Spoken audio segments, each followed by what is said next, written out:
It was already evening outside, but the light from one of the windows of the student dormitory illuminated the dark street. Clutching his cell phone in his hands, Michael couldn't believe that he had just received a message from his girlfriend informing him that their relationship was over. He made his last attempts to establish communication, typing message after message and telling her how good they would be together. But this did not change the girl's decision, and in the end, Michael saw that she had blocked his contact. Noticing Michael's strange behavior, his roommates asked if he was okay, to which the young man responded with something not entirely clear. But a moment later, Michael suddenly slammed his fist on the table with all his might, and without saying a word, he stood up and quickly left the room, dropping his chair and half-eaten Chinese noodles, and his neighbors already realized that their friend had been abandoned once again, where this time the one who broke off relations with Michael was one of the beauties of the institute, Veronica. Meanwhile, Michael had already managed to get to the place where they intended to meet and discuss everything before the girl sent him a message about breaking up, where he was still lucky enough to meet the dazzling Veronica. Recalling the joyful beginning of their relationship, the young man, holding out a bag of goodies, began to persuade the girl not to end it, claiming that he was ready to change if she was not satisfied with something about him. But the ruthless girl left him no chance, saying that she did not hold any grudge against Michael, but simply realized that her ex-boyfriend needed her more and wanted to get back together with him. This statement deeply hurt the young man, who would have been ready to accept his imperfections, but could not believe that he had given in to another, and not the best option at that, who had already managed to deceive Veronica several times in the past. At this time, a luxury expensive car pulled up to the side of the road.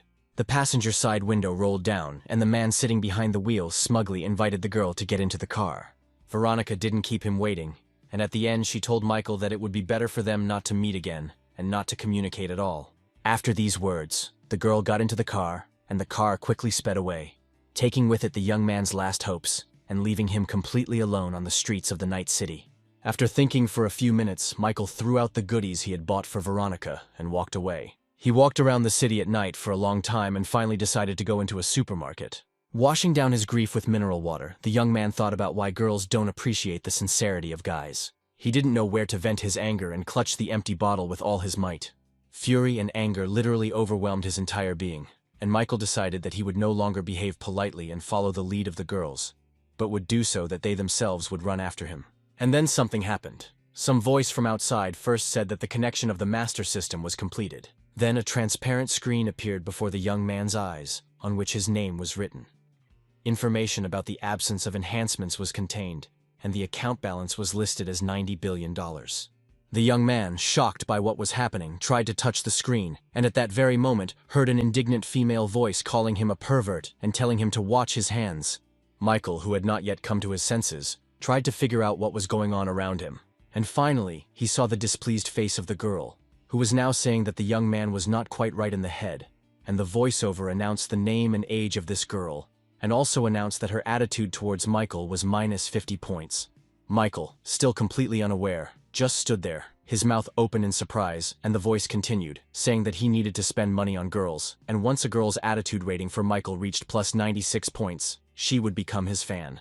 The young man was even more shocked by what he heard, and could not believe that they had just given him 90 billion and told him to spend it, while the voice asked whether to launch the game, warning that this money could only be spent on girls. But after the stranger said that the master would receive back a tenth of what he spent on the girls, and that additional skills would also appear, the young man's answer was already predictable, where he immediately set his first goal. Putting on his best good-natured face, Michael told the girl not to be angry at his behavior, and in order to compensate for her bad mood, he was ready to buy her anything she wanted. While the girl was listening to Michael's words, the voiceover announced the successful activation of the game, and said that the reward for completing the action would also be power-up points, which could be spent on improving one's strength, agility, and spirit. The girl, having heard the cherished words about shopping, did not really believe that such an inconspicuous guy had any means, but she stated this, just in case, with caution and with a hint of humor. Michael examined the slender body of Angelica, who was listed at the institute as the first beauty of the art department, and without thinking twice, he replied that the girl just needed to try asking and not throw words around out of ignorance. After these words, the girl said that she wanted to treat all the students of her faculty, and therefore she needed financial assistance. To herself, she thought that this beggar was simply trying not to lose face in the eyes of others and that he needed to be disgraced. But before she could finish her thought, she received a notification on her phone that $1,000 had been transferred to her account. This made Angelica voice the amount, which attracted the attention of the supermarket customers, while Michael stood there thinking that $1,000 was not such a big amount. The pleasantly surprised girl concluded that she had come across a real rich man. Such a fat wallet was definitely not something to be missed, and Angelica had already formed a plan of action. Turning Michael's phone towards her, she quickly flicked her fingers to add herself as his friend on the social network, and then, almost coming very close to the face of Michael, who had not yet gotten used to his new role, the girl said that she wanted to take a walk with him to a certain place where she would see how long he could last. The evening city lived its own vibrant nightlife. Heading to one of the most expensive boutiques, Angelica said that she was not at all a mercenary girl, but wanted to understand how serious the young man was about her. But Michael only thought about how the more money she spent, the greater his own winnings would be, so the words about seriousness and commercialism did not bother him very much. Michael said out loud that he was ready to do anything for Angelica, and she could choose anything without denying herself anything. They were already inside the boutique when the newly minted rich man, looking at women's handbags, suddenly heard a very familiar voice behind him. It was Veronica, standing in front of her old new boyfriend, trying on a new handbag. Michael looked closely at the face of the one who, just a couple of hours ago, had traded him for another and abandoned him alone in the middle of a dark street. Michael loved this girl, and notes of true sadness now crept into his soul. Noticing the young man's attention towards another girl, Angelica quickly reminded him of herself, saying that perhaps now was not the time, since his ex was here. To which the young man replied that this could not hinder them in any way, and the girl could calmly continue choosing things for herself. Pleased with the favorable circumstances, Angelica approached the consultant with a question about the availability of a fashionable handbag for sale, which was the subject of everyone's attention at the spring show of new models. To which the consultant responded positively, saying that another girl was currently trying on the last such bag, pointing in Veronica's direction. At that moment, Veronica noticed Michael and, thinking that he was continuing to stalk her, decided to teach him a lesson by embarrassing him in front of everyone in the store by showing that he was a beggar. Turning to her boyfriend, whose name was Mason, she asked if he remembered that her birthday was coming up. To which Mason noted with surprise that the girl had celebrated her birthday only recently. To which the resourceful Veronica stated that back then it was a holiday according to the lunar calendar, but now she would celebrate her birthday according to the solar calendar. Finding himself in a hopeless situation, Mason began to say that he did not like mercenary girls, and asked if Veronica was with him now for the sake of money. This statement took the girl by surprise, and she could not find what to answer. At that moment, Angelica came up to her from behind and carefully took her handbag in her hand. Taking advantage of the girl's confusion, Angelica took the purse with a light and nimble movement. And Michael, also without wasting time, paid for the purchase at that very moment. And while the happy girl was enjoying her new outfit, the voiceover announced 3 times that the girl's favor would be increased by 20 points. Michael was also beaming with happiness, having immediately received plus 60 points just for buying some handbag, and deciding that at this rate it would not be difficult to achieve the desired result. At the same time, he mentally noted that his personal financial benefit from the deals could have been greater. Looking at the nondescript rich man in the person of Michael, the store consultants recalled the words of the director that one should not be prejudiced against people only by their appearance. And Veronica, who had dropped her handbag, stood with her eyes lowered to the floor. Angelica, on the contrary, was happy, noting that both the bag and the guy with the money were now taken by an owner who was better than Veronica.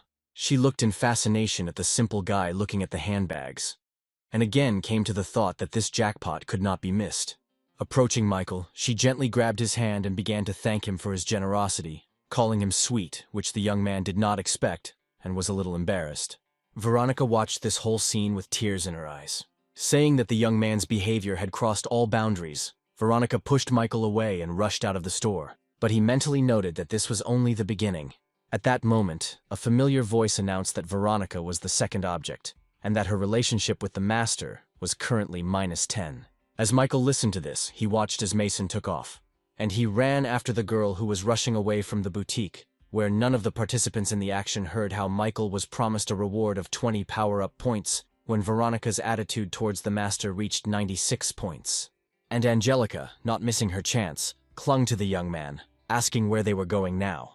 To which Michael, who had gotten a taste for the game, replied that it was exclusively where he could spend money, since he would never believe that a girl would be satisfied with just one handbag. In one boutique, Michael pointed to the most expensive dress. In another, on the most elegant and insanely expensive jewelry. And everywhere he invariably paid with the same card that appeared to him after he agreed to participate in the game.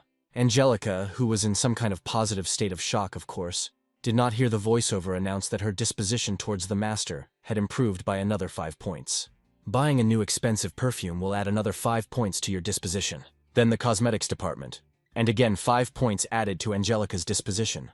Numerous clothing boutiques also invariably added to the popularity rating. Finally, the girl herself said that she had probably had enough this time, because all of this simply wouldn't fit into her small apartment. To which Michael simply replied that this was no problem at all, since he would immediately buy the girl a new, spacious apartment. However, the girl suddenly said that this would be too much, because this was their first meeting, where she just wanted to joke, and Michael was immediately told that the girl's disposition had dropped by -5 points. This forced the young man to be distracted from the actions of searching for an apartment, where he came to the conclusion that the statement about buying an apartment was really already unnecessary and only frightened the girl. He quickly found himself approaching Angelica and naming her full details, the faculty she studies at, her favorite color, her zodiac sign, her favorite food, and her favorite movie, which left her completely confused. After which he said that he was very attracted to her, which was what was making him behave so recklessly. After finishing his speech, he turned to the store consultant and asked to open an account in Angelica's name, to deposit $50,000, and asked to offer her only the best the next time she visited the store. And again he turned to Angelica, saying that in this way he hoped to make amends to her for his unsuccessful joke about buying an apartment.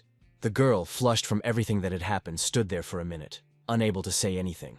And Michael, who continued to play his role, came closer to her and whispered in her ear that if the girl was embarrassed by his gifts, then she could offer him something in return.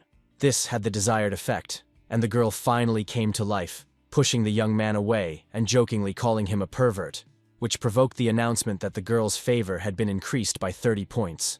Michael, not noticing the admiring glances of the consultants, who were literally ready to throw themselves on his neck, concluded that if you are rich, then you will get away with anything. And Angelica suddenly asked why the young man didn't think about himself after he bought her so many gifts. To which Michael simply, and without a twinge of conscience, replied that he did not have money to buy anything for himself. The dazzling Angelica gently took the young man by the hand, and saying that it was now her turn to give gifts, pulled the young man along with her, casting an enticing glance at him. First, the girl took him through boutiques with men's clothing.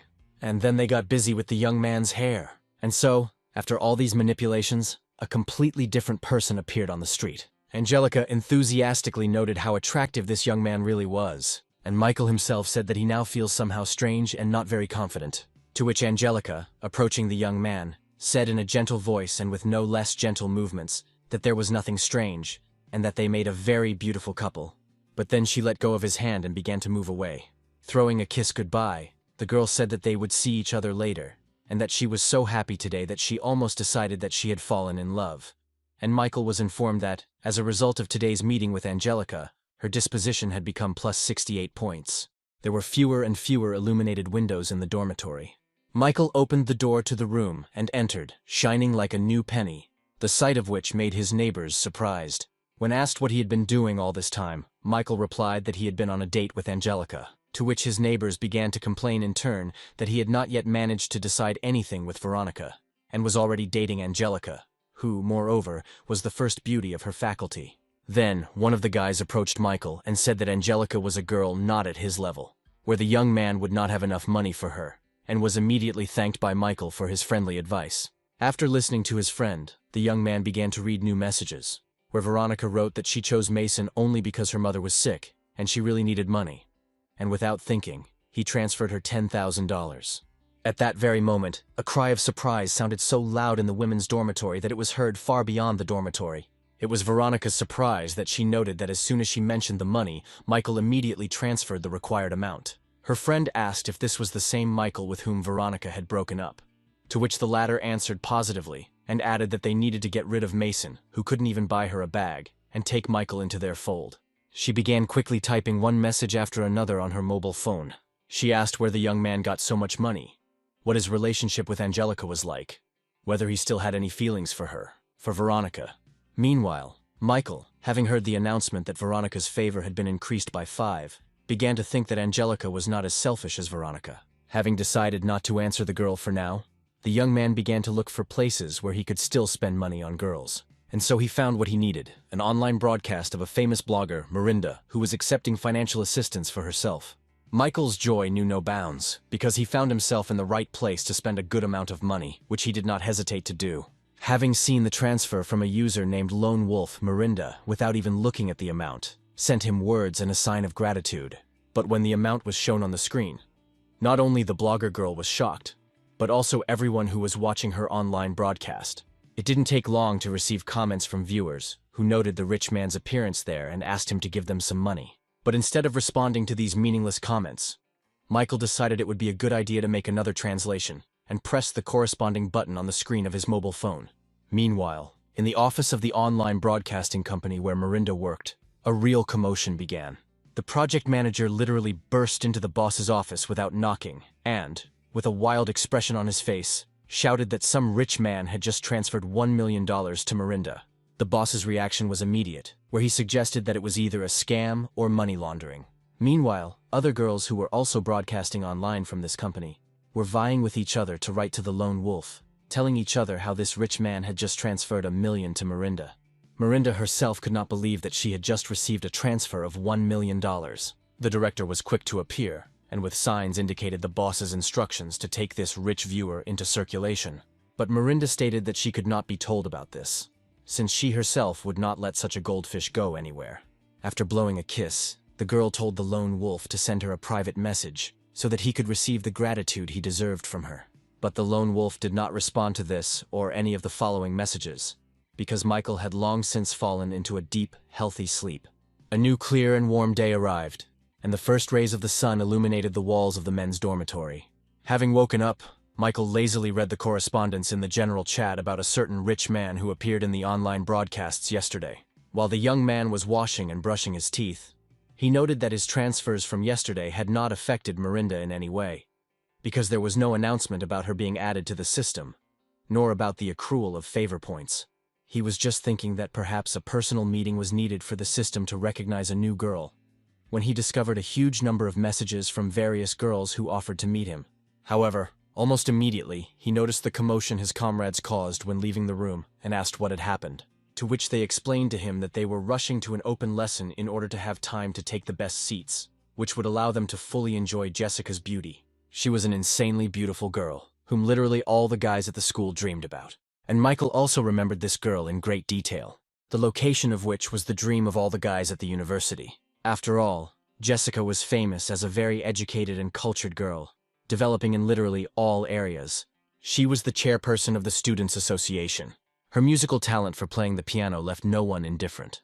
Jessica did not lag behind in more dynamic sports, where she diligently studied ballet and became a state champion in fencing. While Michael was going over in his head all the merits of this university beauty, he was noticed by the students sitting nearby, who assumed that he had transferred from another group, since they had not seen him here before. But the young man didn't care about them. He was thinking about how to establish contact with Jessica, who always stays only in her own company, and for 3 years no one has even managed to just talk to her. And then Veronica noticed him with her neighbor, where the neighbor, whose name was Inga, noted that Michael was dressed up nicely, which was probably intended to please Veronica. And at that very moment it was announced that Veronica's favor had been increased by 10 points. Michael glanced sideways in the direction where the girl was, and noted to himself that Veronica really was some kind of superficial woman, since her disposition improved only because he dressed up a little. But, throwing aside unnecessary thoughts, the young man tried to concentrate on how he could meet and add Jessica to the system. He was distracted by loud shouts from the left side of the audience. It was one of those guys who suffered from excessive self-confidence and arrogance, who loudly declared that he was now going to get Jessica's phone number. Jessica's attention was also drawn to such statements, which made her very surprised. But before she could say a word, a self-confident guy named Greg was already nearby and offered to get to know the girl better and exchange contacts. But his unceremonious actions only confused Jessica herself, while her roommate who was nearby was not very pleased with the young man's behavior. Greg, however, wasted no time in getting closer and closer to Jessica, saying that they would be a good couple and that they should start dating. But suddenly, with a sharp movement, someone's hand pulled the guy away from the girl. It was Jessica's roommate Kate, who raised a pen over the boy's head, accompanying her actions with words that he should not dare come near her friend. Greg, looking at the sharp end of the pen above his head, began to hastily justify himself by saying that he only wanted to join the student union and that Kate had misunderstood him. Saying that this was the dumbest excuse to approach a girl, Kate sent the unsuccessful suitor away. But not even a few seconds had passed before the attention of both girls was drawn to another voice, asking Jessica to add him as a friend on a social network, which surprised them quite a bit. It was Michael, who had already prepared his phone to exchange contact information. Kate noted out loud that at least this guy was cute and sarcastically asked about his intentions to join the student society. But Michael said, as honestly and openly as possible, that he doesn't care at all about all these student associations, which prompted the question of why he needed Jessica's contacts at all. Delaying the moment of answer, the young man first said that it should be more than obvious to everyone. But without much pause, he immediately added that he just wanted to date Jessica. Jessica immediately blushed at what was said and didn't know what to answer to such frankness. Moreover, all the people in the audience were shocked by Michael's directness. The result of this frankness was not long in coming and was extremely unexpected for everyone, where the unapproachable Jessica suddenly took out her phone and said that she would not mind trying. Veronica looked angrily at everything that was happening, while Inga, standing next to her, added fuel to the fire, asking the girl if Michael should be her personal dog and run after her all the time. Meanwhile, Michael, enjoying his victory, concluded that simply being in communication was not so bad and had just borne fruit. And suddenly, an announcement was made that a new target had been added in the form of Jessica, whose disposition was currently 0. At the end of the lecture, Michael and his friends and neighbors left the academic building, where the young people accompanying him expressed words of congratulations regarding the establishment of relations with Jessica. They asked him, after closer communication with her, to introduce them to her friends, to which Michael replied that it was too early to think and talk about it. A rather rude call made the young man stop talking and turn around. It was Greg and his minions who expressed their misunderstanding and dissatisfaction with how Michael managed to get the contact of the university's first beauty. To which the young man simply replied that Greg should not disgrace himself now more than what had already taken place in the audience. This statement enraged Michael's opponent, but his urge to physical violence was restrained by his comrades, who reminded him of the words of the police after the last arrest that next time they would go to prison. Michael was about to continue on his way when his attention was drawn to the familiar voice of Angelica, who said that she had been waiting a long time to meet him. This statement from the first beauty of the Faculty of Arts shocked everyone on the street, and Michael, without missing a beat, said that in order to make up for the girl's wait, he would treat her to dinner. But the girl refused dinner and asked the young man if she liked the way she looked with the things he bought her. To which Michael remarked that she looked simply amazing, especially with that handbag. Veronica listened to all this, huddled in the crowd of students, feeling the feelings of jealousy and annoyance raging inside her. Meanwhile, Angelica took Michael by the arm, and together they walked away from the walls of the university, continuing their dialogue and leaving behind the shocked crowd. And Greg, also watching what was happening, literally with tears in his eyes, wondered what was wrong with him. Veronica couldn't stop her tears either, asking herself many questions, including how Angelica was better than her and why Michael made such a choice. It was getting on towards evening, and the sun was gradually beginning to sink lower and lower. Angelica suddenly stopped her movement, and turning to face Michael, showed him her recent creation. It was a portrait of Michael, where the girl explained that she had stayed up late to finish it. She insisted that the young man take the gift, where she stated that she would not forgive him if he threw away the portrait. The young man was shocked by this attitude, because it was the first gift from a girl in his entire life. Pleased with the reaction, Angelica smiled sweetly and asked if the young man liked the portrait. For a moment, Michael simply stared at the portrait in silence, showing no emotion. But gradually some thoughts began to form in his head. He remembered the girl's previous attention to him regarding his clothes and appearance, the blown kiss, and now this gift, and decided that these were just tricks on her part, so that he would fall into her net. The young man concluded that Angelica had deliberately developed such a plan right after he had spent several thousand on her. Michael grinned evilly, and concluded that he was no longer the same as before, and would not fall for all these tricks. The girl, observing the changes in the young man's facial expressions, mentally noted that he did not look happy. Finally, Michael, with the most indifferent expression on his face, asked why he needed this picture. The young man's reaction greatly confused the girl, who simply did not know what to answer. And Michael suddenly abruptly closed the distance and asked how the girl intended to pay for all the gifts he had given. And at that very moment, with a deft movement, he tore the sheet of paper with the portrait from Angelica's hands. With his other hand, he stopped the movement of the girl's hand, which tried to take away the sheet of paper. Again, indecently shortening the distance, he said that he liked the girl herself more than her gift, which made her cheeks turn pink.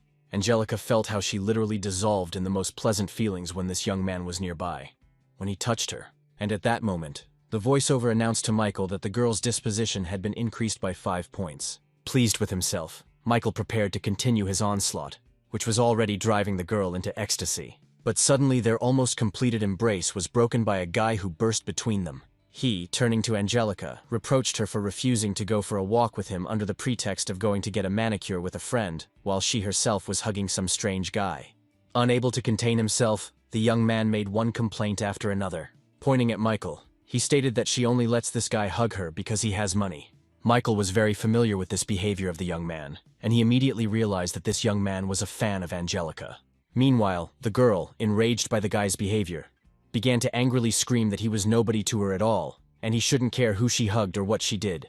But the escalation of the conflict was interrupted by the intervention of Michael, who introduced himself to the guy, asked his name, and inquired about how long he had been trying to court Angelica. The young man replied that his name was Tommy.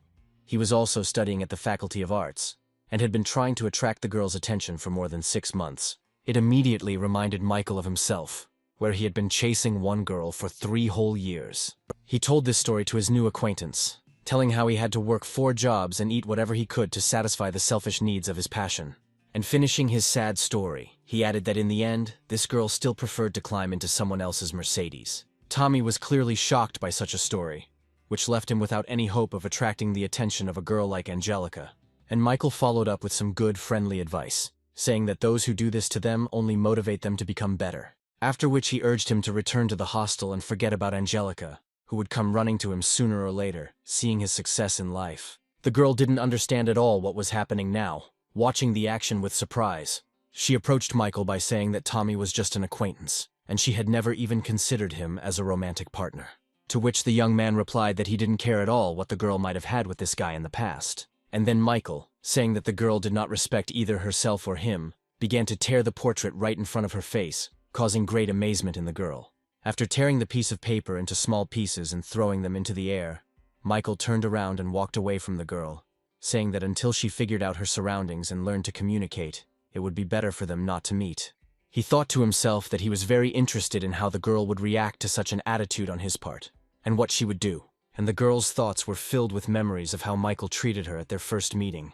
After all, no one had ever been so kind and indulgent to her. With tears in her eyes, the girl concluded that Michael really liked her, and now she had ruined everything herself. And as Michael was leaving, it was announced that Angelica's favor had been increased by 5 points. Studying statistics along the way, the young man came to the conclusion that the worse you treat a girl, the more she starts to like you.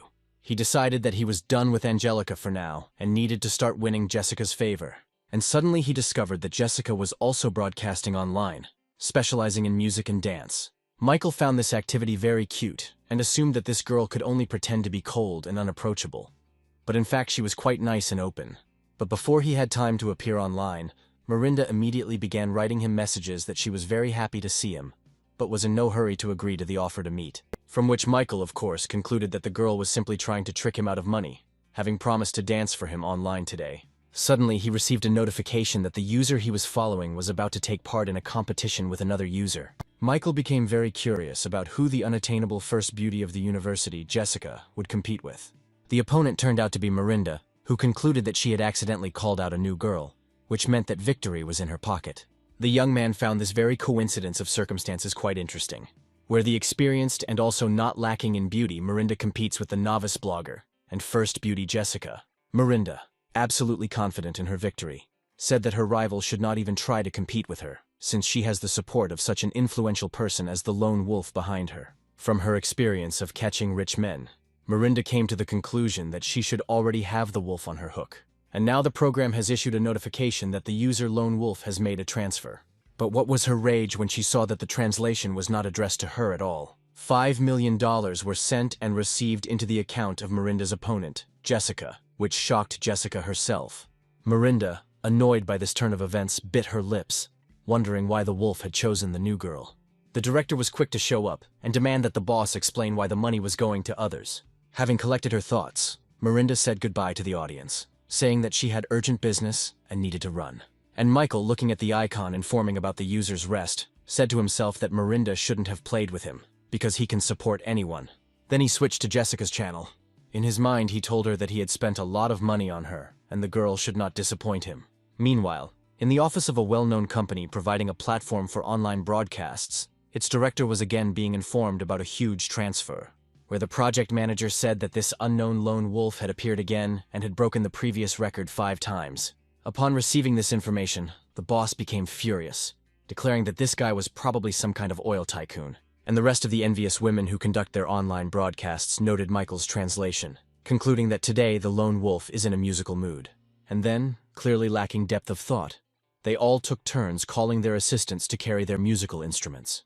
And it was already approaching late evening, where the sun had already disappeared behind the horizon, and the night darkness was gradually beginning to descend upon the city.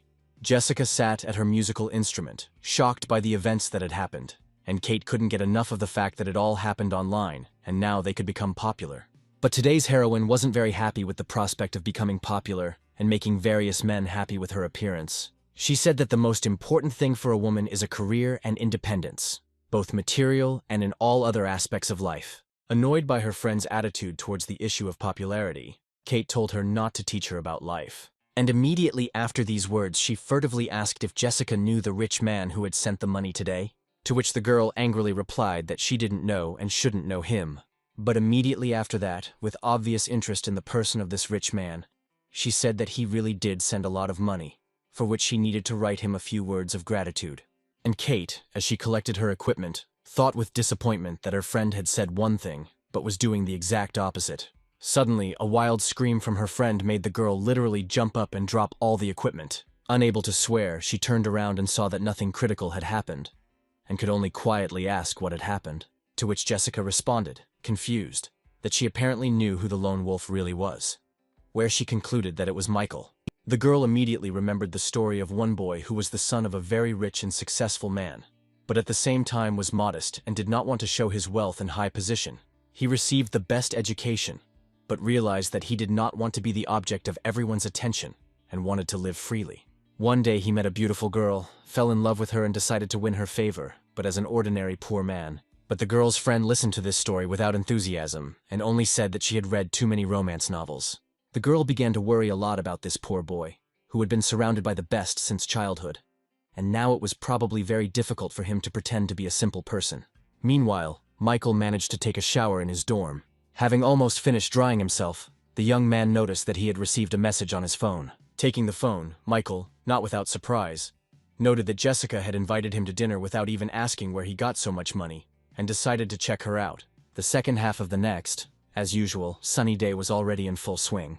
Michael was on his way to a date with Jessica, where he chose a moped as his mode of transport.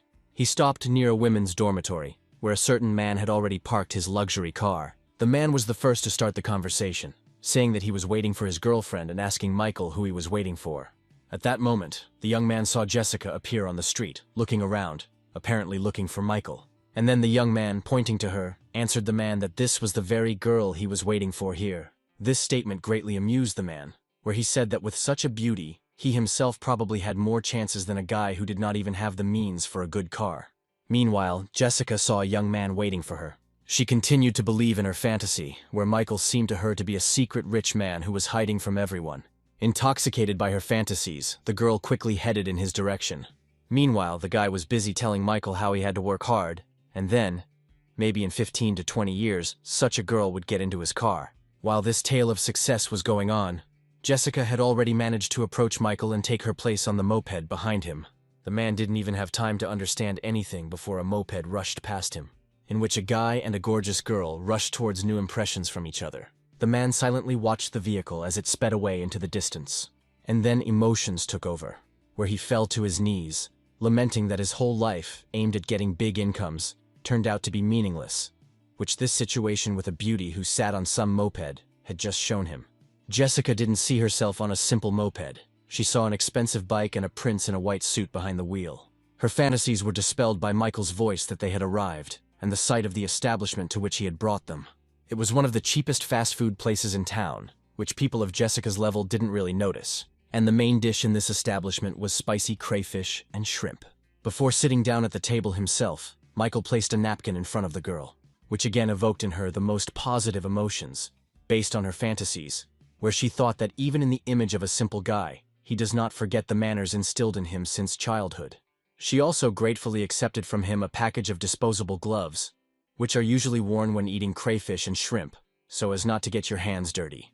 And so, a minute later, Michael was already eating shrimp with pleasure, and the girl, continuing to live in her fantasies, noted that these were probably the smallest shrimp that he was forced to eat for her sake, so that she would not feel awkward in an expensive restaurant.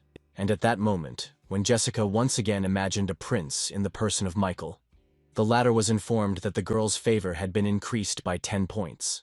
Michael was quite surprised by the sudden addition of a location rating, and Jessica had already taken one shrimp and started cleaning it. The girl then held the peeled shrimp towards Michael's mouth and asked him to open his mouth. Giving him her almost loving look, the girl asked the young man to allow her to feed him. Michael was completely perplexed by what was happening, but he did not resist and accepted the kindness and tenderness from the girl. Just at the moment when Veronica entered the cafe accompanied by Mason, before she could take a step, Veronica noticed Michael and Jessica sitting at the table. She couldn't believe what she witnessed as the unapproachable Jessica hand-feeding Michael. At the same time, the girl began to think about what was going on with Michael, who had left yesterday accompanied by Angelica, and today was already in the company of another girl. Not wanting to be in front of her ex, she asked Mason to choose another cafe, saying that there were too many people there. But her companion did not heed the girl's requests, correctly assuming that she simply did not want to meet with acquaintances. Having said that he would sort everything out now, Mason, literally putting his hand on Veronica, headed with her to the table where Michael was. Michael, who had just accepted the shrimp from Jessica's hand, noticed a shadow looming over him from behind. Then he heard his name and saw bills falling in front of his face, after which Mason said that Michael should take the $500 and get out of this cafe. The young man looked at the bills that had fallen both onto the table and into the plates with food, and the only thing that came to his mind was that Mason's behavior was extremely ridiculous and did not do him any credit. Throwing in another wad of not-so-large bills, Mason said that now there should definitely be enough for Michael to get out of here, and Jessica suddenly squeezed her handbag so hard that her knuckles even cracked, which didn't go unnoticed by Michael, who couldn't understand why the girl was so angry. And the reason for Jessica's anger was Mason, who was now ruining her perfect date, and to whom she sent all conceivable and inconceivable curses. But Mason didn't calm down, saying that if it wasn't enough he could add more, accompanying his words with a movement of his fingers, which pulled another wad of banknotes out of his wallet and threw them into the air. Suddenly, someone's hands fell sharply on the bills lying on the table. The waiter arrived and offered Mason to give him all the money in exchange for arranging another table for him. Roughly grabbing the waiter by the clothes, the man began to say that he did not want any other table but this one. But his speech was interrupted by a sweeping blow from a woman's handbag right across his face, which did not go unnoticed for a couple of his teeth. At Michael's surprised look, Jessica hastened to say that it was not her doing, and behind them appeared a huge silhouette, who called Mason a scumbag, living on her money, driving his car, and, as it turns out, also sleeping with other girls using her money. Michael was literally shaken by the sight of this terrible huge woman behind him, and Mason, holding the bruised place, asked his wife Goldie what she was doing there, to which the terrible woman, terribly distorting her face and accompanying her speech with choice curses, replied that if she had not been there, she would never have found out that he was sleeping with others. And Mason suddenly started talking about how Goldie was all he had, that she was the only one, that he owed her everything, and didn't even think about other girls, which Veronica, having already understood the essence of what was happening, looked at with reproach. Suddenly Mason grabbed Veronica by the hair and began to accuse her of being the one to blame, of trying to seduce him, to which the girl tried to justify herself by saying that the man himself began to court her, and said that he was single. Mason gave the girl a hard slap in the face, furiously demanding that she shut up. Not expecting such a turn of events, Veronica fell to the floor and looked at the enraged man in fear. But Mason did not calm down. Having entered into the role of a victim on whom women's charms were tested, he already raised his hand for another blow. However, someone's hand stopped his movement. It was Michael, who said that the man was only disgracing himself by hitting a woman in front of the entire cafe. Veronica, who continued to sit on the floor and clutched her cheek, which was burning from the blow, suddenly realized that Michael still loved her. Meanwhile, Michael was informed that Veronica's favor had increased by 60 points, and that the favor had reached the maximum possible level. After which the voiceover said that Veronica is a fan of the master. The amount of Michael's personal financial benefit from spending on the girl is $5,000, and 20 points of reinforcement are also awarded. Without thinking twice, the young man gave the order to use 10 points to improve his physical characteristics. And at that very moment, with a deft movement of his hand, he performed a technique of bending Mason's arm behind his back, which made the latter howl, after which he pushed him away. But the restless man was not about to admit defeat, grabbing a bottle that was standing on one of the tables. With shouts and curses, he swung his sword over the young man's head. But for Michael, who had improved his physical attributes, Mason moved too slowly. With one short lunge forward, the young man literally knocked his opponent out of his way. Michael told Mason, who was kneeling before him, that there was no shame in being kept by a woman. But there was shame in raising a hand to a woman. But these words flew past the ears of the disgraced man, who did not want to accept the loss, and began to take a knife out of his pocket. Seeing the bladed weapon, Jessica shouted to her companion to be careful, and the enraged man had already managed to straighten up and begin to make a stabbing motion with his hand forward, squeezing his weapon tightly. But it was not difficult for the pumped-up young man to get out of the line of attack, simultaneously grabbing the opponent's hand and knocking the knife out of it. Where immediately after this, without giving his opponent a second to come to his senses and react, Michael used a technique that wrestlers call a throw over the back. The sound of the slap hitting the floor seemed to be heard even on the street, and here Mason lay unconscious on the floor, defeated by the brave young man who defended the girl's honor. The winner himself, modestly placing his hands in his trouser pockets, headed towards the exit, where Jessica followed him. But suddenly his movement was interrupted by Veronica, who, grabbing his leg, said that she was wrong towards him and asked him to give her another chance. Michael thought for a moment, but quickly pulled himself together and began to speak. He reminded the girl of how he dragged her several kilometers to the hospital when she got injured. He reminded her of how he worked tirelessly for 6 months to give her a new phone, which she refused because it was not the latest model. He also remembered that he had always known about her frivolity and commercialism, but he stubbornly believed that sooner or later she would notice him and appreciate his efforts. In closing, Michael said that Veronica had a lot of time and chances, now that Michael, who ran for her, has died, and the girl has made her choice. Tears of grief and despair welled up in Veronica's eyes, because every word of the young man was the truth, which, as we know, always hits hard, where the pain from its blows is always stronger than physical pain. Once outside, Michael apologized to his companion for everything that had happened and ruined their date, to which Jessica playfully replied that everything was great, and she had a unique chance to see the young man from a different side. The girl's words greatly embarrassed Michael, but at the same time they were pleasant to him.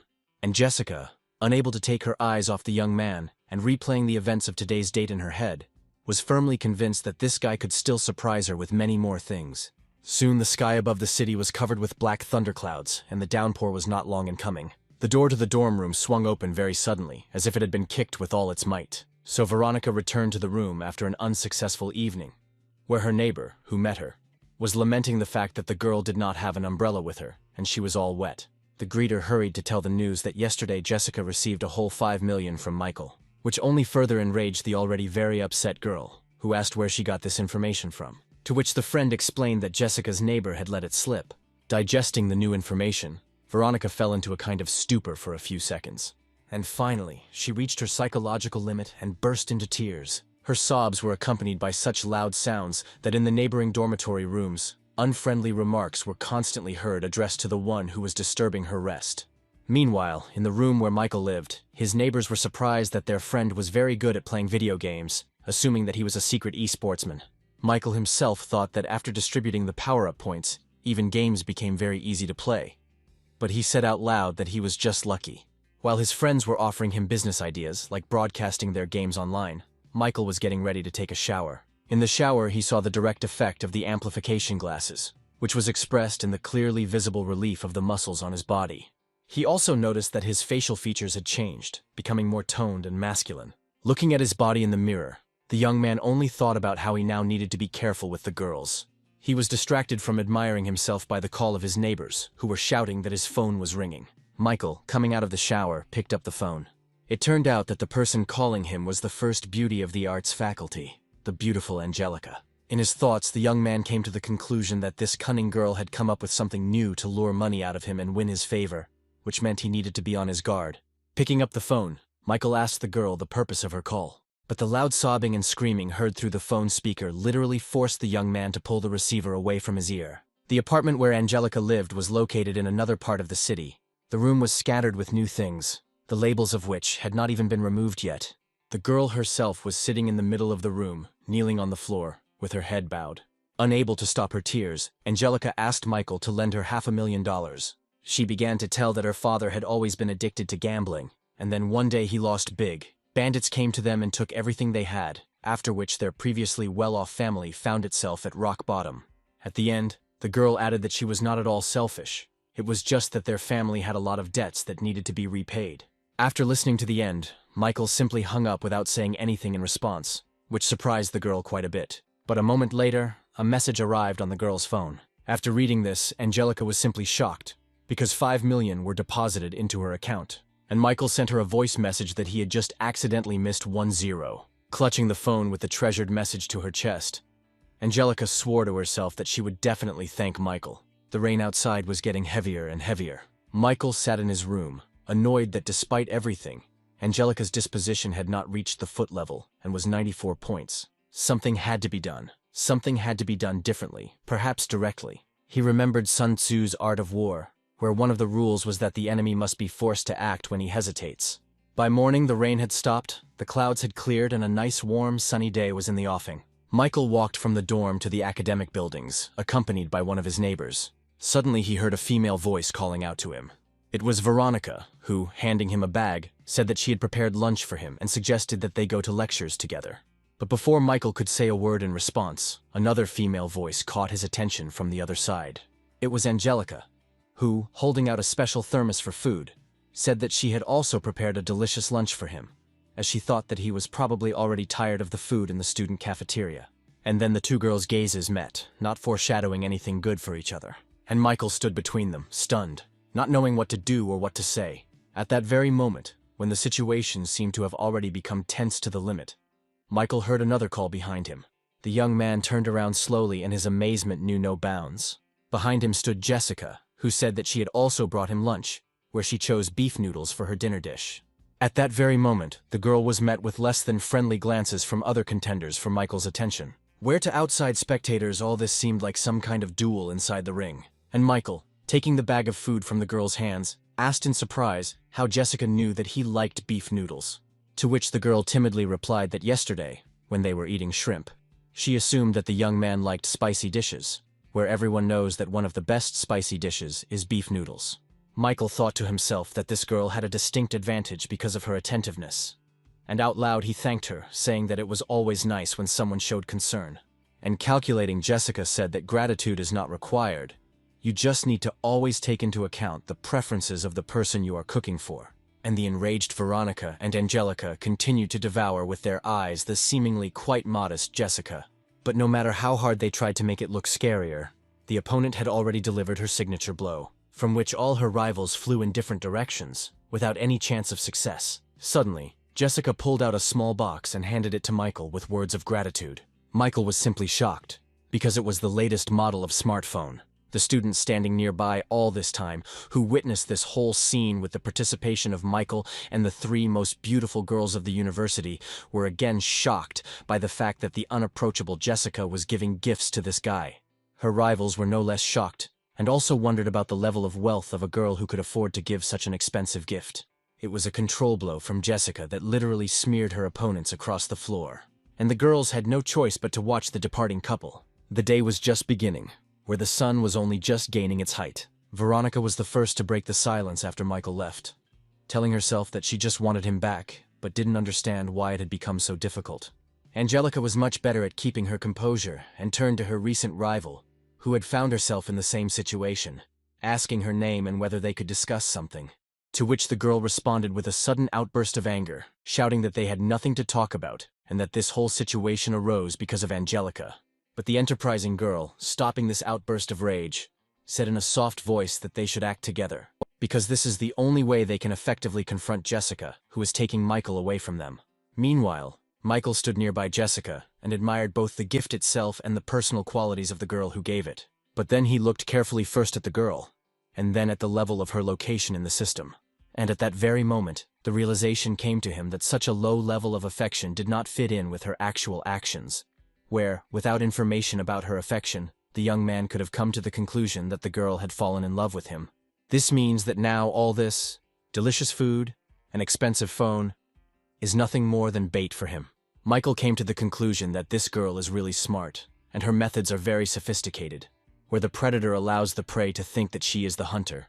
After thinking about it, the young man concluded that he needed to find some way to speed up the process of increasing Jessica's favor. Michael was distracted from his thoughts by Miranda's messages, who apologized for not being able to arrange a meeting with him last time. But that did not mean that she did not want to meet, which greatly amused the young man, who understood all her selfish motives. But right after Miranda's message, Michael received another one, which contained a link and password to enter the coolest chat in the city, where the most noble and wealthy people communicated. Having logged into this chat, the first message the young man received was a question about the possibility of discussing a business proposal. But Michael immediately realized that all these rich people just wanted to test him and decided to play this game with them. He wrote that he was ready to discuss any proposals from his new comrades, to which he immediately received a photograph indicating the location of a rich villa and an offer to purchase this elite property. The offer was unexpected, and the real estate in that area was indeed worth tens of millions. But Michael wrote that he could take a look at the house in a few days, after which he returned to Jessica's company. Meanwhile, in that very country villa, the following events took place. Having unexpectedly received permission to view the property, a certain man informed his companion that apparently this lone wolf was not a swindler, and that he really did have money. To which his interlocutor said that this would become clear in the next 2 days, and there was no need to worry in any case, because no matter how you look at it, their team would be the winner, and would either get a new wealthy partner, or expose the fraudster. A few minutes later, the young man received a message on his phone with the address where the villa was located. And then the question arose in his head. How much could Jessica's position improve if he gave her such a villa? The next day, Michael and Veronica got out of the taxi and were already standing in front of the house, at the very address that the young man had received in a closed chat for the chosen few. The owner of the house, accompanied by a girl, stood next to the house and looked out for a wealthy buyer. He waved his hand at the young men who had emerged from the taxi and apologized for not sending a car for them, to which Michael replied that everything was fine and the man had nothing to worry about. And the owner of the house assessed the simple appearance of the guy and the sophistication of the girl, trying to understand where this simple-looking young man got so much money. But without coming to any conclusions, the man said that he himself was a businessman, but was currently experiencing some financial difficulties, and therefore decided to sell this luxurious house. After which he invited the young people to come inside, accompanying his invitation with a hand gesture. Then the standard tour of the house began, during which the owner talked about the area and other positive aspects of the house, where the owner took guests and potential buyers around all the important parts of his home, not forgetting the pool. And in the final part, he drew Michael and Jessica's attention to the gorgeous view from the window, and said that if it weren't for financial problems, he would have ordered that he be buried here too. And then it dawned on the girl that her companion apparently wanted to buy this luxurious house, which must be very expensive. Meanwhile, Michael, in his simple manner, said that the house was not bad, and asked the owner to simply name the amount he wanted to get for it, and not bother with the presentation anymore. The owner of the house would have been happy with a sum of $50 million, but he decided to raise the price a little, leaving room for bargaining, and of course, not forgetting to mention that some potential buyers had already expressed serious intentions to purchase the house. And so, the price that Michael heard was $60 million. With the most disinterested expression on his face, the young man said that just $60 million was no problem for him, and he agreed to buy the house. After these words, the shocked owner of the house mentally reproached himself for not naming the sum of $80 million, and his companion could not believe that there were people in this world for whom $60 million was not money. Meanwhile, Michael turned to Jessica, asking her questions about what she thought about the house and whether it was worth buying. The girl, not expecting such a question, asked a counter-question about why the young man was suddenly interested in her opinion. To which the young man replied in a sweet tone that the reason for such interest was that he was buying this house for her. The seller could now only be surprised at how this unknown rich man was buying gifts for $60 million. On the one hand, the girl was infinitely happy to hear this, but on the other hand, she thought that it was turning out to be an overly expensive gift. She immediately imagined that after such a gift, the young man could literally decide that he had become the full owner of her body, and perhaps her soul. Very carefully, Jessica began to tell Michael that she was very grateful to him for such a luxurious gift, but precisely because of its high cost, she could not accept it. However, the young man approached her, took her hand, and began to say that too much real estate was already registered in his name, and the state had recently been imposing new restrictions, so he thought that it would not be a big deal if one villa was registered in the name of a girl. And in conclusion, Michael added that he still hopes to give the girl this house in the future. Jessica looked at the young man with her enchanted gaze, her face burning with the surging emotions. The house could only be registered in the name of the spouse, and thoughts immediately flashed through the girl's mind that Michael already saw their future together in marriage. Jessica's happiness knew no bounds and she finally lost her head, and Michael didn't stop his onslaught, saying that he didn't see any point in dividing anything as belonging to him or her, given the level of their relationship. The girl was struck by these heartwarming words, and Michael received message after message that Jessica's favor was increasing. The young man noted for himself that his acting skills are getting better every day. At the same time, the girl accompanying the owner of the house, who, apparently, was connected to him by something more, timidly asked when the man would give her some similar significant expensive gift, at least in the form of an apartment. But the man, realizing that he was not financially capable of such gifts, only laughed absurdly in response. And now the moment has arrived that is so cherished by the owner of the house, the transfer of the advance payment. After the transfer, Michael, already saying goodbye, said that he would transfer the remaining 50 million after signing the purchase and sale agreement, to which the owner of the house, of course, agreed, saying that he would prepare all the necessary documents. And so the young people left this luxurious villa and its owners, calling a taxi again. The car with Michael and Jessica inside was moving towards the campus, and the young man sat and mentally calculated that as soon as Jessica's favor reached the required level, those 60 million spent on the house would turn into his personal 6 million, according to the rules of the system. But the girl had completely different thoughts, which she based on her experience of reading novels, where she believed that the next step on the part of the young man accompanying her now should be a declaration of love to her, where it won't be far to the wedding, which would be nice to hold somewhere in the Alps, and then they will have a long and happy family life together, children and a joint old age, until which they will carefully preserve their feelings for each other. All these dreams and fantasies made the girl's head spin, intoxicated with feelings. Michael's words that they had arrived at their destination abruptly brought Jessica out of her pleasant fantasies, where, looking out the car window, she saw the university buildings. Getting out of the car, the girl asked in surprise why Michael wasn't coming out, to which she immediately received the answer that he had been invited to a gaming club, where he was now heading.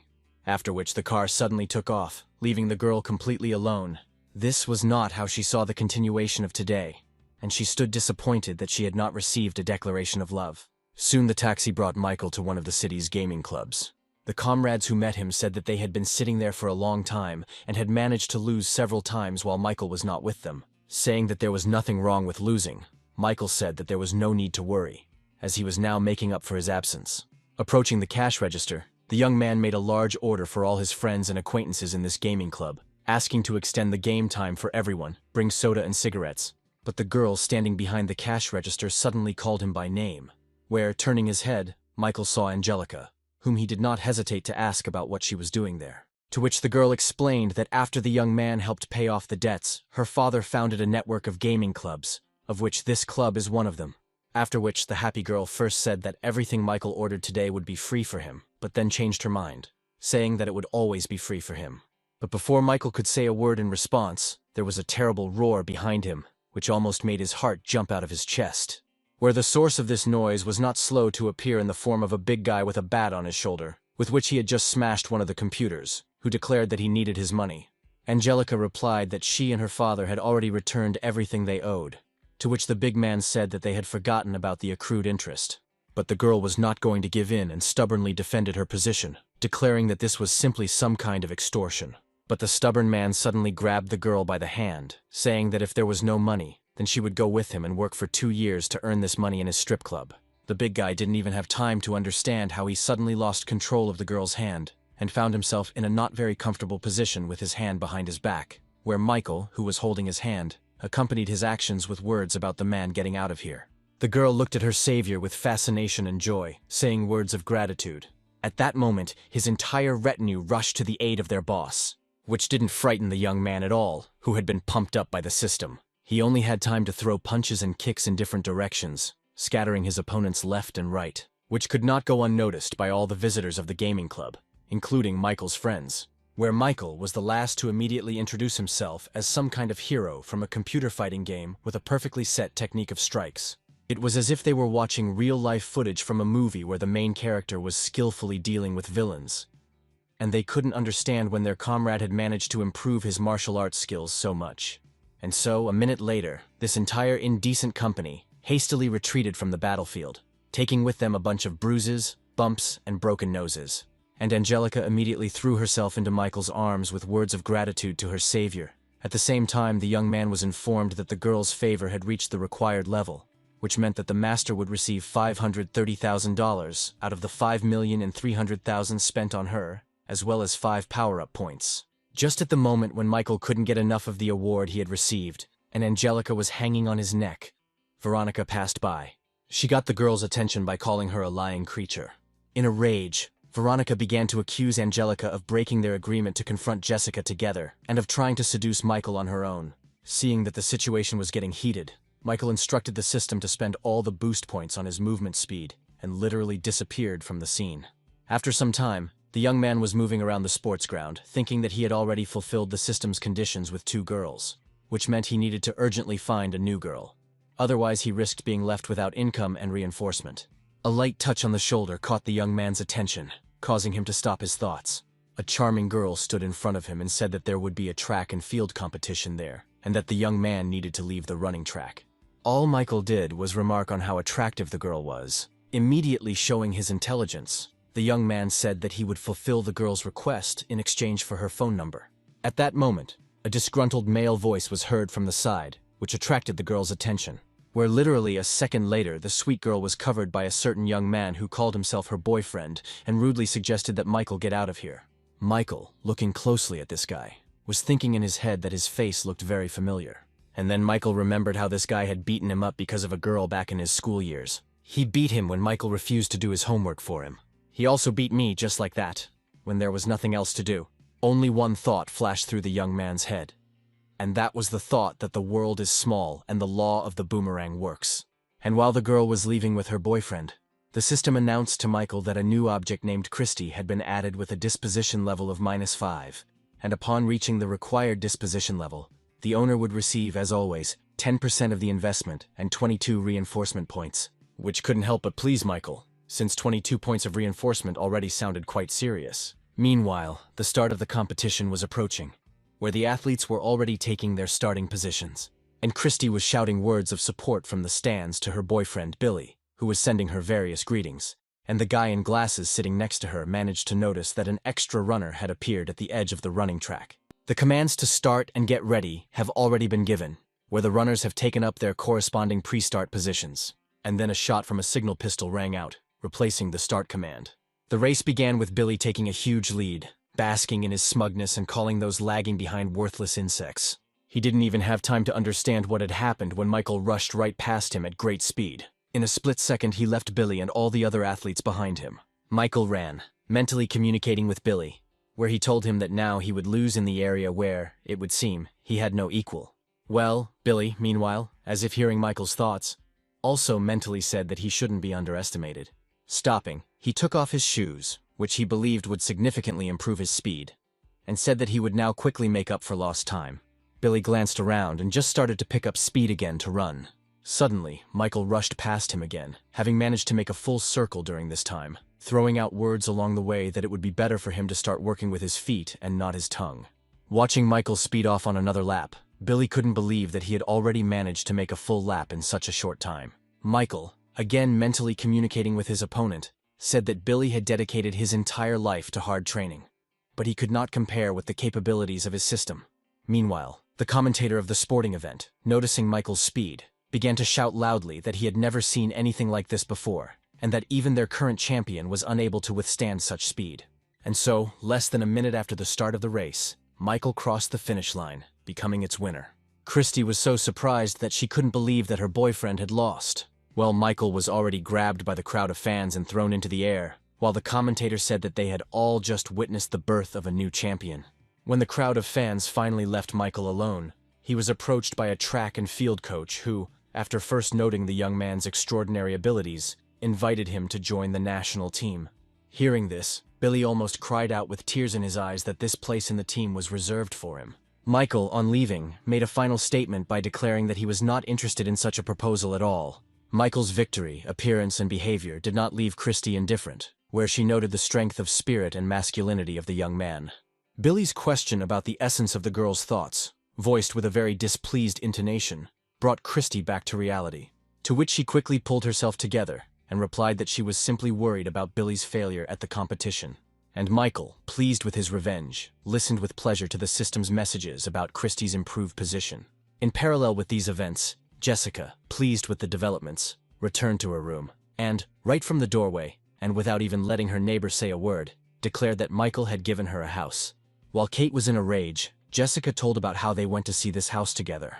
Then the girl began to reason out loud about how she and Michael needed to plan for the future, as well as threats against the owner of the villa so that he would not change his mind about selling. And Kate, after listening to all this for some time, decided to go online and was shocked by what she saw and read there. One of the pages of the news section of the university website featured a photo of Michael with the caption that he was the university's main ladies' man. Kate was quick to show this to Jessica, where both girls were at a loss as to what it all meant. Michael's roommate also discovered the news and showed it to the young man, who immediately declared that it was complete slander, since he was only spending money on girls. To himself, he seriously thought about the fact that someone clearly didn't like the fact that he enjoyed universal popularity. Meanwhile, a few guys who were publishing news, sitting in front of the monitor, were happy that their post had already gotten a lot of views, and Michael's reputation would soon come to an end. They were startled by the voice of Billy, who crept up behind them and asked what they were doing there. To which they replied that a certain Michael had been behaving very provocatively lately, and they decided to teach him a lesson. Looking at the photo on the internet, Billy immediately recognized the same guy who so brazenly entered the tournament and took the victory from him. But now, looking at him more closely, he remembered the one he constantly beat and harassed in high school. And then he declared that he had known this guy since school, and the definition of a ladies' man certainly did not suit him. He was more of a sycophant, brazenly pestering girls and clinging to anyone who showed him attention. And since there was some intriguing material coming up here, the young correspondents quickly sat Billy down more comfortably and asked him to tell everything in detail, and more slowly, so that they could have time to write everything down. Billy, on the other hand, was reveling in the thought of revenge, where not a trace would remain of Michael's reputation, who had so brazenly deprived him of his coach's respect and first place in the competition. Soon the entire university was reading and was shocked by the news, where Michael was accused of harassing girls, of violence against them, and in general of almost half of the crimes provided for by criminal law. Having shouted that this state of affairs was unacceptable, the university rector slammed his phone on the table with all his might. He suddenly stood up from the table and loudly declared that such a thing should not happen at his university, and he would personally conduct the most thorough investigation, where he would kick that guy out if everything was confirmed. And his personal assistant looked with tears at the broken phone, which he personally looked for the boss for a whole week.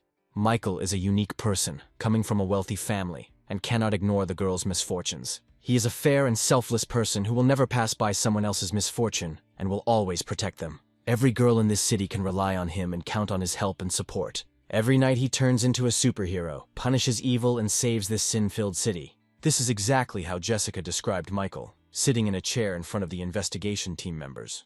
Those who could not believe what they heard said that the girl was clearly exaggerating, and asked for an explanation of the source of such conclusions. To which the girl discontentedly stated that these conclusions were based on unquestionable female intuition. The rector, who was standing nearby, asked the assistant whether the words of this girl could be trusted, to which the assistant, reading the personal file, replied that the girl was from a good family, was the chairperson of the student society, and there was no reason not to trust her. But the distrustful rector gave orders to ask the opinion of other students, including those studying in the same faculty as Michael. In connection with this decision, the members of the investigation team asked Veronica, who was walking through the campus, to come with them. And so she, bursting into tears, was already sitting in the office and telling how she and Michael had broken up because of her, and now he was not paying attention to her. But at the same time she called him the most reliable and worthy person. Where the investigation team member, having handed over the napkins, was very surprised that despite the fact that the young man had rejected the girl, he still continued to be a good person for her. The rector watched the girl's words about Michael silently from behind the glass, and then, without saying a word, he turned around and left the room, leaving his assistant alone and with a feeling of not understanding what was happening. Lighting another cigarette, the rector stood and thought that there was a high probability that Michael had been slandered, and that he was actually a good guy. He was distracted from these thoughts by Angelica and her father, who approached him and he asked them how he could help. To which they, unfurling a poster that said Michael was innocent, said that this guy had helped their family a lot, and they had come to support him. Where Angelica also studies here, only in a different faculty. This state of affairs could not leave the rector indifferent, where absolutely everything spoke in Michael's favor. Having said that he would certainly sort everything out immediately, and having thanked Angelica and her father for their participation, the rector said goodbye to them. And then he decided to visit the internet himself, where he could read independent and objective comments from people who were not interested in the outcome of the issue. Where, literally from the first page, he came across a positive review about Michael and an expressed desire to get to know him better from some girl. This was followed by an independent description of the young man's participation and victory in a track and field competition where he beat the reigning champion. There was also talk about Michael's most benevolent attitude towards all girls, where under the pictures and videos there were dozens of comments from girls that this decent young man was simply slandered, and each of them would be happy to be listed as his girlfriend. This finally convinced the rector of Michael's innocence, where he saw that the guy was simply an idol of all the girls, which probably provoked his envious people to slander. Instantly, images of the past appeared in the man's head. After all, he too was once the best of the best, and a unique handsome man in the entire university, attracting the attention of all the girls. Of course, there were regularly all sorts of envious people. There was no internet back then, and to set him up, these envious people damaged university property in his name, for which he was brought to disciplinary responsibility. His parents paid a fine, and this whole story almost ended with his expulsion. With tears in his eyes, the rector spoke words of understanding out loud to Michael, who was not there. And finally, having collected his thoughts and wiped away his tears, the rector loudly declared that he, the head of this university, would never allow lies and slander to flourish here, and justice would be restored immediately. Just a couple of hours later, all the university students were gathered in the assembly hall, where Michael stood on the stage in complete confusion, and listened as the rector made a statement that the information recently disseminated about this young man was a brazen slander. The rector's impulses reached the point that he embraced the young man and said that today they had all gathered here to restore his good name. Then, saying that Michael was the pride of the university and the most kind-hearted person, the rector presented him with a certificate of honor. And at that very moment, the entire hall burst into thunderous applause for Michael. And in the middle of this applauding crowd stood an angry Billy, who could not understand what had happened, because he had expected that the false information he had reported, spread online, would completely destroy Michael, who had just been suddenly awarded a certificate of honor for some reason. Christy stood nearby, supporting the applause and noting to herself that Michael was very good. And then Michael saw messages that Christy's favor was starting to grow with a plus sign. After which he looked at the beautiful girl, who was clearly beginning to have some feelings for him. The event was over, and all the students began to disperse in different directions. And the restless Billy approached Christy and began to make claims against her regarding the fact that she had so zealously applauded Michael, causing such stupid claims to cause a fit of anger in the girl, saying that she has the right to admire good people, and that Michael is a good man because he does a lot for people, but does not expect anything in return. The girl turned around and walked away from the evil gentleman. As she was leaving, she also reminded the guy that when he had beaten him in the race, he could have reveled in his victory, but he had behaved more than with dignity, and even refused the offer to join the national team. The gentle tone in which she spoke about Michael finally drove Billy crazy. He grabbed the girl's wrist painfully, screaming at her to shut up and that Michael couldn't get past him. Christy's eyes filled with tears of pain, and she screamed for Billy to let her go. But the guy was definitely possessed by a demon, where with a crazy look he began to talk about how Michael, in fact, is a nobody, while Billy's father has a huge fortune and offers to buy his son a luxury electric car. And then Michael walked by, saying that he didn't particularly like to show off his wealth at the university, and asked not to send an overly expensive car for him. But the already familiar owner of the villa, who decided to come for such a valuable buyer himself, nevertheless drove a very noticeable car, the sight of which literally made Billy's eyes pop out of his head. Michael quickly climbed into the car and it sped away, and Christy, watching the car take away the one she liked so much, told Billy that after his antics they had better end their relationship. But he didn't seem to even hear the girl, continuing to talk about how he didn't believe that he had just seen Michael drive away from here in a luxury car. And Michael and the seller of the villa had already arrived at the bank, where the young man transferred the remaining 50 million to the man, which caused the most positive emotions in the former owner of the villa. He offered to give the young man a ride back to the university, which Michael declined, saying that the man's car was too conspicuous and that he would be better off driving. While he was walking towards the university and thinking about what else he could buy for Jessica that was more expensive, his attention was drawn to messages in the rich people's chat room, where the seller of the house had already shared the news that the lone wolf had purchased the villa and expressed his most sincere gratitude for this help. To which Michael immediately replied that it was not at all difficult for him, and he was always happy to help. And suddenly it dawned on the young man that he could give the girl a very expensive car. After some time, Michael was already in one of the most expensive and promoted car dealerships. He was met personally by the owner of the car dealership, who greeted the lone wolf with all his heart.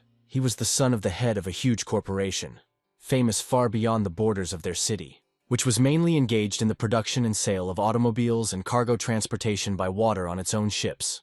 Looking at the business card handed to him, Michael thought that for his age, this young man named Mark occupied a very good position in society.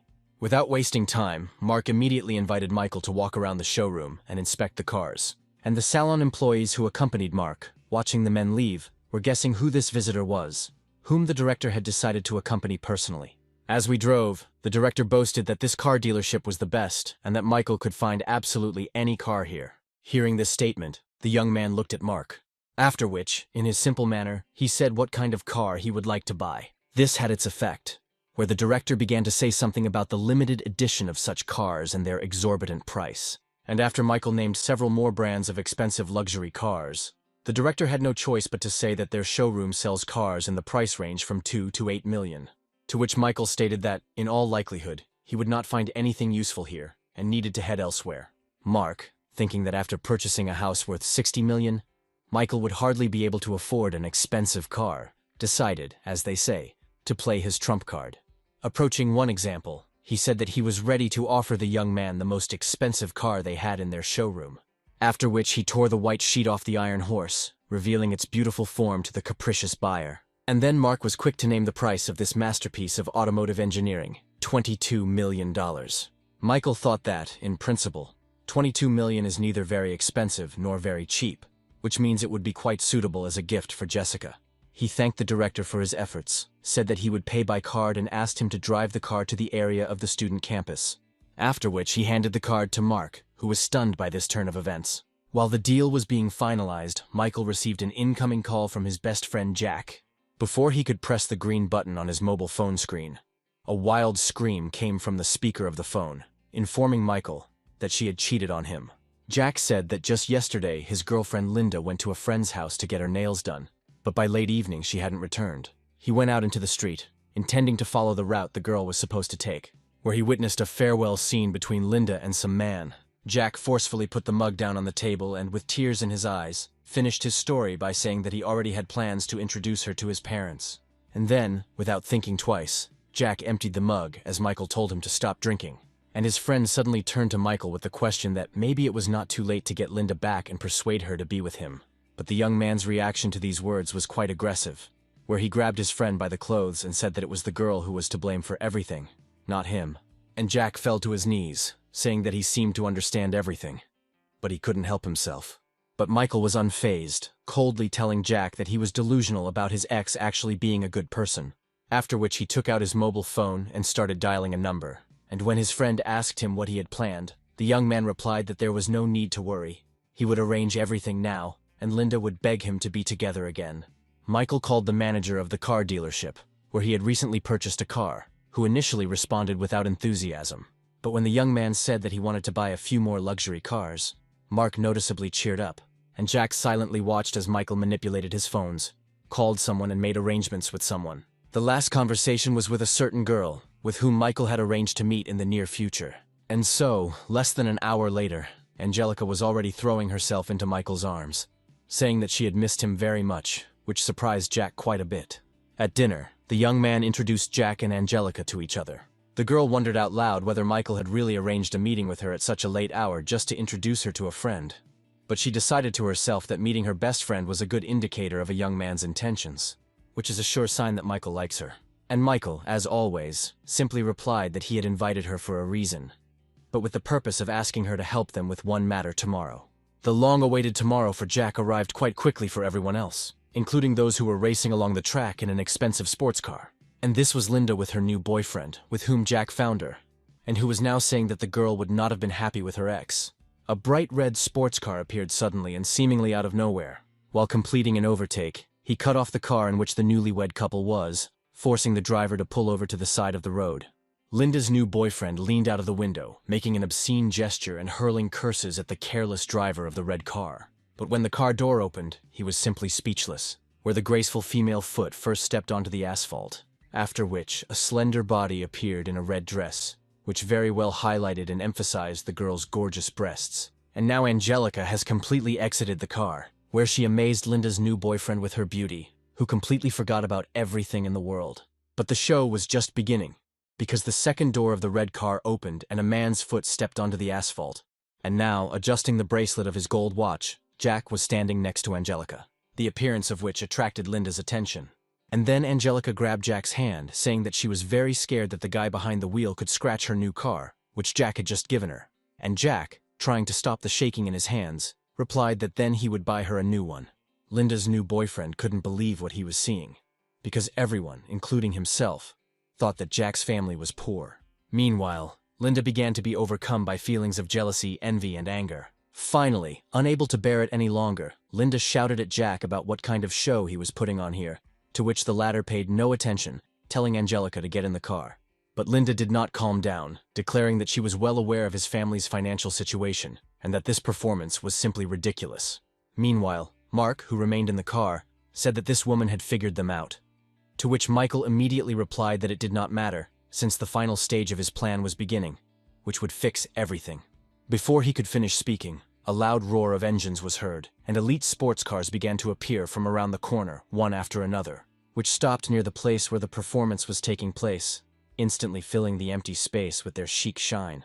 At that moment, many young people got out of their cars, greeted Jack in a friendly manner, and headed towards Linda's new boyfriend. The young man in white, who introduced himself as Julian, literally hanging himself on Linda and her companion, asked what this scoundrel had told her about himself, assuming that these were tales about his family owning coal deposits. After which Julian immediately turned his attention to Linda's new boyfriend, saying that he was a common liar who only pretended to be rich in order to drag girls into bed. And then, returning to the others, the guy laughed and loudly added that this loser's methods were as old as the world, and it was completely unclear how anyone else could fall for them.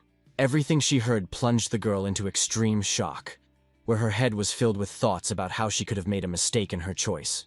In a fit of rage, she rushed after her lover, shouting curses after him and wishing him a quick death.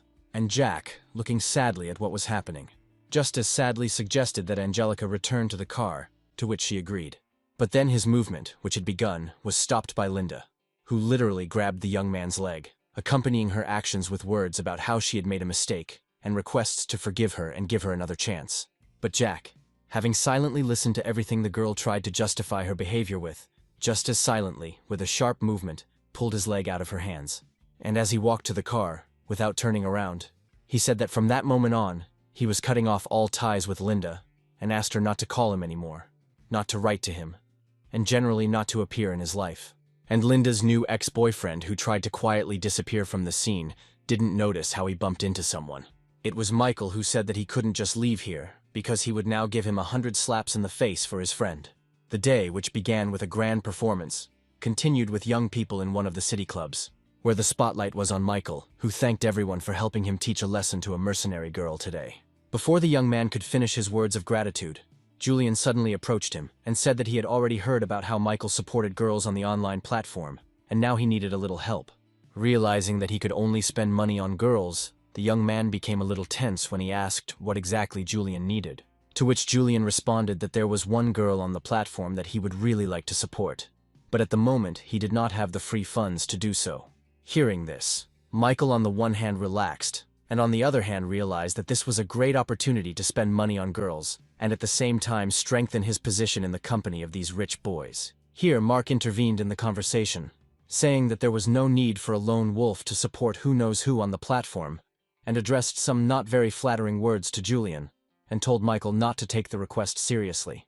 Having listened to everything the young people said, Michael suddenly put his glass down on the table with force, which attracted the attention of the entire group of young people, who became wary in anticipation of what might happen now. But Michael, unlocking his phone, rolled it across the table towards Julian, saying that while he was going to the toilet, he could spend money on the right girl. The young man never expected such a turn of events, where he would be so easily trusted to manage other people's money at his own discretion.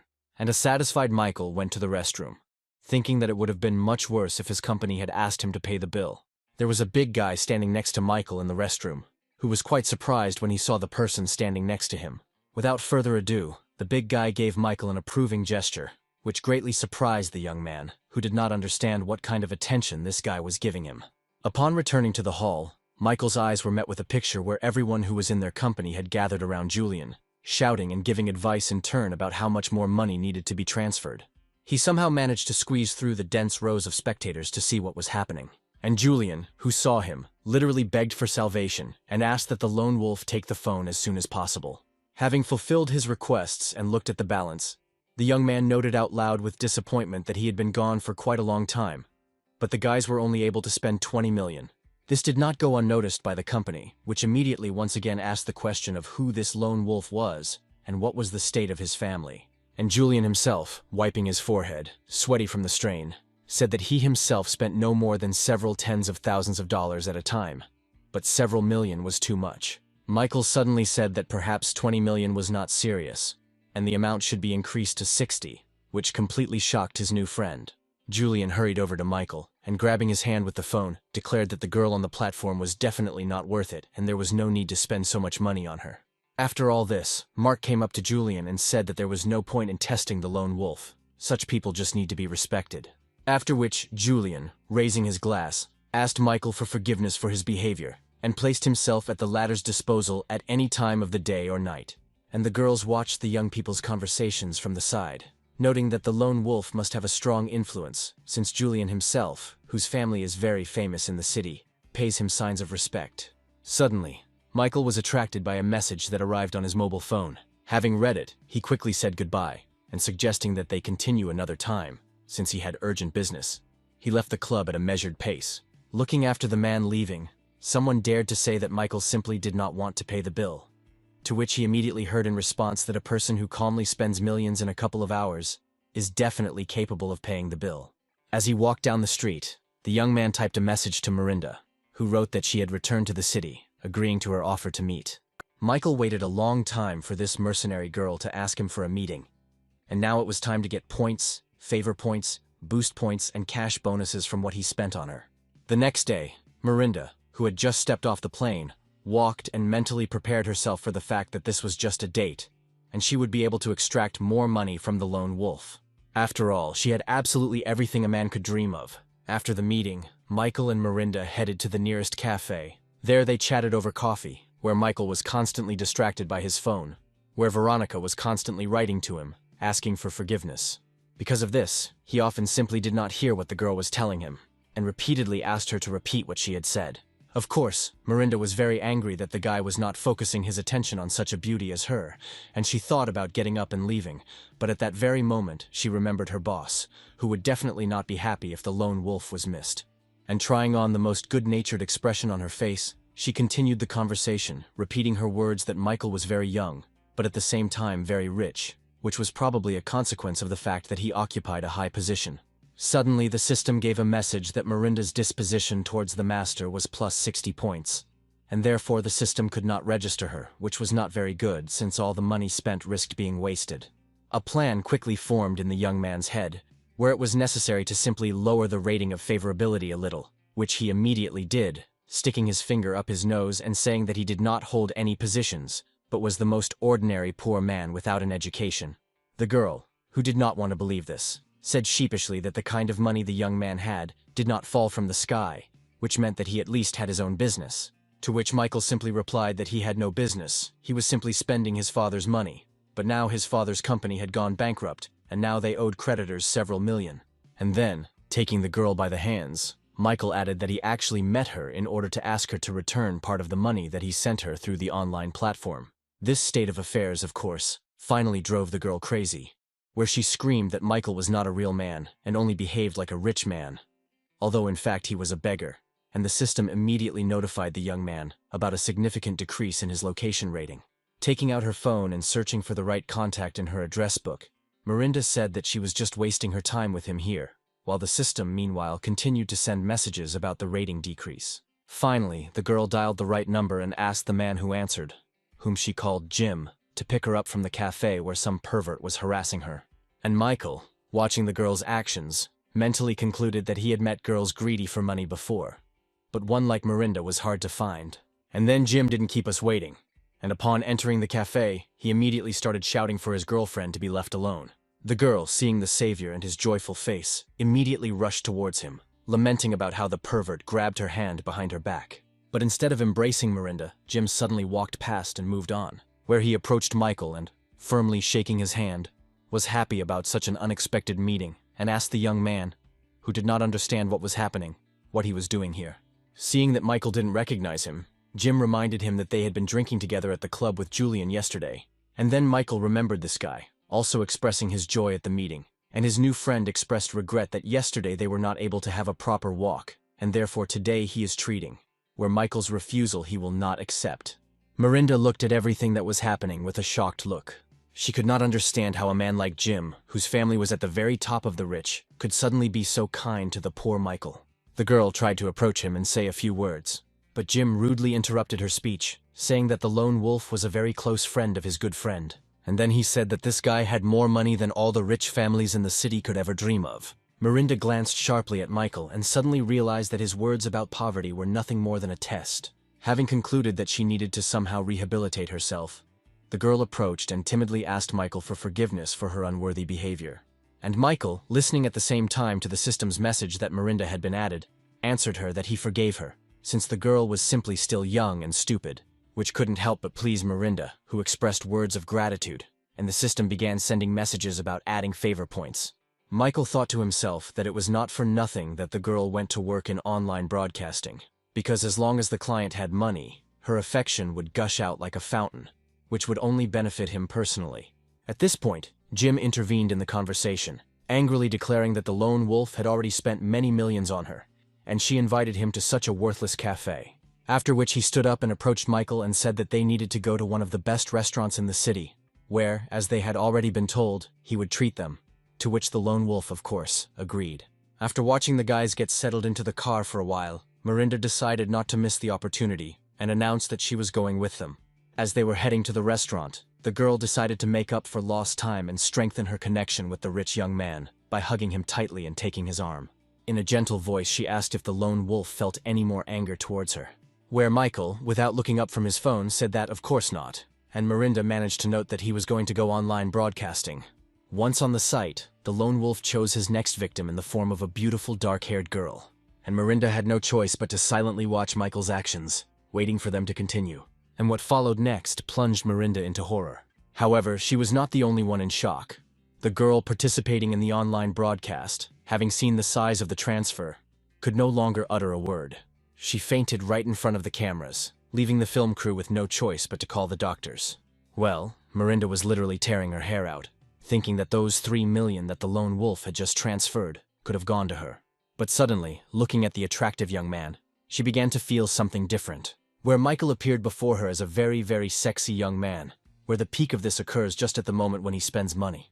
The girl clearly imagined his fingers moving not on the phone screen but on her body, and the voiceover announced to Michael that the girl's level of disposition towards him immediately increased by 50 points. He glanced sideways at Miranda, thinking that there was something wrong with her, since her affection was growing just because he was spending money, and not on her.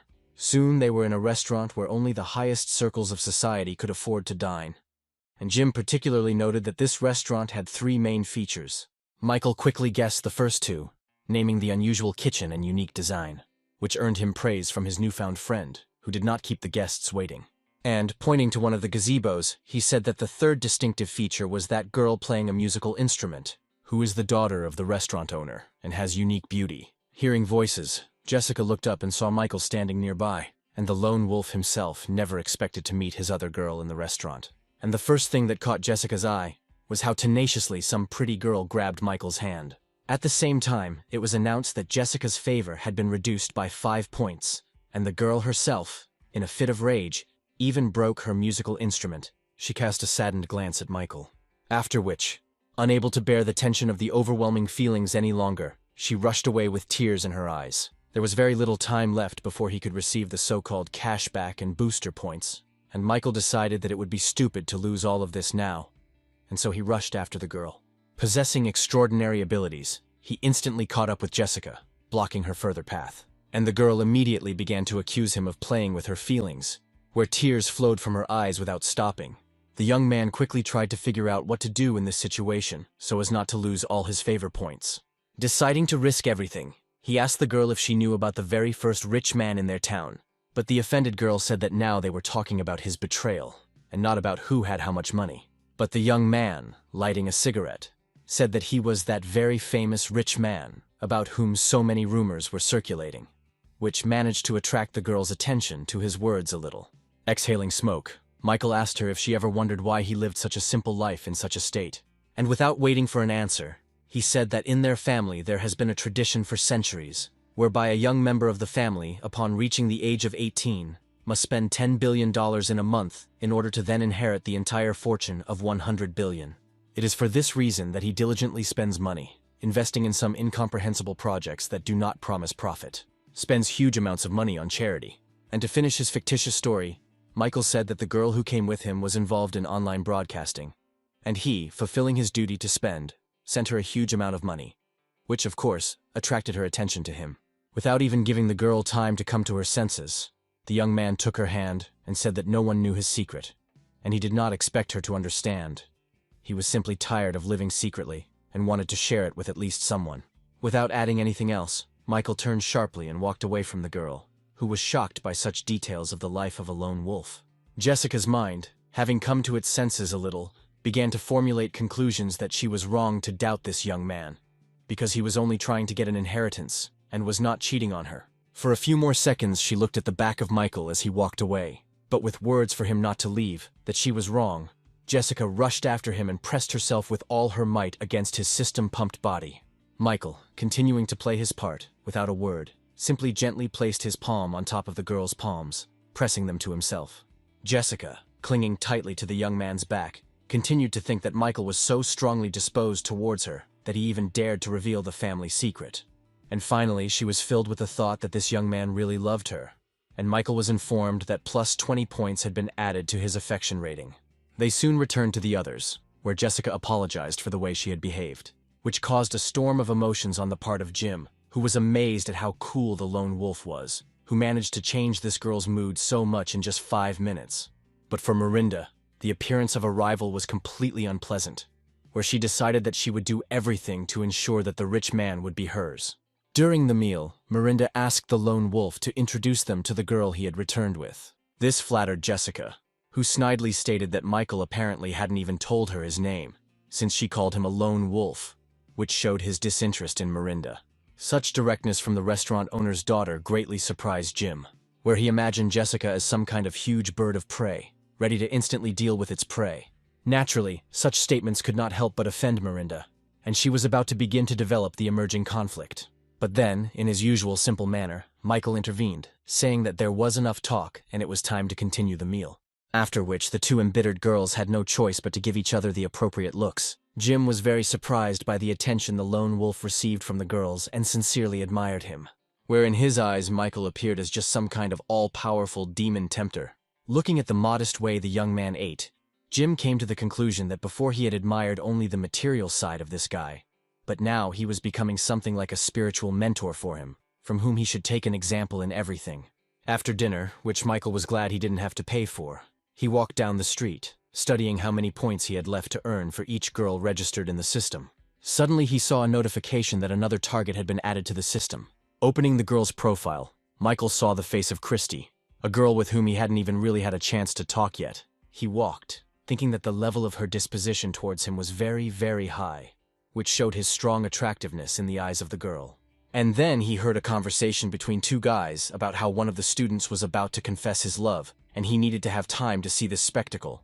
Michael also became curious about what kind of knight on a white horse decided to so openly confess his feelings. It was Billy, kneeling with his arms outstretched, clutching a large, beautiful bouquet.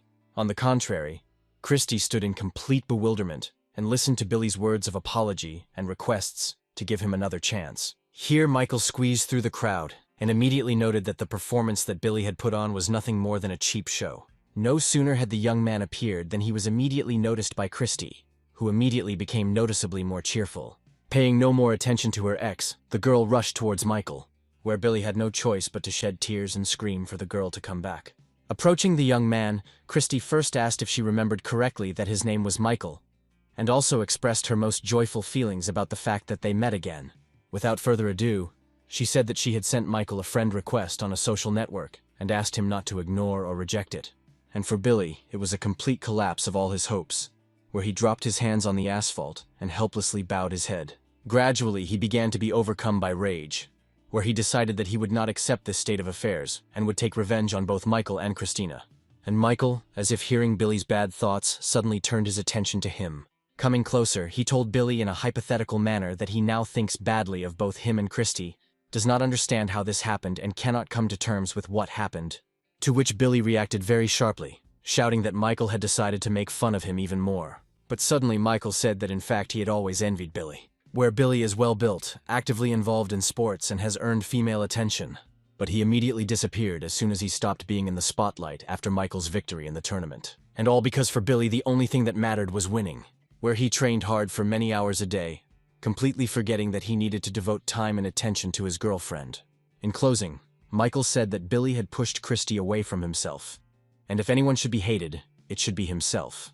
There was a grain of truth in his competitor's words, and now Billy fully realized it. And the crowd immediately picked up Michael's words, and shouts could be heard from everywhere, where people came to the conclusion that Billy himself was really to blame for the fact that his relationship had fallen apart. But Michael's speech had the strongest effect, of course, on Christy, who was now only thinking about how well this guy understood her, while this guy, meanwhile, was listening to the message that the girl's level of affection had already exceeded 90.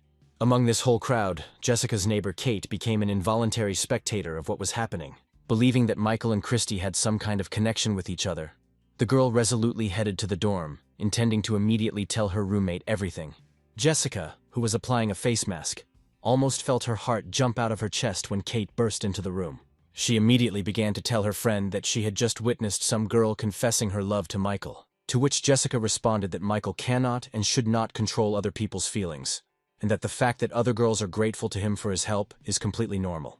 But Kate didn't calm down. She took out her mobile phone, showed her friend how much money the lone wolf spends on other girls, and asked how she could explain it, to which Jessica replied that she was aware of these expenses of his, since Michael had mentioned them, and that these were far from all of his major expenses. She then added that her relationship with Michael was built on trust, which completely discouraged her poor neighbor. Humming a song to herself, Jessica left her friend with the thought that Jessica's crush and her conclusions were not very smart. Michael yawned loudly and impolitely, to which his companion told him to concentrate, but immediately heard in response from the young man that he had not intended to come here at all. The girls sitting opposite him recognized Michael and made eyes at him, asking if he was free that evening. And while his companion was trying to somehow justify the behavior of these girls, whom in fact he had invited, Michael suddenly asked what she was doing here, pointing somewhere. There, Veronica was moving through the hall, bursting into tears. Michael's companion said that she found out that he would be here, so she came too, and then added that she was visiting a doctor after talking with Michael. After listening to his comrade, the young lone wolf decided that he had apparently gone too far with Veronica's revenge. He remembered the day when she had caused him a very terrible mental wound. However, Michael was now coming to the conclusion that Veronica had truly atoned for her guilt and was repentant. He decided that she did not deserve to die for the insult she had caused him, and he was not a monster to torture the poor girl. Then the girls who were sitting next to him said that there was a rumor going around the university that he was that famous, rich lone wolf, which made Veronica turn all attention while Michael tried to respond to this. But suddenly a male voice was heard from the side, saying that if Michael really was that lone wolf, then he would rip his own head off and play football with it. Moving towards Michael, a man said that the one who appears online under the name of a lone wolf spends millions, and Michael cares about every penny. Michael stood and silently looked at the approaching man, where he, without even taking the cigar out of his mouth, came very close to Veronica, introducing himself as Richard, the owner of this store, and asked the girl for her phone number, saying that he had noticed her for a long time. He managed to catch the attention of Veronica, who had recently been doing nothing but regretting her failed relationship with Michael, and she responded to his attention with a friendly look, blushing a little. Taking a closer look at the man who had appeared, Michael remembered that this was his sworn school enemy, who had always boasted of his family's status and wealth and did not disdain any methods for resolving conflicts. Many times he and his henchmen beat Michael without any principles or rules, without conscience or honor. And now, standing next to the girl who, as Richard knew, Michael had always liked, he literally provoked the latter with his gaze to respond. But the man decided that this time he would allow him to show off, since he didn't really want to show off in front of all those with whom he had gathered here today. In addition, Michael immediately had a brilliant idea to test how open Veronica had become with him now and whether she really loved him. Having come up with a plan, the young man got up from the table and, approaching Richard, introduced him as his classmate in high school, where he and his family owned many companies and were obscenely rich. After such a performance, everyone who was keeping Michael company today was amazed at what an influential person was standing in front of them now, and Veronica was not indifferent either. Meanwhile, Michael continued, saying that he really is not the lone wolf that everyone talks about. His entire fortune is a couple of million that he accidentally inherited. What was said stunned Veronica, who until the very end believed that her ex was a fabulously rich lone wolf. The girl was faced with a choice, where on one side there was a man with money, but not particularly liked by her, and on the other side there was Michael, whom she really liked, but was not rich. And at that very moment, the system announced to the young man that 20 points had been deducted from Veronica's favor.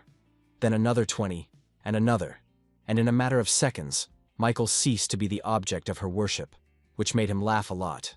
And the infantile girl had already communicated with Richard, saying that she didn't mind giving him her phone number at all. Thinking to myself that in a similar situation, even a complete idiot could make the right choice between feelings and well-being.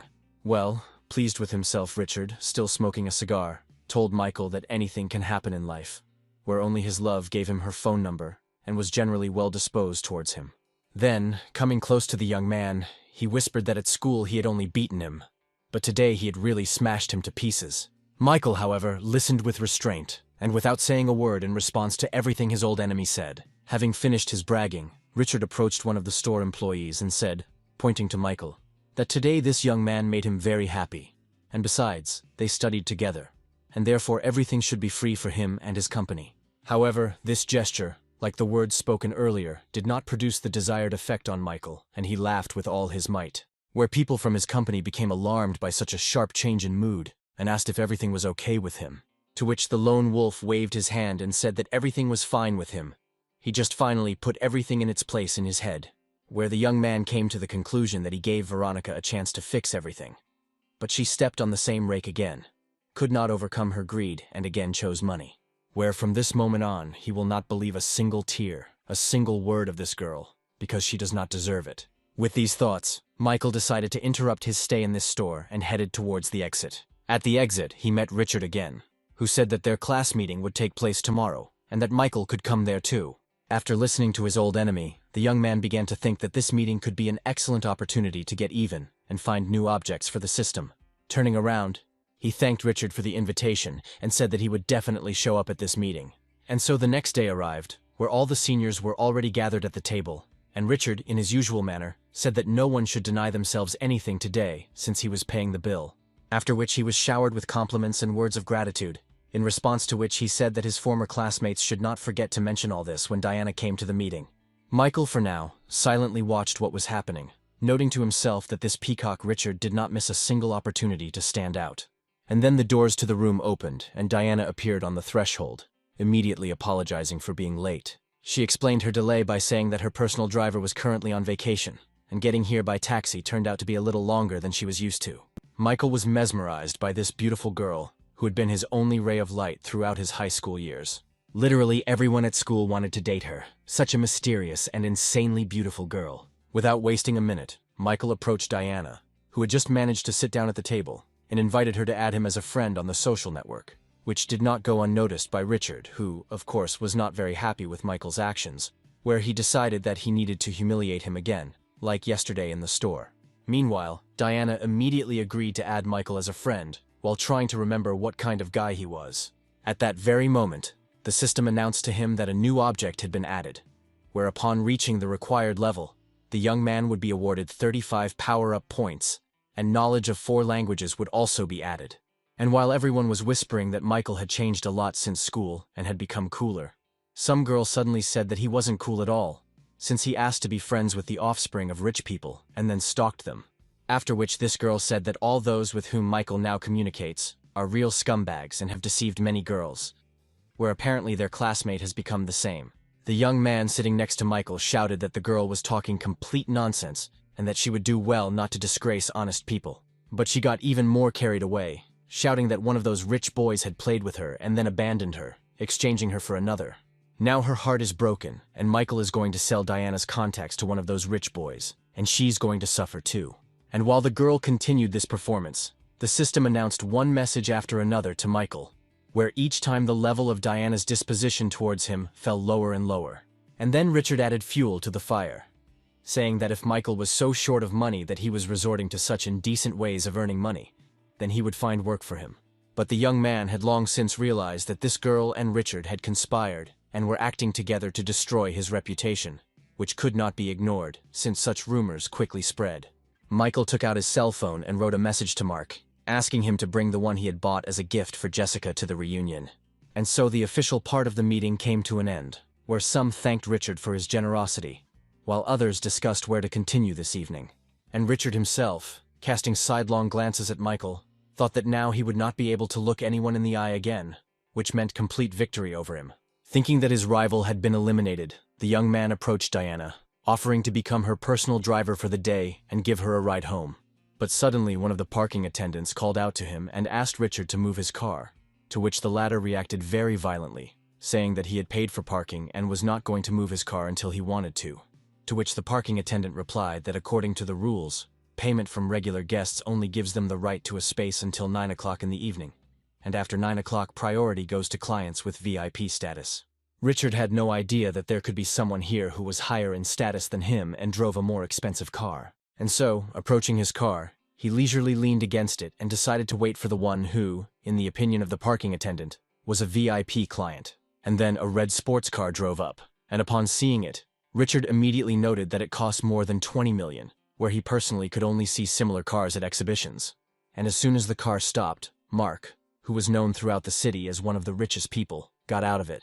And so Richard immediately breathed a sigh of relief, where he was incredibly glad that he had not started a conflict over a parking space, risking a quarrel with such a respectable person as Mark.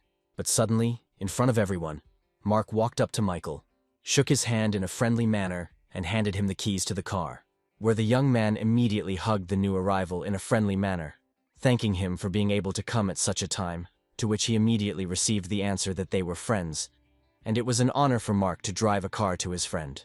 Naturally, all this did not go unnoticed by Richard, who was shocked not only by the fact that this very expensive car belonged to Michael, but also by the fact that a person like Mark was so polite to his classmate and carried out his orders.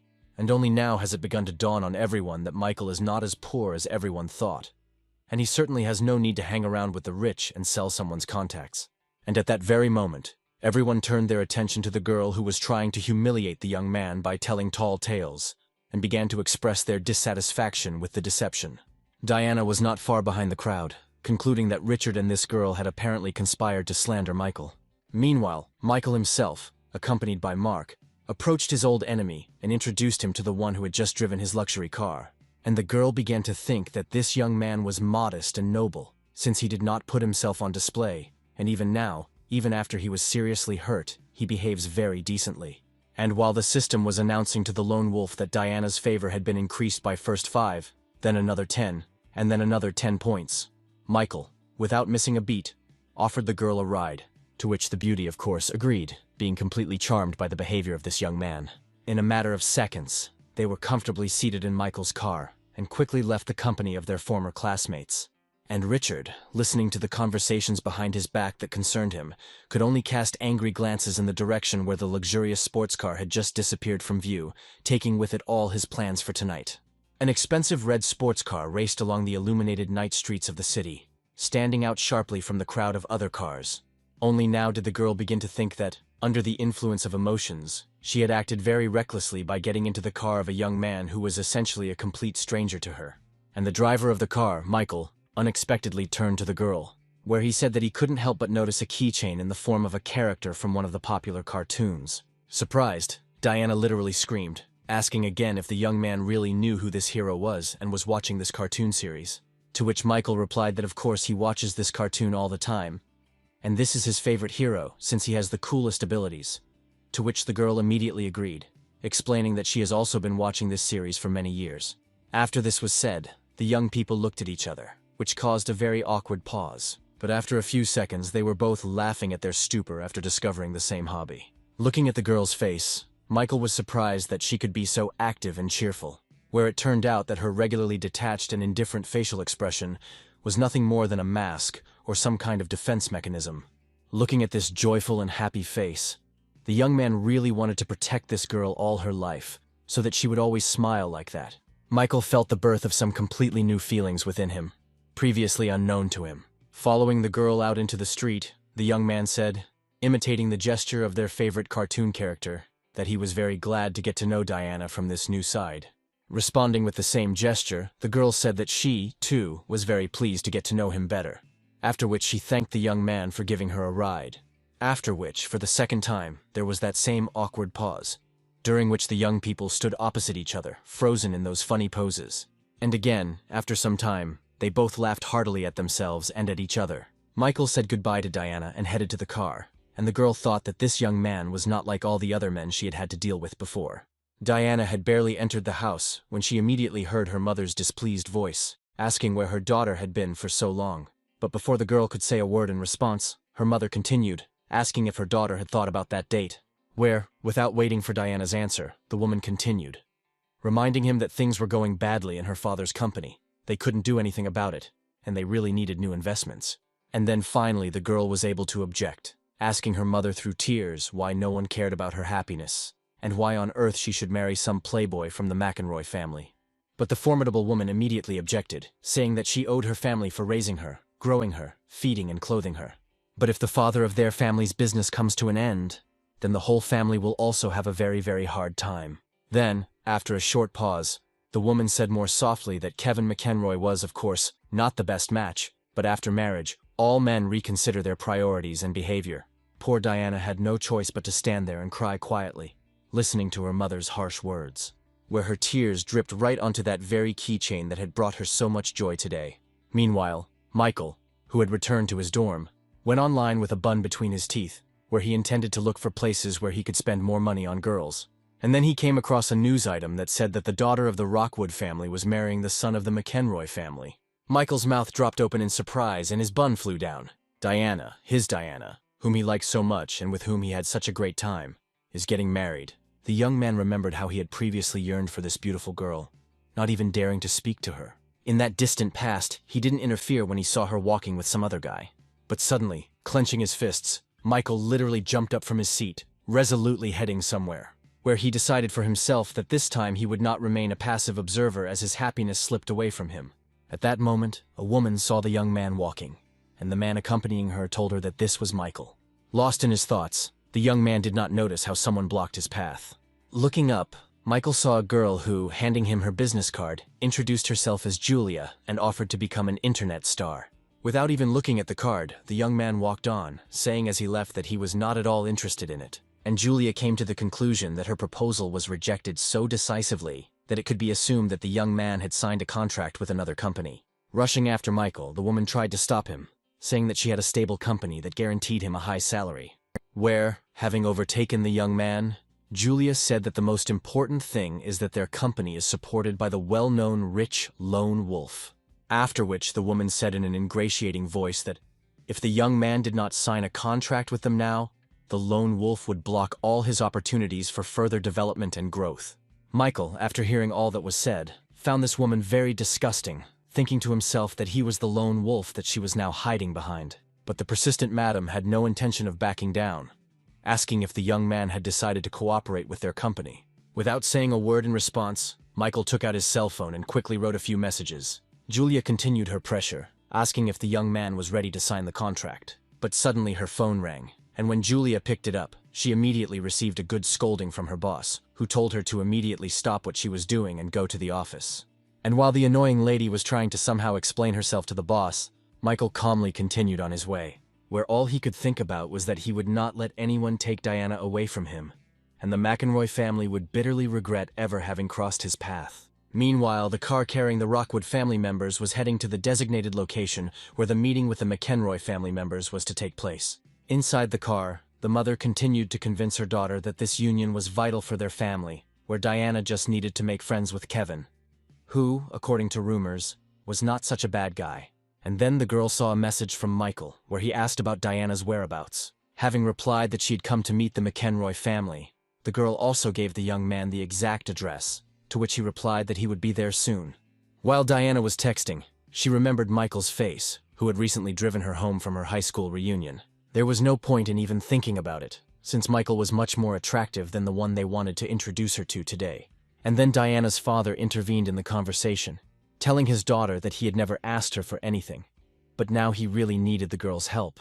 The girl looked at her father and wanted to say something, but the words stuck in her throat. The girl took a deep breath, sighed heavily, and said that she agreed to help her father and meet with Kevin McEnroy. And so, the car drove up to the appointed meeting place, where they were already waiting at the entrance to the business center. The greeter said that Mr. McEnroy was already waiting for them and asked them to follow him to their office. And as they entered the building, David McEnroy's assistant, glancing sideways at Diana, concluded that the daughter of the Rockwood family was indeed a rare beauty. And he even feels sorry, realizing that very soon the young gentleman, with his habits, will leave nothing of this beauty. And then Diana, who was walking behind everyone, suddenly stopped, directing her gaze somewhere downwards.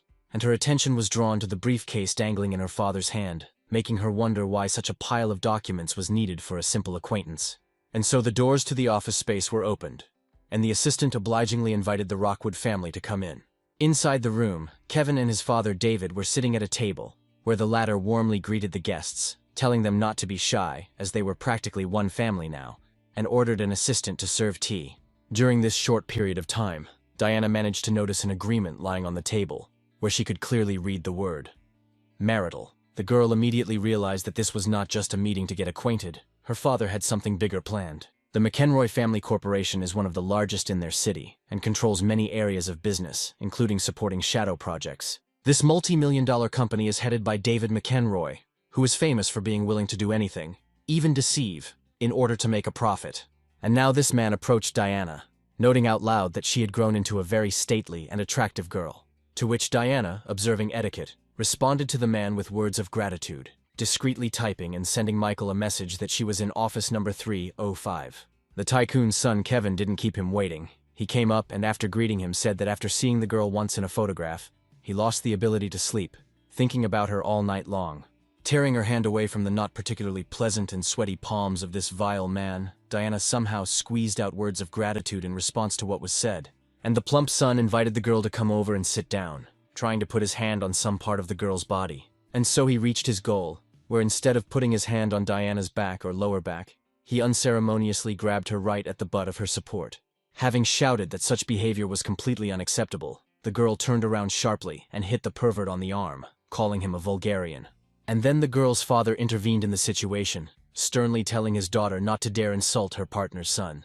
Diana was filled with anger, where she really wanted to say a lot to her father, but she couldn't, and out of helplessness she only clenched her teeth tighter. The girl's father then turned to David, asking for forgiveness for her and saying that she was simply an unreasonable child who would be a good match for his son, to which Mr. McEnroy immediately replied that it was time to start studying the documents.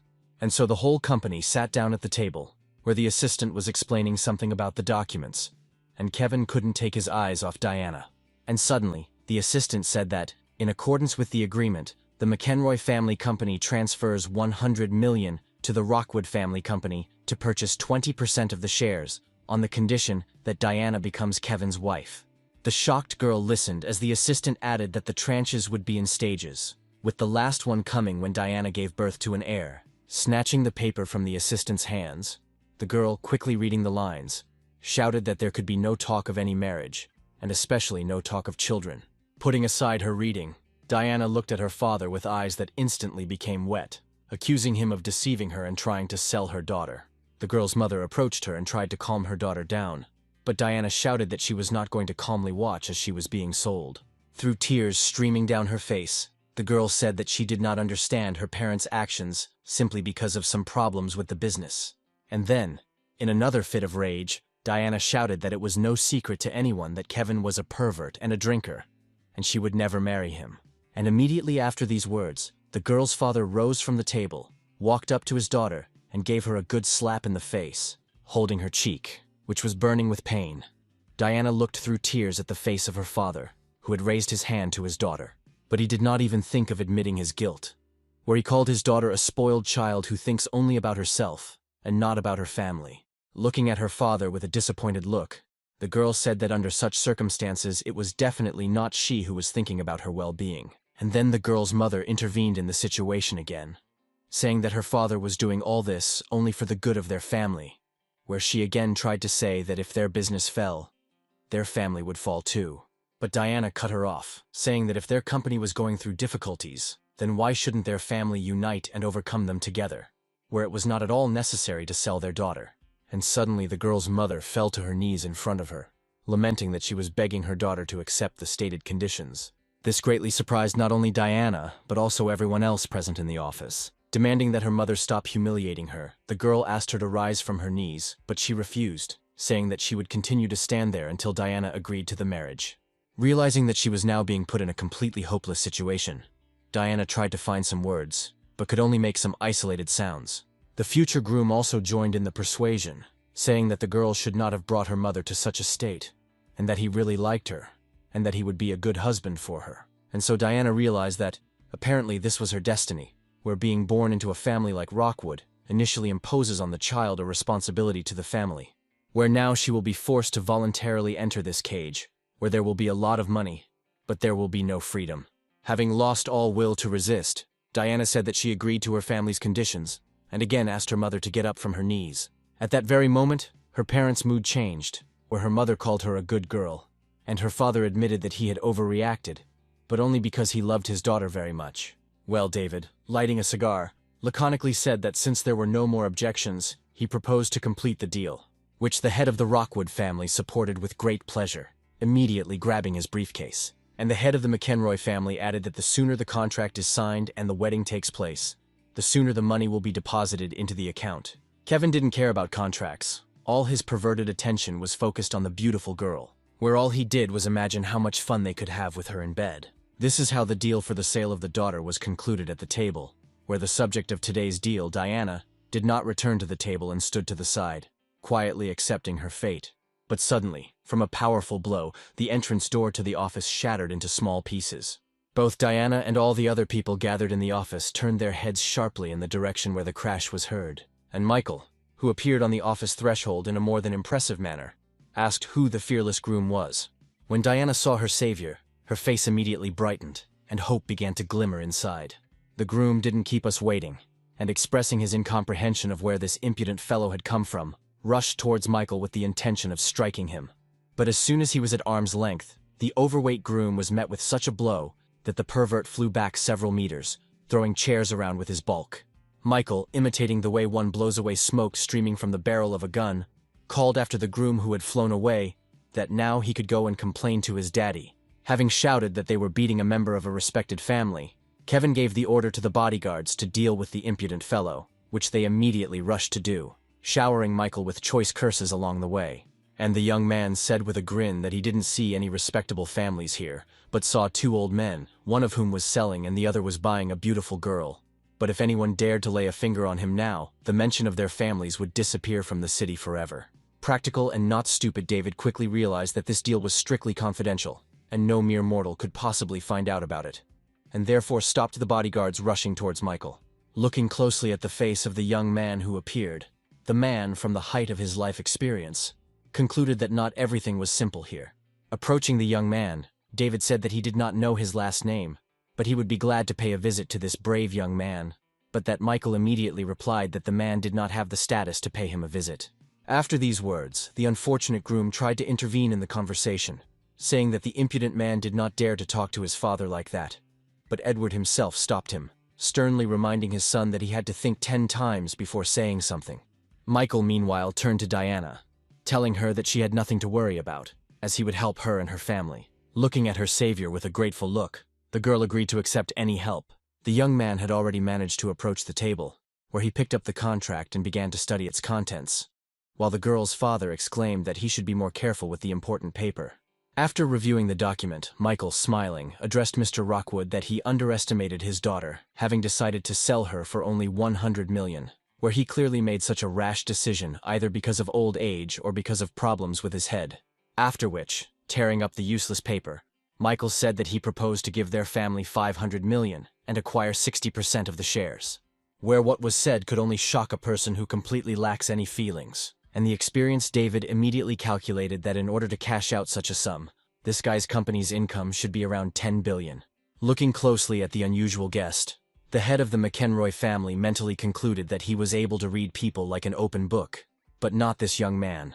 The greedy, negligent father, who had just almost sold his daughter to a pervert, thought only that with such investments he would not only revive the company, but also expand his activities. But then Michael added that he was not going to give them that kind of money just for pretty eyes. He had one condition. Where, turning around, the young man, sharply throwing out his hand, pointed in the direction where Diana was standing. Where, seeing this gesture, the poor girl came to the conclusion that now Michael wants to buy her, only for 500 million. Unable to bear such shocks any longer and concluding that Michael was just like the others, Diana almost fell to the floor, thinking that this seemingly normal guy also perceived her as a commodity. The girl began to cry again. And again the salty liquid dripped right onto her favorite keychain. But what Michael said next stunned the girl, because he said that his condition was that these 60% of shares be registered in Diana's name. And as soon as this is documented, the promised 500 million will immediately be credited to the account. Everything she heard reverberated inside the girl in wild waves of joy, and for the second time today she found hope.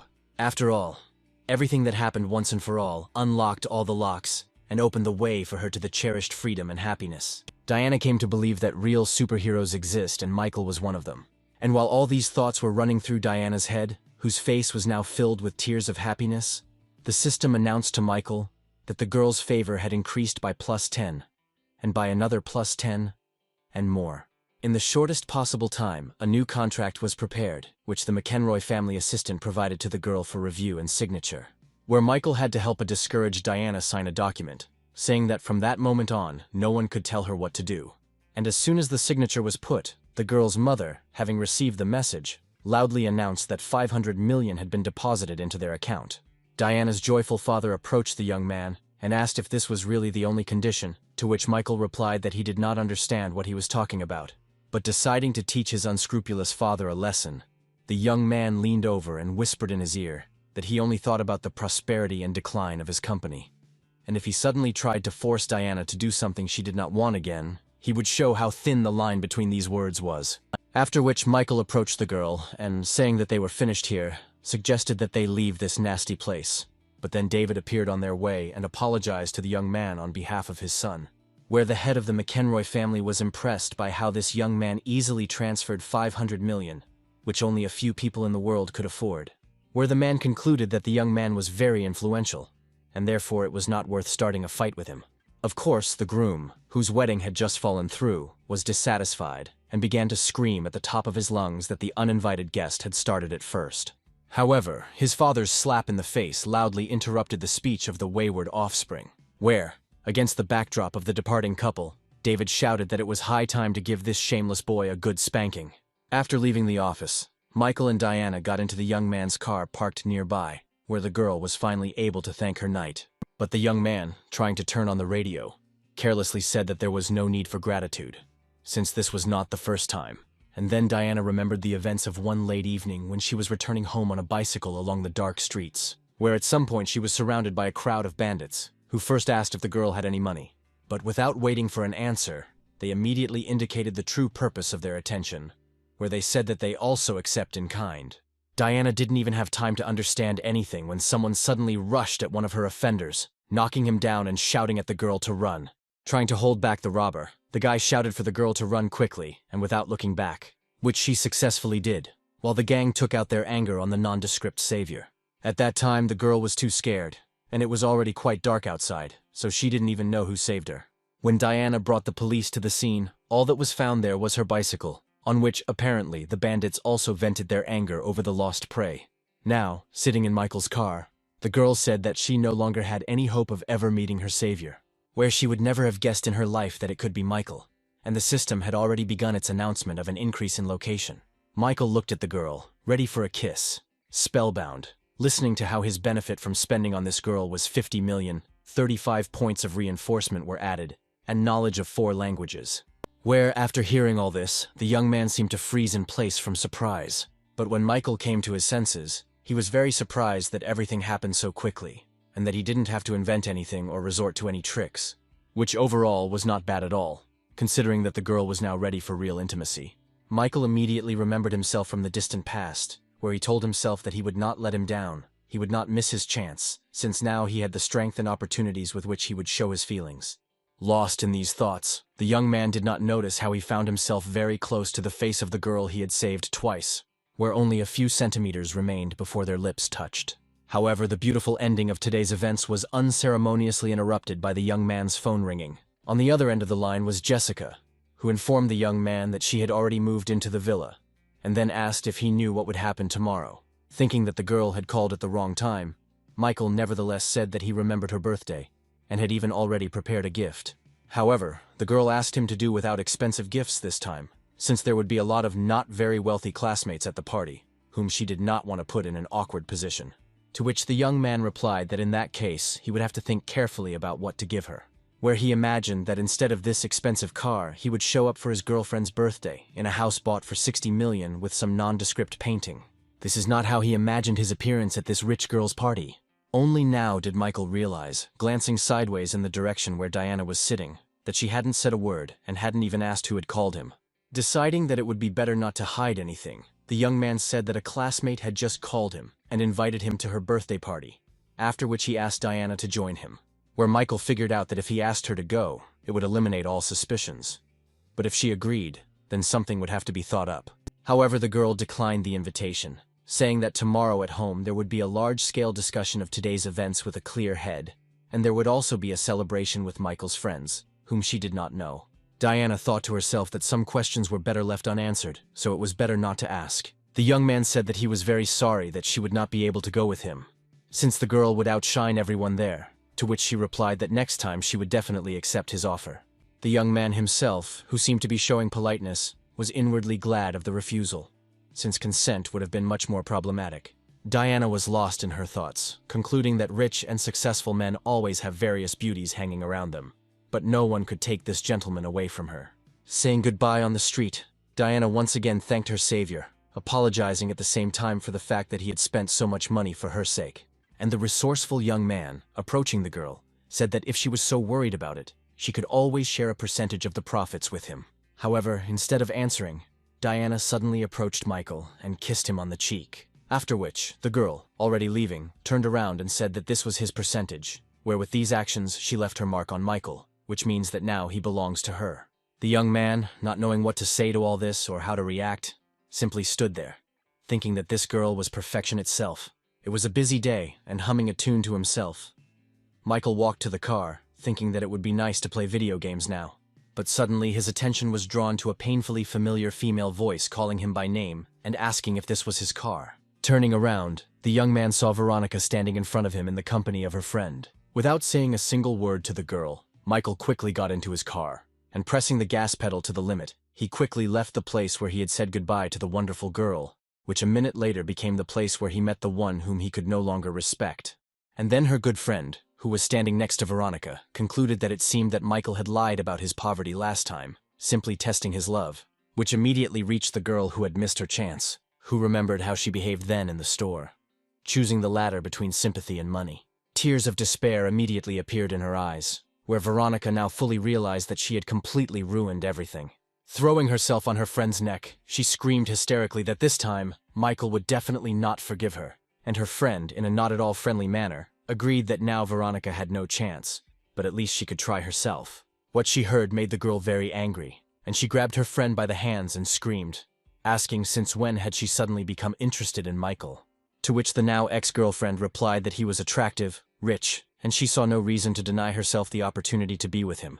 And then the girl added that apparently Veronica was simply boring him, but her friend could easily please him, which finally enraged the girl who had made the wrong choice.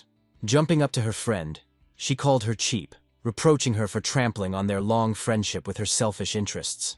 But the attacked girl did not remain in debt, and, grabbing Veronica by the hair, returned her insult, adding that it was not she, but Veronica, who jumped on Richard's fat wallet, after which mutual insults and threats of physical violence rained down on both sides, and clumps of hair flew in all directions.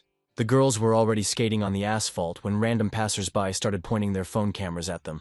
When the fight was over, Veronica slowly trudged down the street, lamenting that she had now lost everything, both her boyfriend and her friend. Remembering her beloved, the girl thought that the more beautiful he becomes, the more they move away from each other. Flowing with tears, slowly walking down the street in dirty and torn clothes, Veronica came to the conclusion that getting Michael back was becoming an unrealistic task. And then Julia suddenly appeared in front of the girl, clutching a business card in her hand, and said that she shouldn't cry. Giving Veronica her card, Julia invited her to become an internet star. And as a trump card, she added that if she wanted to get her boyfriend back, she had a great idea for this. Michael sat in his dorm room, thinking about what to choose as a gift for Jessica. Getting up from his seat, he was about to go shopping in his search, when suddenly his neighbor said that Veronica now has her own channel, where she shows something new. Not believing his ears, Michael jumped up to the monitor and saw his ex, who, wiping away tears, told the whole world about how he ran after her, where the girl ended her story by saying that in the end she became of no use to him. Michael's neighbor wondered if she really had something with the lone wolf, since the girl called him by that name, and Michael thought to himself that she was a real bitch, where beyond any shame this traitor managed to make herself a victim in this story. However, after thinking a little, the young man came to the conclusion that Veronica herself would never have thought of such a thing. Reaching for his phone, he was already unequivocally convinced that someone had advised her to hide behind the lone wolf and portray herself as a victim. Michael called the right people and asked them to find out what company was broadcasting live broadcasts at the internet address he had provided. A couple of minutes later, he received a message indicating the name of the company, and Michael immediately remembered that it was on behalf of this company that the crazy Julia had approached him on the street. This time the young man decided that there would be no mercy for this unprincipled woman. Meanwhile, comfortably lounging on a chair with a cup of coffee, Julia informed her boss that the popularity indexes had increased many times over after Veronica's broadcast. She remembered a recent conversation with her boss, where he reproached her for threatening the very night wolf who could ruin their entire company, to which Julia replied that it was just a student. And the boss, raising his voice even more, shouted that this student was the lone wolf, which Julia couldn't believe, because from the guy's appearance she would never have guessed that he was capable of spending tens of millions. But the boss opened his laptop and showed the information he had collected, explaining that a certain Veronica was his first love. He had been pursuing her for 3 years, but now they had broken up, which greatly pleased the enterprising woman, who decided that this was an excellent coincidence, where a lone wolf would never forget his first love, and this should be used. Where, according to Julia's plan, Veronica should become popular, which will cool the guy's ardor, where he will understand that it was in vain that he refused to cooperate with her. But suddenly her phone rang, and the words that came through the speaker struck like thunder, as it said that their company was blocked throughout the entire internet space. In parallel with these events, Michael typed and sent a message that the company that was currently broadcasting false information from Veronica, to put it mildly, he did not like, and he would be grateful if this company disappeared once and for all. And so, the next day, something unimaginable began throughout the city, where some people doubled the stars' fees, luring them to themselves, while others terminated contracts with Julia's company. Others checked for information about tax evasion, while others took on the liquidation of all assets. After Michael's message, the days of this office were numbered, and now Julia's assistant was already telling her that all the major shareholders had withdrawn their assets, and now the company had to pay them 10 million, which the woman, naturally, did not have. Completely broken and destroyed, without a penny in her pocket, Julia was left wondering who could have done all this. It didn't take long for the creditors to come forward and remind us that the loan payment was already 6 months overdue. Following them, the stars that Julia's company broadcast on the internet arrived and said that they were quitting, wishing their former boss good luck. And when the woman returned to her office, she was reminded that she needed to pay the rent, where if the payment was not made on time, the lease agreement would be terminated. And so, by evening, Julia and her assistant were carrying out the last remaining property from the completely destroyed company. Bursting into tears, the woman came to the conclusion that all this was the work of a lone wolf, and that only he had the connections with which such a thing could be done. Michael, reading the message about the complete liquidation of the company, smiled and said to himself that he would somehow need to thank those to whom he turned for help in this matter. After which the young man got into his luxurious car and decided that it was time to sort out a gift for Jessica, since there was less and less time left before the start of the holiday. But suddenly, a sharp blow to the side window literally made the young man jump in surprise. It was Julia who said that she had made a mistake, that she would be smarter next time, and asked the lone wolf to give her at least some chance of survival. Michael was in complete shock, because suddenly the system announced that a new object in the person of Julia had been added. Making a more than serious face, the young man said that it was only a warning that the woman should never catch his eye again. After which he pressed the gas pedal and the car took off, leaving the ruined woman completely alone, and with the thought that this lone wolf is very handsome and courageous, where she was especially turned on by the rudeness on the part of the young man. Michael, in the car speeding away, could only be surprised at how the system announced an increase in Julia's affection, which was completely absurd in such a situation. Jessica's guests admired her new villa, making various guesses about how much such a property might cost. the heroine of today's celebration herself, walked timidly among the guests, constantly answering the questions that were voiced. That she is not the daughter of a secret billionaire. But suddenly one of the guests asked if this villa really belonged to Jessica, where the girl explained her doubts by the fact that she and her father were present at the auction, where the house was bought by a certain man who has no relation to Jessica's family. Kate, who was also present among the guests, stood up for her friend and told Patricia, who was Jessica's sworn enemy, that the latter was not going to deceive anyone here. But suddenly, Patricia had support in the form of a certain young man who said that he also knew about the sale of the house to that man, since he was present at his daughter's birthday, which became the reason for the purchase. At that very moment, rumors began to spread among the guests that Jessica was, in all likelihood, just the kept woman of the gentleman who had bought the house. But suddenly someone put a document on the table with a loud bang, certifying the right of ownership of this villa. It was Kate who crossed her arms in victory, telling everyone that the name of the owner, Jessica, could be seen right now in this document, which immediately silenced their opponent who had lost this fight. Just as the people around immediately changed the direction of the conversation, declaring that they had never doubted Jessica's integrity and had no idea that her work was so profitable. Jessica herself, not paying much attention to the conversations of those gathered, was only thinking about why the one she was waiting for so much had not yet arrived. Meanwhile, Michael had already managed to reach the birthday party venue and was getting out of his car clutching the gift. Remembering that Jessica had asked him not to stand out, the young man left the car far from the house and continued on foot. The noise of a powerful engine behind him attracted the young man's attention. But before he even had time to turn around, a luxury sports car rushed past, almost hitting him. The car stopped right in front of the entrance to the house, causing general admiration, where Paul Mitchell, the most popular guy at the university, whose family was also far from poor, got out of the car and explained the location of the villa on the phone. Noticing a nondescript and modestly dressed guy with a teddy bear, Paul was mentally surprised, thinking that Jessica definitely had some problems with taste, since she invited such a ragamuffin. And then the birthday girl herself appeared on the street, joyfully exclaiming that her long-awaited man had finally arrived, to which Michael and Paul turned around respectively, where each of them took what was said personally. Without wasting a second, Jessica ran towards where Paul was preparing to embrace her, also saying that he missed her. But with a deft movement, the girl dodged the embrace and continued on her way, where she stopped only near Michael, who, in front of the shocked rival, congratulated the girl by presenting her with his modest gift. Some guests were no less surprised when they saw how happy the birthday girl was with a simple teddy bear. While she did not react to their gifts, such as branded watches and handbags, and simply thanked them for their attention. Paul stood there thinking about how he had been trying to court Jessica for a long time, which had brought no results, and then some upstart suddenly captured all her attention. While he was thinking about his failures and his new rival, a small van pulled up to the house. Paul narrowed his eyes sarcastically and smiled, mentally noting that now was his time to come out.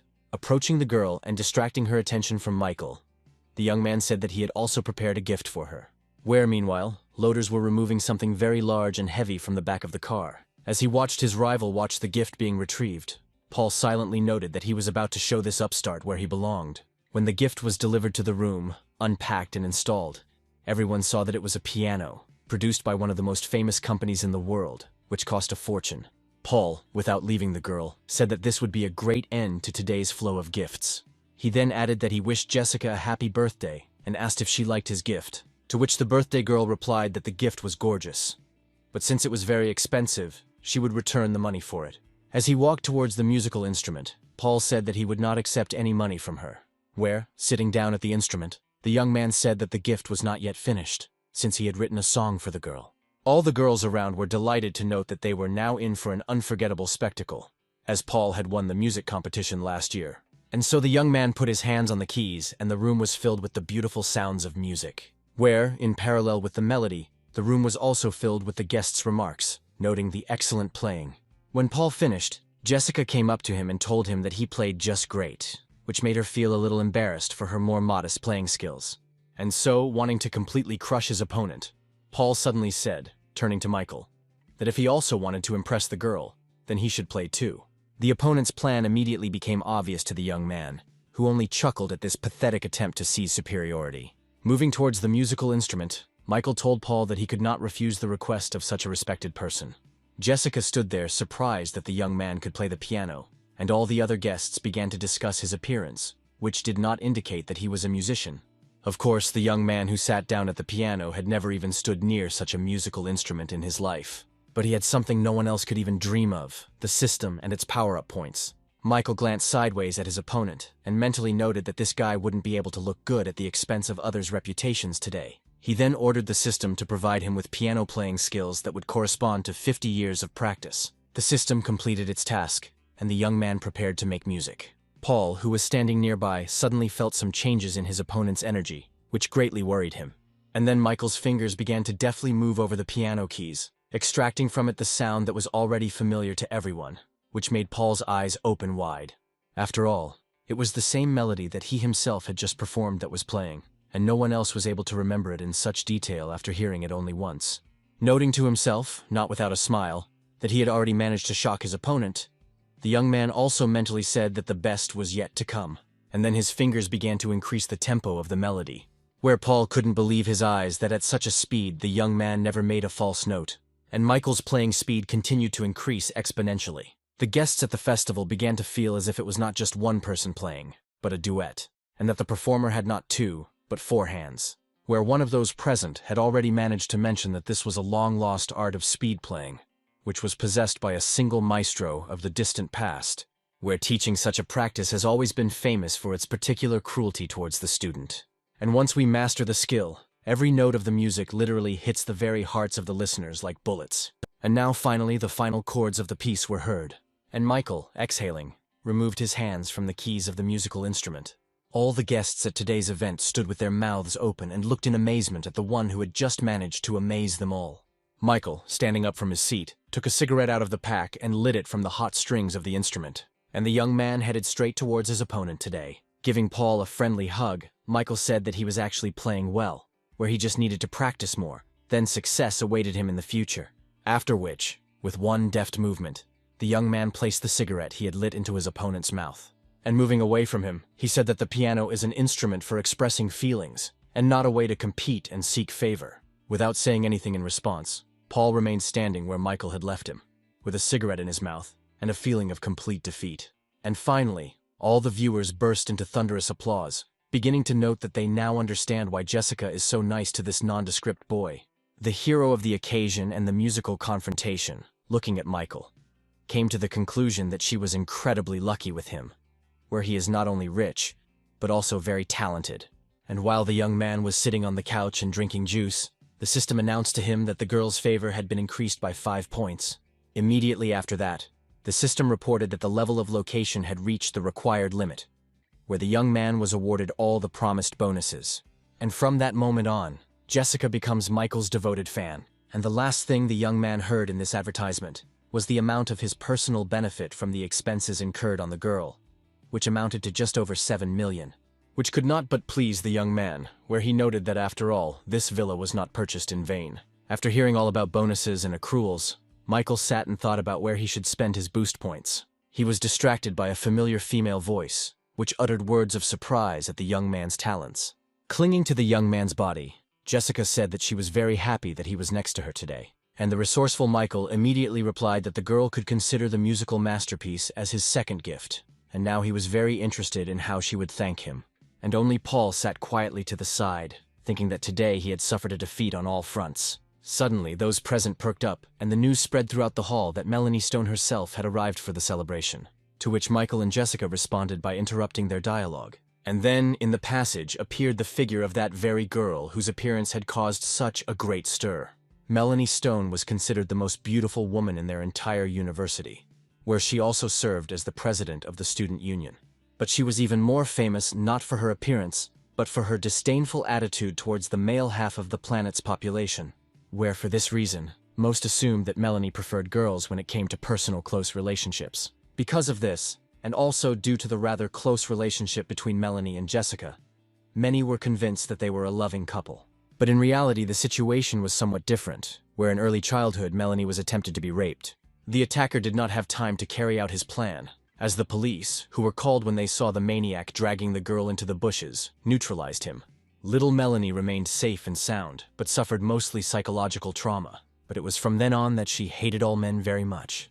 As Melanie moved around the room, Jessica asked Michael a provocative question about who was prettier, she or Melanie. To which the young man, showing maximum tenderness, replied that Jessica was the most beautiful of all the girls in the world. To himself, he thought that he would, in principle, like to stay away from Melanie, since there was definitely something wrong with her head.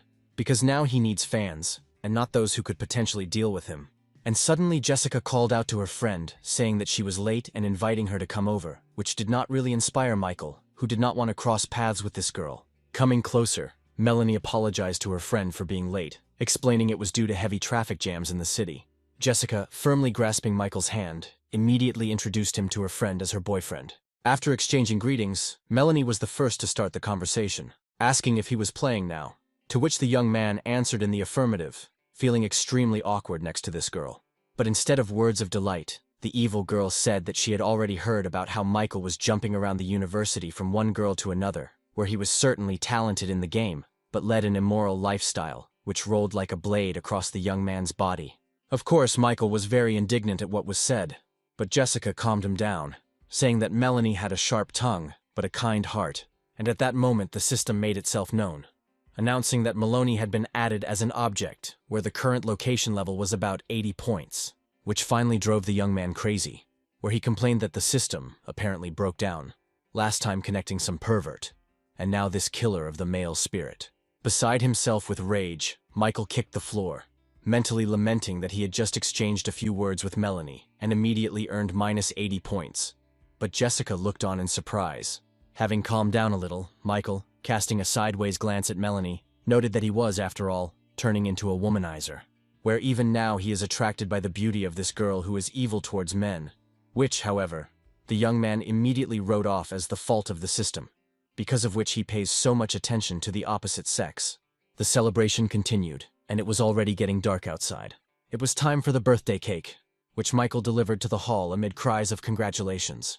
As per tradition, Jessica made a wish and blew out all the candles on the cake with a strong exhalation, after which she and Michael cut the cake into individual portions. And when the treats were handed out, and the birthday girl herself thanked her guests for their attention, Melanie asked them to step away with her for a minute, which seemed very strange to Jessica, since her friend's face was very worried. Their conversation took place outside, under the bright light of a huge moon, where Melanie, without preamble, advised her friend to stay away from Michael, which provoked Jessica to ask the logical question, why? To which the friend replied that it was obvious that this guy had already had relationships with many people at the university, and she didn't want her friend to be left with a broken heart. And, finishing her glass, Melanie added that she was graduating soon and planned to hand over the post of student union president to Jessica. This news almost shocked the girl so much that she couldn't find what to say right away. After all, as far as the functioning of the student union is concerned, in this regard over the past year, they have had many disagreements, where no one wanted to give in to each other. And now this impulse to give her such a high post made Jessica think seriously, where the first thought that came to her mind was that Melanie really was more into girls, and apparently was hitting on her. Quickly starting to shake his head and hands, Jessica told her friend that she wasn't sure she could handle such responsibility, and Michael was actually a very good and caring young man.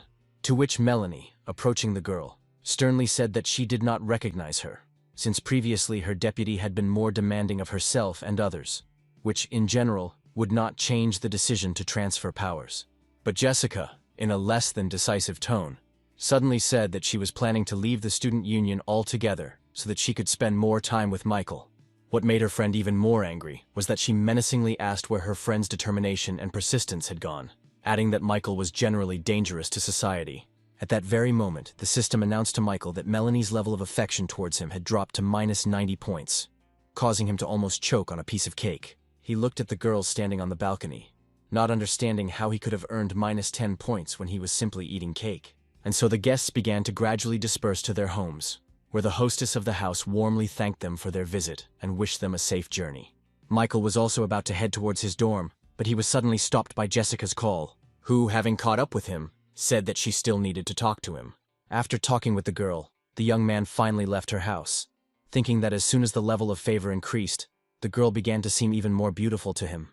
During the conversation, she simply suggested that they go to the movies together tomorrow. But she suggested it in such a tone as if she were asking him to spend the night with her.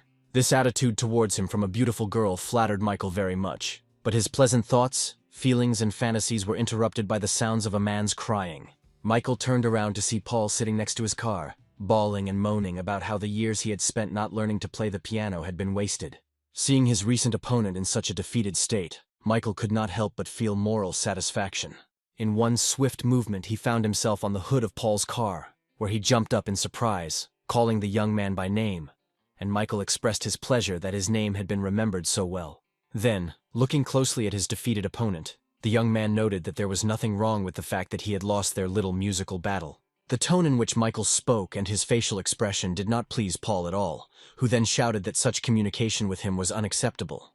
Jumping off the hood of the car, the young man said that of course Paul was right, after which he headed towards his car, noting that he was so full that it was hard to walk. But the young man, excited by the confrontation, did not calm down, saying that he was ready to admit that Michael had surpassed him in playing the piano. But immediately taking out the key to his car, he continued that in terms of security, Michael is far behind him, where, probably, he is not able to pay even for a taxi home. But the young man, who was no longer interested in further confrontation, simply walked up to his car, opened the door, and began to get inside. Clutching his car key so tightly that it shattered into several pieces, the young man stood and watched silently as his opponent got into a car that cost about 5 times more than his own. But then his feelings got the better of him, and Paul fell to the ground, cursing Michael and trying to figure out where he got such an expensive car. Michael himself had long been immersed in thoughts about what kind of movie he and Jessica would watch tomorrow. And then his attention was drawn to Melanie standing on the side of the road. The night was quite cool, and it was clear that the girl was literally shaking from the cold. However, Michael concluded that it was none of his business, and this crazy girl could die of cold, but it would not affect his feelings.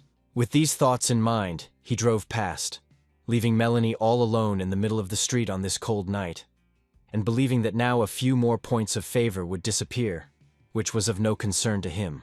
But suddenly the young man, looking in the rearview mirror, pressed the brake pedal, where in the reflection, he saw how several strong guys approached Melanie and began to pester her. Having surrounded the girl from all sides, the bandits took turns asking questions about why such a beauty was standing there alone at night and offered her their protection. Where one big guy, attracting Melanie to himself, said that they would not take money from her for security, but would prefer other ways to pay. However, neither the number of villains nor their intentions frightened the girl at all, who shouted for the bandits to leave until she called the police. But what Melanie said didn't have any significant effect on the guys, who only laughed loudly and unanimously in response to her words. And, apparently, the leader of these bandits began to approach the girl, saying that with such a stubborn character as hers, their pleasures would only become more fun. But before he could finish his thought, a sharp pain pierced his entire huge body. The reason for this was a precisely aimed kick from Melanie to the place that the robber planned to use for pleasure, which all his henchmen looked at with horror.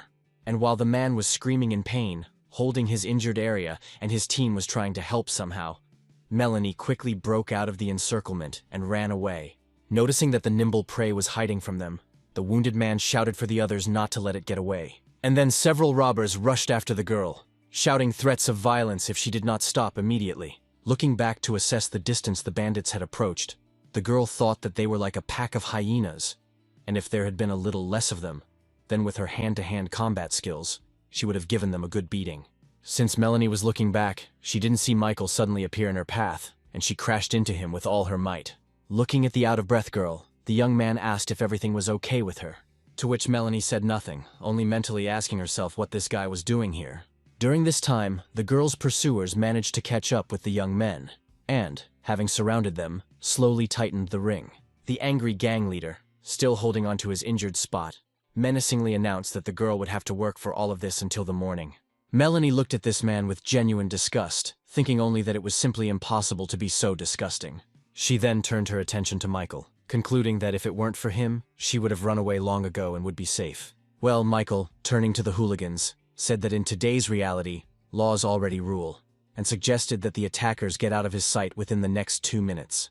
However, the leader of this gang smugly said that he was the law here, and the defender would be in great trouble now. In the next couple of minutes, the quiet, cloudless night was well diluted by the sounds of blows, falls, and cries of pain. And finally, in the middle of the street, only Michael remained standing from the male half, examining his fallen opponents. Shaking his palms together, the young man, looking at the lying leader of the gang, said that he should have listened to his advice, after which he turned to Melanie again, asking if everything was okay with her. But suddenly the system announced that another 5 points had been subtracted from this girl's favor, which was a real shock for Michael. Looking at this strange person, the young man could not find an explanation for what was wrong with her and what he had managed to do wrong to her, because he was only saving the girl. Melanie remained silent for now, fixing an extremely unfriendly gaze on her savior. However, Michael gave the girl an equally angry look, where he mentally said that he had just saved her, but her affection not only did not grow, but also fell, which seemed to him the height of absurdity. And so, the first to break the silence was the rescued one, where she pointed to the lying robbers and said that all this made no sense. In an icy tone, she said that she would not fall for these outdated methods, as others had fallen for. Where Melanie drew a logical chain from the moment when she stood at the bus stop and was accosted by bandits, to when Michael suddenly appeared, supposedly to save her. After which she headed towards her savior, standing on the hand of one of the robbers along the way, and said that Michael's plan to seduce her had completely failed. And so, finally, finding herself face to face with the young man, Melanie said that he had overestimated himself and underestimated her. Suddenly, the girl grabbed the young man by the t-shirt with a sharp movement, pulling the hero towards her. She shouted that Jessica was ready to leave the student union for him, and he suddenly decided to hit on her friend. After which, throwing the young man away with a rude gesture, Melanie, leaving, added that she really found Michael disgusting. For some time, the young man stood in the middle of the road, trying to somehow digest what had happened. But, unable to bear it, he literally grabbed his head, screaming into the void and thinking that this girl had a real persecution mania. Calling out to Melanie as she left, the young man tried to explain that everything was completely different from what the girl had imagined. But in response, she only heard that if he didn't come to his senses and start behaving normally towards Jessica, then she would find him and cut off one known place, which finally dissuaded Michael from the need to somehow contact this abnormal woman. He let the girl go, leaving him standing among the bandits lying on the ground with mixed feelings. But then one of the robbers began to come to his senses, raising his head and trying to figure out where he was and what had happened. But at that very moment, Michael was overcome with rage, where without even looking down, he made a sharp kicking movement with his foot, where the bandit's head was unlucky enough to be in its trajectory, shouting that Melanie was just an ungrateful bitch. Without even noticing that he had just knocked out one of the bandits again, the young man turned around and walked away, cursing the girl he had saved along the way. So the young man managed to walk all the way to the university. He couldn't stop thinking about what the ungrateful Melanie had said to him, continuing to address her with abusive words every now and then. He was distracted from his dark thoughts by the vibration of the phone in his pocket and the ringtone that followed. Taking his phone out of his pocket, Michael thought that someone was clearly late with their calls. As it turned out, it was Diana who called, asking about the young man's plans for the next day. But before the young man could say a word in response, the girl, without wasting time, said that tomorrow she had a lot of free time, and she invited Michael to go to the cinema. Realizing that tomorrow he would also have a date with Jessica, the young man tried to object. But the persistent girl said that it was her first invitation, which he could not refuse. Michael had no choice but to accept the invitation, where he decided that he simply had to space out the dates so that they did not overlap in time. The next day, Michael was sitting in his car near his university dormitory, sending a message to his friend. He asked where he had been staying for so long.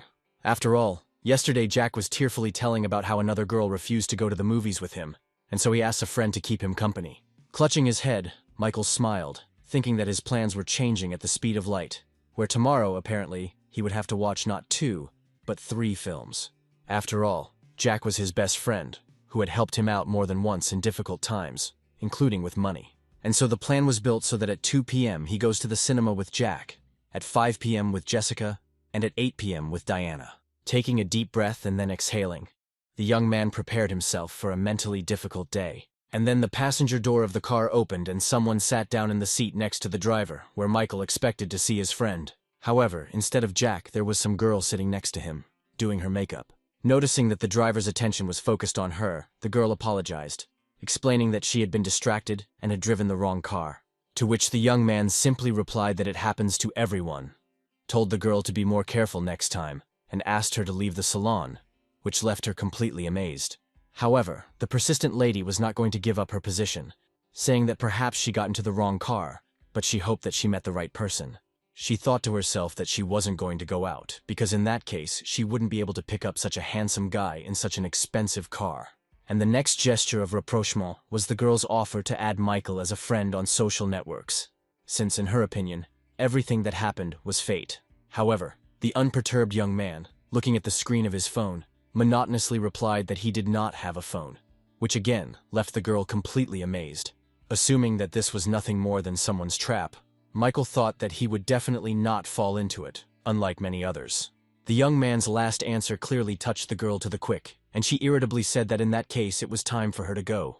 But as soon as she started to get out of the car, her gaze met the gaze of Jack, who approached and asked the girl what she was doing there, where both the girl herself and Michael were surprised by this strange coincidence. And the young man who approached said in confusion that the girl had refused to go to the cinema with him under the pretext of visiting her mother in the hospital, but she herself got out of his best friend's car.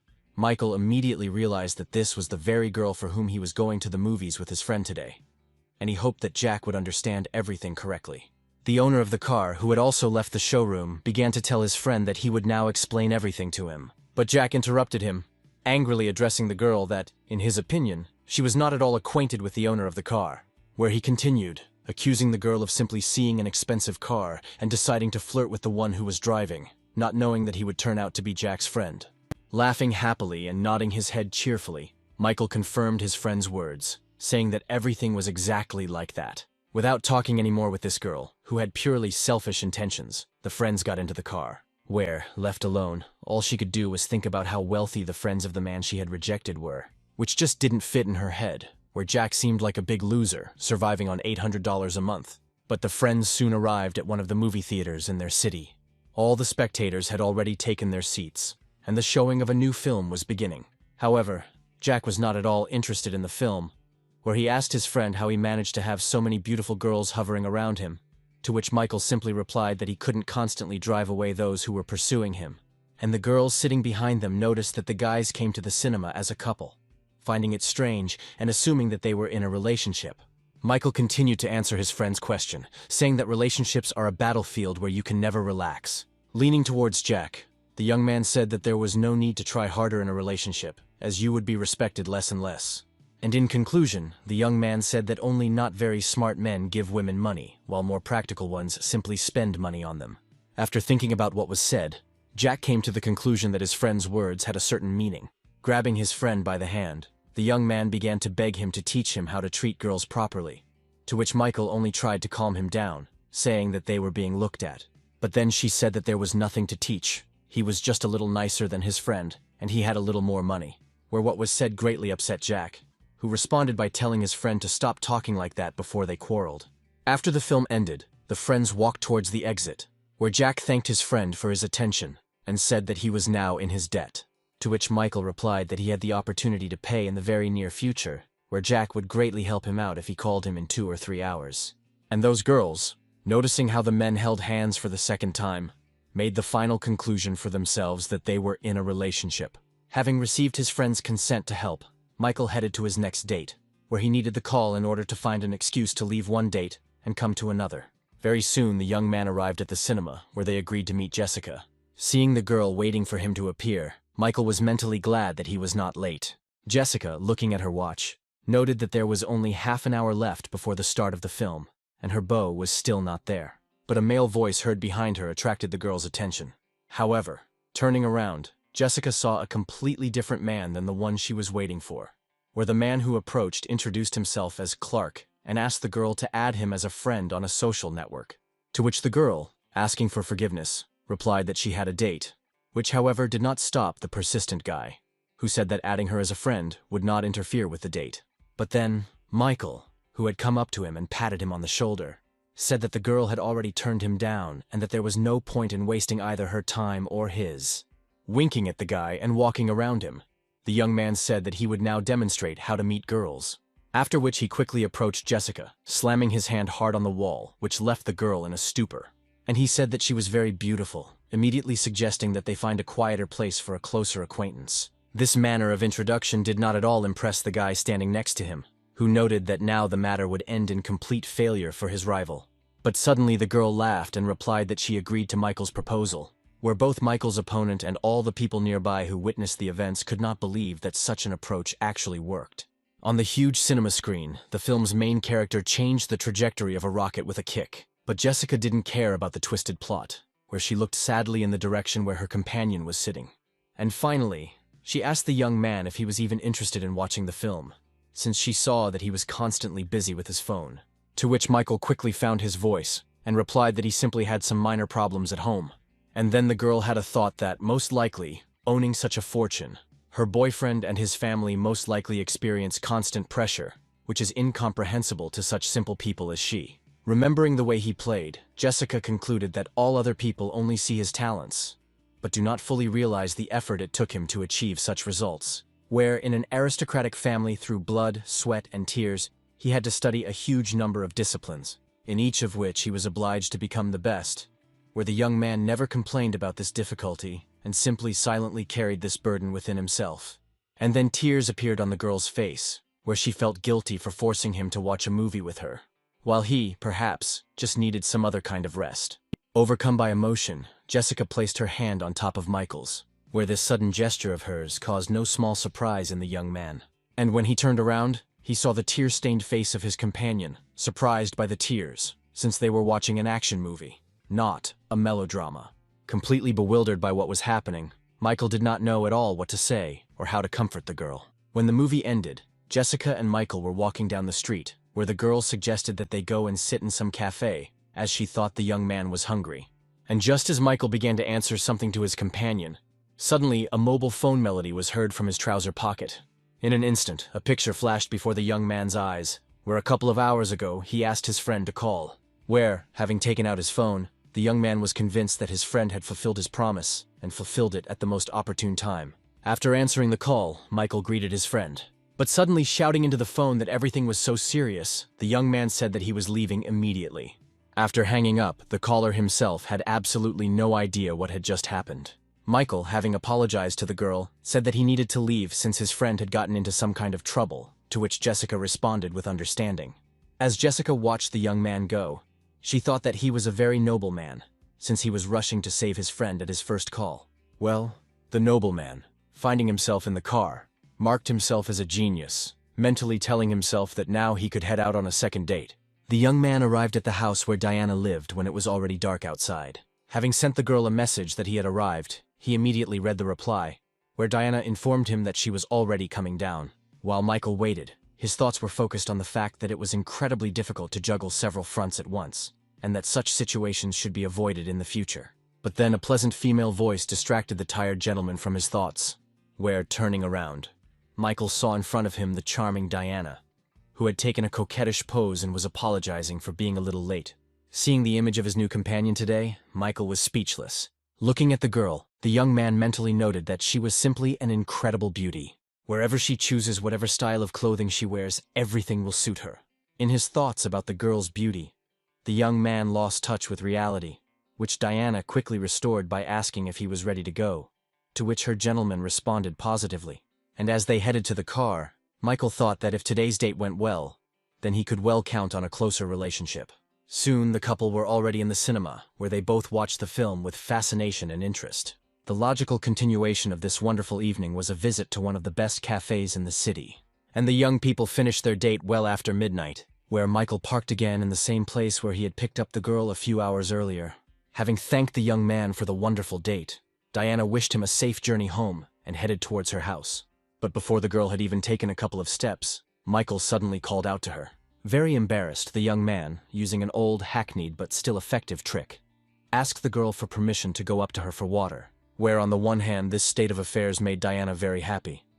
But on the other hand, the girl did not know whether it was worth inviting the young man to her place now. But then, after some 10 to 15 minutes, Michael was already taking a shower in the apartment of his second companion today, where the owner of the apartment herself sat on the sofa hugging a pillow, unable to understand what was happening to her today, where she had never behaved like this before. After all, Michael only asked to go up for a drink, but in the end she leaves him with her for the night, because it is already quite late to go back. These thoughts made the girl feel very ashamed of herself, where, for some reason, she gave the young man permission to stay. And then her thoughts went further, where she thought about what if suddenly intimacy happened between them, where she caught herself thinking that she was not at all against it. But at that very second, Diana covered her face with a pillow, mentally scolding herself for these vulgar thoughts.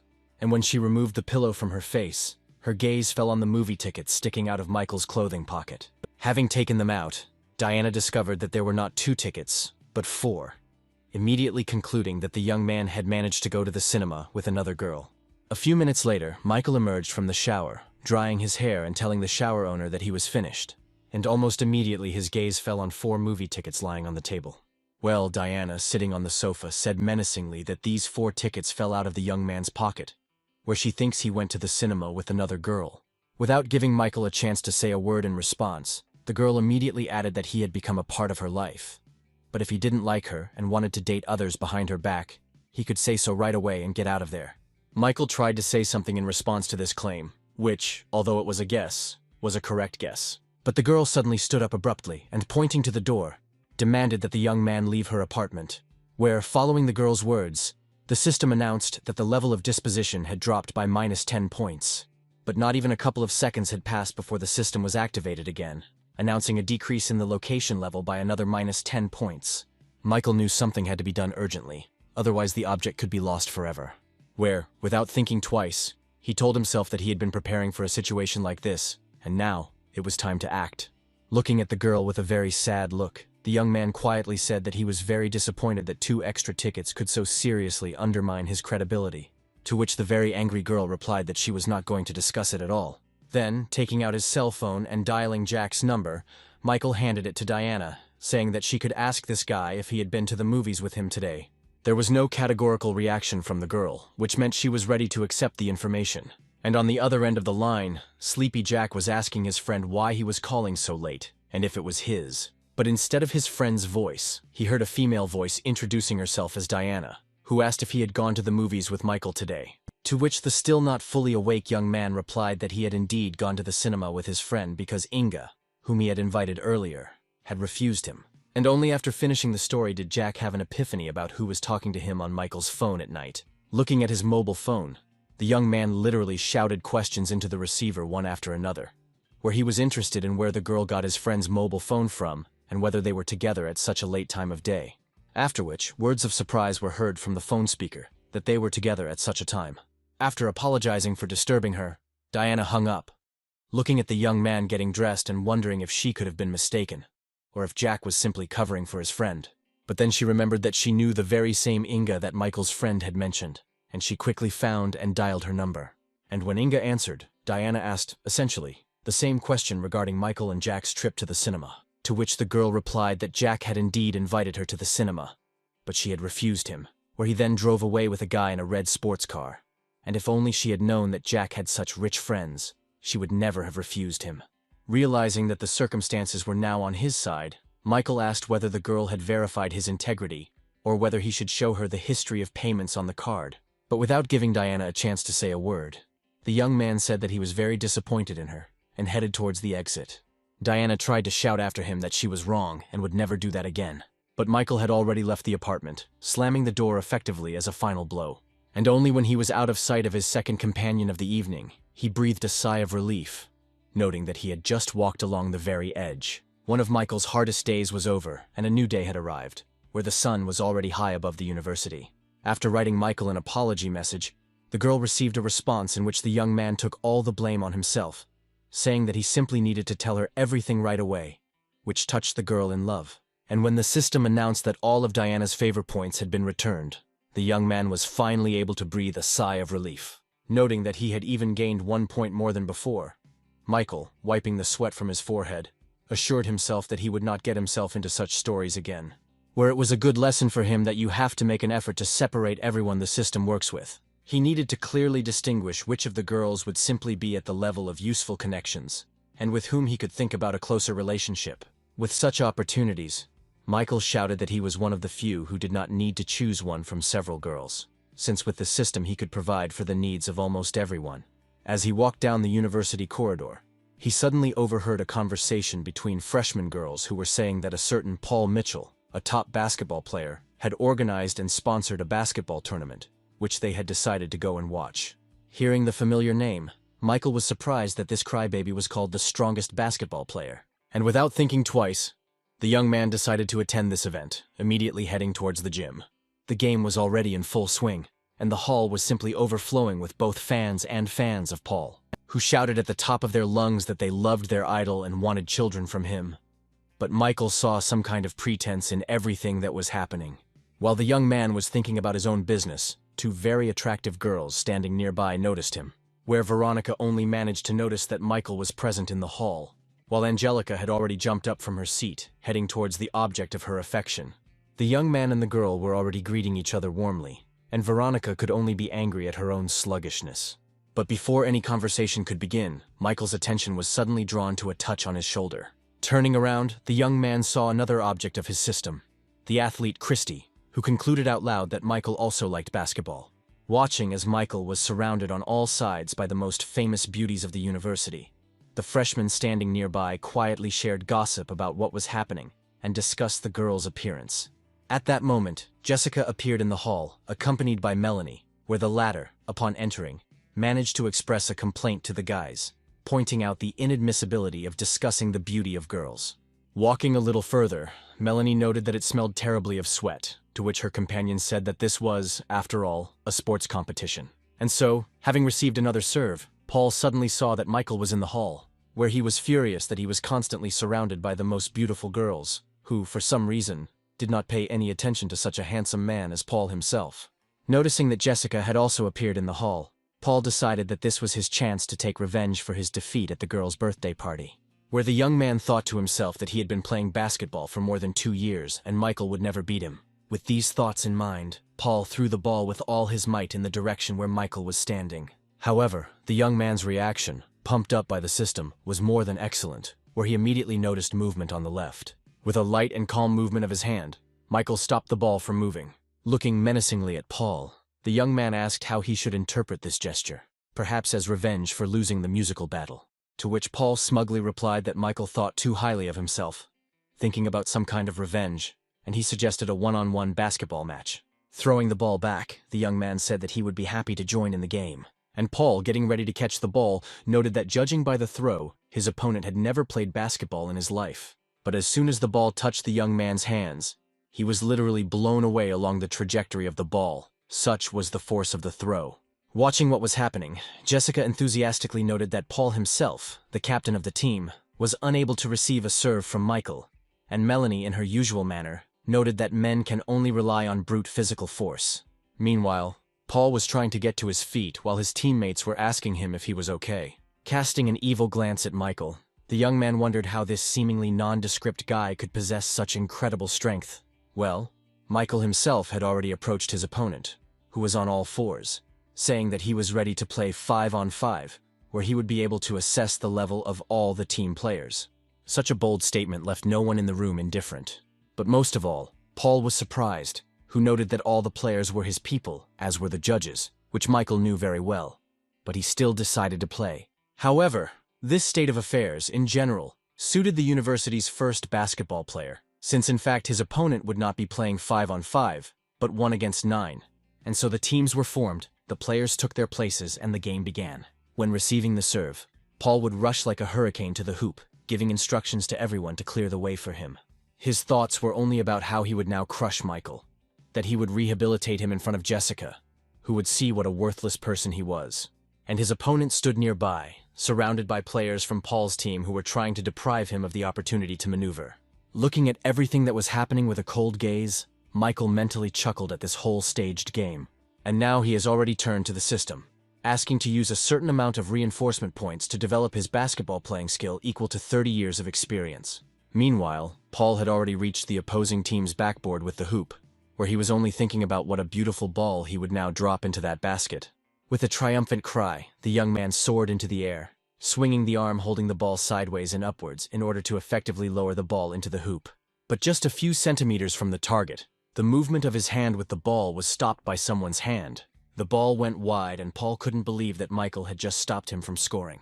The spectators were no less surprised, and the fact that Michael was able to block the team captain's attack caused a stir. Well, the three who were trying to block the enemy stood there with a confused look, trying to find out from each other how Michael was able to escape, where he seemed to disappear from their surroundings and appear in another place. Paul, who had already managed to land after an unsuccessful throw, stood and looked at Michael with a confused look, trying to understand at least something of what had just happened. Well, the new rising star of school basketball, spinning the ball on one finger, had just started to say that it was now his turn to score, when suddenly the referee's whistle sounded, announcing a violation of the rules. After which Michael realized that not only everyone on the court was playing against him, but also the judges, which did not bring much joy. A penalty was immediately awarded, which was successfully converted by Paul, and his team got its first point. The thrower himself stood and gloated, thinking that even good playing skills would not help his opponent, because all the judges, as they say, were bought. However, everything that happened caused a wave of indignation among the spectators, where cries came from all sides that the game was unfair, Michael's team was being judged unfairly, and that something like this should not happen, especially within the walls of the university. As for Michael, the whole situation made him very angry, where he mentally concluded that the players and judges may not respect him, but he will make them respect the spirit of the sport. The young man's mood was more than decisive, where he decided to remind everyone present with his actions what real sport is. Having prepared himself, Michael decided that he would rely solely on himself and not on the players cooperating with the opponent. With his very first move, he took the ball away from his main opponent, surprising the latter with the speed with which he moved. And then, a few seconds later, the young man was already flying towards the ring with his hand raised up, clutching the ball. The goal was scored, and Michael himself, in the best basketball spirit, hung on the ring where he had just dropped the ball. Not even a minute had passed before another ball was delivered by the young man straight into the hoop. And Paul, losing patience, nervously gave his team instructions that they simply needed to surround the opponent, not giving him freedom of maneuver. And these instructions concerned not only the players playing for Paul, but also those who were formerly on Michael's team.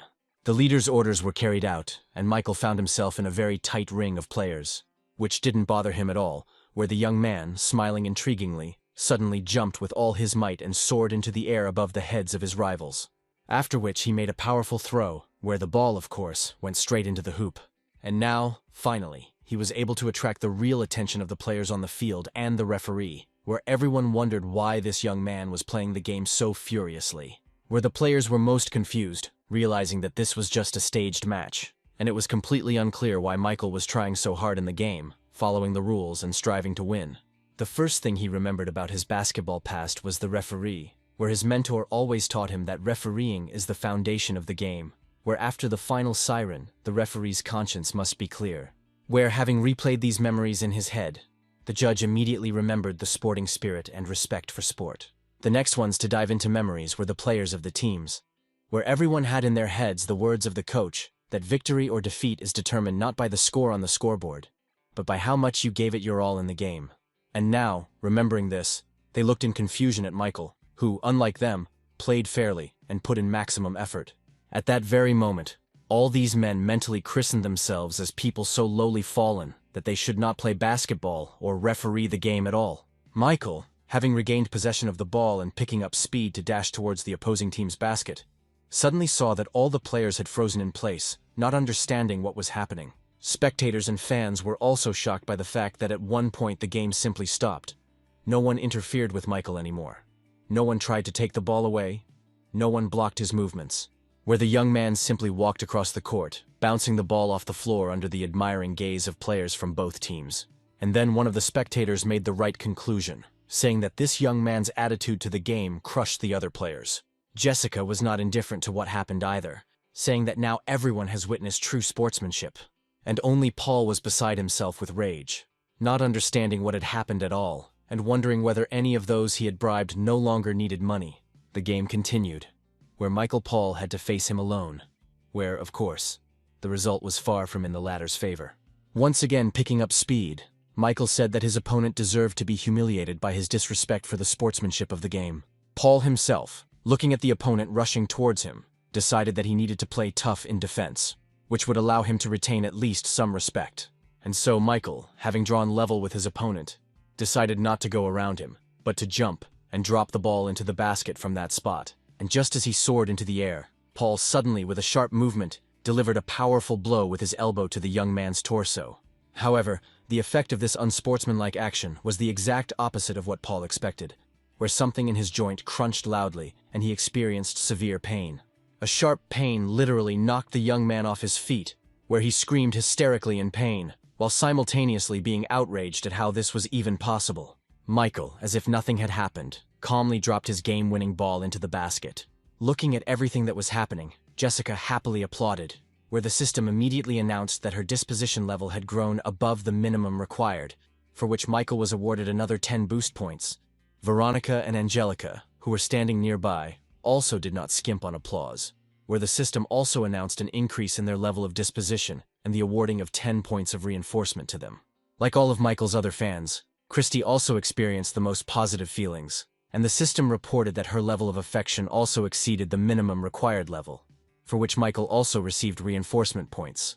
Michael himself, addressing his opponent, who was sitting on the floor and defeated in every sense of the word, said that, taking into account his moral qualities and physical abilities, Paul was not worthy of being the captain of the university team.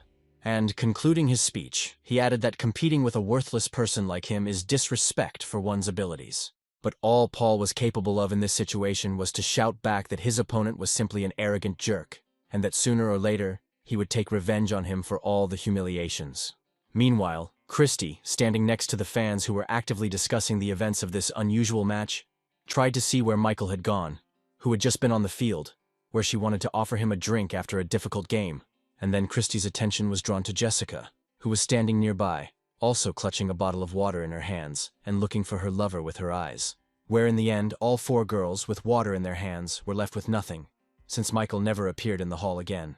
He used the second exit from the gym to leave the university walls unnoticed, where, having avoided a collision with 4 objects of the system at once, Michael breathed a sigh of relief, noting that if he had not managed to escape, then the choice between who to take water from could have led to complete failure. Soon the young man reached his room in the hostel, where he took a shower with great pleasure after a difficult and intense game, both physically and mentally. Suddenly his attention was drawn to the illuminated screen of his mobile phone. Michael picked up his phone and saw that he had received notifications that someone named Mickey Sullivan wanted to add him as a friend, and had sent one message. Having read the contents, Michael burst into wild laughter as this Mickey asked if the lone wolf needed a wife. Catherine Sullivan was known as the youngest actress to play a leading role in a global blockbuster and an incredibly beautiful girl. However, quite recently, a scandal broke out where her reputation was seriously tarnished, and she was threatened with a fine of $30 million. Having told all this, Mickey added that this girl was his sister, and he contacted the lone wolf in the hope of help. Taking a sip of coffee, Michael inquired as to why his family was related to him, since he had offered his sister as a wife. To which Mickey quickly explained that he wrote it simply to attract attention, since he thought that such a rich man as a lone wolf would not respond to his message at all.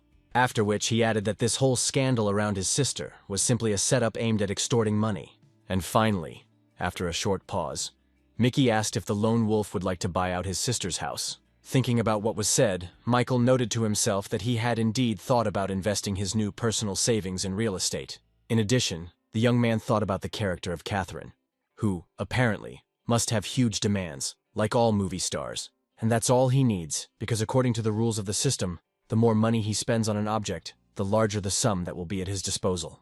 And so, having finished his thoughts, Michael replied that he was ready to help. But in any case, he needed to look at the house first, which could not but please Mickey. He quickly pulled out his phone from his pocket, saying that he would now arrange a time, thinking to himself that the lone wolf was indeed a very rich and worthy man. Mickey immediately remembered how the lone wolf transferred millions to girls from online broadcasts, and if he liked his sister, then the future of their family would be secured once and for all. At the same time, in one of the cottages on the outskirts of the city, Catherine was talking loudly on the phone, where the girl told her invisible interlocutor that she would not date that man, since there were not the most pleasant rumors about him.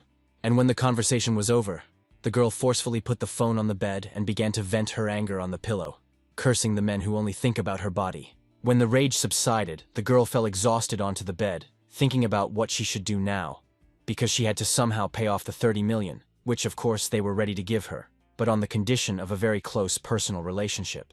Putting her hand on her head, Catherine sadly said into the void that she only wanted to act in films, which was not difficult at all. Her sad thoughts were interrupted by the ringtone on the phone that was lying nearby. As it turned out, it was her brother who called and happily announced that he had found her a sponsor, which did not make the girl very happy, as she decided that Mickey had apparently taken up pimping, selling his sister to rich people, which she then told her brother. What was said could not help but hurt his feelings, where he said that he was trying for her sake, and the sponsor would be a lone wolf, about whom there are so many rumors, and who is ready to buy the girl's house. Listening to her brother's explanations, Catherine, of course, imagined the image of a lone wolf in a very peculiar way, where any rich man seemed to her like a not very pleasant-looking, overweight adult man, where, after introducing another candidate, the girl literally screamed into the phone that her brother was making fun of her, and that as soon as he appeared before her eyes, things would not be easy for him, which caused the young man to even drop the phone. However, quickly getting ready and picking up his cell phone, Mickey told his sister to trust him, since the lone wolf was very cool and would be with her very soon. After finishing the conversation, Catherine was again visited by unbridled rage, where she literally banged her head on the bed and screamed that no man could be trusted, not even her own brother. And so, throwing her hand up, the girl screamed that even if she was threatened with death, she would never go to bed with a man for money. Well, Michael had already arrived at the house where Catherine lived, immediately noting its excellent location, where the villa he had bought for Jessica was located very close by. Approaching the front door, the young man pressed the doorbell, and Catherine noted with displeasure that the new sponsor had arrived so quickly for her body. The girl walked towards the door at a leisurely pace, cursing out loud both her brother and the one who was now standing behind the door. Opening the door, Catherine began to say in the most unfriendly tone that such a grown man should already learn patience. But when she opened the door completely, her speech suddenly stopped, where, instead of the one she expected to see, there stood before her a young and rather attractive young man, who, having greeted the girl, said that he was a friend of her brother. While Catherine was at a loss, not knowing what to say, Michael walked inside in a friendly manner and without invitation, apologizing along the way for disturbing her. Of course, the girl could not help but note all the positive aspects of the fact that the lone wolf turned out to be not what she imagined, where she first met a wealthy man at such a young age and with such a pleasant appearance. Michael, having already comfortably settled himself on one of the sofas in a proprietary manner, invited the girl to stop being embarrassed and sit down as well, causing her considerable surprise with his behavior. Thinking that the young man had already begun to take charge of the place that he had not yet bought, Catherine nevertheless kindly offered to inspect the house, to which Michael replied that he already saw that the house was good. After which he added that the most important thing for him now was not the house. After which thoughts flashed through the girl's head about what this guy was trying to hint at now. But the young man didn't even think of hinting, saying directly about his desire to be Catherine's lover, where immediately after these words, the system announced that a new object had been added, where upon reaching the appropriate level of disposition, which was now in the deep minus, the young man would receive 30 points of reinforcement, acting skill, and the usual percentage of what was spent. What Michael said was not voiced by chance, where he specifically decided to check how the girl would react to his words, in order to understand her true essence and mood.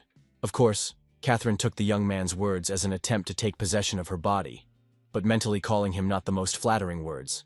The girl decided that now she would give him a test. Taking on a businesslike air, Catherine said that the young man was quite straightforward, but she agreed to be his lover, where she, of course, had some conditions, the first of which was the purchase of a car for her worth at least 10 million.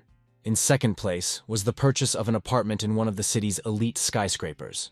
And the last point the girl named was the sum of 500 million, which the young man should invest in her, of course, as an actress, and not as one might think. Michael's reaction to what was said was far from what the girl had expected, where he, delighted with such simple conditions, asked if just one apartment would not be enough, and offered to buy an apartment for the parents as well. To which Catherine responded with complete incomprehension as to whether this guy was all right in the head. After some time, Mickey also arrived at his dear sister's house, where he saw a parked car, and was glad that he would be able to talk to the lone wolf again. However, once inside and looking into the room, the young man was surprised to see his sister all alone, and asked where the lone wolf was, whose car was parked outside the house, to which the sister replied that if the brother meant that red sports car, then the lone wolf had given it to her, which left Mickey completely amazed. And Katrine added, confused, that the lone wolf not only gave her this car, but also gave her money as an advance payment for a house. This also could not fail to please the young man, who immediately inquired about the amount. Where a second later, Mickey was practically screaming as he read the account statement on his sister's mobile phone screen, which showed the amount of 100 million. All this could not but please the young man, where he concluded that the lone wolf really liked his sister, since he had not even bought a house yet, but had already laid out about 120 million, if you count the cost of the car. After which all his thoughts began to revolve exclusively around the fact that his sister definitely needed to marry a lone wolf. The girl herself sat and remembered how the young man asked her to be his lover. Here Catherine could not understand herself, thinking that she should have been angry at such words. But he was able to surprise her by immediately giving her a car and transferring 100 million to her account, where, with all this, he didn't even try to pester her or hint at physical intimacy. Of course, this attitude won over Katrine, and, thinking about the lone wolf, she came to the conclusion that he was not so bad. And the system immediately announced to Michael an increase in Katrine's level of favor by plus 30 points. Very soon, the university celebrated the end of its studies and graduation. After the official ceremony, Melanie met with Jessica, who again started talking about how her friend should stop communicating with Michael, since after graduation she would not be able to protect her.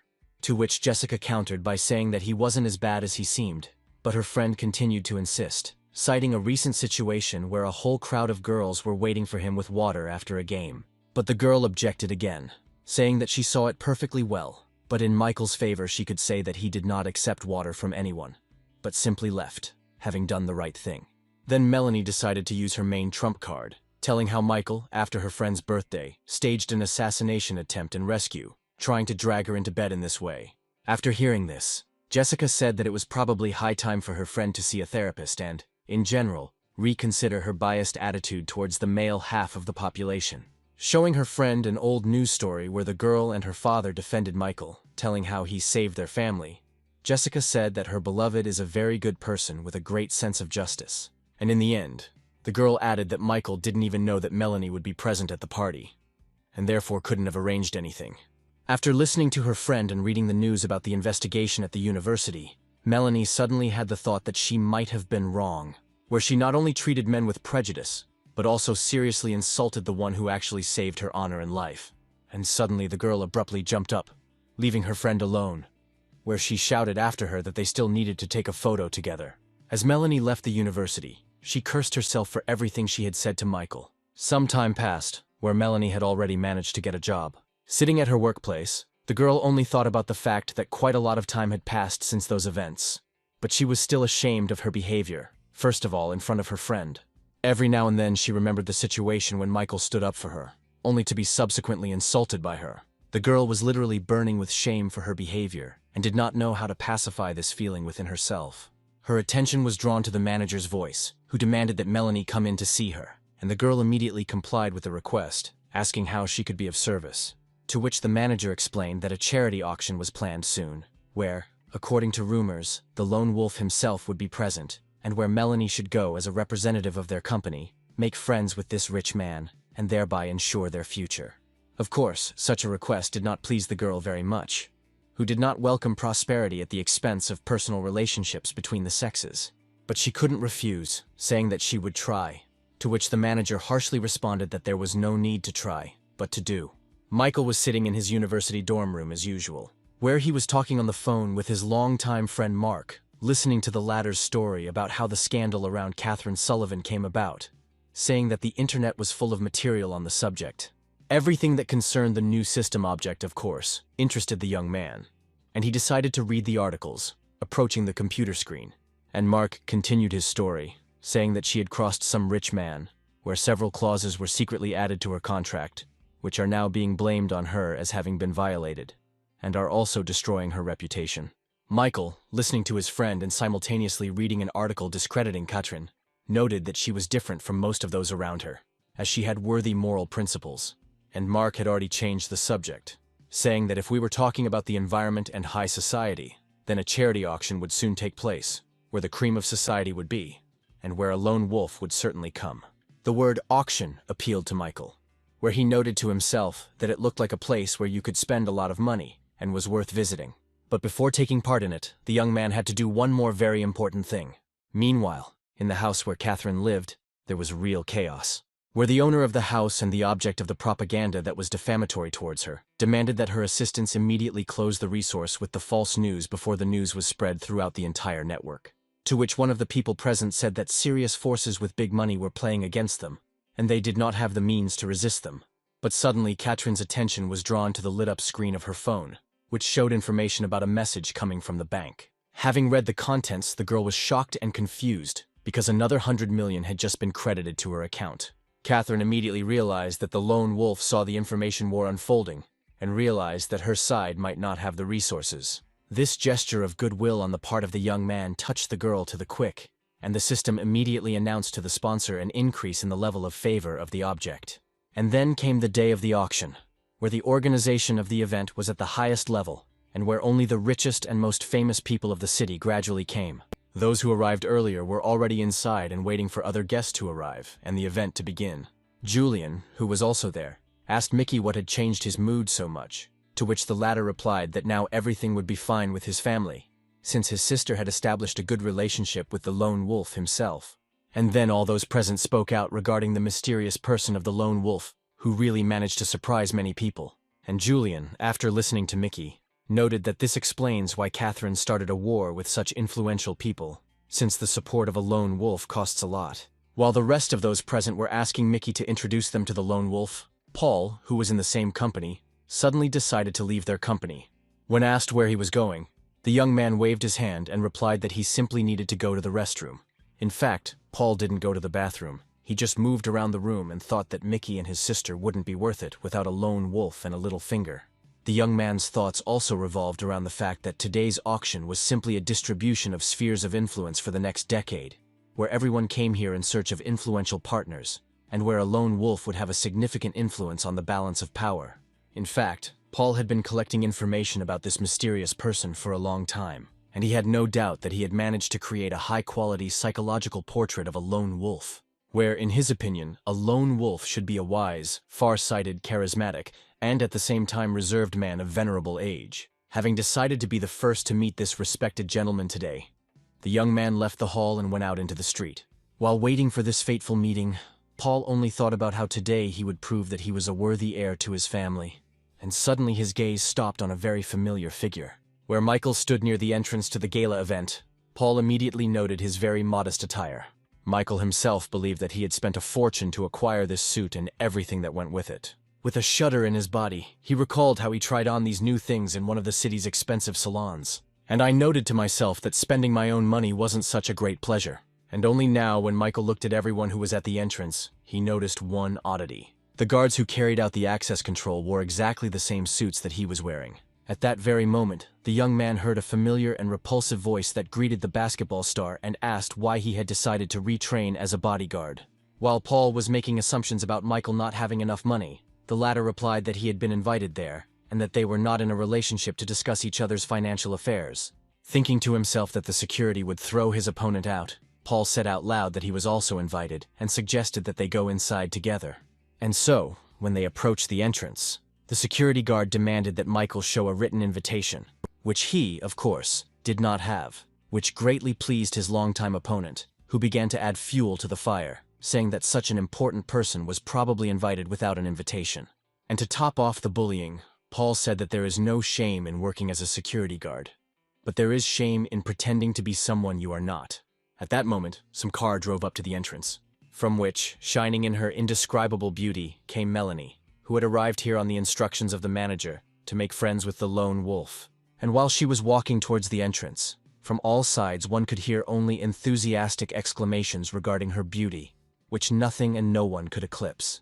The beauty herself did not stop thinking that she did not like this assignment at all, but she still had to fulfill it and ensure a comfortable life for her company. And then the girl's attention was drawn to the men's conversation, which was taking place in raised tones, where, turning around, she saw Michael, whom the security guard was reproaching for trying to get into such a serious event without an invitation. To which the young man once again emotionally responded that he really did not have the necessary piece of paper, but that did not mean that he was not invited. But the security guard said that all guests had been given invitations, and Paul added that only very important people, such as his older brother John Mitchell, the head of the largest internet broadcasting corporation, could be there without an invitation. After which the young man, with a clearly mocking intonation, asked Michael what corporation he was the head of to come here without a written invitation. But then Melanie intervened in the conversation, saying that Michael had arrived with her, after which she handed over her invitation card, which contained an entry with the participant's last name and a +1. While the guard was checking the invitation, Michael himself was surprised that the girl who hated him more than anyone in the world suddenly decided to help him. He received an answer to his question almost instantly, where Melanie, who had headed inside, said that she was helping him not out of the kindness of her heart, since she had not changed her opinion of him, but only out of a sense of duty for saving him, where she admitted, with her eyes closed, that she had indeed gotten it all wrong that night when she was attacked. Michael, having called the girl overly self-confident in his mind, also mentally said that her favor would not prevent him from publicly humiliating Paul, where he was going to soon call the right person who would resolve the issue of getting in without an invitation. And so he, smiling, said that he did not need any handouts, where he was invited here not as Melanie's companion, but as an independent guest. After which he recommended that the girl, who was shocked by such a reaction, not meddle in matters that were none of her business, since this was no longer a student union where she was the main one and meant something. Naturally, everything that was said deeply hurt the girl, who mentally cursed both Michael, who did not appreciate the help, and, at the same time, all the other men on the planet. And all those who witnessed this scene began to speak out against Michael, declaring that this beggar had just been thrown a life preserver that could have pulled him into high society, and which he had so foolishly refused. Paul, however, would not let up, saying that in the future Michael would have a very hard time with such habits. And the young man, without responding to either Paul's remarks or the barbs of those around him, thought that they could laugh as much as they wanted, but his time would soon come. Julian, who had come out of the room, noticed the crowd that had arisen around Michael. Something very familiar seemed to him in this crowd, where, looking closely, he immediately spotted his old friend, the lone wolf, with whom he had already met before and spent his money in unlimited quantities. Seeing the second son of the Mitchell family mocking the lone wolf, Julian was horrified and knew that he needed to notify his older brother about this as soon as possible, while there was still something to fix. John Mitchell, in Mark's company, told him his plans for meeting the lone wolf and asked his comrade to tell him a little about him. To which Mark replied that they had a very close friendly relationship, but he could not tell anything specific about the lone wolf, to which John immediately said that his interlocutor was simply being modest.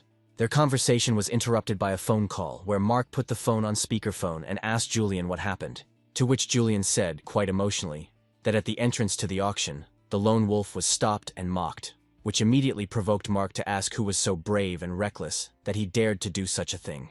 The answer was not long in coming, where the caller said that it was Paul Mitchell, which, of course, caused a corresponding reaction from the brother of the one whose name was called. Without a moment's hesitation, John rushed to save himself, his family and their impeccable reputation, where Mark shouted after him not to do anything stupid, and to wait for him.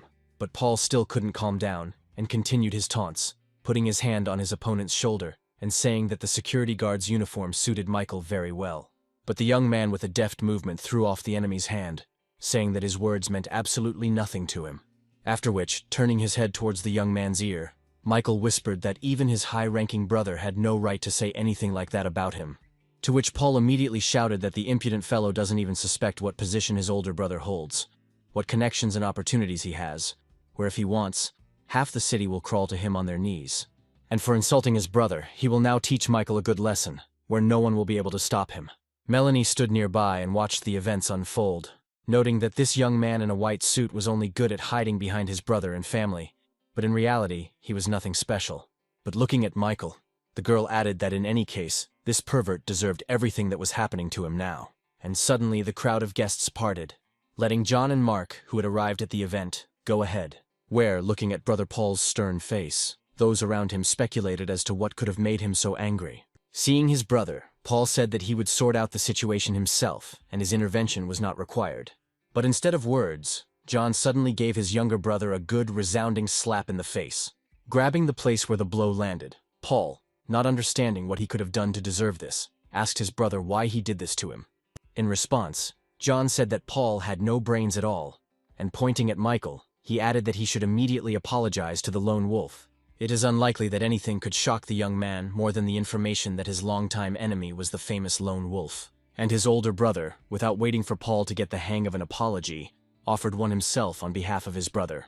Watching what was happening, those around were simply stunned when they realized that this young man in a cheap suit turned out to be that very rich lone wolf, where some began to say that it was beautiful in its simplicity. Others agreed that such people really did not need a written invitation, and still others even asked for an autograph.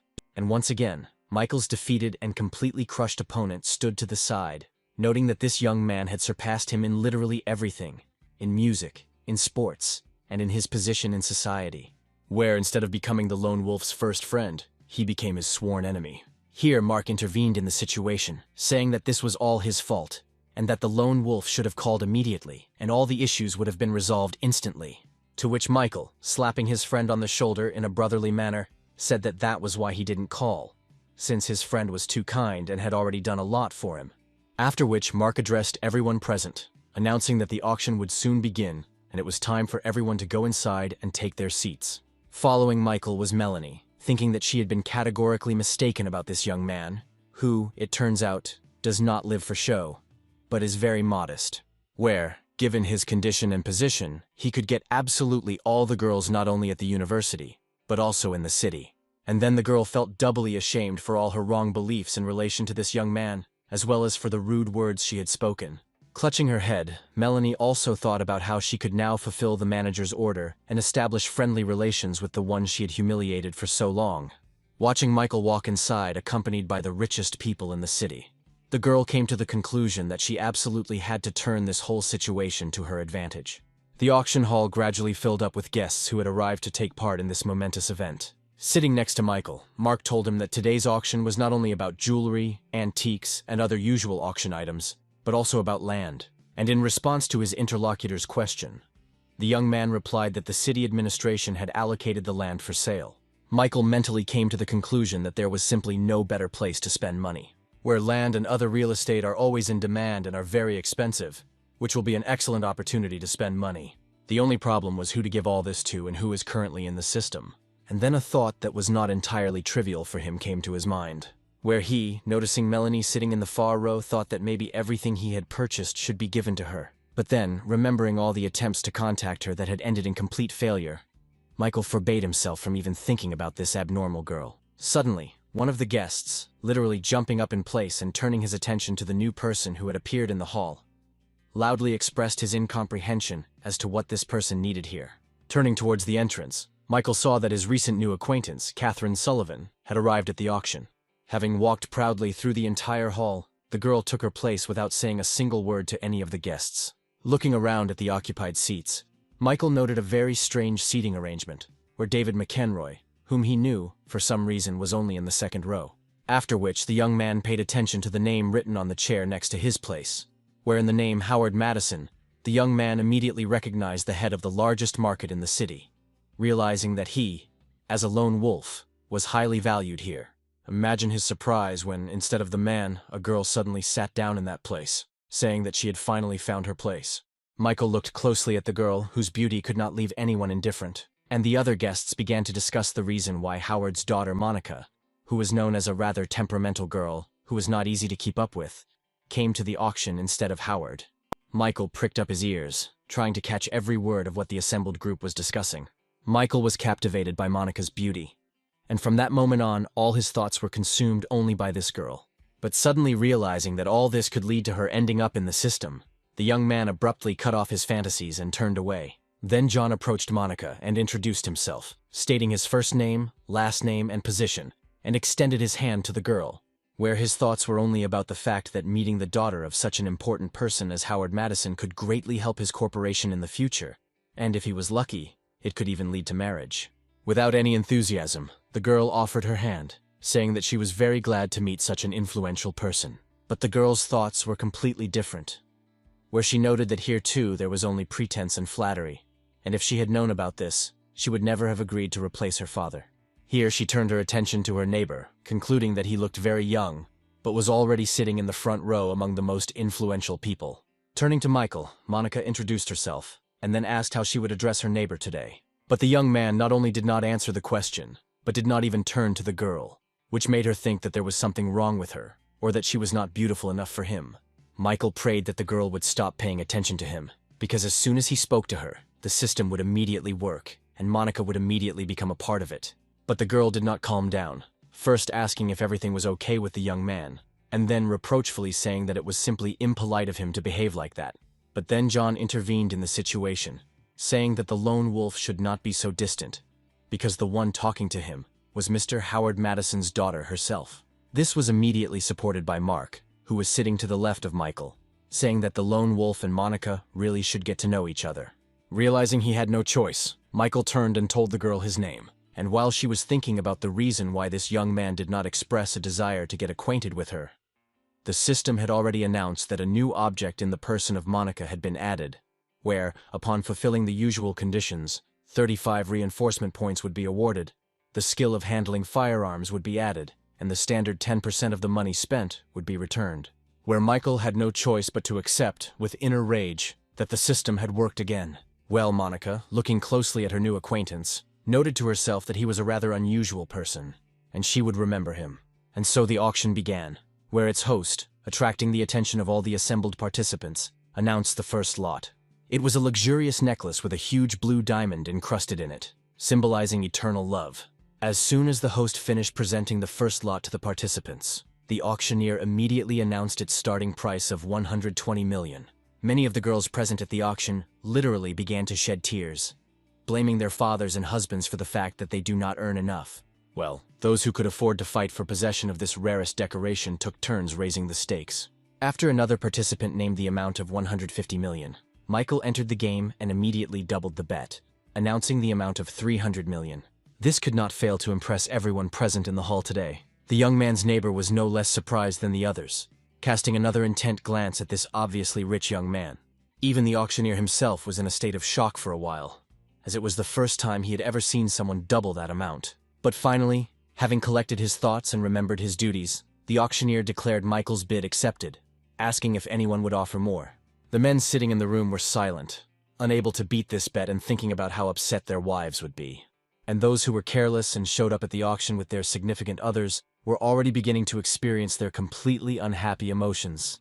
Meanwhile, the auctioneer had already counted out the amount offered by Mr. Lone Wolf 3 times, and as expected, struck his gavel on the podium, announcing that the necklace had been sold. Well, when Michael paid for the purchase, he gave orders to send this jewelry to the actress Catherine Sullivan. Melanie, who was in the hall, noted with some annoyance that such an expensive gift had suddenly gone to an actress who had recently caused a big scandal.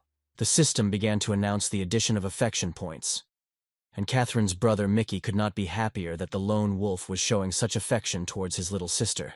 The recipient herself could not understand why this young man, who was obviously only accustomed to playing with the hearts of women, was showing her such a sign of attention. However, the girl quickly overcame this momentary weakness, ordering herself not to succumb to the rich man's charms. Squinting, Catherine noted to herself that it would definitely not work to buy her from Michael, where if he wanted to try to do it, then she would take everything from him. While all these thoughts were running through the girl's head, the presenter began to announce the next lot. It turned out to be one of the most expensive pianos, made of crystal, at which only one famous musician sat and played, performing the national anthem at the opening of the Olympics several years ago. Once the presentation of the lot was finished, the host took on the role of auctioneer and started the auction by naming the starting price of 30 million. Everyone who was interested in buying this unusual musical instrument immediately began to place their bids, each time raising the price by 5 million. One of the auction's honored guests, who like Michael sat in the front row, smugly outbid all bids. But even he couldn't sit still when the lone wolf announced that he was raising the stakes to 200 million. Ignoring those who were shocked and even unhappy with his bets, Michael thought about how much Jessica would like this musical instrument. However, the young man's joyful thoughts were interrupted by someone's voice announcing a new bet of 210 million. Michael turned to look at the one who had the courage and money to outbid him. This person turned out to be the daughter of the head of a large company developing mobile games and applications, Brenda Carter. Looking intently at his sudden opponent, the young man named a new sum of 300 million. But the girl was clearly interested in taking the piano home with her today and immediately countered with the sum of 310 million. The young man didn't really like this confrontation, and he even frowned, throwing a not very friendly look at Brenda. And so, with the most serious expression on his face, Michael immediately raised the bet to 190 million, indicating the amount of $500 million. This statement created a real sensation in the hall, where no one expected that the lot could be valued at an amount that was approximately twice its real value. For the second time that evening, the auctioneer was in a completely confused state, where he could not understand the quirks of these rich people. But his duties had to be fulfilled, and so the man offered to raise the stakes, starting the countdown. When Michael's bet was announced for the second time, the room remained deathly silent. And finally, the auctioneer announced the sale of the lot, which was accompanied by a not very kind expression on the face of Michael's opponent. Having said that the next lot was going to the disposal of Mr. Lone Wolf, the auctioneer thanked him for his participation. When the man finished, Brenda, clearly hurt, made a sarcastic remark, loudly noting that it was pointless to buy something you didn't even know how to play. Michael did not ignore this taunt directed at him, asking the girl how she could reliably know about his lack of playing skills. And so, having decided to teach the impudent girl a lesson, the young man rose from his seat, saying that since Miss Carter had raised this topic, he could not refuse her the pleasure. As he approached the musical instrument, the young man was already anticipating the impact his playing would have on those gathered. And now he was sitting at the crystal instrument he had just bought, and soul-stirring sounds were carried throughout the hall. Both the initiator of this performance and all the other girls present at the auction could only marvel at this delightful game. Many immediately noticed that this young man's musical abilities and skills were far superior to any other musician. The sounds of music spreading throughout the hall evoked a variety of emotions and feelings in people, where one man even remembered his first love and announced to his wife that they were getting a divorce. Others remembered their deceased relatives with tears in their eyes. Catherine also did not remain indifferent to this performance, noting that people of art cannot be bad, and her conclusions about this guy could be wrong.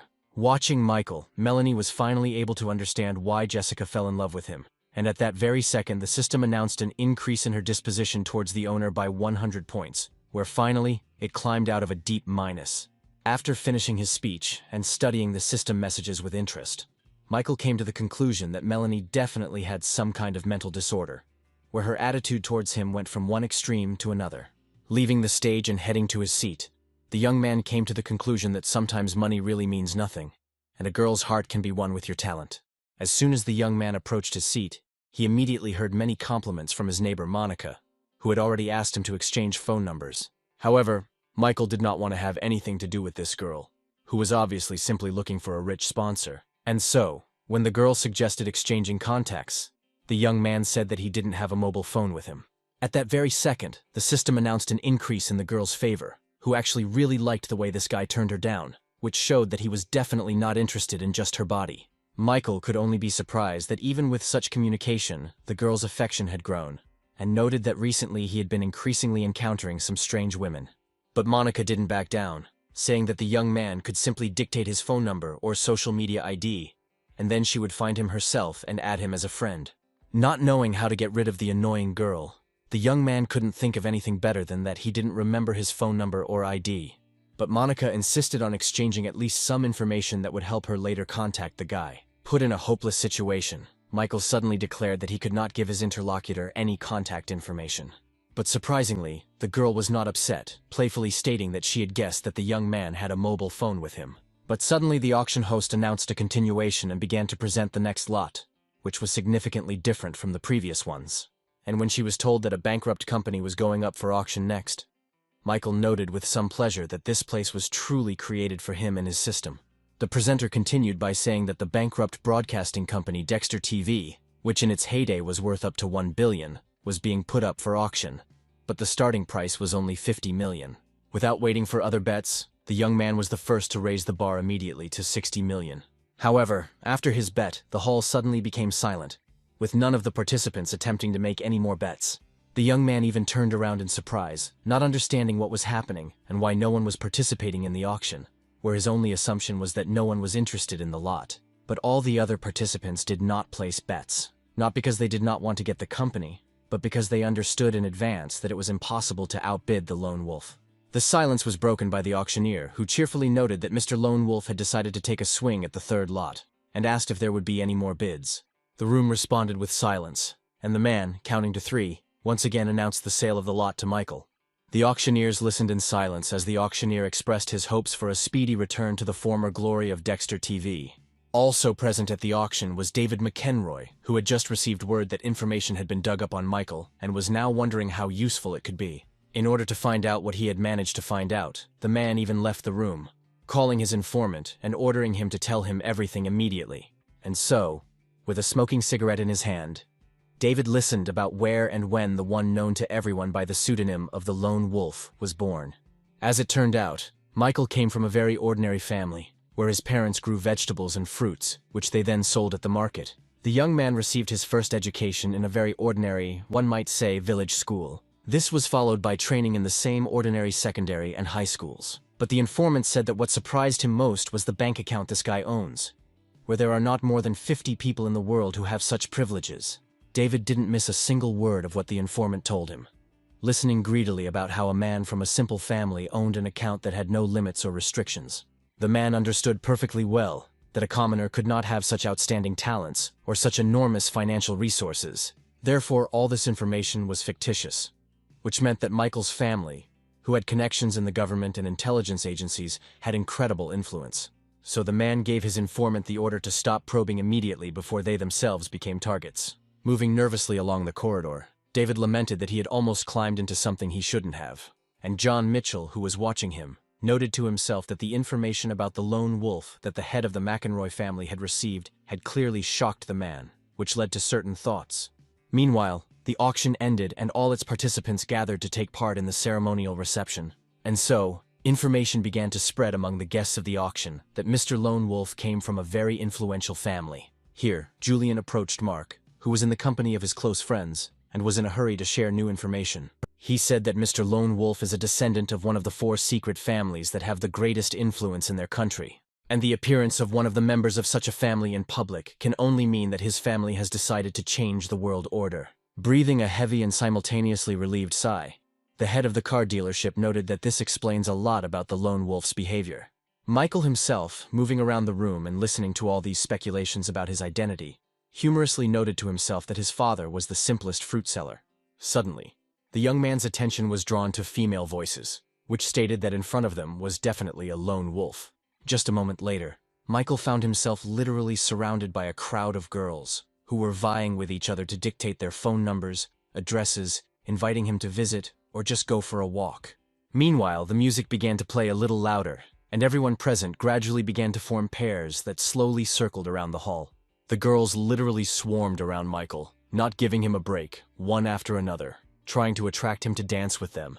Not knowing what to do, the young man looked around and soon saw his life preserver, where he chose as such the actress Catherine Sullivan, standing nearby with a glass of champagne in her hands. Breaking free from the clutches of the fans surrounding him, Michael asked for forgiveness, stating that he already had a partner at the event. And now the young man was already standing next to Catherine, holding out his hand to her and inviting her to dance. This gesture was extremely unexpected for the young actress, who stood there and thought about how she could act so that this guy would not consider her too pliable. She even blushed a little, remembering the gift he had given her today, and deciding that it would be somehow wrong to refuse. And as soon as she extended her hand to the young man, he suddenly pressed the girl to himself, hugging her around the waist. Finding herself very close to her partner, Catherine tried to express indignation regarding his actions. But resourceful Michael immediately said that for her sake, he had refused almost 24 girls, and therefore did not intend to wait. The system immediately activated dance skills, where after a few seconds the girl noted for herself that this guy also dances very well. On the one hand, Catherine was very embarrassed, feeling Michael's hands on her. But on the other hand, she caught herself thinking that she really liked it. In the next dance movement, the girl looked straight into the eyes of her partner, who she began to like more and more. The girl's face instantly flushed when she allowed herself to admit the thought that she was starting to feel something for this guy, and the system immediately announced an increase in the level of affection. And from all sides came enthusiastic exclamations, which saw Michael and Catherine as a very beautiful couple. Monica also watched the young people dance from her place, noting Michael's loyalty on the one hand, but on the other hand not understanding why he was with such a scandalous person. The daughter of the head of the market was especially pleased that this guy did not fall for the tricks of other girls who were ready to do anything to get such a sponsor. But at the same time, Monica was very angry that Michael refused her, where she could not believe that he valued this actress Catherine Sullivan more. Then John approached the girl, and according to all the rules, tried to invite her to dance. But she responded in a very rude manner that she doesn't dance, and she's also not very interested in old men. The man, who had just turned 30, was taken aback by Monica's abrupt statement. Meanwhile, the music ended, and Michael noted with satisfaction that he had not done this dance in vain, since Catherine's favor had increased by a whole 5 points. Just as he was about to leave the dance area, his attention was suddenly drawn to a female voice behind him. Monica approached him, extended her hand to the guy, and invited him to the next dance. Seeing this, John was beside himself with rage, because this girl had just told him that she didn't dance, and his younger brother Paul was standing to the side and sympathizing with him. Well, Michael had no intention of continuing dancing, and therefore rejected Monica's offer, citing fatigue. But the persistent girl was not going to let him go so easily, asking the young man to talk to her for a little while. Noting the excessive importunity of this person, Michael reluctantly suggested that she step aside for a conversation. Having left the dance area, the young people soon settled comfortably on the nearby sofas. Monica went on the attack without preamble, asking directly whether the guy had a girlfriend and whether Catherine was one. To which Michael, of course, answered in the negative. This answer suited the daughter of the market head quite well, and she noted to herself that if he was not in an official relationship, then she definitely had a chance. Then she decided to eliminate her rival using other methods, asking Michael if he was concerned about all the rumors circulating around Katrin, to which the young man replied that he did not care, and in general all these rumors would soon disappear, to which he would make every effort, clearly understanding that the young man was already investing in something. Monica asked how much he had already invested in the actress's activities, to which the guy replied that he bought her a car, an apartment, and is also investing about 500 million in her projects. Monica, having listened to her interlocutor, mentally concluded that he, apparently, did not even understand that he was simply being used. Where, being raised and educated in such a rich family, this poor young man never met evil and greedy people like Katrin. Imagining how this actress was extracting money from Michael, Monica literally became indescribably furious. Out loud, she asked the boy if he thought Ms. Sullivan's demands were too high, to which the young man replied, completely unperturbed, that spending money on girls was perfectly normal, and he had just sent Carton another 200 million. Unable to contain herself any longer, Monica practically pounced on her interlocutor, telling him directly that the actress was simply using him and his wallet. But very soon the girl calmed down her ardor, saying that the young man himself was free to decide who and how much to spend, and she only wanted to warn him. And when the young man replied that he was not that stupid, Monica came to the conclusion that anyone who was in love would say the same thing.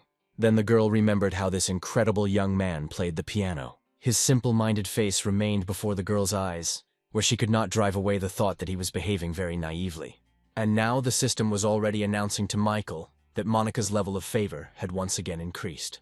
Receiving the third message from the system about the increase in the level of his favor, Michael finally realized that this was most likely due to her feeling sorry for him. At that moment, he himself felt sorry for Monica, who did not even suspect that he was the king and god in this situation.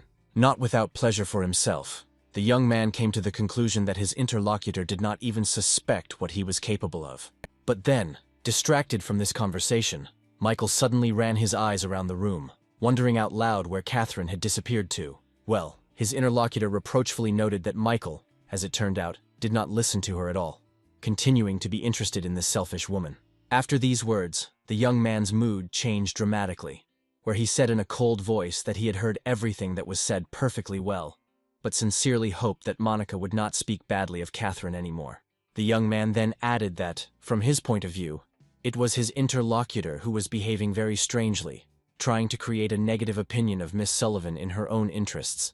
When Michael finished speaking, Monica stood up abruptly, thinking that in this world everything had turned upside down, and kindness was mistaken for self-interest. Without saying a word goodbye, the girl left the young man, thinking that she was no worse than Katrin and sooner or later Michael would date her. The object of her interest himself thought that this girl was very hot-tempered, and therefore it would be better to stay away from her. After some time, guests and auction participants slowly began to leave the event that was ending. Many people said goodbye to the lone wolf in a very friendly manner, inviting him to visit, and the girls continued their attempts to seduce the rich man. When the handshakes were over, Michael remembered that his car now belonged to Katrin, and so he took out his phone to call a taxi. But then a familiar male voice was heard behind him, noting that today Mr. Lone Wolf had made many people worry. Approaching, Mark asked permission to introduce his good friend Mr. Donald to Michael, which the young man greeted without any emotion. But the young man's mood instantly changed when this plump man with disproportionately large lips asked if he might be interested in buying the office building. Noticing that his interlocutor had become interested, Donald immediately went on the attack, starting to talk about all the advantages of the building. The car dealership owner was shocked when the chubby man quoted a price of 2 billion, not believing that he was actually that rich. But Michael took it quite calmly, offering to exchange contacts and asking if there were a couple more buildings for sale. Having answered that he only had one building, Donald noted to himself that he had not expected it to be bought in its entirety. When the exchange of contacts was completed, the young man, heading to the taxi, told the man not to even think about selling the floors separately to anyone, since he would definitely buy the entire building. Well, Mark and Donald headed in the opposite direction, where the latter was incredibly happy about such a useful acquaintance. Well, the star of today's auction, finding himself in a taxi, was thinking about who he could give the entire building as a gift to. But his thoughts were interrupted by the driver's emergency braking, which literally sent Michael crashing into the back of the front seat. While he was coming to his senses, the driver leaned out of the window, covering the man who appeared on the road with excellent curses. Having seen and immediately recognized Melanie, the young man decided that the girl had completely gone crazy. But then she walked around the car, approached the rear passenger door, and brazenly sat down in the passenger compartment next to Michael. Such a decisive and unceremonious action caused bewilderment in both the driver and the passenger. But Melanie coldly told the man to stop staring at her and just keep moving. The car started moving, and Michael continued to stare with an uncomprehending gaze at the fellow traveler who had suddenly appeared next to him. The girl tried to gather her courage, thinking that she couldn't fail the very first task at her first job. Having not waited for any action from the girl, the young man, thinking that as soon as he got rid of one crazy woman, another one immediately appeared, tried to speak first. But then Melanie interrupted him, saying that her company really needed investment, and then began to talk about the successes they had already achieved. Without letting the girl finish, Michael asked if he understood correctly that she had decided to resort to his help. Melanie replied that to some extent this was true. But in addition, these investments would also be beneficial to Michael himself. Obviously taking advantage of this situation, the young man did not calm down and again asked whether the girl was really asking him for help. Unable to withstand this moral pressure, Melanie angrily shouted, declaring that she really was asking him for help. To herself, the girl thought with resentment that this guy was simply taking advantage of his position and money, humiliating her. But Michael had really had enough of this man-hater and was ready to continue his performance, trying to get the girl to start begging him. Deciding to teach the girl a little lesson, he carefully took a lock of her hair in his hand, saying meaningfully that in order to get something, you need to give something. And so, getting as close as possible to the girl's face, the young man asked if she understood what he meant. Periodically watching the scene in the rearview mirror and hearing everything the young man said, the driver noticed his low moral qualities. But Melanie's patience came to an end, and with a sharp movement of her hand, she shouted that she would never sleep with Michael, and now she was absolutely sure that he was deceiving Jessica. But the young man, clearly prepared for such a reaction, suddenly declared that the girl had too high an opinion of herself, since he was not at all interested in such cold and angry partners as she. These words clearly had an effect, which was immediately evident from the confused look on Michael's companion's face. However, she quickly collected her thoughts and continued the attack, asking for clarification on what was meant here.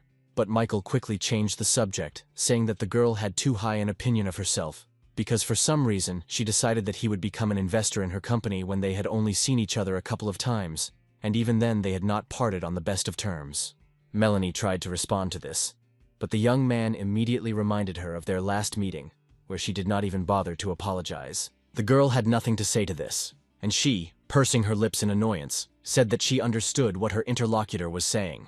Having emotionally agreed that it was all her own fault, Melanie declared that she would no longer bother the guy. And so, turning to the driver, the girl asked him to immediately stop the car and let her get out.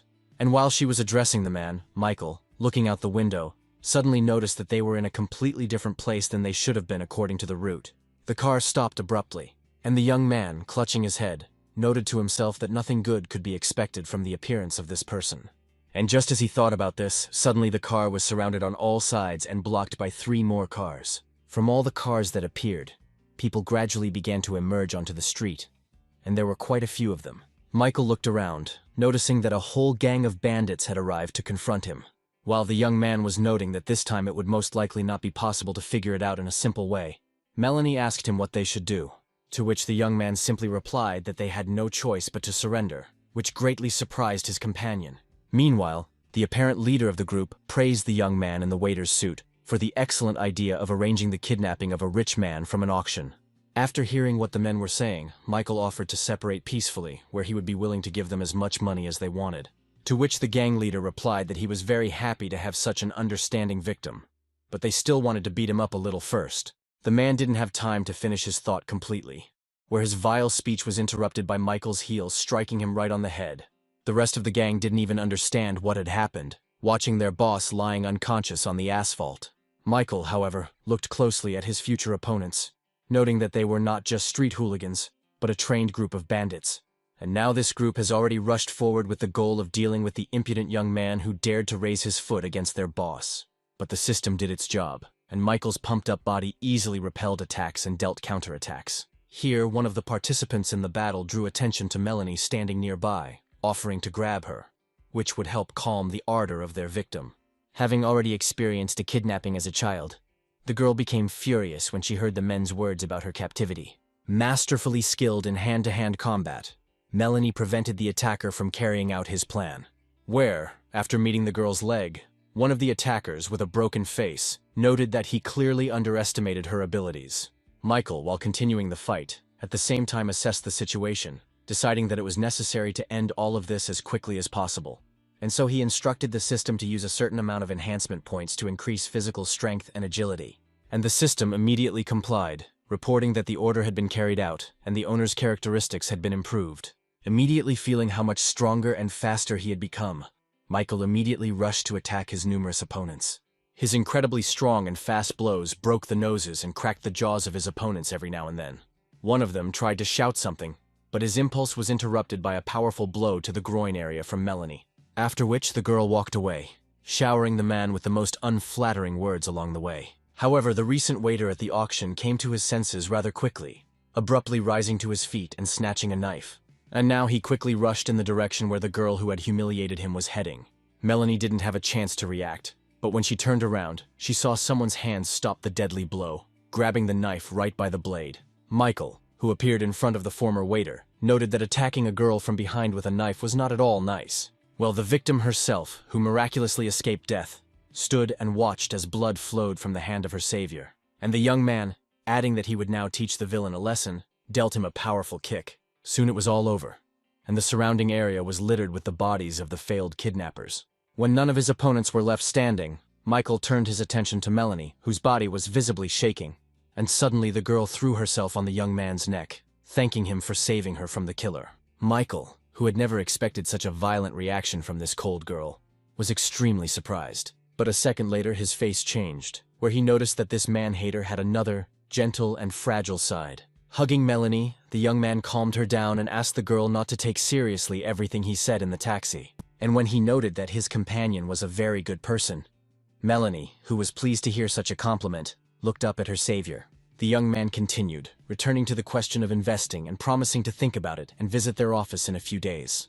Without taking her eyes off her savior, the girl mentally concluded that this guy just wants to look heartless and callous, but in fact he is very gentle and caring. The girl took his wounded hand in hers, thinking that this was not the first time he had saved her. And while Michael was assuring her that it was just a scratch, Melanie suddenly pressed his palm to her cheek, and the system announced an immediate increase in her disposition level by 30 points. The police soon arrived at the scene and detained most of the criminal group. Michael was telling one of the law enforcement officers about what had happened, when suddenly a familiar female voice said that only a couple of hours had passed since they had parted, and he had already gotten into trouble. Turning and looking at the one who spoke these words, the young man could not believe his eyes. After all, standing in front of him in a police uniform was that very same daughter of the market's head, Monica Madison. The man who approached the girl reported that one of the criminal group members had died, and many of those detained were wanted, one even on the federal level. Monica stared at Michael, repeating in her head everything her colleague had just told her. Playing with the knife in her hands, the girl mentally noted that it was impossible not to fall in love with a man like Michael. Seeing another girl hovering around him, Monica was no longer surprised that he attracted so many women. At the same time, she was very irritated by the fact that no sooner had one of his fans, like Catherine, disappeared than another had already appeared. And so the government representative said that the young people would need to go with her to the station to give evidence. Melanie was questioned first, and the policeman explained that she could now go free, but would have to appear whenever necessary, including in court. Overjoyed, the girl asked where her companion was and why he had not yet been released, to which the man explained that their captain was still working with this guy and it was unknown when he would be released. Then Melanie categorically stated that if they don't let him go, then she won't go anywhere either. Leaving the girl alone, the policeman walked away, mentally noticing that the captain was doing something strange, where for some reason she not only decided to personally work with this guy, but also turned off all video surveillance in the office, which suggested that she had a personal interest in this matter. Well, Michael, who was sitting in his office at that time, was mentally outraged about the handcuffs put on his hand, taking it as revenge for the fact that he refused her at the auction. But then the door opened and Monica entered the office, immediately handing her night guest a bag of food. While eating his noodles, Michael noted that he would never have guessed that his friend worked in the police, and even ran a precinct, to which the girl replied that she did not see anything unusual in this, where immediately after this, the system announced that the location of this object had increased by 5 points. Michael did not understand at all why this strange woman's favor was suddenly growing, and decided that he needed to get out of here as quickly as possible. Having decided to act, the young man showed the girl a handcuff, asking why the crime victim was handcuffed and when he would be released. But Monica was in no hurry to free him, approaching the young man and noting that he was, of course, a victim, but nevertheless killed a man. Suddenly, touching his chin, Monica asked the guy about his relationship with his night companion, to which Michael, as always, simply replied that they had studied at the same university, and now she was asking him to become an investor. Suddenly, the crazy woman grabbed the young man by the hand that was free of handcuffs, and with the other, she began to unbutton his shirt. And when she finished her strange act, the young man asked what it all meant. But instead of an answer, a small first aid kit suddenly appeared right before his eyes. And the police captain who opened it explained that she simply wanted to treat Michael's wounds. Not believing in such good intentions of this truly strange girl, Michael looked at her with an uncomprehending look. Noticing which, Monica almost had to swear that she would not do anything bad or indecent. When the girl began the treatment, the young man noted that he could have done all this himself at home, rather than distract the captain from her numerous jobs. But the girl told him not to move and just accept her help, adding that inflammatory processes are no joke, and therefore the wounds need to be treated as quickly as possible. Understanding that he couldn't get out of this, the guy at the same time guessed what all this could ultimately lead to. After all, this was the most common female technique, to surround her with care so much that the man would stop controlling himself and begin to submit to her will. And when a man gets hooked, completely opposite actions begin, such as periodic ignoring. After which the object of female attention literally turns into a toy of a resourceful woman, who does with him whatever she wants. This was exactly the kind of devil Michael imagined Monica, who was treating his wounds. And then the young man promised himself that he would never fall for this bait. And so, buttoning his shirt, he coldly noted that he and the captain had only known each other for a few hours, and therefore they should keep their distance. But the girl sincerely did not understand what was happening to this guy, saying absolutely seriously that she only wanted to help the wounded man. To which the young man explained that he was not angry, but simply had feelings for a completely different girl. After which, the guy gave a whole speech about how Monica was a very good girl, and everything could have worked out for them if they had met a little earlier. All these words touched the heart of the police captain even more, where she never expected that such a rich man would care so much about morality. Without a doubt, this young man was the one she needed, and with whom she would connect her life without hesitation. But finally, Michael was able to leave the police station, heading towards a newly called taxi. Monica watched his every move closely from her office window, where the girl's thoughts were that she could not give this wonderful man in every sense to other women unworthy of him. Well, Michael's former companion remained at the police station, where she managed to fall asleep on the chairs while waiting for her savior.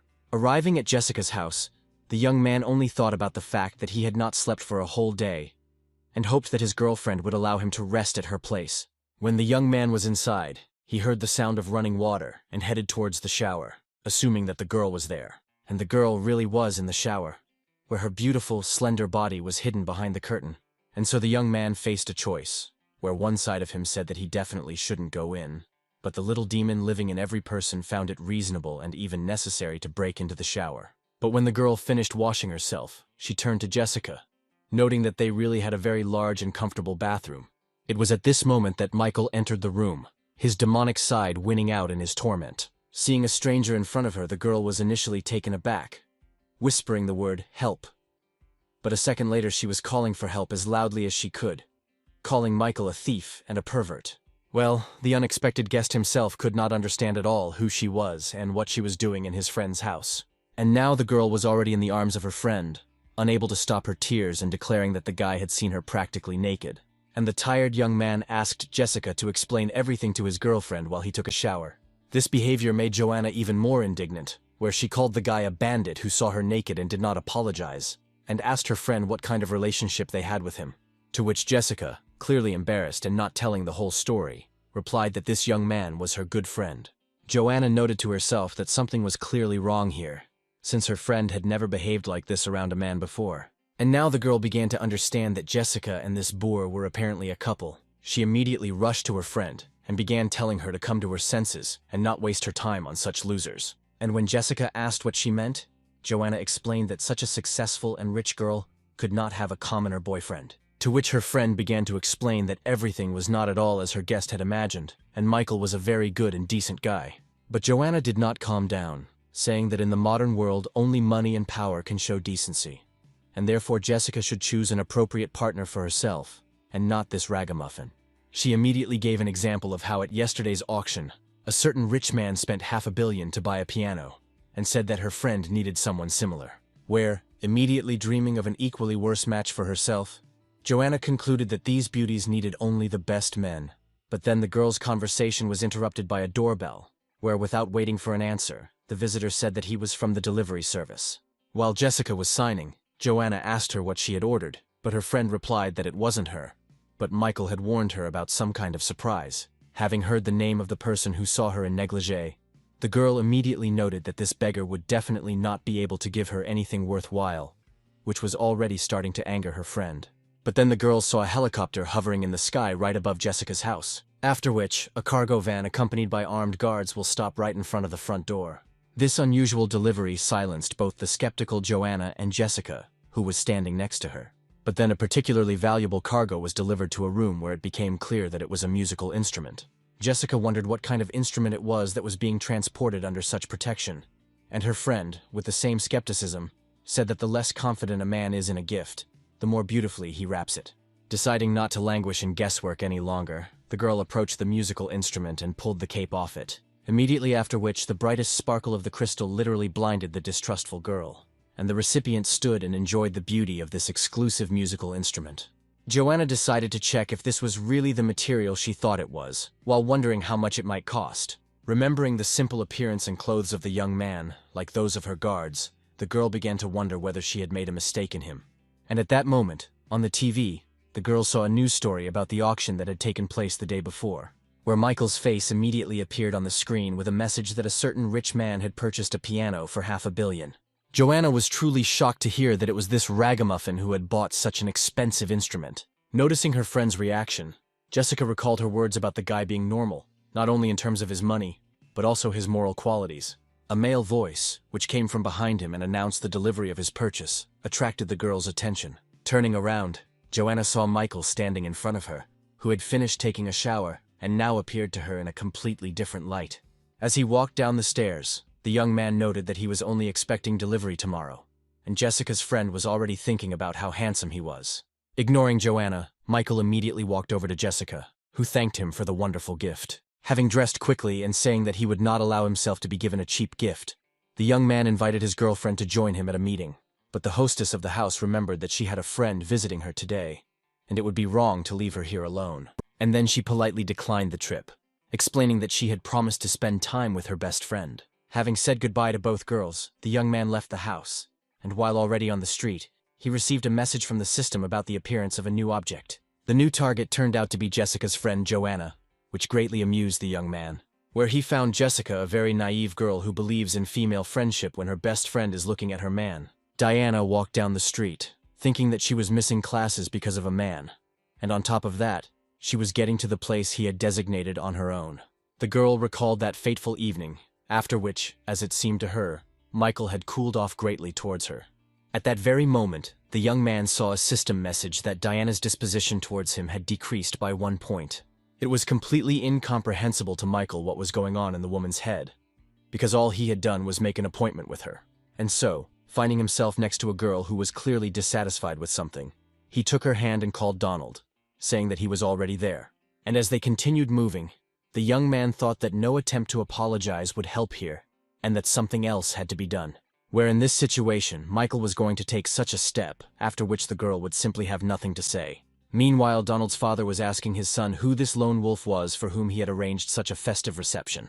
And Donald explained to his equally plump dad that he was a very rich young man who could afford to just buy an entire building. But Dad was still skeptical, since he didn't believe that such a rich man could be found in their city. A man standing nearby, seeing the owner of the office center, Norwood Riggs, standing at the entrance, was quite surprised that he personally came down to meet some visitor. Veronica, standing next to him, asked the man how serious this Norwood was, to which the girl's boss explained that their entire company was located in one of the offices of the building, which belonged to Mr. Riggs, where, compared to Norwood's fortune, Veronica's boss considered himself a mere nobody. The girl was amazed at how rich a man could be who owned an entire building. But suddenly her attention was drawn to a very familiar male figure who approached the rich people who were greeting her.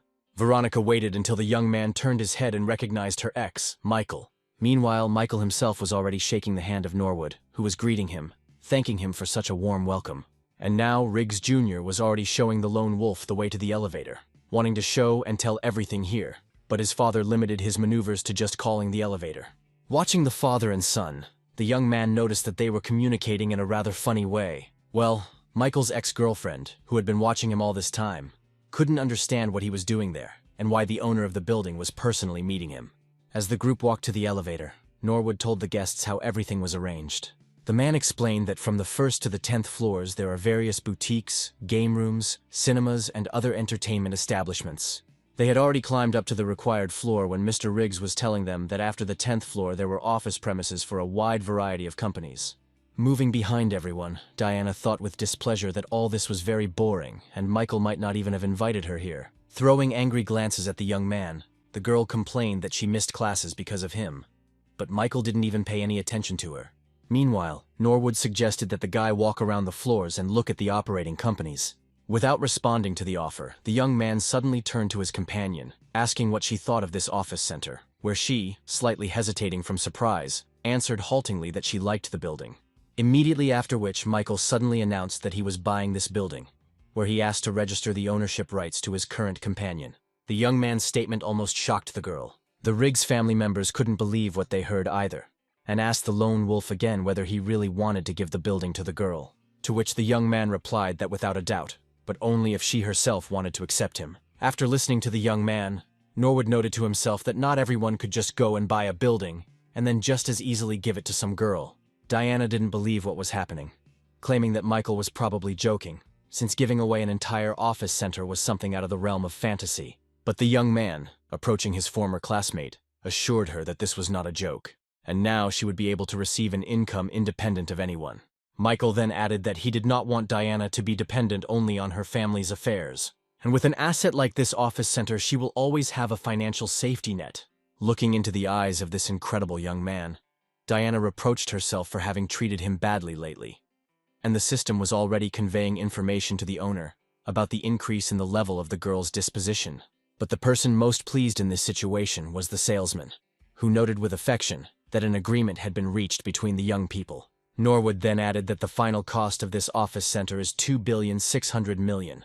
Having shown his magic card, Michael asked him to start the registration procedure, where upon completion, the man would immediately receive his money. It didn't take long to get all the paperwork done, and Mr. Riggs was already congratulating Michael on his purchase, to which he explained that he was only paying the bills, but that Miss Rockwood would become the owner of the building. And now the entire hired staff of the office center, who were transferred to its new owner along with the building, were already greeting the lady in unison. Watching her subordinates, the girl began to feel like a big boss. Only now did she understand this taste of power, and realized why her father spent so much time in his office. Diana suddenly felt how strongly this intoxicating feeling of power could affect a person. Noticing the crowd, Veronica asked one of her colleagues what had happened there, to which the girl explained that everyone was welcoming the new owner of this building, who today was a certain Miss Rockwood, who was barely over 20 years old. But despite all this, someone else acquired the building and gave it to her, which certainly doesn't happen every day. Finishing her explanation, the girl wanted to ask Veronica something, but suddenly noticed that she was no longer nearby. Running away somewhere to the side to hide her tears from everyone, the girl thought that all this should have become her property. But having replaced despair with anger, Veronica firmly decided for herself that Michael would be her boyfriend again, no matter what it cost her. While already in the subway car, Diana asked the young man why he didn't drive his own car, to which Michael had to explain, trying to get out of it, that it was sometimes useful to take a break from the car, and besides, he wanted to spend more time with his companion. Of course, the girl was pleased with such a statement from the young man, where she, deciding to keep up the conversation, suddenly asked him if he had heard of such an actress as Catherine Sullivan. Telling himself not to panic about Diana possibly finding out about his relationship with the actress, Michael replied that he had heard something about her out of the corner of his ear, and when he asked why Diana was interested in her, she explained that they were writing about this actress everywhere now. After what the girl said, the young man exhaled, as he realized that she had simply decided to discuss the news with him, and Diana continued, suddenly reading that a couple of days ago some rich man bought a crystal piano at auction. Michael didn't know what to say when his interlocutor called it downright stupidity to buy some musical instrument for such a crazy amount of money. Only now did the girl notice that her companion was all wet, where he explained that it was really hot for him here. Having reached the right station, Michael said goodbye to one of his many girlfriends. Only when he found himself completely alone was he finally able to relax completely. As he continued to move, The young man wondered whether Diana was really just reading the news, or whether she knew something and was trying to check him. Then one of his neighbors called him and recommended that the guy quickly come to the dormitory and see how the former student had been standing near the entrance for more than 6 hours waiting for someone. Melanie was indeed standing at the entrance to the men's dormitory, and behind her they could only whisper that she had already received her diploma, and that her presence here was completely incomprehensible. People also discussed what kind of amazing person he was who made her wait so long. Melanie herself looked at the display of her mobile phone for the umpteenth time, noting that it would soon start to get dark, but Michael was still not there. And then the girl remembered recent events, where she, waking up in the police station, discovered that Michael had already left it. And now she, without understanding the reason, came to the place where she could definitely meet him. Melanie didn't understand her feelings, where she felt somehow hard from the fact that she didn't see her savior. And then the thought flashed through her head that she was falling in love with Michael, which she immediately drove away, reminding herself that he was her friend's boyfriend. Meanwhile, Michael himself appeared in the crowd, wondering if this girl had come here because of him. Melanie, meanwhile, was trying to convince herself that she had come solely to not miss out on such a rich investor. And then she saw her savior, where at that very second she forgot about everything she had just been thinking about. Rushing forward, she joyfully clung to Michael's body, stunning the latter with her unexpected behavior. Next to this man, the girl was filled with feelings of stability and security. The young man tried to free himself from these embraces, but the girl began to beg him to let her stay close for just a little while longer. Michael's roommates watched the scene in amazement, unable to believe that such an unapproachable girl as Melanie would throw herself into the arms of their neighbor. At that moment there was a clap of thunder, then lightning flashed, and a couple of seconds later it started to rain. All the spectators on the street scattered, the luckiest of whom had an umbrella with them. Michael, turning to his new admirer, suggested that they also leave the street and take refuge in some warm and dry place. And now, Melanie was already entering the young man's room, where the latter's neighbors were already simply in a state of quiet horror. Sitting down on a chair and looking around, the girl noticed that the male dormitories were actually not as bad as they were said to be. Well, Michael's neighbors were already torturing the young man about why he brought this girl here, but then he was distracted from explaining to his friends by Melanie's voice, who noted that the guy had a lot of dirty clothes, where, stretching out her hand, the girl suddenly pulled out from the laundry basket the most unexpected object for her. A little later, she recalled with great shame what she was holding in her hands and how humiliating it really was. But then Michael told Melanie that the storm had passed, the rain had stopped, and now he could walk the girl home. When they went outside, the young man asked the girl why she had come to the dormitory, since she could have simply written about funding issues. However, Melanie insisted that she had come here for business purposes only. And only now did she realize and tell her interlocutor that she did not have Michael's contact information. And while she was offering to exchange them, happy that she could now contact him at any time, the young man himself was amazed that there were still people in the world who could wait 6 hours for a meeting. And so the young people exchanged contacts and added each other as friends on social networks, where Melanie was very happy that now she could contact Michael at any time, of course, exclusively on investment issues, as she assured herself. As he was leaving, the young man told his companion that she didn't have to worry about the investment, since he was planning to visit them at the office the following day. As she watched Michael go, the girl thought that they could call her whatever they wanted, but she really had the warmest feelings for this guy. The only thing that worried the girl was what her friend Jessica might think and say about her. The next day, sitting next to Melanie in the car, Michael suddenly noticed a strange expression on her face, as if asking him who he was texting there. The young man noted to himself that this girl probably had some kind of split personality, since yesterday everything was fine, but now she was angry again.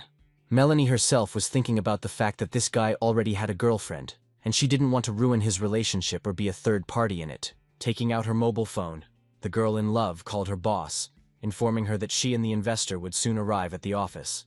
When they arrived at the location and left the car, Michael could not believe where the office of the company where his companion worked was located. The girl immediately noticed the young man's strange reaction to where they had arrived, where the young man noted to himself that out of hundreds of buildings in their city, the company where Melanie works is located in the very one that he had just bought and given to Diana. They were already standing waiting for the elevator when Michael thought that a meeting with Diana herself now might not be at all opportune. But then the elevator doors began to open, and behind them the young man could already discern familiar facial features, where Diana, looking at him in surprise, asked how he ended up there, since earlier he had told her that he had some business. Michael had no choice but to enter the elevator and go up, accompanied by 2 objects from his system at once. The young man mentally gave himself the instruction to remain calm and not let anyone know that he was in any way agitated. And so the guy decided to introduce the girls, introducing first Melanie, with whom he studied at the same university, and who now works in one of the companies that rent space here. After which Michael introduced Diana, saying that they had once studied at school, and now she was the owner of this entire building. Hearing that this girl owned the entire building, Melanie was very surprised that one could be so rich at such a young age. But what interested her most was the relationship between her and Michael, where they studied together, and now she is very beautiful and rich. Not experiencing any pleasant emotions from this acquaintance, the girl nevertheless extended her hand to Diana, saying that she was very pleased to meet her. But the owner of the building also did not feel any sympathy for the new acquaintance, responding with the same feigned politeness. Looking at her rival, Diana mentally noted that Michael was most likely trying to deceive her, since he hardly came here to discuss cooperation issues with such a beauty. Inside, the girl was tearing herself apart, remembering that he hadn't found time to meet her, and for the sake of some strange beauty, he had even come to her office. When the elevator reached the desired floor, Melanie asked Michael to wait a little while she reported their arrival to her boss, and the young man watched in horror as his peculiar protective barrier, saving him from Diana's wrath, was removed. There was nothing to do, and the young man was the first to turn to the girl who remained next to him, who meanwhile took a menacing defensive pose, deciding that now the guy would be ridiculous in trying to apologize to her. But suddenly the young man quietly told his interlocutor to be careful in communicating with this girl, and when she asked, confused, what Michael was trying to tell her, he explained that Melanie had a non-traditional sexual orientation and had already set her sights on such a beauty as Diana. This information was a real shock for the girl, and Michael assured her that he was absolutely serious. It was at this moment that Melanie herself returned to the young people, informing her investor that the boss was waiting for him. Having quickly said goodbye to Diana and invited her to have lunch together, Michael headed to the meeting. Watching the young man leave, the owner of the office center, who of course did not believe his story about Melanie's orientation, was already making plans about how she could verify what he had said. And then she remembered one of her former admirers, whom she had once blocked, and who was supposed to study at the same university as Melanie and Jake. When Billy pulled out his vibrating cell phone, he was incredibly surprised to see that it was Diana Rockwood herself calling him. And so the young man, without knowing it, was helping his enemy, confirming that Melanie really does love girls. He told his interlocutor a sad story from her childhood, where she was kidnapped by a maniac. It was after this incident that the girl became cold and even aggressive towards the male part of the planet's population. Diana listened to Melanie's sad story with interest and sympathy for her suffering. In conclusion, Billy embellished the events, saying that, according to rumors, she had turned the female half of the student community into her personal harem. The information received generally pleased Diana, who immediately exclaimed that in that case Michael had not deceived her, and there was definitely nothing between him and this beauty. But as soon as Billy heard this name, his mood immediately changed, but he didn't have time to say another word, as Diana hung up and blocked his number again. The owner of the office center herself came to the conclusion that Michael did not lie to her, and Billy, who spreads gossip, should continue to be blocked. Meanwhile, the boss of the company where Melanie worked presented her activities to the investor. All this information about annual turnover, profits, new technologies, and other related information seemed incredibly boring to Michael. And then at some point, his patience came to an end, and the young man interrupted the company director's speech. Having said that, in general, everything was clear to him. The young man asked her to indicate the amount at which the girl valued her campaign. This was rather strange behavior on the part of such a rich man, which at first made the woman wary. But at the same time she noted that a rich man of such a level could well afford to go beyond the ordinary in such negotiations. With the thought that no investor had ever offered more than 100 million before, the boss named the figure of 1 billion, after which, observing the investor's reactions, the woman again became wary, thinking that apparently such a sum was too much for this guy to handle. But suddenly Michael took on a completely different, carefree look, where he reproached his interlocutor for wasting his time on some unnecessary figures, while the question was only about some billion.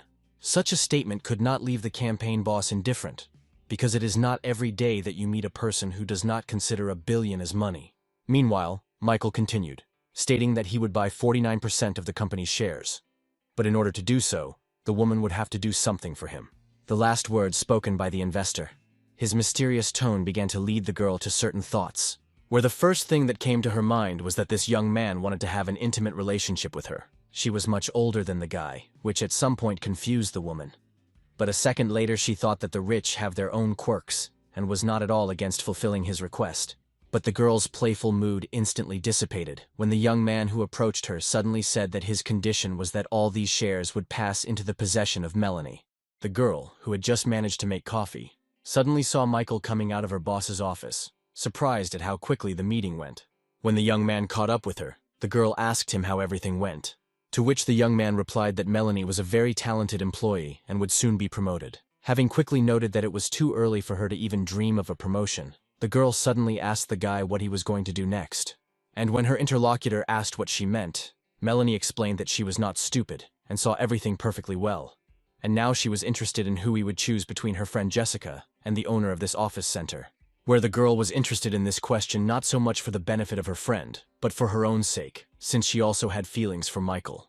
But suddenly, completely unexpectedly, the young man replied that he did not have to and did not want to choose, since he needed both girls at once. It was a shocking statement, to which Michael's interlocutor did not know how to react or what to answer. And when she asked the young man again about what he had said, he once again stated that he needed both girls. Finally, it began to dawn on Melanie that Michael was not joking at all, and she, beginning to experience mixed feelings, tried to reproach him.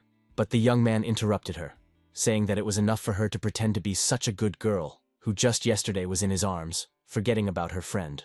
Then the young man said that he was truly flattered by female attention, which he did not hide. And so, unlike Melanie, who was afraid to tell him about her feelings, he is more honest with others and with himself. And now, he turned his back to his interlocutor, saying goodbye that he would wait until she decided to tell him something. Soon the young man went down to the first floor and came out onto a busy city street. Only here he was able to enjoy this pleasant feeling of superiority over this, at first glance, very correct, but equally in love with him girl. Melanie herself, after hearing this, stood there with a mug of coffee, thinking that she had indeed behaved completely incorrectly, condemning this guy when she herself had designs on him. The girl was brought out of this stupor by colleagues passing by, who informed her that the boss was calling everyone for an urgent meeting. When Melanie heard the word urgent, she immediately realized that it had something to do with funding issues, and the meeting that had just taken place. Well, the company's employees, gradually taking their seats in the auditorium, shared their opinions in low voices about the reason for the meeting, where someone even suggested that the company had gone bankrupt and was closing. Melanie, who had taken one of the seats, was also very nervous, because such meetings, as a rule, did not bring good news. But then the woman appeared in front of her employees and announced that, as of today, Melanie Stone would be appointed her deputy, which was a shock not only for Melanie herself, but for everyone who was present at this meeting. Not all of the company's employees were happy with the fact that the deputy's post was taken by some young girl, who, moreover, had not even worked for the company for a year. But the boss was adamant and, accepting a document from one of her assistants, explained that Melanie had done more for the future of their company than all the other employees combined. While demonstrating the agreement, the woman announced that it was this girl who attracted investments of $1 billion, and also became the owner of 49% of the shares. And when she finished speaking, she noted to herself that if she were younger, she would definitely be a competitor to this young lady in the race for such a rich man. The employees were already discussing how rich and influential their colleague Melanie was, and why she invested $1 billion in a company that wasn't worth even half that amount on its own. At this point the meeting ended, where the boss announced as a farewell that, given the receipt of funds, everyone would receive a bonus by the end of the year. While everyone was leaving, Melanie herself, for whom everything that was said was as much of a surprise as for everyone else, stood in complete bewilderment, mentally wondering why Michael did all this for her. And then the girl remembered how her last conversation with Michael had gone, where he essentially directly stated that he knew about her sympathy for him. And a new idea immediately formed in the head of the woman in love, according to which this guy had been in love with her for a long time. With affection, she came to the conclusion that, of all the candidates, Michael, in all likelihood, wanted to choose her. And so, on the wings of love, the girl rushed out of the office, thinking only about the fact that she absolutely had to meet Michael. And the system began to issue messages about the increase in her level of disposition. And while the girl was running, her disposition level continued to increase every second until it reached the minimum level required to receive rewards. And so the system announced to the owner that he had been awarded 35 boost points, as well as 100 million of the billion spent on this object. The guy immediately remembered the situation with Angelica, when direct spending only did harm and led to a loss of favor points, praising himself for how he arranged everything regarding Melanie. While walking down the street and thinking about his strategies, the young man heard the ringtone of his mobile phone. Taking out his phone, Michael was very surprised that the unapproachable Catherine Sullivan herself suddenly decided to call him. And when he answered the call, at that very second he heard the hysterical cry of a girl who was declaring her not very good mental abilities. And when the young man asked what was going on, the artist explained that famous people had come out in support of that director, and now she was left holding the bag again.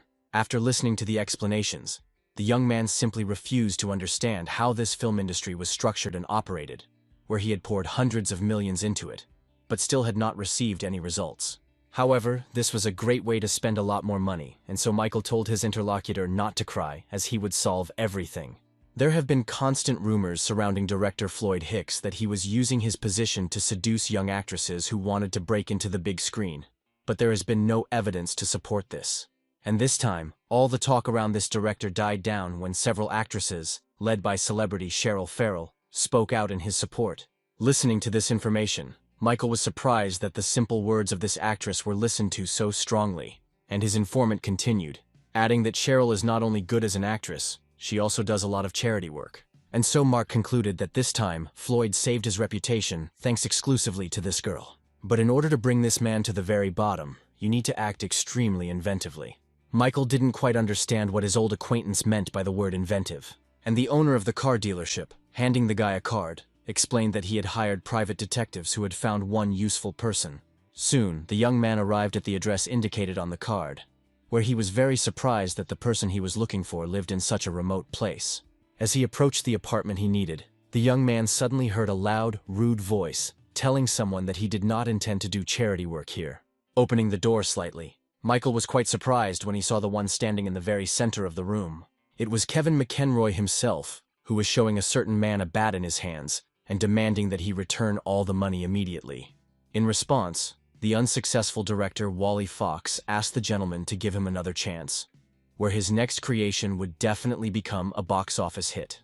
But Kevin clearly had no intention of believing the man, saying that he would not give him any more money. And there were rumors that Wally had managed to cross someone in the film industry. However, the director did not despair and asked to be given at least one more chance to make the film. But the enraged son of the McEnroy family angrily shouted that now he himself would show him an action movie from the 90s, swinging a bat. But his momentum was suddenly stopped by a powerful and unexpected blow that sent the little mafia boss flying far to the side. Jumping to his feet and holding the bruised area, Kevin angrily shouted that the impudent man who dared to touch him was no longer a tenant. But then he heard a familiar voice, which advised the guy to watch his words before a bunch of troubles fell on his family. Kevin immediately recognized the one whose fist had already touched his body, remembering his father's words that Mr. Lone Wolf came from a secret influential family. And now he was standing in front of Michael and timidly saying that he and his henchmen were leaving this place, since the Lone Wolf had an interest in this man. Neither Michael himself nor Wally, whom he had saved, even had time to blink before the entire crowd of young men left the room. But the director had already turned his attention to his savior, in whom he immediately saw a very influential person, of whom even the McEnroy family was afraid. Michael, glad that there were not many problems here, turned to the man he had saved, saying that he had one important matter for him. Adjusting his glasses, the lenses cracked from the beatings he had received, Wally replied that he would help in any way he could, but he had one condition. And suddenly he literally threw himself at the feet of the young man, begging him to become his patron. Soon Wally was sitting at the table, wondering what his new patron had planned with the exposure of Floyd Hicks.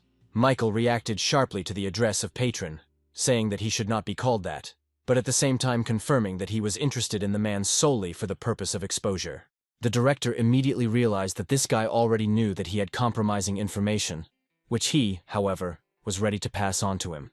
And so Wally said, in all seriousness, that he really did have something to help with.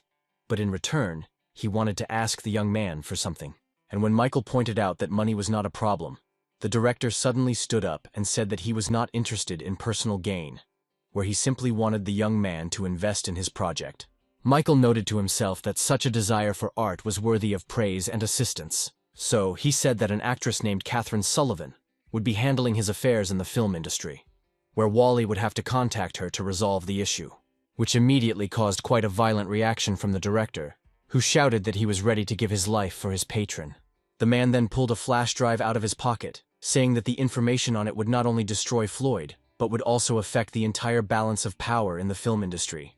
When the electronic storage device was connected to the laptop, Michael was surprised to see only one video file there. But when Wally started the video recording, the young man immediately understood everything, seeing director Floyd in the same bed in the company of his defender Cheryl.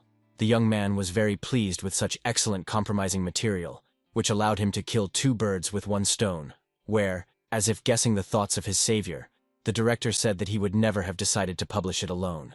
To which Michael, hugging his new friend, explained that now he had him, and therefore they would quickly sort everything out. Meanwhile, sitting in her house, Catherine couldn't stop reading the angry comments about her personality that were all over the internet. Already realizing that she would most likely have to leave the film industry, the girl threw her mobile phone aside. But before she could sink into her sad thoughts, the means of communication that had been thrown away suddenly came to life, attracting attention with a belated ringing. Answering the call, Catherine heard Michael's familiar voice, who, having made sure that she was at home, said that he would come to her soon. Turning off the connection, the actress sadly thought about the purpose for which this guy suddenly decided to come to visit her, and even asked if she was alone. And the first thought was, of course, that her sponsor couldn't stand it and decided to take advantage of her beautiful body. Catherine greeted her guest dressed appropriately and invited him to come in, while thinking that this lustful type was no different from other men. However, the girl was very surprised that another man arrived to see her in the company of her sponsor. Immediately deciding that Michael was either planning a night of love for three or simply wanted to set her up with this not very attractive man, the actress loudly began to complain about the guy bringing a stranger. Not understanding at all why the girl had such a violent reaction to his visit, the young man introduced her to director Wally Fox, explaining that with his help they would move Floyd. Immediately after which the girl's mood changed dramatically, where she mentally scolded herself for thinking badly about Michael, and timidly greeted her new acquaintance. Catherine also noted that it was quite pleasant to feel cared for, and to have a loyal and reliable person nearby who did not need only her body. When the actress finished getting acquainted with the video compromising her enemies, Michael said that he was allocating $2 billion for current expenses and the organization of a film production company. While Catherine and Wally discussed the details of the upcoming project, the young man was mentally rejoicing at the fact that he had managed to penetrate the film industry, which was created only to spend a lot of money. And so, after a while, Cherish quickly made her way to her car, where crowds of journalists asked her to comment on the published video in which she was having sex with director Floyd Hicks. The girl was beside herself with rage, wondering who had arranged all this and where such a recording had come from. At the same time, police burst into the room where Floyd was having fun with another victim of his debauchery, and where he was informed of his arrest in connection with numerous allegations of sexual harassment. And when handcuffs were fastened on the man's wrists, he finally realized that his career and quiet life were over. Once the enemies were dealt with, Catherine held a press conference at which she decided to convey important information to the public, where she talked about how, together with director Wally Fox, they had founded a new film production company and would soon begin working on new projects. But what shocked journalists most was the investment amount of $2 billion announced by the actress. Michael watched everything that was happening from the shadows on the screen of his mobile phone, comparing himself to some kind of gray cardinal, secretly ruling the world and overthrowing monarchs with one snap of his fingers. At the same time, Billy was leaving the dorm, who was very angry at Michael for taking his girlfriend away from him, and therefore wanted revenge. Taking out his mobile phone, the young man called Jessica, and when she picked up the phone, the guy said that he had important information for her. Joanna tried to stop her determined friend, saying that a call from an envious person was not a reason to quarrel with Michael. Jessica herself understood that believing the words of an unknown person that her lover had many girls was complete absurdity, but Michael really had not called or written to her for a long time. The girl in love felt in her gut that something was wrong in her relationship with Michael. Well, her accompanying friend continued to insist that this guy was giving the appearance of being a reliable and loyal person. She was just talking about how he couldn't have casual relationships, when suddenly a silhouette familiar to Jessica appeared before the girl's eyes. Standing nearby, Melanie was thinking about how to tell Michael that she really liked him when Jessica called out to her. Hearing the familiar voice of her friend, Melanie was very surprised by this completely unexpected meeting for her. And naive Jessica, not even suspecting that her older friend had come to the same guy as she, asked her what the graduate was doing there. Unable to lie to the girl, Melanie explained that she had come to Michael, but only regarding investments in the company where she worked. But Jessica immediately remembered how much her friend disliked this guy, so she would come to meet him like that. However, the girl's conversation was interrupted by the appearance of a luxury car near the hostel. Everyone who was nearby and saw Diana emerge from this car could not stop admiring her beauty and grace. Jessica and Joanna also noticed the girl's appearance, while Melanie, already familiar with Diana, angrily wondered what she needed here. Approaching Michael's fans, the owner of the office center asked if Michael Cross lived there. Jessica immediately responded to the question, asking about Diana's relationship with him. But she, having assumed a defensive posture, answered her interlocutor, who was turning into an opponent, with exactly the same question. Seeing a clear conflict brewing, Joanna suggested finding a quieter place where they could talk things out. And so, a few minutes later, all 4 candidates were already sitting at a table in one of the nearby cafes. As she finished stirring her cappuccino, Diana decided to take the initiative and start this difficult conversation. Looking at Jessica's angry face, the girl asked a direct question about whether she liked Michael, to which she sharply and coldly responded that she really liked this guy, and he definitely liked her. But Diana objected, saying that Michael had chased after her since their school years, then protected her from an unwanted marriage, and therefore it was obvious that he liked her, not Jessica. But then Joanna intervened in the conversation, noting that Michael had given her friend a villa and a crystal piano worth $500 million, which objectively showed his attitude towards her. Only now did Diana realize that her lover was the same rich man who had recently become famous for his participation in the auction. However, the girl had something to cover this card with, and she immediately reported that if we talk about the material side, then for her the gift was an entire office center. Where immediately after this, Jessica noted to herself that apparently Michael was simply lying to her. But at some point, Melanie intervened in the conversation between 2 girls who were trying to separate one guy, where she modestly reported that she also did not go unnoticed by the young man, who bought shares of the company for $1 billion and gave them to her. Where after what was said, each of the girls became immersed in her own thoughts. Jessica was the first to lose her temper, quickly taking out her mobile phone and saying that she needed to call him immediately and make a claim. But suddenly the girl realized that, in essence, she had nothing to present to Michael, since from their first meeting, there had been no talk of an official relationship between them. Following her, Diana also mentioned that every time she tried to talk about the relationship, the young man changed the subject of the conversation, and then Joanna expressed her opinion, saying that this rich man had a great job of promising nothing to anyone, and at the same time, dating everyone at the same time. Deciding not to wait any longer, Diana was the first to get up from the table, and went in search of her lover with the intention of finding out everything immediately. But her impulse was stopped by Joanna, who said that in this case it was necessary to come up with something more sophisticated than an ordinary scandal, to which the owner of the office center dubiously stated that perhaps it was not worth traumatizing the psyche of her lover. Uniting the angry girls, Joanna stated that if they simply broke up with Michael, he would simply find a new victim. After which the conspirator announced that an excellent plan for revenge had matured in her beautiful head, where she suggests not to say anything to this lecher, but just continue to spend his money. And so all the girls got fired up with this idea, according to which they had to spend all his money so that he could no longer deceive anyone. Already in the evening, Jessica expressed her last doubts about their plan for revenge, but her friend insisted that there could be no pity here. And so Joanna snatched the phone from her friend, saying that if she couldn't make up her mind, then she would do it herself. Noticing the animated screen of his cell phone, Michael immediately saw that the message was from Jessica. Having read its contents, the young man realized that the girl was simply asking him for money, saying that she had recently been thinking about creating her own broadcasting company. Remembering that he had bought a bankrupt channel at auction, Michael also wondered whether she had thought of it herself, or whether someone had suggested it. And so both girls were shocked when they read in response that the young man was not only giving Jessica a broadcasting company, but also investing $5 billion in its development. Jessica interpreted this gesture in her own way, deciding that Michael had been planning her future for a long time, knowing about her passion for broadcasts and having bought the bankrupt channel. And now the girl was already thinking that although this guy was a rake, he was far-sighted enough and cared about the future of his girls, among other things. Her friend tried to interrupt her romantic mood, saying that she needed to urgently put the squeeze on the guy before he changed his mind about investing. Jessica, of course, tried to convince Joanna that the guy's words could be trusted anyway, but she didn't listen to her at all, continuing to attack Michael with messages. To herself, the girl lamented that she had not gotten this man, where she was not at all against sharing him with other girls. Well, Michael himself, having analyzed Jessica's current communication style, came to the conclusion that it was definitely not she who was communicating with him. The young man immediately realized that the girl's phone was most likely in the hands of her enterprising friend, who was scamming him for money. But Michael didn't care at all, because the main thing for him was that the money was spent as much and as often as possible. At the same time, Diana informed her mother that she had learned of several of Michael's hobbies, which greatly surprised the woman. The girl was finishing telling the details of the exposure when the screen of her mobile phone began to glow.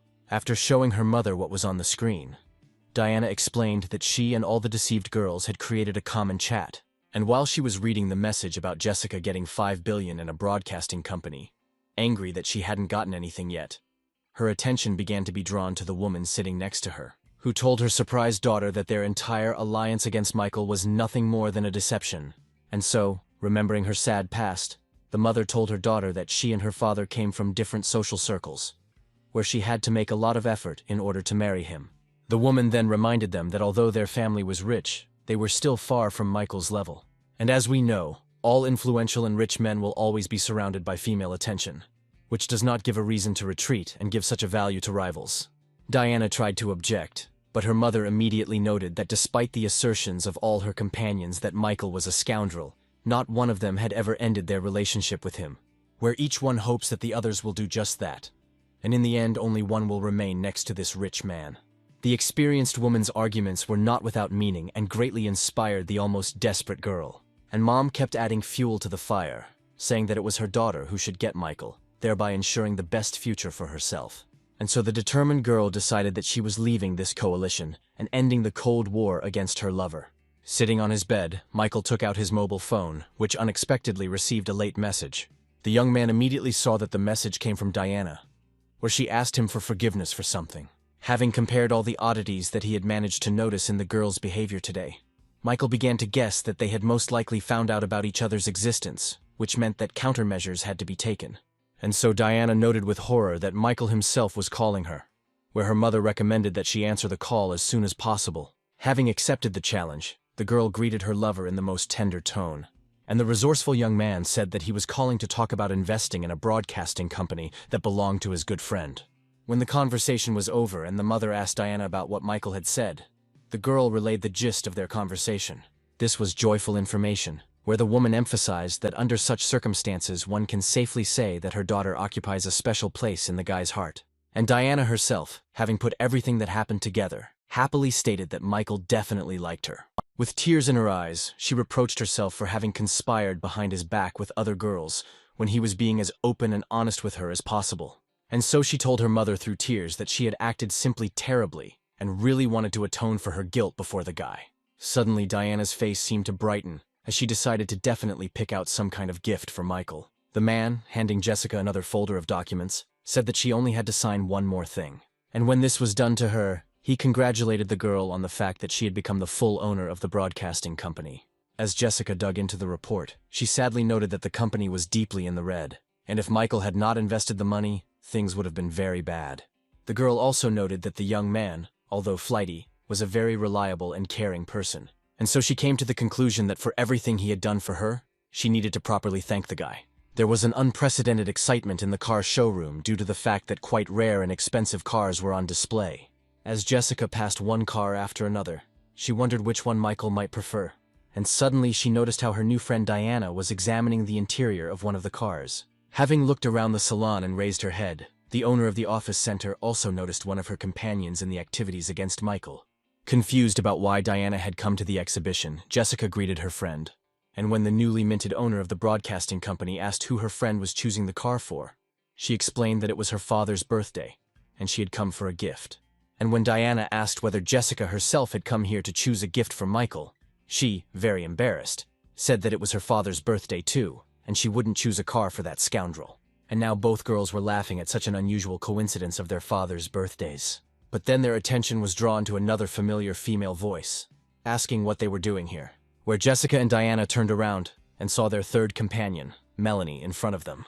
And of course, when asked what she was doing there, the girl said that she had come for a gift for her father. And so all three girls, very embarrassed, joked about this mysterious coincidence, where all their fathers had the same birthday. Diana, however, noted to herself that her mother was right, and these cunning girls definitely did not come here for gifts for their fathers, but for cars for Michael, just like her. The owner of the office center also noted that Jessica's financial capabilities were definitely better than hers, since she had recently received a whole bunch of money for the development of the broadcasting company, and therefore it was necessary to urgently ask for help, for which the girl used her phone.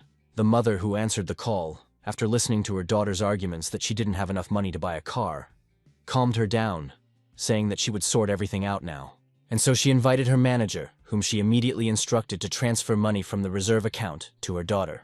And when the man tried to object, saying that the amount had been set aside for the wedding of the lady's son, the woman said that there was no point in arguing here, since the primary goal was to get Michael and not to marry off her son. Where, with tears in her eyes, the woman said that all this was only for the prosperity of their family. And then Diana received a message about the crediting of a whole 60 million to her account, which surprised her quite a bit. The girl, with tears in her eyes, noted that she had been wrong about her parents having a priority over her brother. Full of determination, Diana sent a mental message to her mother not to worry, as she was definitely going to get Michael. Meanwhile, Michael himself was walking through the exhibition in the company of its owner, Mark, to whom his friend informed about the arrival of the ordered car. Moving among the nearby cars, the young man noticed that it was not only the cars that were attractive here. Looking at another beauty standing next to another cool car, the young man thought that before he would not have dared to even just go into such a salon. And suddenly he saw Diana and Jessica standing to the side, very surprised that they knew each other and were even here together. But he was completely thrown off track when Melanie, who had gone to get some water, appeared next to his two friends. Having a strong sense of smell after the kidnapping that happened to her, the girl immediately felt that someone was looking at her. Turning around and looking around, she was unable to find the source of danger and returned to her dialogue with her friends. Michael hid behind his friend's back, thinking that sooner or later it would happen. But it happened nonetheless, as always, unexpectedly, where it was quite obvious that they were all aware that he was paying attention to each of them. And while Mark was wondering what was going on with his friend, Michael suddenly realized that despite all this, neither of them was insisting on breaking off the relationship. Consequently, the game he had started could well be continued, where completely new perspectives now opened up. And so he, having answered Mark that he had simply twisted his ankle, asked him to show the most expensive cars. And so the young man showed the guy 3 of the most expensive cars, one of which had already been ordered by Michael. But Mark was very surprised when his interlocutor, just a second later, asked him to calculate how much he owed for all 3. With this idea, the young man decided to test the strength of the union founded by the objects of his system. But suddenly Mark said that selling him all 3 cars would not be as easy as he would like. Michael said that money was not a problem, to which his interlocutor replied that it was not about money, but about the fact that 2 cars had already been ordered by another buyer. And when the young man asked who had booked these cars, Mark turned his attention somewhere to the side. There was a young man standing to the side, accompanied by a young beauty, where it was the son of the head of the family, Patrick Carson, who ordered the cars. Having finished giving his explanation, the owner of the car dealership cheerfully told the lone wolf that he had a lot of different other cars. But Michael was already watching as Patrick suddenly approached Diana, extending his hand and greeting the beautiful miss. Introducing himself as a member of the famous and influential Carson family, the young man invited the girl to get to know him better. And now he was telling a story about how Diana was very similar to one of his friends who died in childhood. And now, looking into the face of his new acquaintance, he has not let go of the warmest feelings, where he sincerely hopes that he will be able to get her contact to continue communication. At that moment, the girl suddenly saw Michael standing to the side, who was closely watching everything that was happening. Diana noticed an overly cold look in her lover's eyes, even though she hadn't done anything wrong yet. But then, the girl's blood literally boiled, where she mentally noted that he himself was not at all shy about communicating with several girls at once. And he looked at her contact with another man as if she had already ended up in someone else's bed. Having decided to teach the guy a lesson, Diana agreed to exchange contacts with Patrick. But while she was doing this, she noticed that Michael had already disappeared. Looking around, the girl wondered whether she had done the right thing by deciding to teach the young man a lesson. Observing Michael's reactions, Mark asked him if he knew the girl, to which his friend replied that he had spoken to her a long time ago. Throwing an unkind glance at the owner of the salon, Michael said that he was buying all 3 cars, offering his friend $1 billion. It was a more than generous offer, to which Mark, of course, agreed, saying that this time Mr. Carson would do without cars. The young man noted to himself that the lone wolf was clearly jealous, but only a complete fool would refuse to earn $800 million on such a deal. He also mentally apologized to Patrick, where although he respected their family, he loved money much more. Having received the money for the cars, Mark asked Michael, who was sitting next to him, if he had any other requests or wishes, to which the lone wolf replied that he would indeed have one more request, where he wanted to do something right at the exhibition. Well, upset that Michael had suddenly disappeared somewhere, Diana continued to run her eyes around, and suddenly she saw a musical instrument being brought right into the center of the salon, which was quite unusual for a car show. All the guests immediately began to wonder about what was going on here and what to expect. And then Michael appeared, approached the musical instrument, and comfortably settled down behind it. The owner of the office center immediately noticed how sad the melody performed by the young man was. Each note literally echoed with pain in the very depths of the girl's soul, making her cry. And the young man continued, filling everything around him with a melody of sadness, melancholy, and sorrow. Everyone in the hall began to experience a variety of sensations from the melody being performed. But one thing was constant. Everyone had tears streaming from their eyes. Jessica and Melanie, who were still at the exhibition, immediately noticed that Michael was clearly not in the mood today. Well, the one who provoked this whole spectacle felt how every note was filled with a sense of loss. But then Michael finished playing and stood up from the instrument and said that you need to be able to let people go, even if you love them. And so he lets Diana go.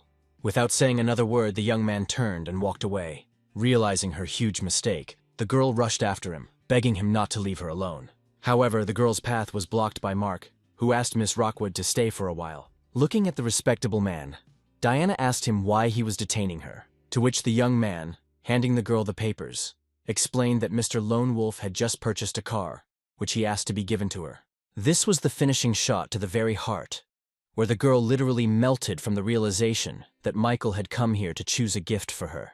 And Mark, who had reached certain agreements with Michael, willingly confirmed the girl's guesses, where, accompanying Diana, he added that the Lone Wolf did indeed feel a strong attachment to Miss Rockwood. Everything that happened greatly hurt the girl's feelings, where she again blamed herself for unworthy actions towards her lover. The girl understood that because of some petty idea like revenge, Michael's trust in her was finally undermined. And now she was sitting on the floor, shedding her bitter tears, and Melanie and Jessica, who had come to her, were trying to calm their friend down. However, Mark, who was nearby the whole time, immediately attracted the attention of the approaching girls by calling them by name. Handing them some papers as well, the young man explained that Mr. Lone Wolf had not shortchanged them. While taking the documents for her car, Melanie stated that, apparently, Michael had long been aware that they had teamed up against him.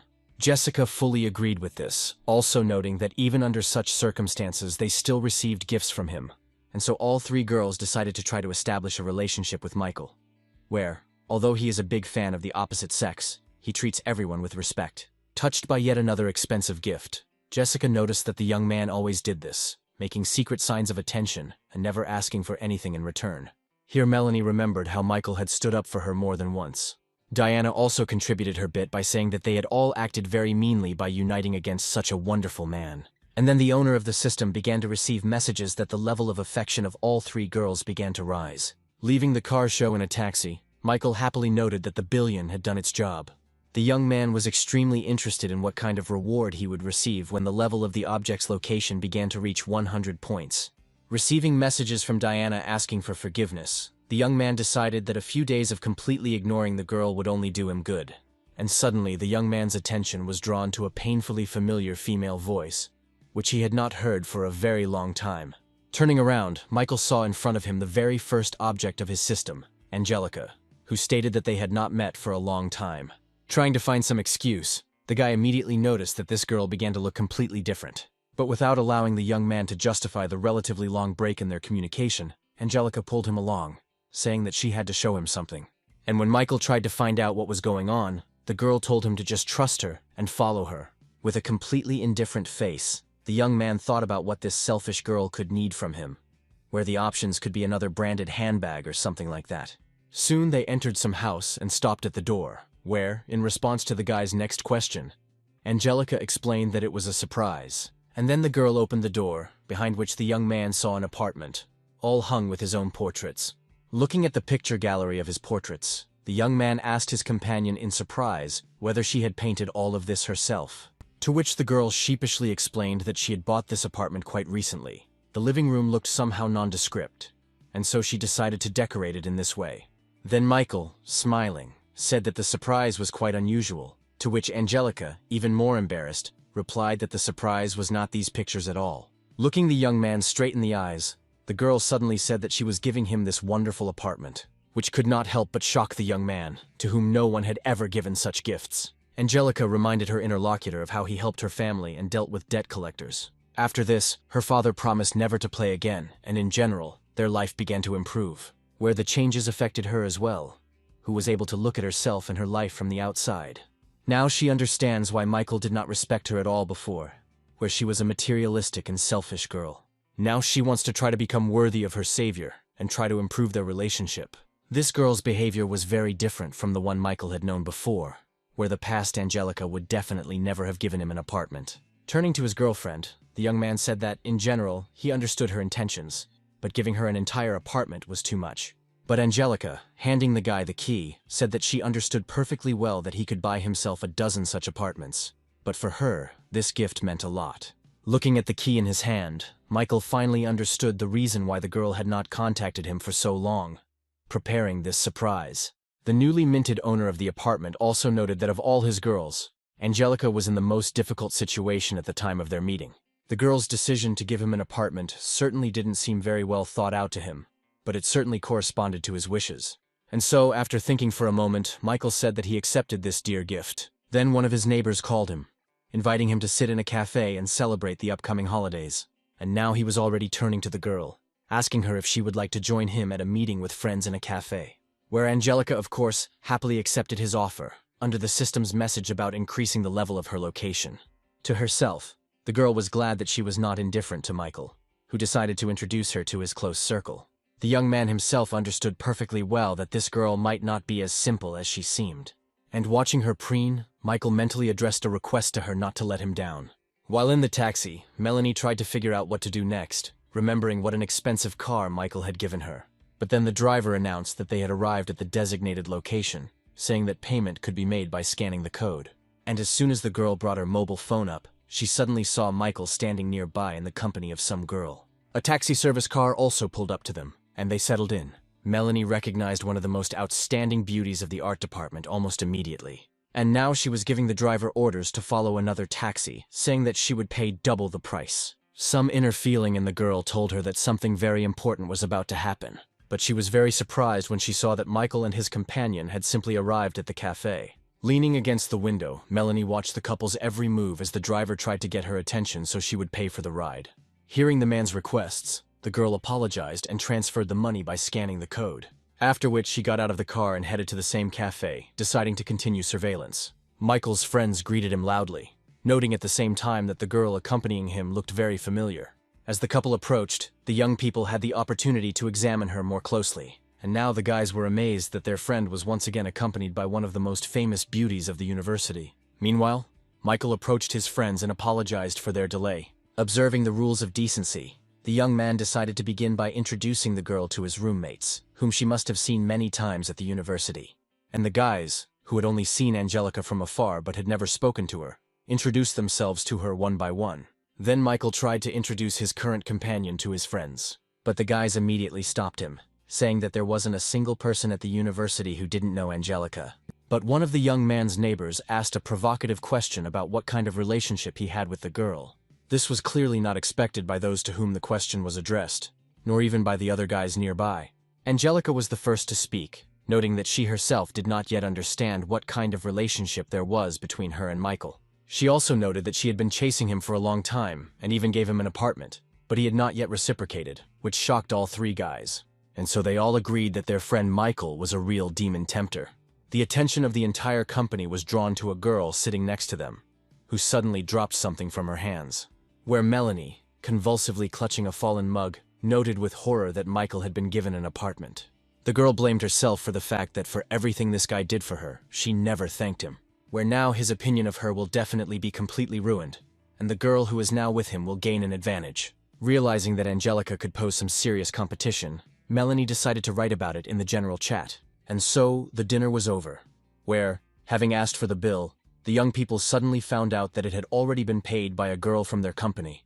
And when everyone asked why she did it, Angelica explained that she was simply happy to spend time in such pleasant company and decided to treat the guys. Michael tried to say something else, but the girl asked him to stop, saying that this was the least she could do to thank him for his help. And so, having said that she still had things to do at the internet cafe that she managed, Angelica said goodbye to the guys. Analyzing the behavior of this girl, Michael noticed that she managed to intrigue him without irritating him. Watching her rival go, Melanie noted that this was a very worthy opponent, since not everyone could come up with and implement this kind of manipulation. And if at first glance the girl assessed Angelica as not the strongest opponent, basing her judgment only on her appearance, now she has significantly raised her level. Meanwhile, one of Michael's neighbors asked the latter how he managed to attract such beauties, to which the young man explained that even if he told his interlocutor about this, nothing would come of it. And suddenly Michael's neighbor noticed that today Angelica appeared before them in a completely different light, and therefore Michael should be very attentive and sensitive to her. After listening to his friend, the young man replied that he was not one of those who could allow himself to break a girl's heart so easily.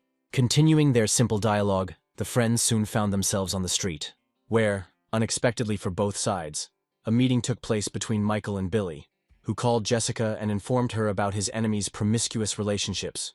Without saying a single word to each other, the young people went their separate ways, where the wily Billy mentally gloated over the fact that Michael had no idea who was causing him problems. At that moment, a luxury business class car suddenly braked next to the young people. And then Diana appeared on the street, looking more than serious, so one could think that she was going to at least beat someone up well. When he saw the charming girl whom Billy had once tried to hit on, he couldn't take his eyes off her. And when she headed towards where Michael was standing, the young man again mentally gloated, believing that now the girl would give his enemy a good thrashing.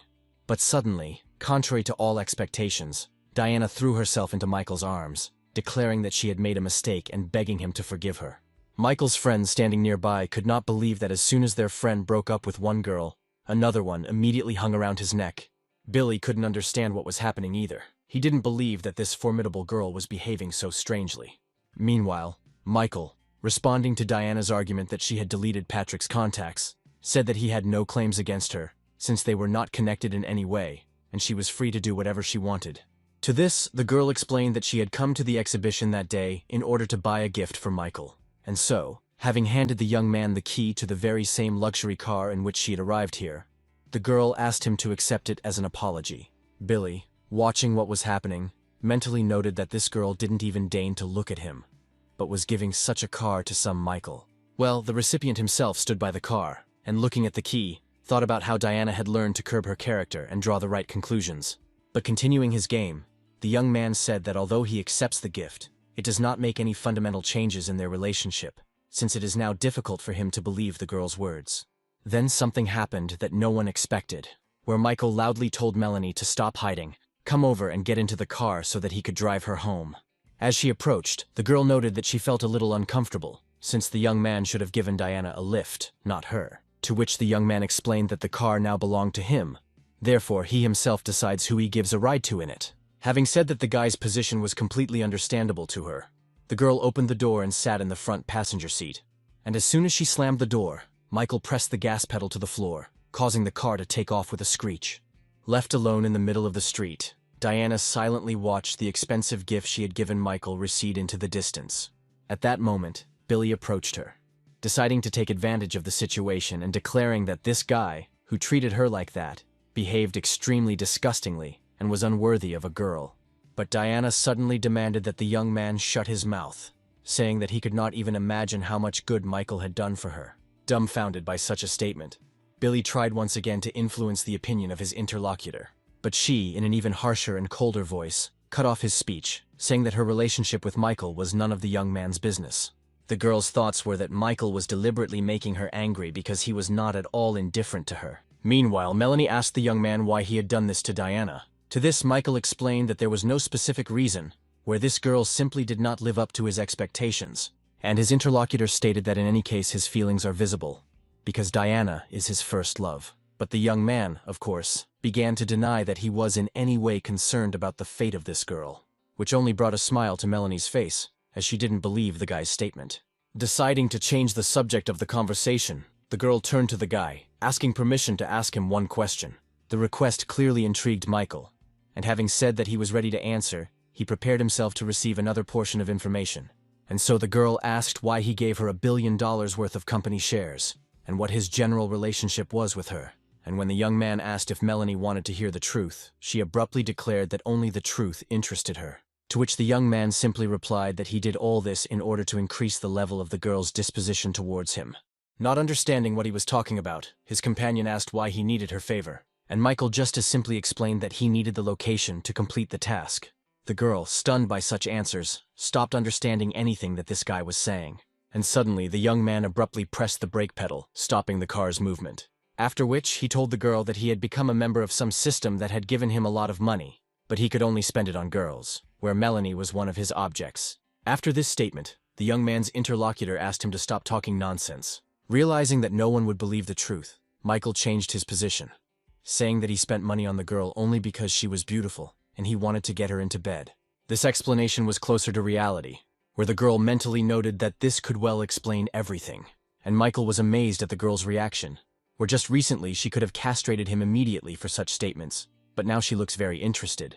And so Melanie watched from the window of her home as Michael's car drove away. The girl blushed deeply, thinking that this guy was always talking nonsense, which, meanwhile, he regularly got away with. While washing the fruit, she thought that for the money he spent on her, anyone would have been in his bed long ago. And so she came to the conclusion that this guy was pursuing some completely different goals than just dragging her into bed. Then the girl received a call from Diana, to whom Melanie immediately informed that she and Michael were no longer together, since he had driven her home and then left. The caller then asked her friend to tell her about the essence of their conversation on the road. In particular, she was interested in whether Michael had talked about her, and Melanie told everything they had talked about, including the young man's answer to the question of why he had given her $1 billion stock. And then Diana realized that she too had wondered about the young man's investments, which obviously would not pay for themselves. And now there are suggestions that this guy is running some kind of big game of his own, which began with large investments in female bloggers. He then invested money in the Rockwood family's projects, bought a bankrupt broadcasting channel, an office center, and made other investments. On the one hand, all this looks like waste, but on the other hand, it could well be part of some global strategy. And then Melanie realized that their company had recently begun testing a new artificial intelligence, and Michael could have invested because he saw potential, where Diana immediately confirmed her interlocutor's guess.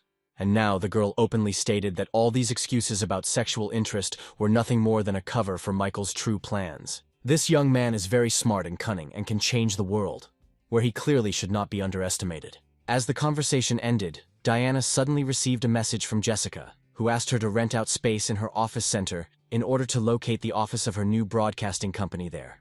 Having answered her friend with consent, Diana immediately returned to her thoughts about how Michael had planned all this a long time ago. At the same time, Michael himself sneezed and thought that someone was definitely remembering him, because after the system was strengthened, he practically stopped getting sick.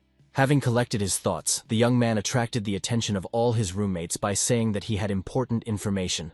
And when everyone had stopped what they were doing, which for the most part were computer games, the young man announced that he was moving. At that very moment, everyone in the room threw themselves at his feet, begging him not to rush into moving until he taught them how to attract girls properly. To which Michael replied that to do this, first of all, he needed to become as handsome as he was. At the same time, while at Jessica's villa, her friend Joanna happily stated that all preparations were completed, and they could begin recruiting people to work for their broadcasting company. To which the girl said no less joyfully that the first person she would hire was Joanna herself, who would get the position of executive director. After which Jessica said that it would definitely take some effort to find people who would conduct live broadcasts. And while her friend was talking about the possibility of looking among her familiar presenters, the girl remembered that she had a contact with a former employee of a bankrupt broadcasting company. Loudly ordering the young man to get out of her life, the woman splashed all the water in her glass in his face, which, however, did not anger the guy at all, who calmly said that he himself did not particularly want to continue to maintain this relationship. Julia was already shaking all over from the mere sight of this guy, but his last words only added fuel to the fire. She reminded the young man that she had supported him for several years, but he replied indifferently that now the woman had no money, and therefore she no longer interested him since she was not able to give him the kind of life he was accustomed to. And now he was already turning around, leaving the cafe and throwing in a farewell that he had paid today's bill, since he believed that his ex simply didn't have the money for it. While the guy was leaving, the woman could hear the whispers of other cafe patrons who had become unwitting witnesses to this scene and who felt sorry for the middle-aged woman.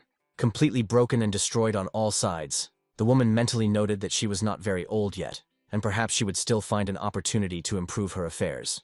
And then Jessica, who called her, suddenly offered Julia to take part in the development of a new broadcasting company. In his sleep, the young man heard a key turn in the door lock of his apartment. Quickly opening his eyes and sitting up, Michael immediately realized that someone had decided to illegally enter his home and rob him.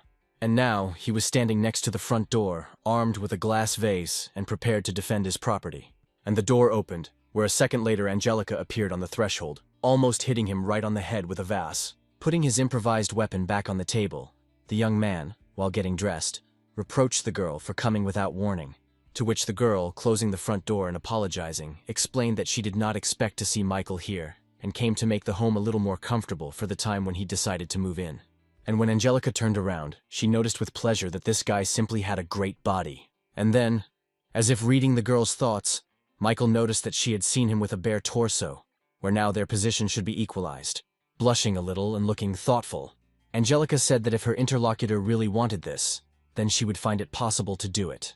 After listening to the girl, Michael said that he was speaking absolutely, because he was already quite an adult man. Deciding to see who would win this game, the girl grabbed the bottom of her t-shirt and began to take it off. Where, seeing this movement, Michael was horrified, stopping the guest and saying that he was just joking. In response, the girl cheerfully told her interlocutor not to worry so much, because she was also joking. When this confrontation was over, Angelica changed the subject, saying that she had brought the young man breakfast. And while she was setting out the dishes she had prepared for her, Michael approached the girl from behind, noticing that just a couple of minutes ago she had said that she had not even guessed about his move. After which the young man, placing his hand on the girl's tummy, asked who she was bringing breakfast for if she thought the apartment was empty. Angelica did not answer this question, thinking that she had done a lot of work that should bear fruit, and Michael was already looking at what had been prepared. The aromas of the dishes prepared by Angelica awakened a strong appetite, and the girl herself stated that she could cook a lot of things and was ready to do it for the young man every day. Such a statement could not leave the guy indifferent, where he would not mind at all receiving such a delicious breakfast every day. And so, sitting at the table, he was already offering the girl to hire her as a housekeeper, where he was ready to pay her a lot of money. To which Angelica stated that she did not need any money, since she was ready to do all this completely free of charge. As Michael continued to enjoy this delicious breakfast, he mentally noted that a beautiful girl who cooked delicious food really attracts attention, where the young man appreciated her skills in flirting and capturing a man's interest. The young man was distracted from his breakfast and his own thoughts by his mobile phone starting to ring, and the young man was called by Catherine Sullivan, who once again asked him for help. Talking on a wireless earpiece, Michael asked what was wrong, asking the girl to hurry up and citing his busy schedule, to which Catherine replied that she really had no one else to turn to for help. And so the girl said that she and director Wally Fox had everything ready to start filming, but the company they were working with unexpectedly refused to continue collaborating. Hearing Wally's name, the young man asked the girl who he was, and his interlocutor reminded the guy of the man who calls him his patron, saying that Michael needs to work on his memory. And when Catherine finished explaining the situation to him, the young man told her not to worry, as she would help him. After which he added that in order for the work to continue normally, Catherine and Wally must refuse to work with intermediaries and organize everything completely independently, for which he allocates $500 billion.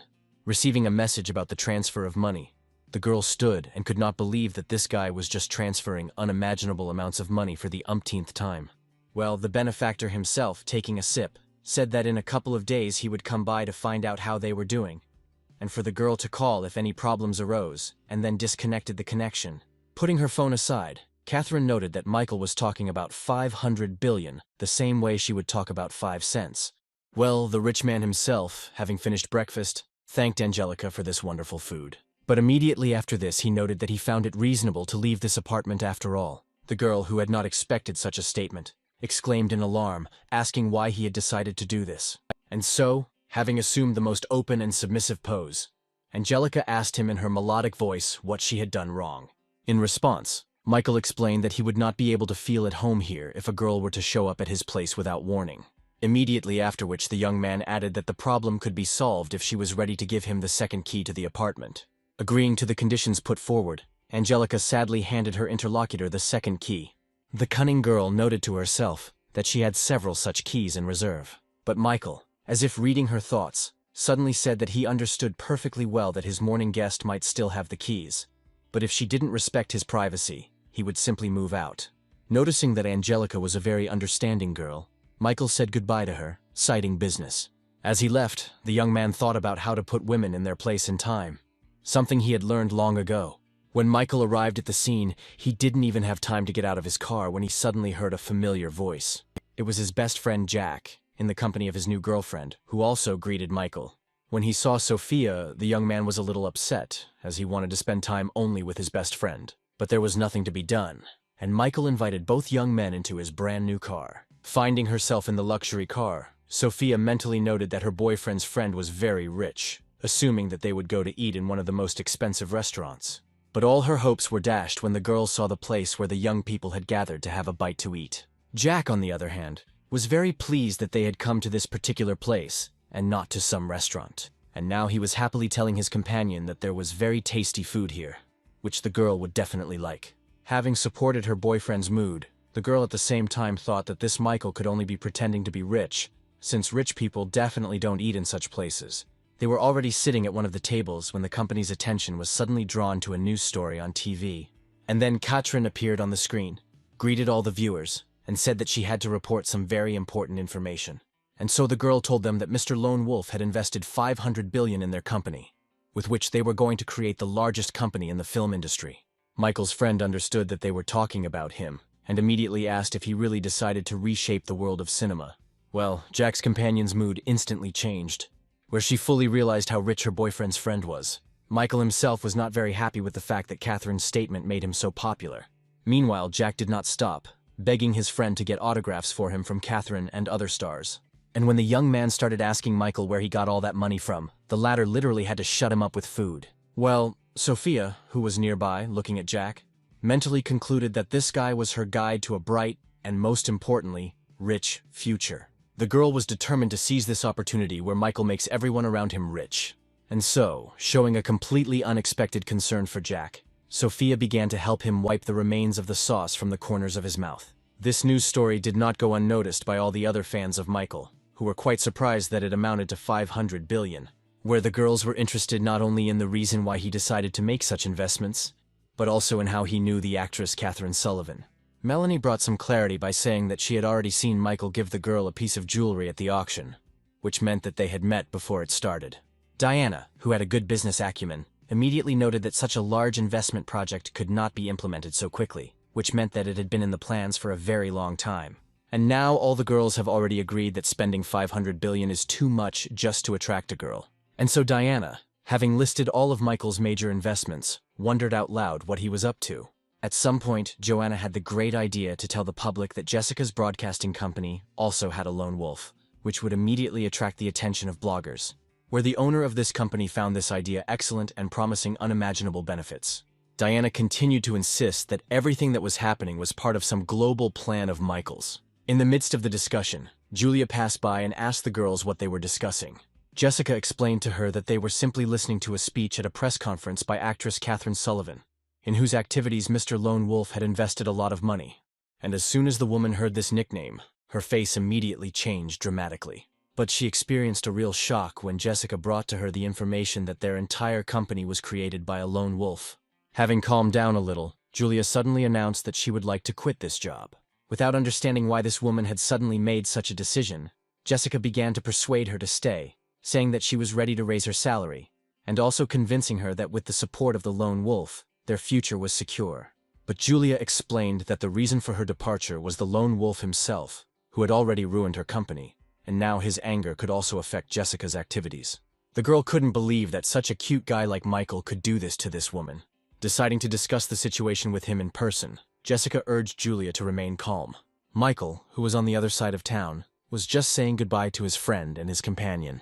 Answering the incoming call, the young man said that he had time and opportunity to talk. The young man assumed that now the conversation would be about the 500 billion that he had invested in Catherine's activities. But Jessica suddenly asked him about what Julia had done to offend him, that he decided to ruin her company, where the young man did not even understand who his interlocutor was talking about. And when the girl reminded him that this woman had her own small broadcasting company, Michael immediately remembered her. And so he explained to his interlocutor that this woman had the audacity to hide behind his own name when talking to him. After this, Jessica began to beg Michael to forgive his offender, where she is ready to apologize right now. The young man did not resist, deciding that she could also be useful if she understood her mistakes. And Julia, using her employer's phone, immediately apologized, promising to help Jessica with her business. When the conversation was over, Julia felt a sense of relief in her soul, which only made Jessica happy. Michael, turning off the connection, was once again convinced that this woman, with her extensive experience, could be of great help to Jessica in developing her business. Yes, not all people can immediately understand something important. Some, like this Julia, just need to find themselves in a difficult situation. Meanwhile, Katrin, who continued to answer journalists' questions, apologized, saying that she needed to answer a call. And as soon as she answered the call, she immediately heard a huge number of not very pleasant statements from her sponsor, who was very unhappy that she had drawn so much attention to him. However, the girl was beside herself with rage when she heard Michael state his unwillingness to stand out, recalling how he squandered millions at an auction and played a musical instrument there. But at some point the guy calmed down, saying that nothing could be returned.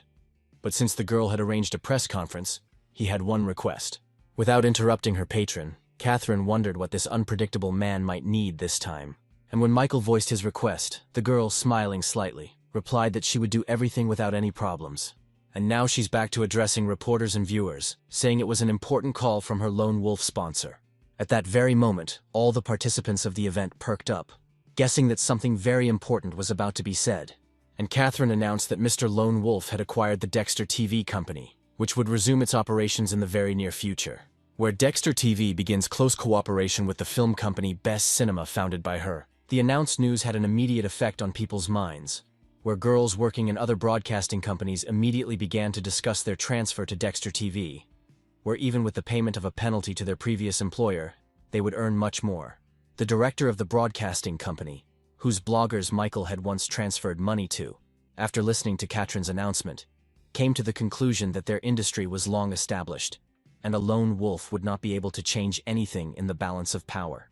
But then an assistant burst into his office and shouted hysterically that most of the employees had submitted resignation letters, which was a shock for the boss, where he immediately came to the conclusion that the lone wolf had the intention of reshaping this entire market. Well, Jessica was over the moon when Catherine announced her national broadcasting company, to which Diana once again noted that her assumptions about Michael's well-thought-out strategy were fully confirmed. This guy really acts as some kind of gray cardinal, where all his previous actions that seemed absurd now take on a specific meaning. At this point, Joanna entered the conversation, and also stated that all of Michael's actions were explained by his desire to invest. And right after that, Diana said that in that case he was not spending the money to attract more girls, where Melanie and Jessica left off, concluding that he simply deemed them most worthy of being part of his plan. And now all three girls were asking themselves the same question, where they wanted to understand whether Michael had any real feelings for them. Diana was the first to break the silence, saying that at the moment no one was clear whether Michael liked any of them. But under any circumstances, she decides to stay by his side until he makes his own choice. The other girls just looked at each other after what was said. Julia diffused the situation by saying that men value strong and self-sufficient women, and suggested that everyone return to work. Everyone agreed with this argument, deciding that the one who would bring him the greatest benefit and advantage would stay with Michael. The man who approached Veronica gave his address and last name in order to receive a postal item. And now the girl was already showing him the parcel that had arrived, offering to help him unpack it. But then she was greatly frightened by the loud cry of a colleague, who, without hiding her emotions, said that the actress Catherine Sullivan had just announced the receipt of investments of $500 billion. Having heard the reason for such a violent reaction, Veronica noted that this was most likely a publicity stunt, since this actress had recently been involved in scandals. But her interlocutor did not agree, saying that a very big and famous person was standing behind her. Continuing to open the parcel, the girl even cut her finger when her colleague called the man a lone wolf. And now Veronica's colleague was already praying that she would also meet such a rich man on her path. Well, the man receiving the parcel immediately joined the conversation, recalling that he had seen the moment when the lone wolf transferred huge sums of money to female bloggers. Veronica, for a while, fell into a state of stupor, trying to at least imagine the sum of $500 billion and thinking about what and when she did wrong in this life. The glass of water flew several meters and shattered into pieces with a loud ringing sound, hitting the canvas of a painting hanging on the wall. And the man in glasses, sprawled in a chair, noted with displeasure that this lone wolf was constantly interfering with his business, while collecting the shards from the floor. A very attractive and provocatively dressed girl reported to the gentleman that she had already ordered him to find out everything. And the man, as if he had not heard the girl's words at all, turned to the portrait of Catherine, asking her whether the lone wolf really was her secret patron, and whether he had accidentally helped her get rid of Floyd Hicks. But then he stood up and went to the window and shouted that he was the heir of the Calloway family and always got everything he wanted. The assistant who approached him told the gentleman everything that her team had managed to gather regarding the activities of the new film company. And when the girl suggested that it was only a question of big money, the man called her very naive. But at the same time, he noted that his family had an incredible number of connections and money, so competing with them was useless. Continuing his thoughts out loud, Adam said that most likely his opponent understands all this, but definitely has some kind of secret side plan. And when he suggested that the other side's ultimate goal was most likely real estate rather than cinema, the girl suggested finding out more information about this lone wolf, where the man gave his assistant, who apparently worked part-time for him as someone else, no more than 3 days to complete this task. Well, the lone wolf meanwhile enjoyed the game on the console, managing to absorb what Angelica fed him along the way.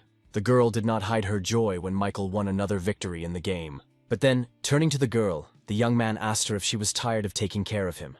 After all, for the last 3 days all she did was cook, wash, and clean the apartment. To which Angelica replied that all these ordinary things were not at all a burden to her.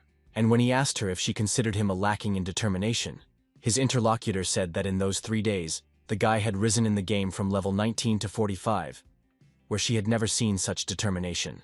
Which really upset the guy, because he tried so hard to constantly play to get Angelica mad and force her to leave. When he started getting ready, the girl tried to ask to go with him, but he said that he was going to important negotiations. Having decided not to be intrusive, since men value their independence above all else, Angelica simply wished him good luck in business. As she watched Michael go, the girl thought that he would soon get used to her care, and then he would definitely not go anywhere. She had no intention of losing to the other girls hanging around this guy under any circumstances. The people standing behind Katrin quietly whispered about why this whole festive event was organized, where the most knowledgeable explained that a big man was coming to visit them today, and now the leader of this meeting was already heading towards the approaching car, greeting the lone wolf as he climbed out of the car. Michael noted that a star of Catherine's stature should not have met him personally, to which the girl objected, saying that it was simply respect for the investor. And while they were heading inside the building, the girl thought that she felt very calm next to this guy, and, apparently, she was beginning to feel sympathy towards him. At some point, all the people around greeted the lone wolf in unison, after which Michael asked Catherine not to make such an arrangement on his next visit, but to meet him without unnecessary noise. Coquettishly adjusting her hair, the actress replied that she understood the young man. To herself, she thought that the young man was deceiving her to some extent, since it was quite obvious that such attention flattered him. Soon, they were sitting in the presentation hall, where the speaker was talking about the main task of deciding on a location for building a city for filming. Pointing to a place on the map, the man suggested stopping at this land, which would definitely ensure the achievement of the company's goals. However, Catherine did not agree with this, since land near the city was very expensive, and therefore it was better for them to choose something further away. Wally also contributed, saying that the best place to film would be a picturesque place in the bosom of nature. And so everyone who took part in this debate turned their attention to Michael, asking what the lone wolf thought about this matter, where the young man, not expecting such attention, responded with a question about why his opinion should decide anything here, to which Catherine responded by stating that his opinion would be decisive since all the money was his, and everyone gathered here was pursuing his interests. After thinking for a moment, Michael suddenly said that none of these 3 options were suitable, and so he went up to the map and circled a small settlement that was quite far from the city. And when he heard the opinion that this remote land had no commercial potential, he completely agreed with it, adding that they would take part in creating it. And very soon the whole crowd of executives, managers, and other interested parties were already sitting and discussing the non-trivial decision of the lone wolf. The great businessman himself thought that he was born in this small settlement, where there would never be any commercial benefit even if an alien ship suddenly landed there. However, his plans, unlike the team's, were to spend as much money as possible. And so, sitting down in the chair, the young man stated with satisfaction that he had decided to invest in this small town. As they went to their workplaces, the company employees noted that in many years of their work, this was the first such short meeting of directors. Looking at the young and obscenely rich guy, people wondered whether he was a genius or just a fool. Well, the Grey Cardinal himself was completely satisfied with his own plan, since the money he gave to Katrin for the development of the company would definitely not be enough, and then it would be possible to invest more. These pleasant thoughts about the upcoming multi-billion-dollar expenses were interrupted by a call from Jessica. It was a video call where the girl said that they were about to have a meeting regarding the hiring of company employees, but she was very surprised that Michael was not in a work environment, but on the street, where she immediately assumed that he had forgotten about their agreement. The young man managed to get out of it by explaining that he had better reception outside. The guy concluded to himself that he had indeed completely forgotten about this agreement. Believing Michael, Jessica said that after Katrin's conference, her company was in demand. But some problems had also arisen, where one of the main problems was the question of how to distribute the income received between bloggers and the company. Then employees from a variety of services and departments joined the conversation, using terminology that immediately gave Michael a headache. Here, Julia joined in to convey the information, saying that the income needed to be distributed equally, since from her past experience, she knew that any other deviation would lead to losses. And suddenly at that moment Michael came to life when the word that was so cherished for him, losses, was heard. When he asked the woman to repeat what she had said, she explained that the company was only just getting back on its feet, and any wrong steps could lead to its complete collapse again. But the young man, on the contrary, needed to organize everything so that the companies would operate at a loss. And so, he declared that the company should give at least 80% of its profits to presenters and bloggers. Where, from such a statement, all the participants of the meeting fell into a state of complete stupor. Well, the leader himself continued, saying that Dexter TV should become the #1 broadcasting company in the entire country, so that everyone could earn money from them. He then added that his goal is to capture the entire market and popularize their company in the shortest possible time, where there is no need to worry about money, since he has more than enough of it. And when he finished his long and shocking speech, he turned to the participants of the meeting with the question of whether there would be any objections. But as expected, not a single objection was received to the lone wolf's arguments. A few minutes after the meeting ended, Jessica noticed her phone vibrating, where, upon opening the received message, the girl discovered that another 5 billion had appeared on her account. Well, the founder of 2 companies, aimed only at waste, was very pleased that he could now spend an unimaginable amount of money, where he would then receive his well-deserved reward.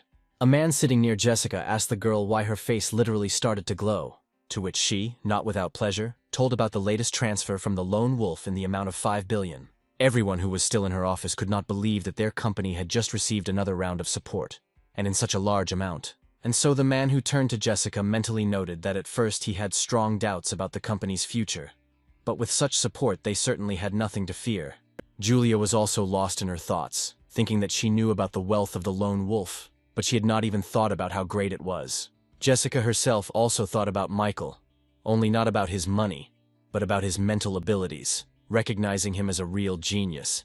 Looking at his frozen face on the screen after the end of the video call, the girl could not understand why he transferred the money not to the company account, but to her personal account. The answer came by itself, where Jessica decided that Michael did it to increase her authority among the employees. After which the warmest feelings overwhelmed the girl, who was ready to hug and kiss her sponsor non-stop. At the same time, Michael suddenly realized that he had accidentally transferred the money to Jessica's account and not to the company's account.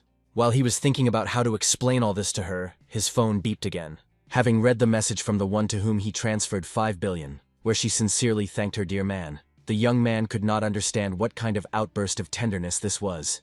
But in essence, this did not change anything, where Michael was only interested in this girl spending as much of his money as possible. Because once his minions spend a ton of money and destroy the business, they will rely on him even more. Jessica herself left her office and went to another part of the premises rented by her company, where the majority of employees worked. The girl loudly announced that their company had received new investments in the amount of 5 billion, which would become their main capital for development. To the delight of all employees, she announced a doubling of salaries, as well as quarterly bonuses, adding that Dexter TV should become #1 among competitors. Naturally, the workers were immensely inspired by such good news about the increase in wages, and therefore were ready to work without sparing themselves. Well, Jessica, watching people's reactions, mentally addressed Michael, saying that she would not disappoint him. As evening approached, the young man returned to his apartment, which, to his surprise, was empty. As Michael walked into the room, he noticed a small folded piece of paper on the table. It was a note from Angelica, who, citing urgent business, announced her absence, leaving the preparation of dinner to the guy himself. Having finished reading, the young man immediately noticed that this girl continued to play her secret game. After all, it was quite obvious here that at first she had shown constant concern for him for some time, to which he should have become accustomed, and now she had stepped aside so that the young man would experience discomfort from her absence. But at the same time, the guy noted that despite all these attempts to get him, he does not feel any negative emotions towards Angelica.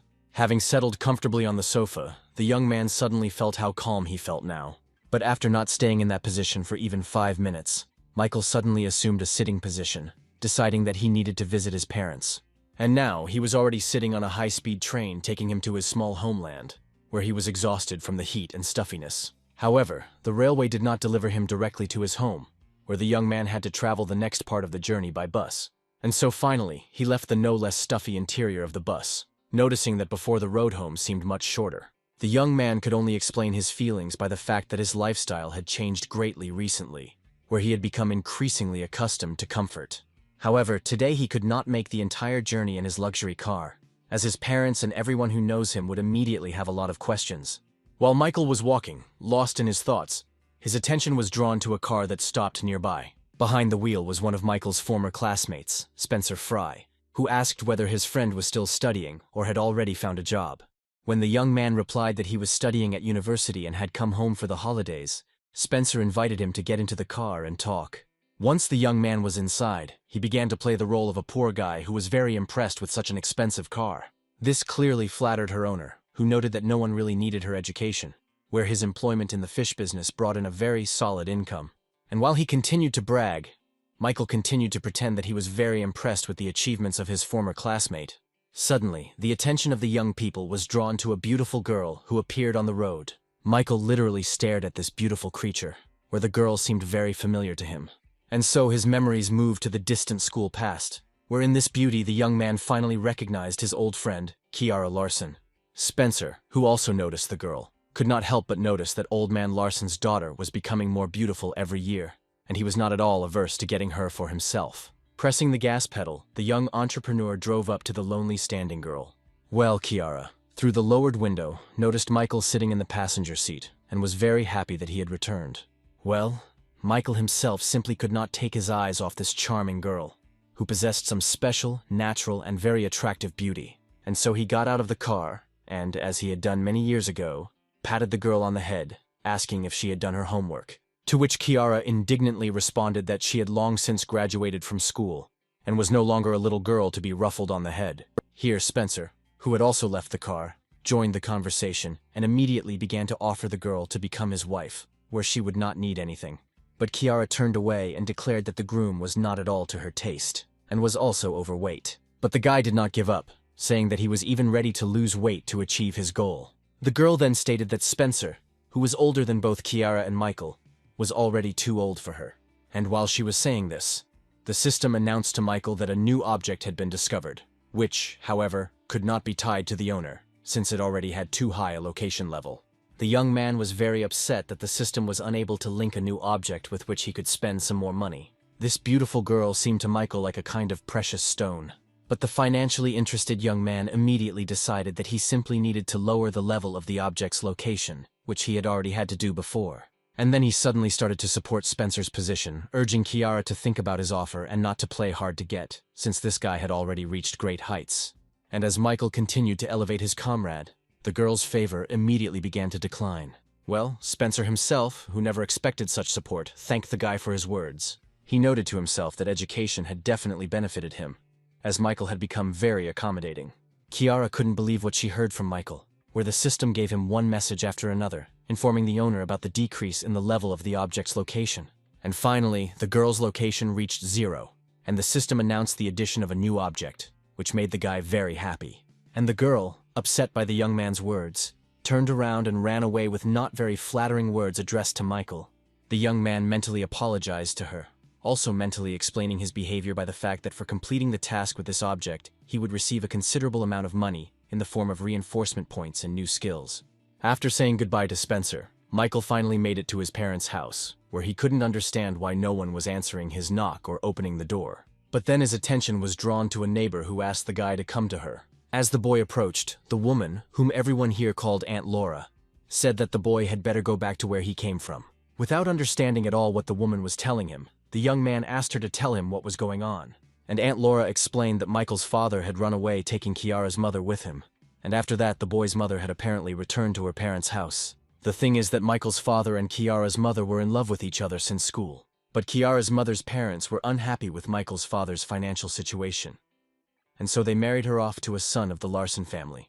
However, after Kiara was born, everyone around her noticed that she looked nothing like her father. Thomas Larser then ordered a DNA test, the results of which were disappointing for him, and just as he wanted to find Michael's father, he discovered that he had run away with his wife. This information shocked the young man so much that his face literally distorted, where the first thing he noticed was his family connection with Kiara. The woman who sat down next to the guy, who was crouched in amazement, confirmed that Kiara was Michael's half-sister. But then, a new terrifying thought struck the young man, where he himself had just led everything to the system connecting him with a new object, which turned out to be his sister. And so the young man began to slap himself in the face, in order to somehow punish himself for such vulgarity, where Aunt Laura interpreted this in her own way, saying that the guy was not guilty of the sins of his parents. Having thanked the woman for everything, Michael turned around and went somewhere, where Laura shouted after him not to do anything stupid. Watching the young man leave, the woman noted that such a strong sense of responsibility for his parents' actions would definitely not benefit him in the future. Well, Michael walked and thought that since Kiara was his little sister, he would not allow anyone to hurt her, and especially would not give her to this arrogant Spencer. At the same time, Kiara herself was hanging washed clothes in the yard, thinking about what had changed Michael so much, where he suddenly began to support that arrogant guy who wanted her as a wife. The girl's thoughts were suddenly interrupted by a strong kick to the front door, accompanied by the curses of a heavily drunk man. And then, staggering from side to side in the courtyard of the house, Thomas Larsen appeared, drinking and cursing everything and everyone in this world. Looking at her drunk father with a frightened look, the girl carefully said that he should not abuse alcohol so much and so often. But the enraged man suddenly grabbed the girl by the hand and gave her a good slap, shouting that she was not his daughter. The girl protected herself from the blows of her fake father as best she could, and suddenly someone's voice was heard behind the man, demanding that he stop. Turning his head, Thomas saw Michael approaching, menacingly noting that this scoundrel Cross had come to him himself. As he approached the man, the young man noticed that he was so drunk that he mistook him for his father. And so, under the influence of the firewater, Thomas, obsessed with a thirst for revenge, grabbed the sickle and rushed at Michael. Already frightened, Kiara, noticing this jerk, shouted at the guy to be careful. But Michael didn't need any help, advice, or tips, because his body and skills were improved by his system. Without even blinking an eye, the young man effortlessly stopped the movement of his armed hand, squeezing it so hard that the enemy dropped the sickle. And now the drunk and enraged man was already kneeling in an immobilized position, which deprived him of the opportunity to perform any further actions. However, this did not dampen Thomas's ardor at all, who continued to shout that he would kill his enemy. And then Michael turned to him, saying that he could scream and swear as much as he wanted, but he was not his father and was not guilty of anything. But these arguments had no effect, where the enraged man shouted that he didn't care who was standing in front of him, since he would destroy their entire family. The thought flashed through the young man's mind that under other circumstances he would have dealt with the impudent fellow long ago. But here, by and large, Thomas was not to blame for anything, and so he again called on him to remain calm. Realizing he needed to free his hands, Michael asked his sister to fetch a rope. While the girl was fulfilling his request, the young man dispersed all the onlookers who had gathered to gawk at what was happening, where, going in different directions, everyone only discussed how professionally and quickly the guy immobilized an adult man. And so, when Thomas was already tied to the chair, Michael expressed his sympathy to him and apologized for what happened on behalf of his family. But the man was not going to forgive, saying that he had been led by the nose and cheated on for more than 20 years, which could not be forgiven. To this, Michael sadly said that the past cannot be returned or changed, but life does not end there, and his interlocutor could consider the issue of compensation for the harm and suffering caused. Laughing, Thomas said that he would be satisfied with compensation in the form where Michael would cut off one part of his body, the absence of which would not allow their filthy line to continue. But the resourceful young man immediately declared that such a statement did not do the man any honor, and besides, this measure would no longer help. And when the man asked what he meant, the young man simply turned his gaze to his sister, who could well continue his lineage. Thomas had nothing to say to this, and taking advantage of his confusion, Michael suggested considering the issue of financial compensation, to which the man first shouted that no amount of money would bring his wife back, would not turn the girl standing next to him into his own daughter. But a second later, he said that even if he agreed, the guy would hardly have 100 million. But after this, the young man perked up, took out his mobile phone and said that if Thomas gave up his plans for revenge, he would have 100 million. His opponent could not believe that this man from a poor family was actually offering him such a huge sum. Michael didn't say anything in response, simply showing his interlocutor the screen of his mobile phone, which displayed his bank account. Beginning to realize that this guy was not joking and he really did have 100 million, Thomas thought about it. After all, this opened up completely different prospects for him, where he could marry again and have his own children. Where now before him, still a fairly young man, stood the choice between a new life in happiness or a new life in prison. As if even sober, Thomas asked Michael if he was joking about the money, and the guy confirmed his intentions, saying that he would send this money to the account of Kiara, who, although not his daughter, would repay him with kindness, where every year for 10 years he would receive 10 million. And when Thomas asked why not the whole amount at once, Michael explained that it was his insurance against a possible change in the man's plans. Understanding all the pain that his father had caused Mr. Larson, the young man hoped that this money would somehow help him cope and start his life anew. Meanwhile, Kiara, who had heard the entire conversation, was in shock that she was not the daughter of the man she considered her father, but was Michael Cross's sister. The system had already started sending messages about the increase in the girl's affection level, who was delighted with how her brother had protected her. Michael immediately noticed that the system messages were different from the messages about other girls, where in this case, Kiara was motivated not by financial interest, but by feelings of kinship and trust in a loved one. After transferring the money, Michael approached the man, saying that he would now untie him and asking him not to do anything stupid. And when he finished freeing the prisoner, Kiara approached him and asked her brother for the opportunity to live with him, since she was afraid to stay in this house. Happy that he had a little sister, the young man of course gave his consent to live together, since he himself was planning to take the girl to his place. Adam's assistant reported to the gentleman that behind the pseudonym of the Lone Wolf, in fact, was hiding a university student named Michael Cross, who had never had anything outstanding in his family or life. This seemed strange to her, so she dug a little deeper, where she was able to find a medical report that was more than 20 years old. The son of the Calloway family sat and silently listened to everything that his charming assistant told him. Well, the girl continued, saying that according to this conclusion, Michael Cross's mother would never have been able to have children, and therefore this young man is not the child of this unremarkable family. When the girl finished her report, Adam, who was clearly very skeptical, asked her if this was all she had managed to find out about this guy, to which his assistant confusedly confirmed what the boss had said. And suddenly the man, suddenly overcome with a feeling of rage, jumped up from his seat and hit his assistant right in the face. He called the girl who fell to the floor nothing more than trash, who was unable to obtain any meaningful information, where he was not at all interested in the fact that the lone wolf was not the son of his parents. Looming over the defenseless girl in front of him, Adam menacingly declared that he was interested in where this guy got all that money and who was covering for him. Ready to obey the man in everything, his assistant declared that she would carry out the order at any cost, and the ruthless gentleman reminded the girl that she owed everything to his family. But at the same time, she was not the only one, and finding a replacement for her would not be difficult, and so he let his assistant go, ordering her to keep him constantly informed of events. As Michael approached the shower, he told his sister that he had brought a towel and some clean clothes left by his mother, which he would leave at the door. The girl, taking a nice hot shower, thanked the young man for his attention and care. Exposing her beautiful face to the warm streams of water, the girl thought about how she was no longer needed by anyone, neither her father nor her mother. However, now she has an overly rich brother, whose wealth raises a lot of questions, as his family are fruit merchants. As she turned off the water, Kiara thought that if this guy who had treated her so well had gone down the wrong path in pursuit of money, then she should help him. Meanwhile, Michael, once again unable to get through to either his mother or father, sat and thought about how his exemplary parents had run away, leaving him with a lot of problems. Then Kiara came out of the shower and told her brother that she'd finished her water procedures. While she was drying her hair, Michael looked into her clear and beautiful eyes, which attracted him greatly. Having shown the girl the place where she would sleep, the young man was about to go to his room, but the girl unexpectedly grabbed him by the clothes. In a timid voice, she asked her little brother to spend the night with her in the same room, where she was even willing to settle on the floor. Looking at the girl and exhaling heavily, Michael agreed to fulfill her request, deciding that it was normal for brother and sister to sleep almost together. Having already settled down on the bed, the young man still could not believe that he had a younger sister. The next day, Catherine, accompanied by bodyguards and company employees, had already arrived at the place where the company was buying land. When she left the train carriage, she immediately noticed that she found herself in some kind of backwater. The girl was met by a man who introduced himself as a representative of the administration of their town and greeted the guest. Having thanked him for the warm welcome, the actress headed to the car prepared for her.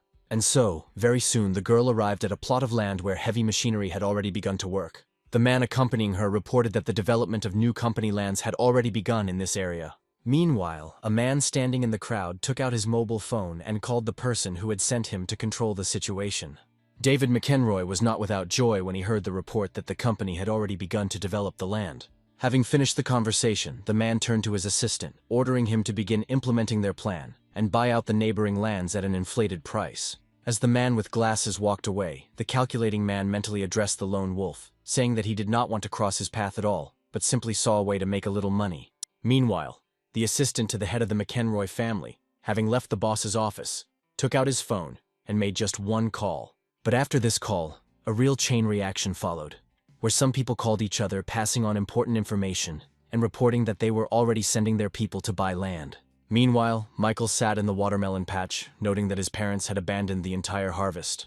It was here that he received a call from Catherine, who told him the sad news that all the land they were going to buy had suddenly skyrocketed in price. However, for the young man, this was not bad news, as it opened up the prospect of spending even more money. Where his interlocutor decided that he had not heard what she had said, calling it very good news. And Michael corrected what he said a little, explaining that he simply meant that he could easily deal with this problem. But suddenly, when he tried to transfer money to Catherine, he received a message from the system that this operation could not be carried out. He tried to do it again, but the system again refused, saying that the owner had his own benefit from the activities of the film company, and therefore was suspected of money laundering. Having started looking for a way out of the current situation, the young man found nothing better than to transfer money through his beloved sister, where Kiara, noticing her brother's gaze, asked him who he was talking to now, to which the young man explained that he had spoken with actress Catherine Sullivan, with whom he is not in a romantic relationship. However, the girl did not believe the young man's words, believing that he was aiming far above his head, despite the fact that he was not at all poor. Picking up the theme, Michael noted that the film company was buying up land in their city, where they could now make good money from it.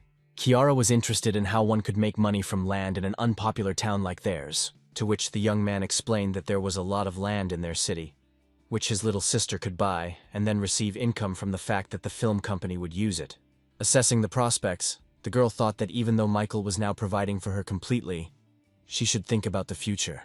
And now she has already agreed to the proposal, saying that she will immediately talk to the head of the city. And Michael himself, watching his sister, thought that it would be nice to have such a wife and settle here, far from the bustle of the city. While he was lost in his fantasies, many expensive luxury cars began to stop right in front of him, and then a girl who appeared from one of them noted that this was the first time she had found herself in such a wilderness. Seeing a young man in front of her, the girl approached him and asked if he was Michael Cross. When the young man confirmed his identity, the girl introduced herself as Elizabeth Carson. But the young man did not at all understand what this girl meant when she said that they had not met for the first time. Unable to remember the circumstances of their first meeting, Michael said the girl must have been mistaken, to which the clearly upset girl capriciously stated that their first meeting took place at a car show, where she was in the company of her brother. Recalling that day, the young man noticed that there really was some girl with Patrick, and Elizabeth, watching the young man's thought process, thought that the lone wolf's reputation as a ladies' man was definitely not confirmed, because he didn't even pay attention to her. And so Michael asked the guest what brought her here, to which the girl matter-of-factly asked whether a lone wolf always talks about business in the middle of the street. After thinking for a moment, the young man decided that the neighbors really didn't need to know about his affairs, and then he invited everyone to follow him to his parents' house. When the young people had disappeared from prying eyes and ears, Michael again asked the girl to tell him about the purpose of her visit, to which the charming girl expressed the assumption that the lone wolf was clearly planning to make some good money, which only made the young man laugh, who was only focused on spending as much as possible. But the categorically minded Elizabeth immediately declared that he could deceive others, but not her.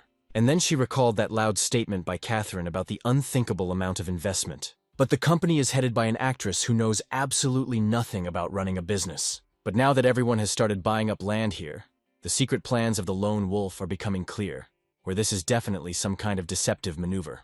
After mentally laughing at how cool he seemed in the eyes of this girl, Michael asked her how his plans could concern Elizabeth, and the girl looked intently at this strange young man, who continued to remain calm even when his plan was revealed. After all, even her influential brother would immediately abandon his plans, and therefore it is definitely impossible to quarrel with a lone wolf. And so Elizabeth declared that she had come here on behalf of their family, in order to discuss the possibility of doing business together. But their conversation was interrupted by a female voice demanding that she be let go. It was Kiara, returning from the mayor of the city, who was not allowed into her own house by the guards of the uninvited guest. Roughly grabbing the girl by the arms, the young guards told her that she could not enter the premises. But the owner of the house himself was already approaching them, angrily declaring that this was his sister, and demanding that they let her go. Well, Elizabeth decided not to interfere for now, deciding to see what this cold-blooded lone wolf, who instantly lost his temper because of his little sister, would be ready for. Seeing that his guest's guards were not going to fulfill his demand, the young man coldly said that he would teach them a lesson now. Having shouted that he would now make the young men let the girl go, the guy grabbed one of them by the head and threw him aside with all his might, where all the other guards and their mistress were shocked by the incredible power this guy possessed. Elizabeth, the most shocked of all, could not believe that the guard, who was a member of the special forces, could not do anything against his opponent. Well, Michael himself had already approached his little sister, for whom he was ready to tear anyone apart. Elizabeth, watching every move of the young man, was already dreaming of getting this man for herself. And then the system issued another message, informing the owner about the addition of a new object in the person of the youngest daughter of the Carson family. But Michael did not express joy about this, looking sternly at the girl and accusing her of coming to this house to insult his loved ones. And when Kiara asked who this girl was, her brother replied that she wanted to discuss cooperation issues. But apparently their conversation was over. Contrary to all Michael's expectations, his dear little sister was enchanted by Elizabeth, who at such a young age was already engaged in such important affairs and negotiations. Well, the business girl herself reluctantly agreed that she was to some extent to blame for the guards' actions, although her brother had recruited them. But the young man remained adamant, declaring that he was not very sure of the girl's words, nor was he sure whether they should continue this conversation. But then Kiara intervened in the situation, reproached her brother for his unfriendly attitude, and introduced herself to their guest. Elizabeth, who was a little embarrassed by this attitude from the girl, also introduced herself in response. And so, a few minutes later, Michael was already watching as two girls were discussing the fact that, as it turned out, they were even born on the same day. Soon the young man had no choice but to go and do his chores, while his sister and her new friend continued to actively get to know each other. But then Kiara approached her brother, saying that, according to Elizabeth's stories, he was incredibly cool, to which the young man replied that she still had a lot to learn about him. The system announced an increase in the level of affection between the sister and her brother, and she herself was already sitting next to him, ready to listen to new details from the original source. Watching her relatives, Elizabeth noticed to herself that this guy and his sister had a very warm relationship. And with such a huge fortune, this young man lives in some remote place and just sits in the yard sorting through bean pods. The girl could not believe that such men even existed, and the system was already announcing to Michael an increase in his level of favor and a second new object. The young man responded to Elizabeth's request to spend the night with a categorical refusal, saying that their relationship was purely business. But she insisted, saying that she really wanted to experience life outside the big city, and that only two people lived in such a big house. Here Kiara also joined in the persuasion, asking to allow her new friend to stay for a few days. About to say something categorically negative, the young man turned his head and immediately met those pure and innocent eyes. And so his positions were captured, where he told the girls that they could do whatever their hearts desired, which made them immensely happy. The young man thought to himself that he would show this impudent girl all the delights of life in a country house, where she herself would soon run away from here. Well, Elizabeth noticed that everything was going very well for her, where she now had a chance to observe this mysterious character. Lying in his room, Michael couldn't fall asleep, listening to his sister's voice, who admired her friend's outfits. Turning on his side, the young man also thought about how cooperation with the Carson family could be useful, where with their help he could always remain in the shadows. Hiding from the squeals and girls' laughter with a pillow, Michael thought about how his older brother had let Elizabeth go to some unknown man, not knowing what he could do to her. An excessively loud noise coming from outside the window made the young man literally jump up in his bed. And when he came out of his room, Elizabeth met him and wished him good morning. Looking out into the street, the young man saw heavy construction equipment and immediately accused his guest of abusing his hospitality. But the girl objected to him, explaining that she simply decided to tidy up the place. Since she was going to live here for a while, she had to fix the toilet first. She then led Michael to the barn where the animals were kept, saying along the way that everything there was absolutely terrible. But now the pigsty sparkled with cleanliness, where each pig even had its own bath. Watching all this absurdity, Michael could only think that all rich people were a little crazy. Having finished inspecting the pigsty, Elizabeth led the young man into the room in which she planned to live for some time. And when the door opened, Michael saw that innovation had touched this room as well, in the corner of which he noticed his little sister. Kiara, who greeted her brother joyfully, immediately declared that their guest was simply some kind of incredible person, to which the young man replied without any enthusiasm that the main thing for him was that his little sister was happy. Well, his guest had already told him that all the materials used were environmentally friendly, after which she informed the owner of the house about the further changes she was planning. Michael understood that any resistance in this case was useless, and only mentally stated that if his parents returned, he would definitely not recognize his home. Watching the two young girls, he also noticed that he had returned here to relax, but instead, he would apparently work as a nanny. Meanwhile, one of the guards on the street reported to the gentleman that everything was going according to plan, where the young miss had already settled in the house, and the lone wolf was not at all against cooperation. To which Patrick Carson instructed his man to report to him about everything that was happening, and to take good care of his sister. When he finished speaking, a female voice coming from behind him asked if everything was okay. Turning to face his interlocutor, Patrick replied that it couldn't have been better, since a lone wolf doesn't miss a single skirt. And Victoria Melton, standing next to him, noticed the high determination of her interlocutor, who did not hesitate to use his sister as bait. And now they were already discussing together that after the unification of the Carson and Calloway families, this dissolute lone wolf would not have the most enviable end. And so the girl said that since everything was going according to plan, it was time for her to enter the active phase of the game and fulfill her role. And just as she decided to leave the young man, he suddenly stopped her movement, asking where she was going in such a hurry, and whether she really didn't like the wine, to which Victoria replied that the wine was more than fine, but its taste would be much sweeter when they celebrated the victory. And so, moving along the corridor, the girl thought that if Mr. Lone Wolf was even half the same as her recent interlocutor, then he would definitely not be able to escape her charms of seduction. The people gathered at the Cross family home were actively discussing the fact that Michael had suddenly started living with the Larson family's daughter. But then the gates opened, and everyone saw Michael himself coming out into the street, but only accompanied by a completely different girl. Standing next to him, Spencer was extremely unhappy that this guy was getting all the female attention. But then he turned to his former classmate, asking if he wanted to go out into the city in the evening and relax a little in a cafe. Turning to his interlocutor, the young man asked what the reason was for this, to which Spencer explained that something like a reunion of their school alumni was expected.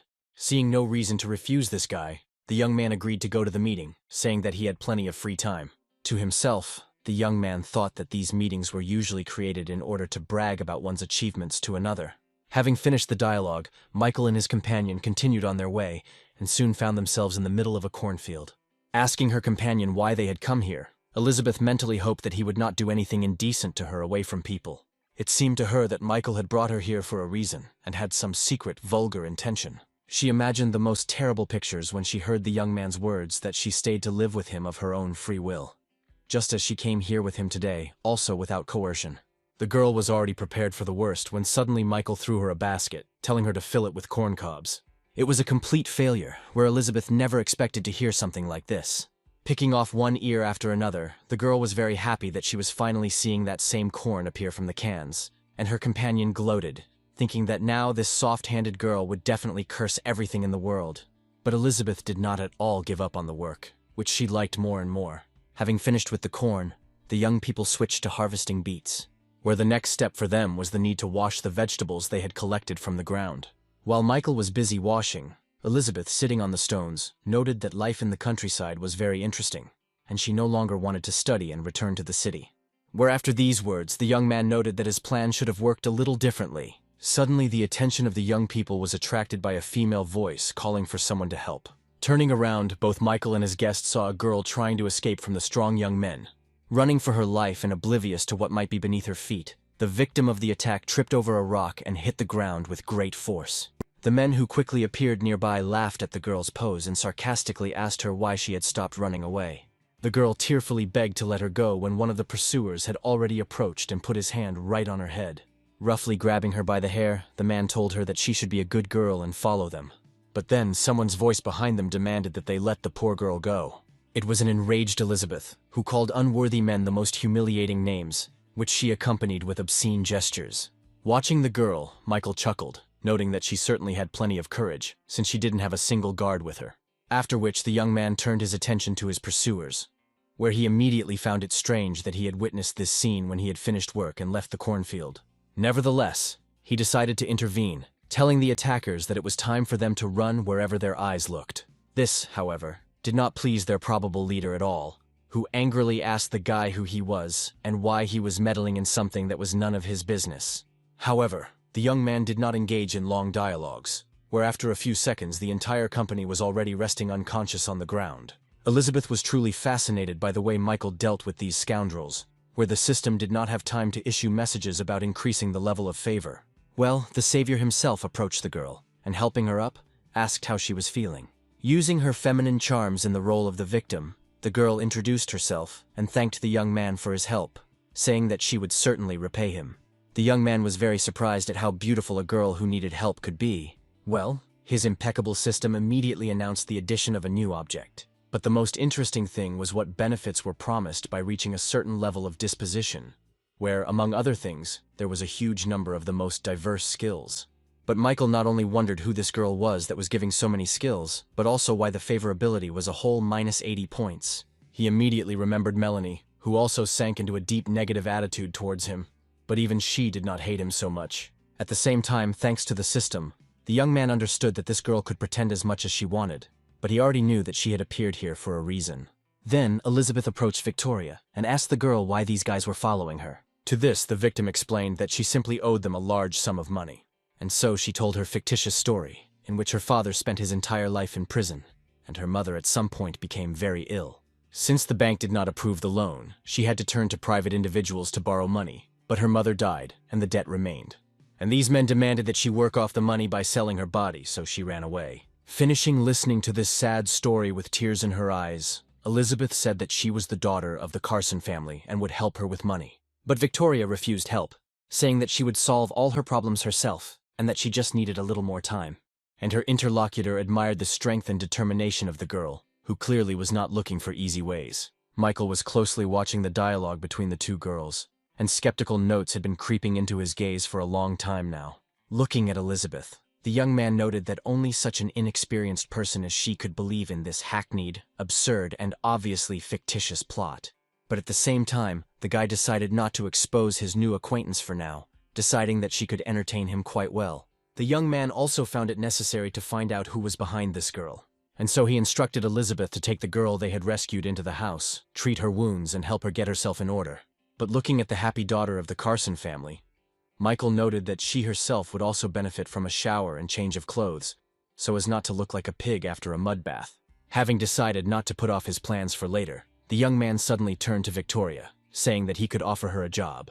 Casting a not very interested glance at the lone wolf, the girl began to say that she did not yet know what to answer to the offer. The spy noted to herself that it turned out to be much easier to infiltrate than she thought, where this guy really is crazy about girls and is already offering her a job.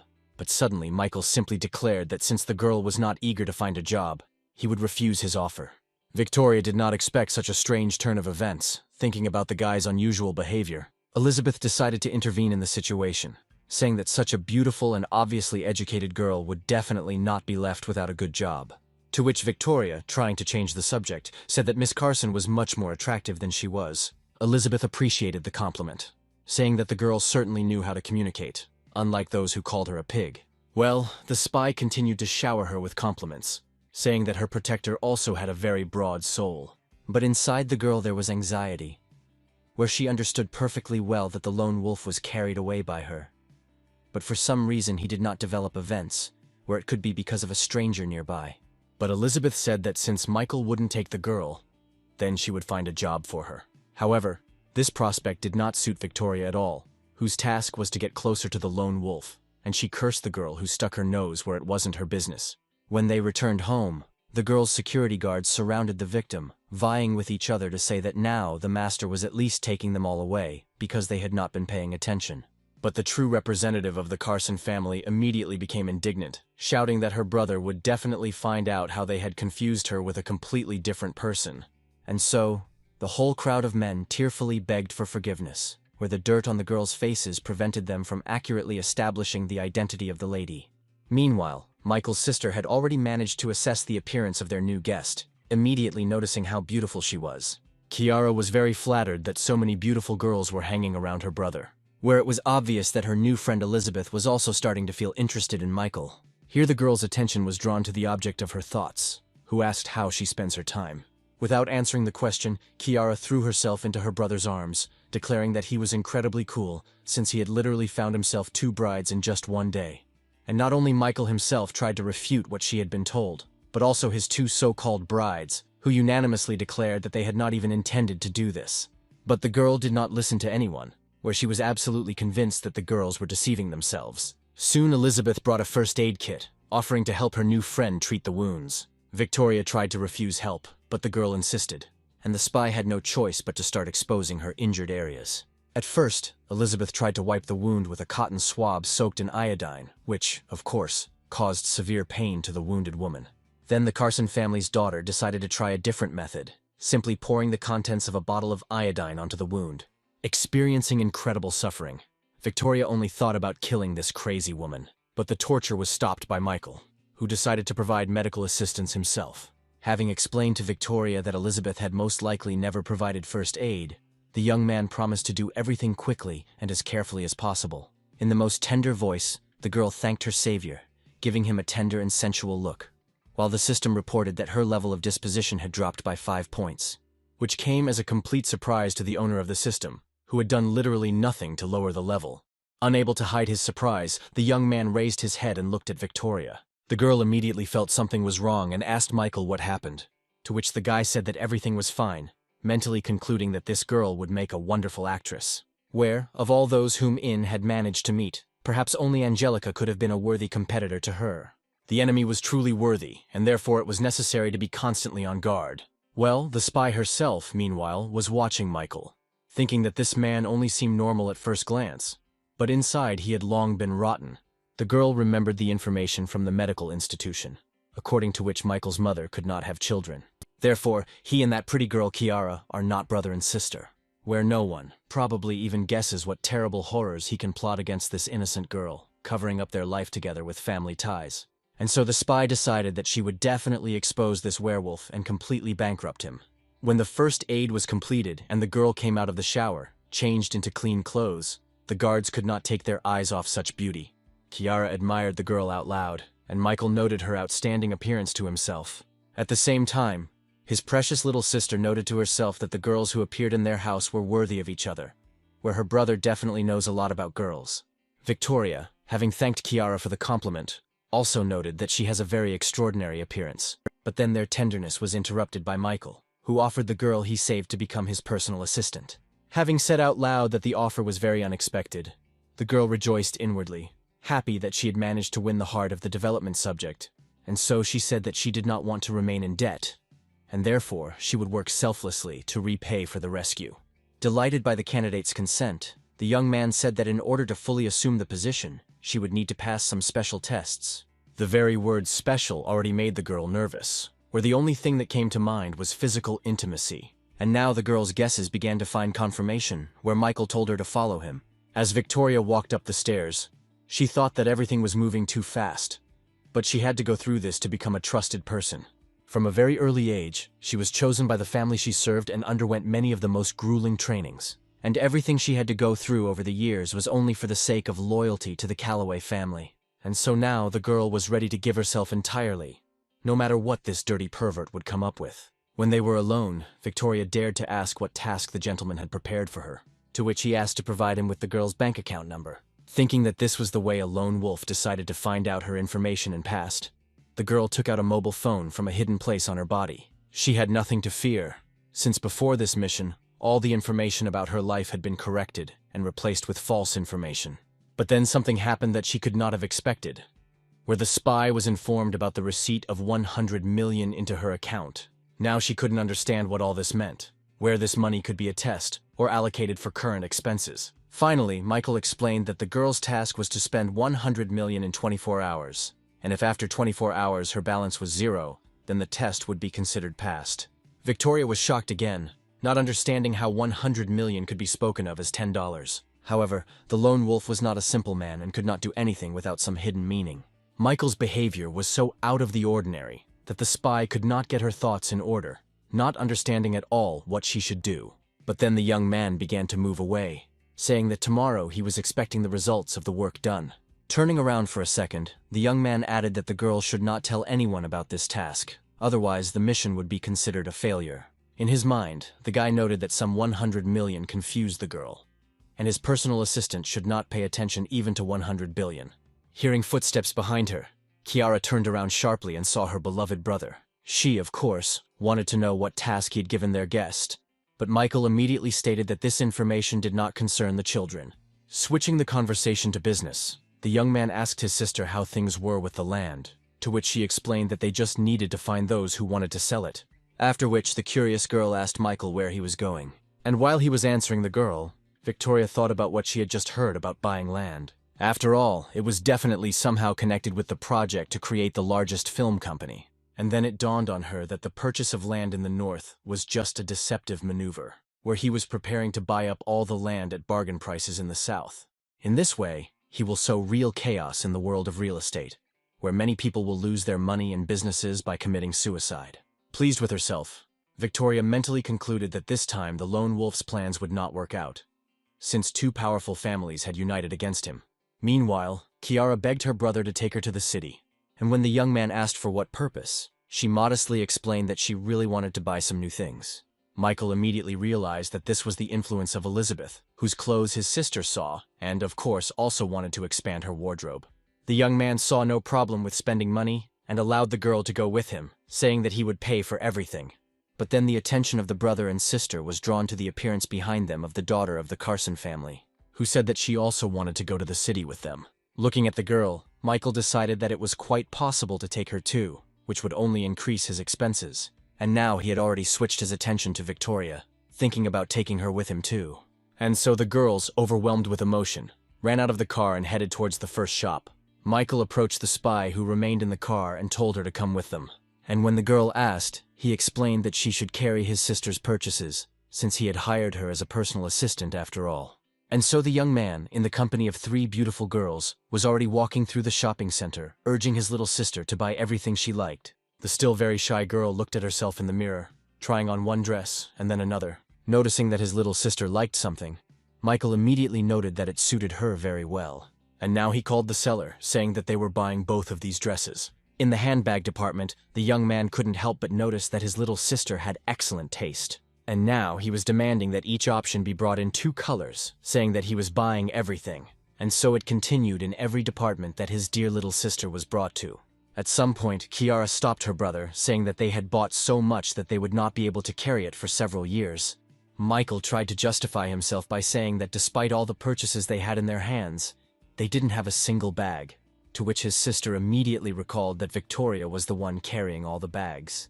After this, the young man immediately approached his assistant, sarcastically asking if she was tired, where, of course, she replied that her job was not difficult, and Michael said that even if the girl was tired, it wouldn't change anything, since she had to prove that she could be useful. While Victoria was mentally telling herself to remain silent and patient, the young man gave the order to take all the things home, since they had an event planned. While accepting the boss's order, the girl only thought to herself that the moment would come when she would be able to deal with this impudent fellow. 2 guys standing near a cafe were quite surprised when a car similar to the one they had only seen on TV stopped next to them. The door opened and 2 indescribable beauties came out onto the street, who instantly won the hearts of the guys. But then, following the girls, a young man came out of the car who seemed very familiar to the guys. Coming closer, Michael smiled and greeted his former classmates. Having recognized the guy, the young people were shocked that it was he who arrived in this expensive car and in the company of such beauties. But then someone's arrogant voice pointed out that this luxury car did not belong to Michael. It was Spencer, who immediately reproached the young man for trying to create the appearance of wealth in front of his comrades by renting this car. Listening to everything Spencer said, Michael could only sigh heavily, where he couldn't just go and show everyone his true wealth. Here another character entered the conversation and said that there was no need to pounce on a person who just decided to play a little. Turning around, Michael immediately recognized another of his classmates, Andrew, who was always getting into trouble at school. And now this much better-looking young man was immediately surrounded from all sides, surprised at how much he had changed. Of course, Spencer was the one who showered the official's son with compliments the most, while Andrew himself, listening to him, pretended to be modest. But then the young man's gaze stopped on the two beautiful creatures who accompanied Michael. When Andrew asked to introduce the girls to him, Michael started with Kiara, explaining that she was his little sister. After which, the young man introduced Elizabeth as his sister's best friend. And when Michael asked whether the guys would mind these girls joining their company, he, of course, did not hear a single objection. While Michael and his companions were heading inside the cafe, Andrew, who was walking behind them, was thinking about which of them to choose for himself, or whether he should take possession of both of them at once. However, the young man immediately noticed that this scoundrel had his eye on his sister and was ready to repel attacks. Soon a luxurious table was set, and everyone who had gathered for the meeting today took their seats at it. Turning to Michael, Andrew asked about his plans after he graduated from university. To which the young man, who was most interested in the food here, explained that he hadn't really thought about it yet. To himself, he thought that his occupation of spending a lot of money on women would not be the worst thing even after graduation. But at the same time, the young man noted that such a monotonous life could soon become very boring to him. And so he, pouring himself some water, said that it was possible to go on a trip, since he did not want to waste his life going to work. To this, his interlocutor said that money would be needed for travel, and therefore, he was ready to offer the guy a job in his company, where he is ready to put him in a position with a salary of $5,000 a month. After these words, Elizabeth, who was taking a sip, choked hard and spat out everything she had tried to swallow. Using a napkin, the girl apologized, saying that the water had gone down the wrong throat, after which she thought that offering a lone wolf a job and $5,000 a month was incredible stupidity. Michael thanked his interlocutor for such a generous offer, which he refused, explaining that he did not want to work at all. Laughing, Andrew took the boy's position, saying that everyone has their own plans for life. Here, one of the girls present at the meeting asked the guy what kind of business he had, to which Andrew explained that he owned a small construction company, which was a natural extension of his passion for architecture. At this point, Spencer entered the conversation, noting that the construction industry was currently undergoing major changes due to the well-known lone wolf, where Andrew's business was definitely expected to take off. Upon hearing the mention of the lone wolf, one of the girls immediately perked up, asking if the owner of the construction company knew this rich man. To which Andrew immediately stated that, of course, he had met this guy a couple of times and had coffee while discussing joint projects. Where immediately after these words, everyone present unanimously began to declare that he was very lucky, and his future was definitely secured from such a partnership. And while all these discussions were going on, the lone wolf himself sat trying to hold inside himself everything that he had managed to eat. The guy who claimed to be acquainted with the lone wolf could not even imagine what a clown he now looked like in the eyes of some of those present. And then he noticed how one of the girls who came with Michael was looking at him and laughing. Deciding that she simply liked him, Andrew turned to Elizabeth, asking why she was smiling so mysteriously. Of course, the girl did not name the real reason for her laughter, simply saying that she remembered a funny incident from life. Then, turning her attention to Michael, who had decided to try to stuff another piece of meat into himself, the daughter of the Carson family noted that a man of such stature would not even pay attention to a buffoon like this Andrew. But then she grinned, deciding that if the lone wolf himself wasn't interested in bringing this guy down, then she certainly wouldn't miss her chance. Not knowing the girl's thoughts, Michael was a little embarrassed when he saw her looking at him with a smile that definitely did not bode well.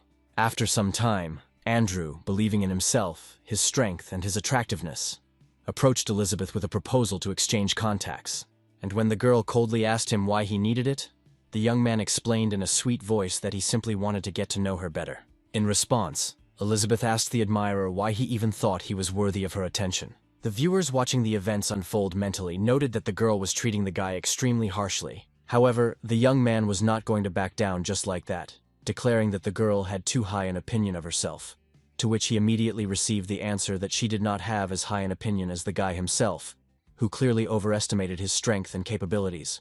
This statement deeply offended Andrew, who was about to say something completely unpleasant in response. But his impulse was stopped by the appearance of the manager of the establishment where they had dined that day. The young man was greatly surprised by the appearance of the manager, who was deigning to give his personal attention to very rare and most important guests, to whom even Andrew's father did not belong. And so this high-ranking man bowed to the young girl, asking for forgiveness for the fact that they did not prepare everything in advance, since they did not know that the lady would arrive in their small town. Elizabeth, saying that no apology was necessary, since she herself did not know that she would be dining there, dismissed the man. The unlucky suitor watched this whole scene with great surprise, and all the other participants in the meeting were already starting to put this puzzle together. where they immediately remembered that Elizabeth bears the last name Carson, and the chain of these hotels and restaurants belongs to this influential family. And now everyone was simply shocked that the daughter of the Carson family had just dined with them at the same table. And then her friend approached the girl and asked if she really was the daughter of one of the richest families, to which Elizabeth explained that she simply did not want unnecessary attention. Michael watched with a bored gaze as everyone gathered gradually came to terms with the truth. Well, Andrew, who had tried to establish a close relationship with this girl, was now trying to put everything that had happened into his head. Meanwhile, a joyful Elizabeth grabbed Michael by the arm and suggested that they leave this place and return home. Andrew was truly amazed that some Michael Cross had managed to hook the heiress of the richest family, who, leaving the class reunion, shouted at the manager to put the entire bill in her name. When the young people were near their car, Michael reproached Elizabeth for putting on such an unnecessary show, but the girl said that it was for his sake, since she did not like the way Andrew treated the guy at all.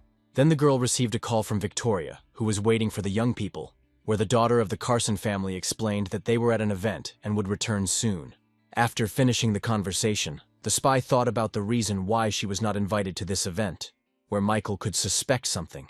But a second later, Victoria noted that, in principle, she could find out all the information, right down to how much and what dishes the guy ate for dinner. Adam was taking a bath, assisted by two beautiful girls massaging his body, when suddenly his mobile phone rang. He was quite surprised when his agent told him about the task of spending 100 million in one day, where Adam regarded this approach from the lone wolf as a test of trust. After getting out of the bathroom, the man calmed Victoria down, saying that he would send people to help her spend this amount, after which he praised the girl for the work she had done, which pleased her very much and even brought a blush to her cheeks. At the same time, Michael was driving, taking the girls home from the high school reunion, when suddenly his phone rang. Slowing down a bit, the young man answered the call, where Catherine was calling him again. The girl was hysterical, stating that she was sleeping only 4 hours, but the problems were not getting any better. And when the young man asked her to calm down and explain everything in detail, the actress said that land prices had tripled, and now she couldn't buy it. To which the young man replied that the growth was, of course, large, but in general the problem was solvable. However, Katrine did not see any way out of the current situation, and therefore simply listened to what her sponsor would offer. And Michael said that if someone is trying to profit from them, the easiest solution would be to change their location. The cleaning ladies sitting on the landing were discussing the fact that in the last week, 6 people had already jumped out of their office window, trying to speculate on the land and suddenly losing all their money. And while they were sharing the horrific details of what was happening, right behind their backs, the 7th bankrupt speculator flew down. Meanwhile, Michael happily noted that they had managed to bring down real estate prices in the shortest possible time. He was just thinking about the fact that the speculators were, of course, unlucky, but that it did not affect ordinary citizens in any way, when his beloved little sister suddenly burst into his room. Without hiding his rage, Michael shouted that the girl should not burst into his room like that, where he might not be dressed. To which Kiara simply replied that they were strangers, not a guy and a girl who barely knew each other, but relatives. When she finally got her brother to stand up, when he asked her what had happened, she explained that one of the neighbors was having a grand wedding. The young man could not understand at all how the girl found out about the wedding and what relation this could have to them. But when they found themselves outside, Kiara showed her brother the huge number of cars, which only happens at weddings. But then the girl noted that none of the moving cars were even decorated for the holiday. Well, the next surprise was that this whole line of luxury cars suddenly turned towards their house. When the cars stopped, Victoria appeared from the first one, unloading some kind of bag and placing it next to her. Turning to Michael, who was nearby, the girl reported in a satisfied voice that the task he had set for her had been completed. Pointing to the parked cars, the spy said there were 10 very expensive luxury cars there. She then introduced the numerous staff she had hired, who would take care of all the housework and chores. And finally, moving the bag to Michael's feet, Victoria added that these were documents for 100 properties she had purchased. The young man could not believe that this girl had managed to acquire such a huge amount of real estate in one day. However, without showing his emotions, the young man asked in whose name all the purchases were registered. To this, the girl, not without pleasure, stated that she had founded a company called Photon, to which she had made all the purchases.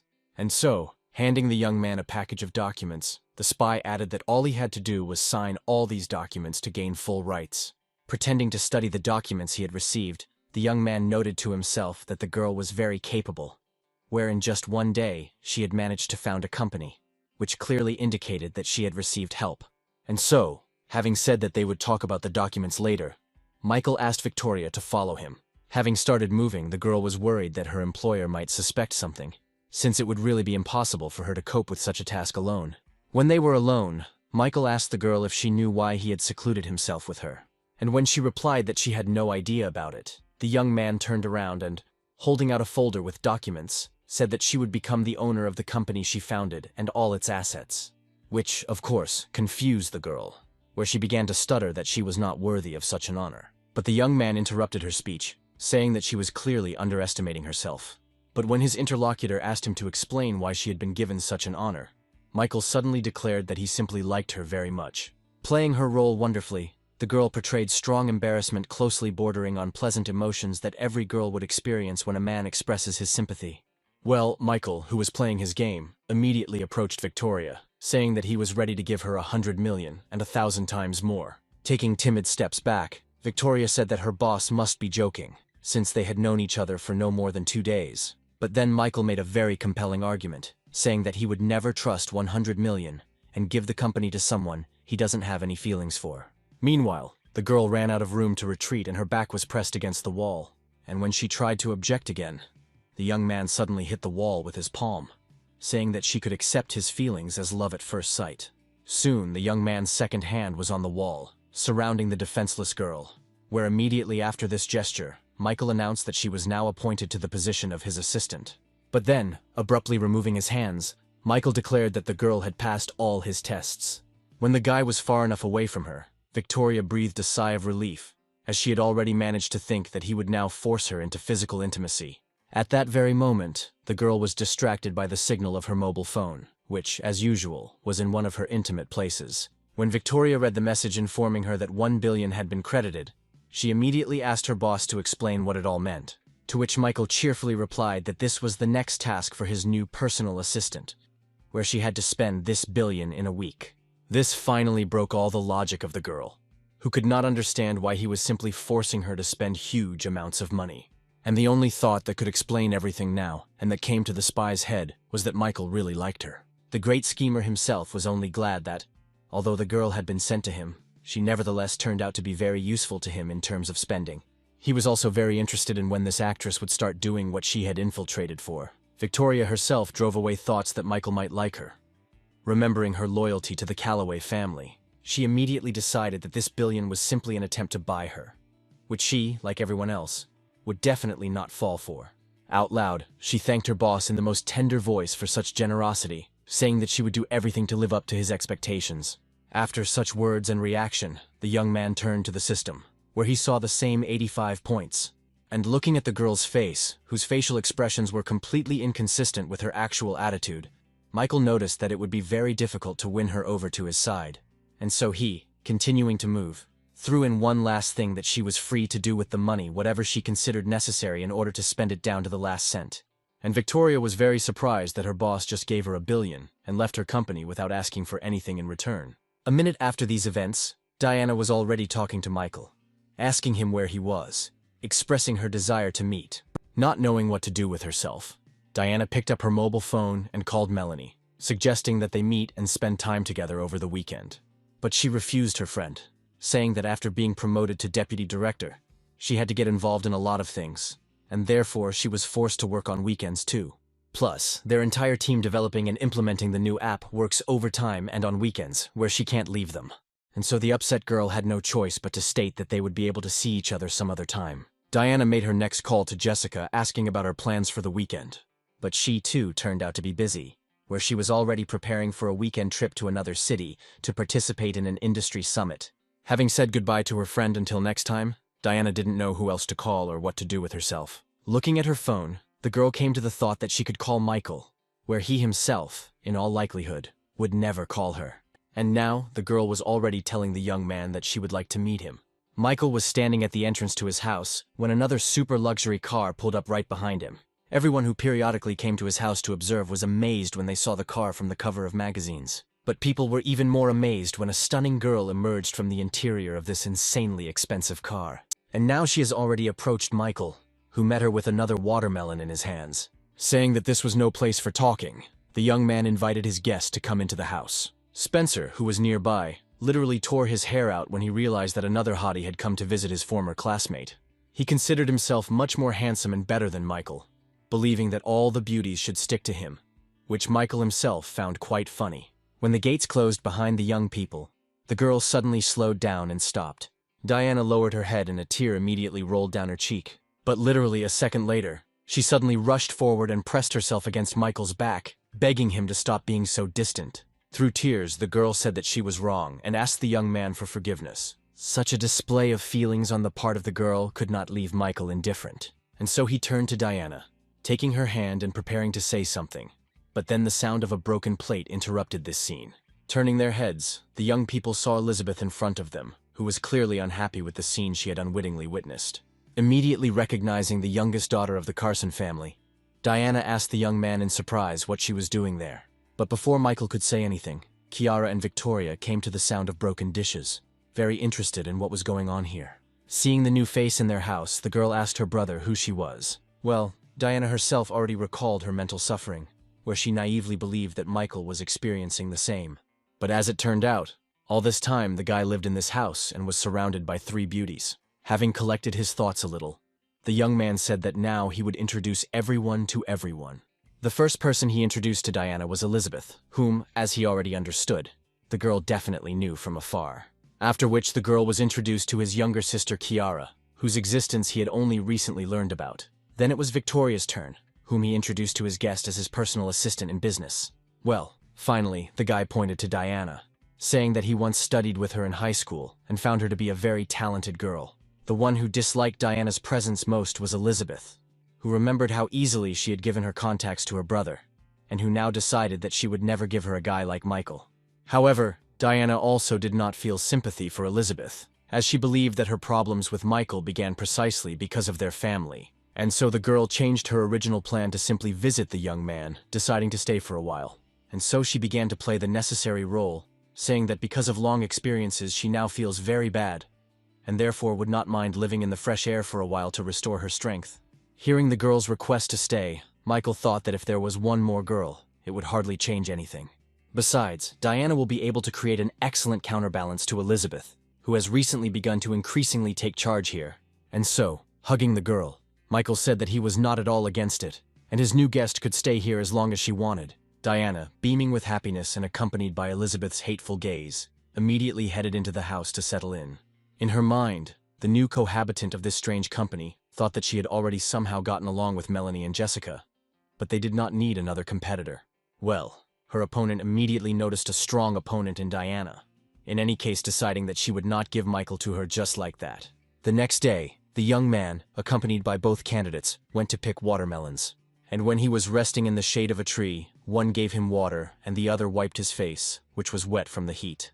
When the harvest for food was finished, the young people returned to the house. It was then that the young man was caught by Aunt Laura, who said that she had good news. Having said that he would stay to talk with his neighbor, the young man sent his companions and temporary cohabitants home. When they were alone, the young man suggested that his aunt wanted to tell him about his father's return, to which she immediately replied that this was unlikely to ever happen. As it turned out, the woman decided to talk to the young man about his land plot. Michael tried to ask something, but Laura stopped the guy, telling him to listen to her to the end first. And so the woman came up with a commercial proposal, where if Michael agreed to sell his plot of land, he would not only be paid generous compensation, but would also be given an apartment in the city.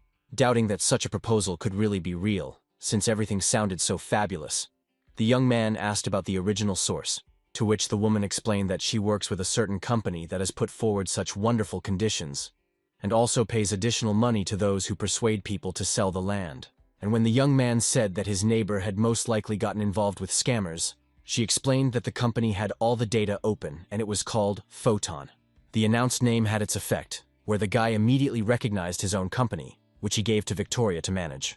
At the same time, Kiara was standing at another house, with the owners of which she was going to negotiate the sale of a plot of land. The girl thanked Victoria for allowing her to earn good money by looking for people willing to sell land profitably. And when the spy replied that she had essentially done nothing, Kiara disagreed, saying that she had learned a lot during their communication.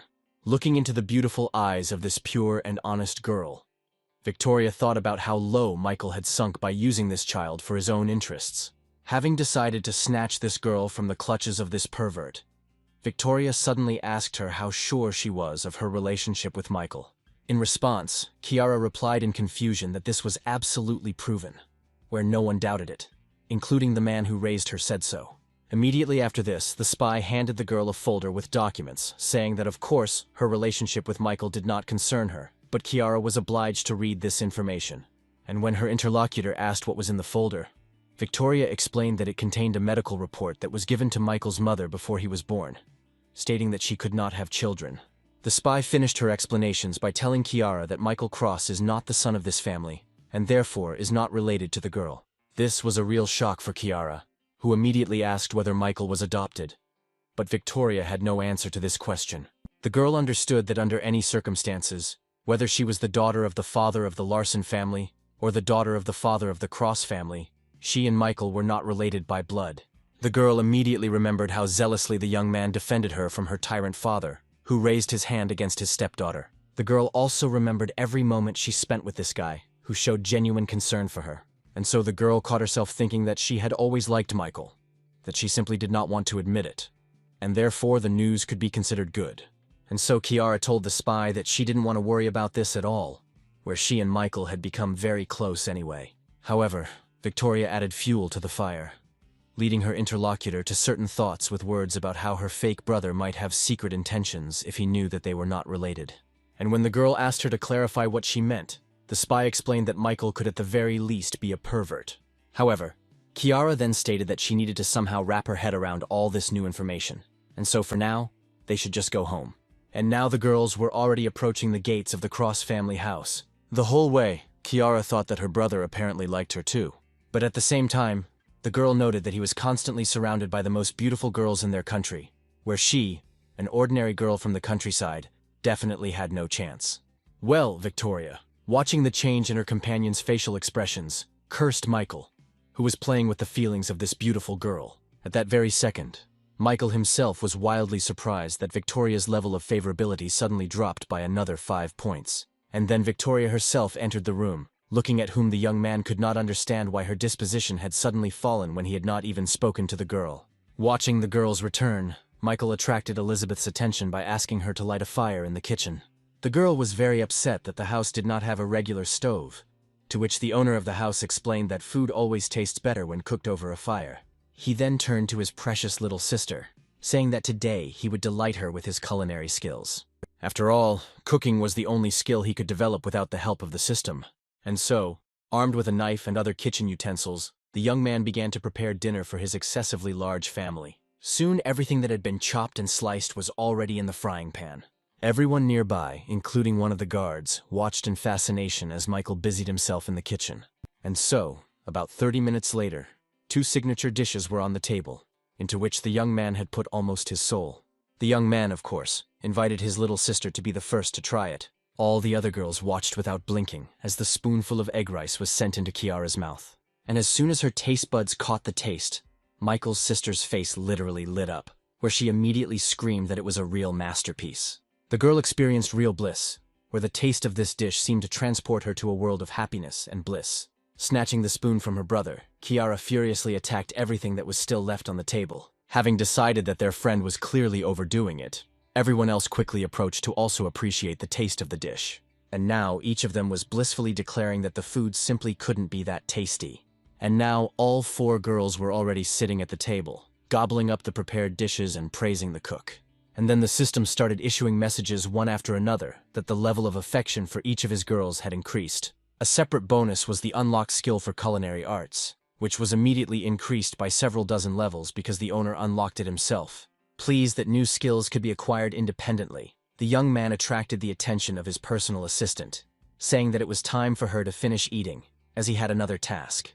And when the girl tried to ask whether this question could be postponed for at least 5 minutes, Michael coldly said that she was not his guest or relative, but an employee.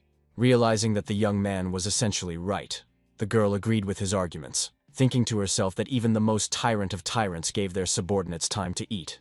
When the young people went out to a quiet and secluded place, Michael noted that his assistant had been working very hard lately, and so he asked her how and where she spends the billion entrusted to her. Victoria turned out to be prepared and handed her boss another folder containing information about where the money was spent. While the young man pretended to run his eyes between the lines, The girl outlined in a few words how many properties she had bought. She also talked about the hired specialists, and noted that some of the expenses in the estimate have not yet been taken into account, but she will deal with this soon. Literally, with a sparkle in her eyes, the girl thought that this fool could not even imagine that she was capable of losing a whole billion so quickly. Where she believed that his days were numbered, because everything she bought, the company she founded, required regular financial investments.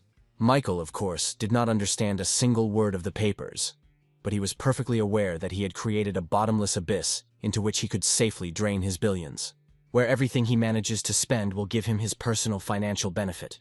And so, turning to the spy, the young man praised her for having worked very hard, where such a calm reaction to the squandered billions surprised his interlocutor quite a bit. But at some point, Michael suddenly raised his hand and reached for the girl's face. Watching the movement of the young man's hand, the girl was at a loss as to his intentions and what she should do. Ready to entertain any of his perverted fantasies, Victoria was shocked by how he simply removed the stuck grain of rice. Having sent it into her mouth, the young man noted that the girl should eat more carefully so as not to appear in such an indecent form in front of important people. Burning with shame, Victoria told her boss that she would try to be more careful. To herself, she was glad that no physical intimacy occurred between them. But then Michael approached her again, noting that the girl apparently had enormous talent. And now she was already experiencing another shock when suddenly there were as many as 5 billion in her account.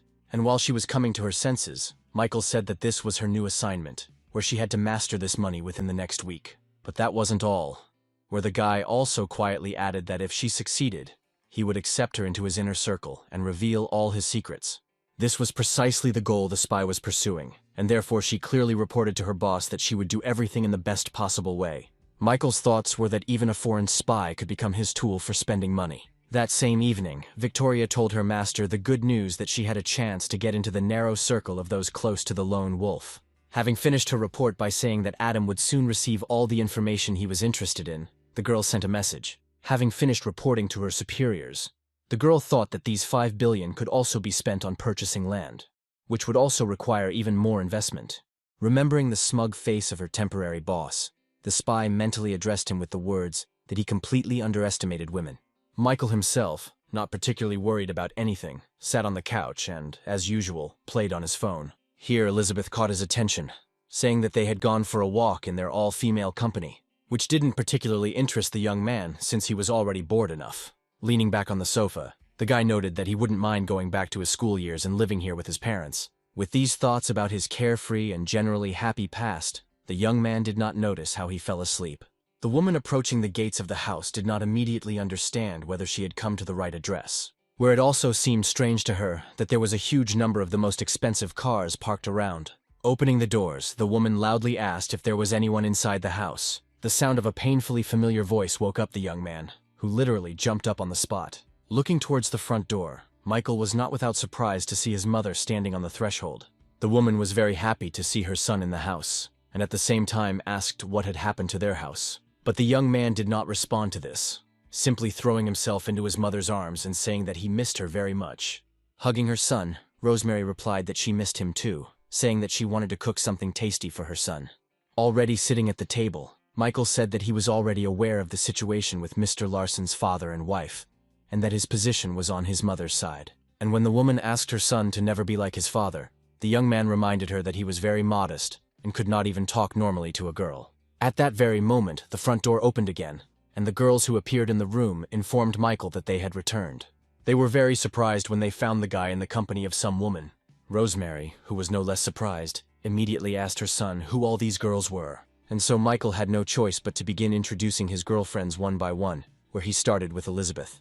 Everyone else immediately caught on when the young man called the woman standing in front of them his mother, and now they, one by one, began to introduce themselves to the woman, with only Kiara remaining on the sidelines. Expressing joy at the acquaintance, Rosemary mentally noted that her son, apparently, could not make up his mind, and therefore made several girlfriends at once. And so she invited the girls to sit down and rest while she prepared something for the table. But in response, the girls said that they would take care of everything, including food, and the woman just needed to sit down and rest. Michael was quite surprised that Diana, who he thought was completely incapable of cooking, volunteered to cook. Well, Elizabeth immediately grabbed the mop, saying to the woman's objections that they had already gotten used to maintaining order here in her absence. Watching the girl's clumsy movements, Michael mentally noted that she was incapable of anything, and he was the one maintaining all the order here. Rosemary also noted that her son had made a lot of wonderful friends. Immediately after these words, the system sent a message to the owner that Elizabeth's disposition level had risen by 1 point, and immediately after this came the following appeal, similar in content, only related to the personality of Diana. The owner of the system himself stood there and could not understand why the girl's level of affection towards him had suddenly increased. Meanwhile, Michael's mother continued to speak, expressing her fears that her son would never find a bride, which were now dispelled, where the young man could only blush in response to what was said. Perhaps Michael wanted to say something, but did not have time to do so, as his mother was noticed by Aunt Laura, who immediately attracted the woman's attention. Coming out to the woman, Rosemary invited her to come into the house, but she stopped her neighbor's impulse, saying that she had important information. The woman could not understand why it was impossible to talk inside the house without hiding from anyone, and so Aunt Laura began by saying that strong changes were taking place in their settlement, to which her interlocutor stated that she had already heard about the new promising company Photon. And when the woman mentioned the very favorable terms for selling the land, Rosemary categorically stated that she would never sell her land and house. Then the neighbor said that the woman herself might not need to sell the plot, but she should think about the well-being of her son, who would need money for a wedding, a car, and to start an independent life. This made Rosemary think, and while she was thinking, the neighbor added that for her plot, she received a new apartment and 600,000 in addition. But her interlocutor's plot is much larger, therefore the benefit will be greater. Finding no more arguments against what was said, Michael's mother said that she would think about the proposal and discuss it with her son. At the same time, Elizabeth noticed that the young man's mother had disappeared somewhere, asking him how long she had been gone. Well, Michael suddenly remembered that the girl had originally come to him to discuss options for working together, saying that he had a proposal for Elizabeth. Michael called her to a secluded place to discuss everything. Following the guy, the girl thought that, immersed in this family atmosphere, she really had completely forgotten what she had come here for. And so, when the young people were alone, Michael handed his guest a bank card, which was issued in limited quantities only for the most influential people. After which the guy said that he put 50 billion on the card and the PIN code was Elizabeth's birthday. The girl was shocked that the young man was giving such a huge amount of money to a stranger. And when she asked if he was afraid of losing them, Michael boldly declared that he completely trusted his guest. Elizabeth herself interpreted what was said in her own way, deciding that in this way the guy showed his sympathy for her. Then the young man approached his interlocutor and said that he planned to hand over to her all matters related to the acquisition of land in this settlement. When Michael said that only Elizabeth could be trusted, she asked about his assistant Victoria, who was in charge of buying up land. But the guy immediately responded to this by saying that she was nothing more than someone's spy, who was simply watching his every move. The girl couldn't believe what she had just heard from the young man. And Michael added that not all families and large corporations want to cooperate with him, like the Carson family, and that is why they sent a spy. And so, taking the girl's hand in his own, the young man said once again that he could only trust her now.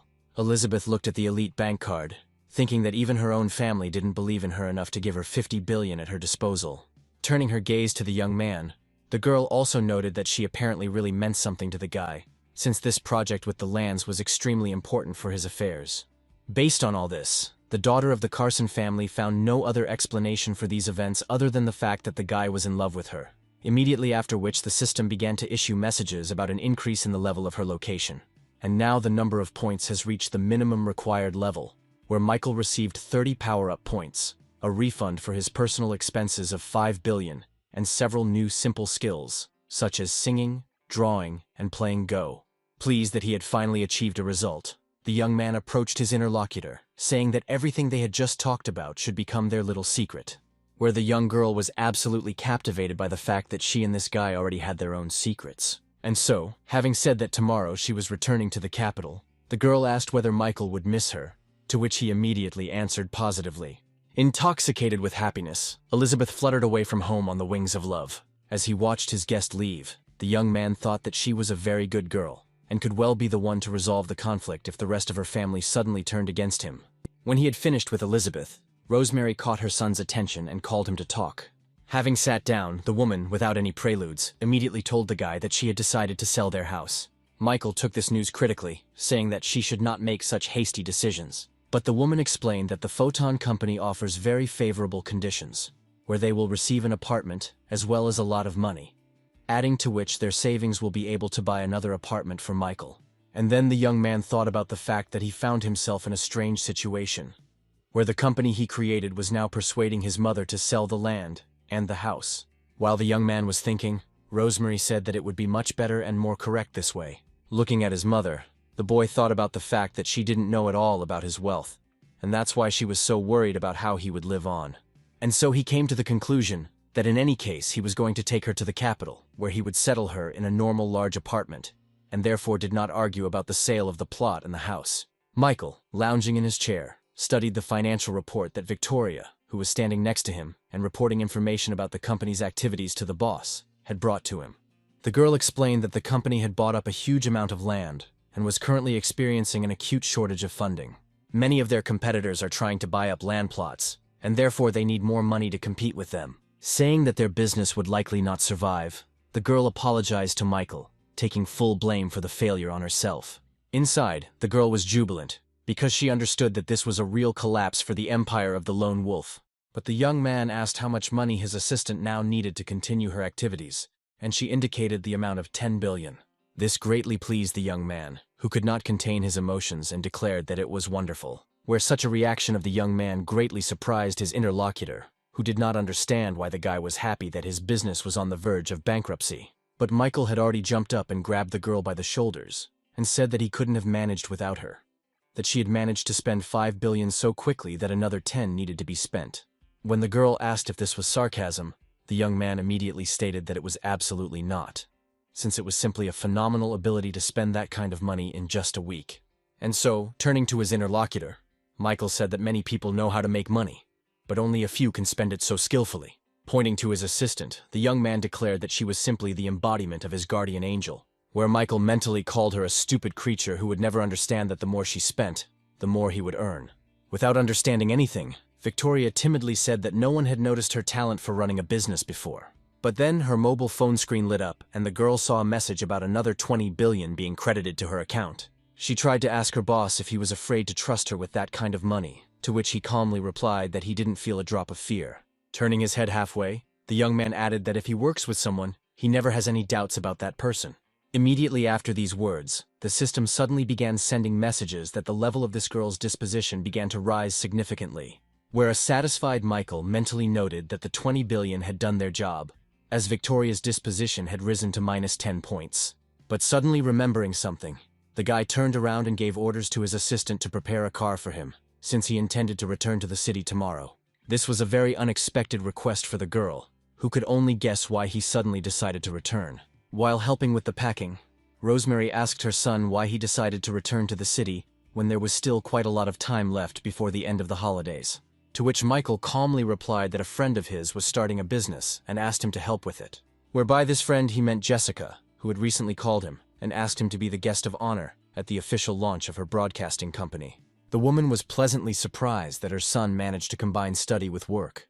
Rosemary even shed tears when she remembered how Michael, from his youth, tried to earn money himself during the summer holidays and help his family. Noticing tears in his mother's eyes, the young man became worried, but the woman reassured him, saying that she was simply very sad that her son was leaving. And suddenly Rosemary handed Michael a card, saying that it contained 50,000, which he could spend as he wished. The astonished young man exclaimed that he could not accept this gift, as it was a lot of money, but his mother insisted, saying that relationships with girls are not a cheap pleasure, to which the young man explained that he had enormous wealth. But Rosemary clearly didn't believe his words, saying that he didn't really look like a billionaire, and therefore it wasn't worth arguing with his mother. But taking her son by the hand, the woman said that he did not need to worry about her well-being, since she now had a good income from her job at the company. And when Michael asked what kind of strange company it was that paid such money, Rosemary explained that she followed Laura's recommendation and also began finding clients for the Photon company. After this, the businesswoman said that she had 2 more meetings scheduled and said goodbye to her son, wishing him a good journey. Left alone, the young man wondered how his mother might behave if she suddenly found out that Photon was his brainchild. The young man's thoughts were interrupted by a familiar and very pleasant to his ear female voice, where Kiara, who looked into Michael's room, asked him if he was really going to leave. Having confirmed his intention to return to the big city, the young man asked the girl why she was so interested in this. But instead of answering the question, his little sister simply modestly asked to take her along. Looking at the embarrassed girl, Michael noticed that he had completely forgotten that she would not be able to return to her old house. It would be uncomfortable to stay here, since she was the result of her mother's husband's betrayal. And so, approaching Kiara, the young man put his hand on her head and said that he would gladly take her with him to the city. This was very joyful news for the girl, who immediately rushed to collect her things. Michael caught himself thinking that he really liked the presence of this beautiful girl. The only one who didn't only need his money. And that is why he really wanted to show her a completely different, luxurious, and carefree life of a rich man. And now the car with Michael, Kiara, and Victoria was already racing along the highway towards the capital. Sitting in the salon, the young man scolded his assistant for finding too simple a car for him, stating that the girl should show more diligence next time. Victoria apologized to her boss, saying that on their next trip she would definitely find the most expensive car. But Kiara did not share the opinion of the young man, whose role as sister she continued to play, telling him not to scold his assistant, since the car was good. Handing her brother a slice of tangerine, the girl said that Victoria was already doing a very good job of carrying out his errands. Suddenly the system issued a message, according to which Kiara's level of disposition immediately increased by 5 points. At the same time, the system issued a message that Victoria's disposition level had dropped, where the spy thought that Michael was using this beautiful girl. And once again the young man was amazed at how, without doing anything, he somehow managed to lower the level of this strange girl's affection. Wiping his face, Michael tried to understand how his mere presence in the back seat could have led to a decrease in the level of favorability that he had just raised with great difficulty, and at the cost of tens of billions. His thoughts were interrupted by the words of his little sister, who drew attention to the fact that a thunderstorm with heavy rain had begun outside. As the weather conditions worsened, Michael turned to his assistant, telling her to slow down and stay away from other cars. But at that very second, one of the cars moving in front of them applied emergency braking, causing it to instantly turn sideways on the wet asphalt. The truck moving alongside had no chance of avoiding this collision. Michael, Kiara, and Victoria could only watch in horror as a pile of metal flew straight towards them at great speed. The impact was so powerful that the car was literally thrown into the air, where, after making several turns in the air, and then several more on the asphalt, the car finally stopped its movement by falling on its roof. A powerful kick caused the mangled door to separate from the car's body. And then, Michael appeared from the salon, covering his beloved little sister with his body, and noted that if it weren't for the system's reinforcements, he could have definitely met his end. The first thing the young man did was turn his attention to his little sister, who was also interested in whether everything was okay with Michael. As they emerged from the mangled interior, Kiara suddenly screamed that Victoria was still inside. Leaving his little sister safe, the young man rushed to help his assistant. The severely weakened girl said that her leg was trapped and she could not free it. This was the last thing she could say before losing consciousness, thinking that this was probably how she would die. But Michael wasn't going to leave the girl to her fate, and he literally began to tear apart what was left of the car. He urged the girl to hold on a little longer, where he was absolutely sure that everything would be okay. Michael's words and actions brought Victoria's fading consciousness back to life, and she immediately thought that, although he was not quite a normal person, he could definitely be relied on. The guy had already gotten the girl out of the car when the system suddenly announced that her disposition level had risen and was finally, albeit slightly, still in the plus. With Victoria in his arms, the young man headed to where his little sister, whom he had saved, stood. When Kiara saw her brother's assistant, she couldn't contain her emotions, noticing what had happened to the girl's face. The spy only felt the blood running down her face, but she had not yet seen the terrible wounds that appeared on her forehead after the accident. At her request, Michael's sister picked up and brought Victoria the car mirror that had been broken off by the impact, with the help of which the girl was finally able to see what her beautiful face had turned into. It was a real shock, but Michael and Kiara tried to calm Victoria down, saying that modern medicine works wonders. With tears in her eyes, the assistant asked her boss if he now considered her a freak and whether this could really be fixed. And when the young man confirmed that the girl was still beautiful and the doctors would not leave a trace of the scar, Victoria pressed herself against his strong body, unable to stop her tears. An ambulance soon arrived, and the young man and his sister were already sitting next to their companion, who had suffered the most. Looking at the disfigured face of his assistant, Michael decided that he should develop his medic skills, since the level of this girl's affection in the future might depend on this. Jessica called Michael, asking him if he was in town yet, and reminding him about the event on Dexter TV, to which the young man replied that he was already in the city, but was currently in the hospital, since they had been in an accident. This information made the girl very nervous, where on the one hand she asked about which hospital he was in, and on the other hand she gave orders to urgently send a car. The young man was certainly pleased with such attention, but he said that he was already leaving the hospital and suggested meeting at the event. And behind his back stood Victoria, listening to the boss's conversation. The girl thought about how much the disfigurement of her appearance could affect the completion of the task. Of course, the fact that she is not as beautiful as she used to be does not in any way negate her other abilities and qualities. However, it is no secret that external data plays a huge role in the interaction of people. Well, in the meantime, the young man finished speaking, giving his assistant the task of finding a spacious mansion for him in the city, which caused a violent reaction from his sister, who reproached her brother for burdening the wounded girl, to which Michael had to declare that she would simply cope with it better than anyone else, and he trusted her. However, his beautiful interlocutor did not calm down, continuing to insist that it was not right to exploit a person in this way. Turning to Victoria, Kiara wanted to say something to her, but suddenly she saw tears flowing down her cheeks. And now Michael's sister was already wondering about the reason for these tears, and the boss himself was thinking that he really could have gone too far. But then Victoria, turning to Kiara, said that she should not blame her brother, because despite the fact that she was now completely unattractive, Michael did not abandon her, but kept her as his assistant. And so the girl assured her boss that she would complete the assigned task with full responsibility. Soon Michael and Kiara arrived at the opening of the channel, where the girl, who was attending such an event for the first time, did not cease to be amazed. Michael's sister couldn't be happier that she could see so many celebrities here that she had only seen on TV before. Well, the older brother told his companion that in the future she would often be at such events, and therefore she should start getting used to them now. Kiara understood everything, but the only thing that confused her was that all the guests were dressed in expensive suits, while they came here in who knows what. To which the young man replied that if he wanted, next time he would come almost naked. And then Michael's ears heard the sharp words that two girls standing to the side addressed to his little sister, mocking her outfit. Kiara also heard everything that the two girls said, after which she immediately became depressed. Deciding to put these painted socialite hens in their place, Michael headed towards them. As he approached, the young man coldly advised the young ladies to be careful in their statements. But after examining the shabbily dressed young man, the girls declared that he was nobody to them and had no right to tell them anything.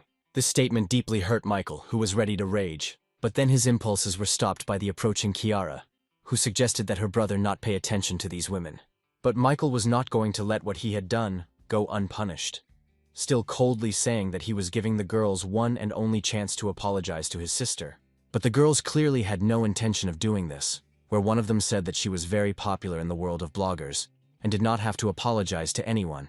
But before the girl could finish what she wanted to say, Michael suddenly gave her a good resounding slap in the face, which brought the impudent woman into a real rage, where she began to shout at the young man in an inhuman voice. But Michael already understood that in this case words would not help, and so he equalized the position of the girl's cheeks with a second slap. Meanwhile, other guests had already noticed what was happening in the room. Listening to the whispers about how it was rude for a man to slap, Michael thought with a smile that there were people who didn't understand anything except physical strength, including women. But then several young people separated from the crowd and headed towards the scene with the aim of dealing with the instigators of the scene. As he approached, Julian immediately recognized his old friend, the lone wolf who had once let him spend a whole bunch of money. The young man found it a great stroke of luck to meet again this fellow, whose reputation had become simply incredible since their last meeting. Meanwhile, the girl, who had taken a couple of slaps, noticed Julian, whom she knew, and decided that now the impudent man who dared to touch her would definitely come to an end. And so she rushed to Julian, telling him that Michael had attacked them and begging him to deal with him quickly. But instead of the expected protection, the girl suddenly received another slap, which was accompanied by Julian's words that she was behaving extremely unworthily. Immediately after which, a resourceful young man approached Michael, offering his apologies to Mr. Lone Wolf on behalf of these girls. All the other guests did not understand why such a big man like Julian was bending over so much for this nondescript guy. Well, Kiara, who had been standing on the sidelines all this time, was very pleased with how her brother stood up for her, where at that very second, the system announced to the owner that the level of its location had once again risen. During these events, Victoria was sitting in her empty apartment and staring intently at the mobile phone in her hands. The girl thought that she needed to call her real boss now, but at the same time she couldn't get the thought of Michael out of her head. The spy wondered over and over again why she began to constantly think about this guy. With these thoughts in mind, she finally dialed the number and was already greeting the son of the Calloway family. The girl told her true master that they could now begin to act. After listening to the girl's plan, Adam praised her for the work she had done, saying that upon her return, his gratitude would be boundless. But Victoria immediately asked the man not to say a word about any gratitude, where she immediately remembered how she had been living on the street for a long time, literally being on the brink of life and death. Then her life was saved by the Calloway family, who found and took the girl in, giving her food, shelter, education, and training. After the girl recalled all this to her master, Adam told her not to worry about the accident, where she would be examined by the best doctors immediately after the end of the mission. The touched girl thanked her true boss, and when the conversation was over, she immediately wondered how the man knew about the accident, which could only mean that he did not trust her and organized surveillance. Meanwhile, at the festive event dedicated to the launch of the broadcasting company, another guest of honor finished his speech. And so the host announced that a mystery guest would appear on stage next.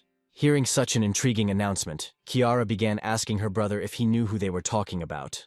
But turning to the young man, the girl was amazed to see that he had hidden his face under a mask. When Tony asked him why he needed a mask, the young man said that he was now going to put on a real show. And now the crystal piano had already been delivered and installed on the stage.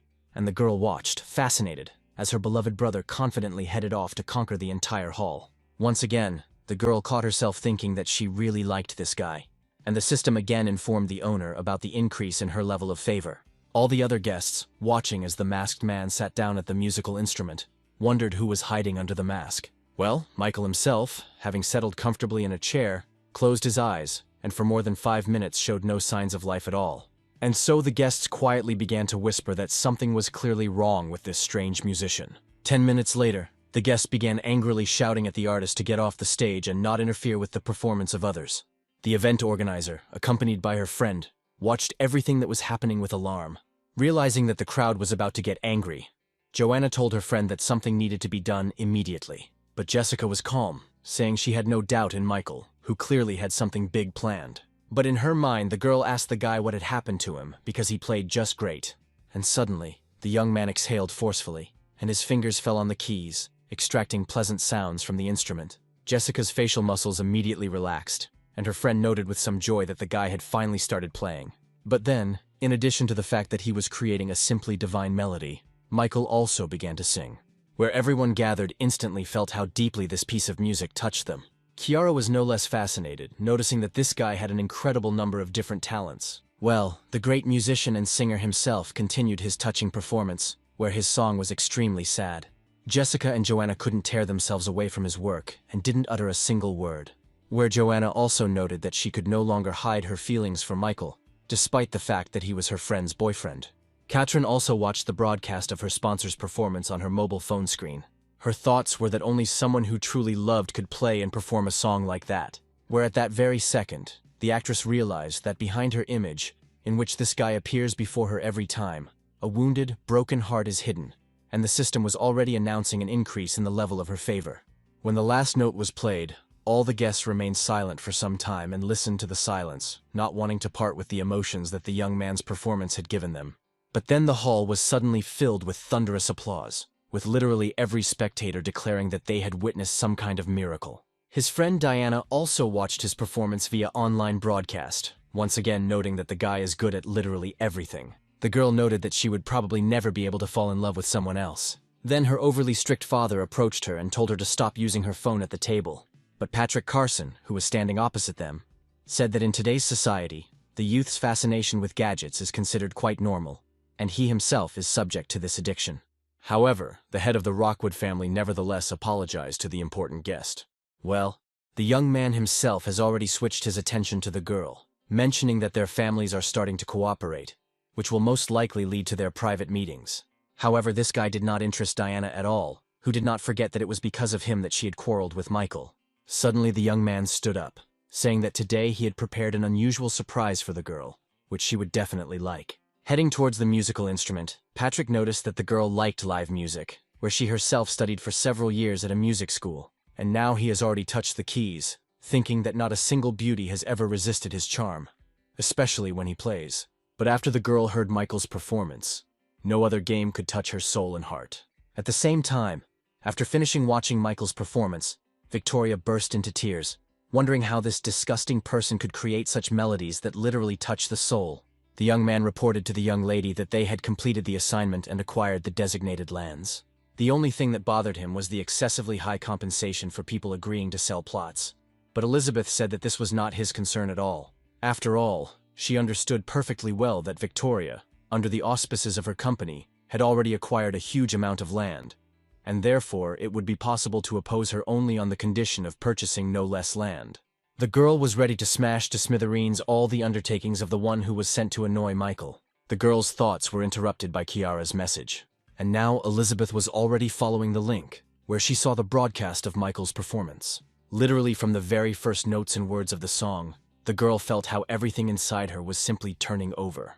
And now the youngest daughter of the Carson family has already dissolved in the bliss that descended upon her along with Michael's music. And the level of her disposition has also grown. Well, the young man himself, when he left his musical instrument, having familiarized himself with the system messages, noted that he had definitely not organized this performance in vain.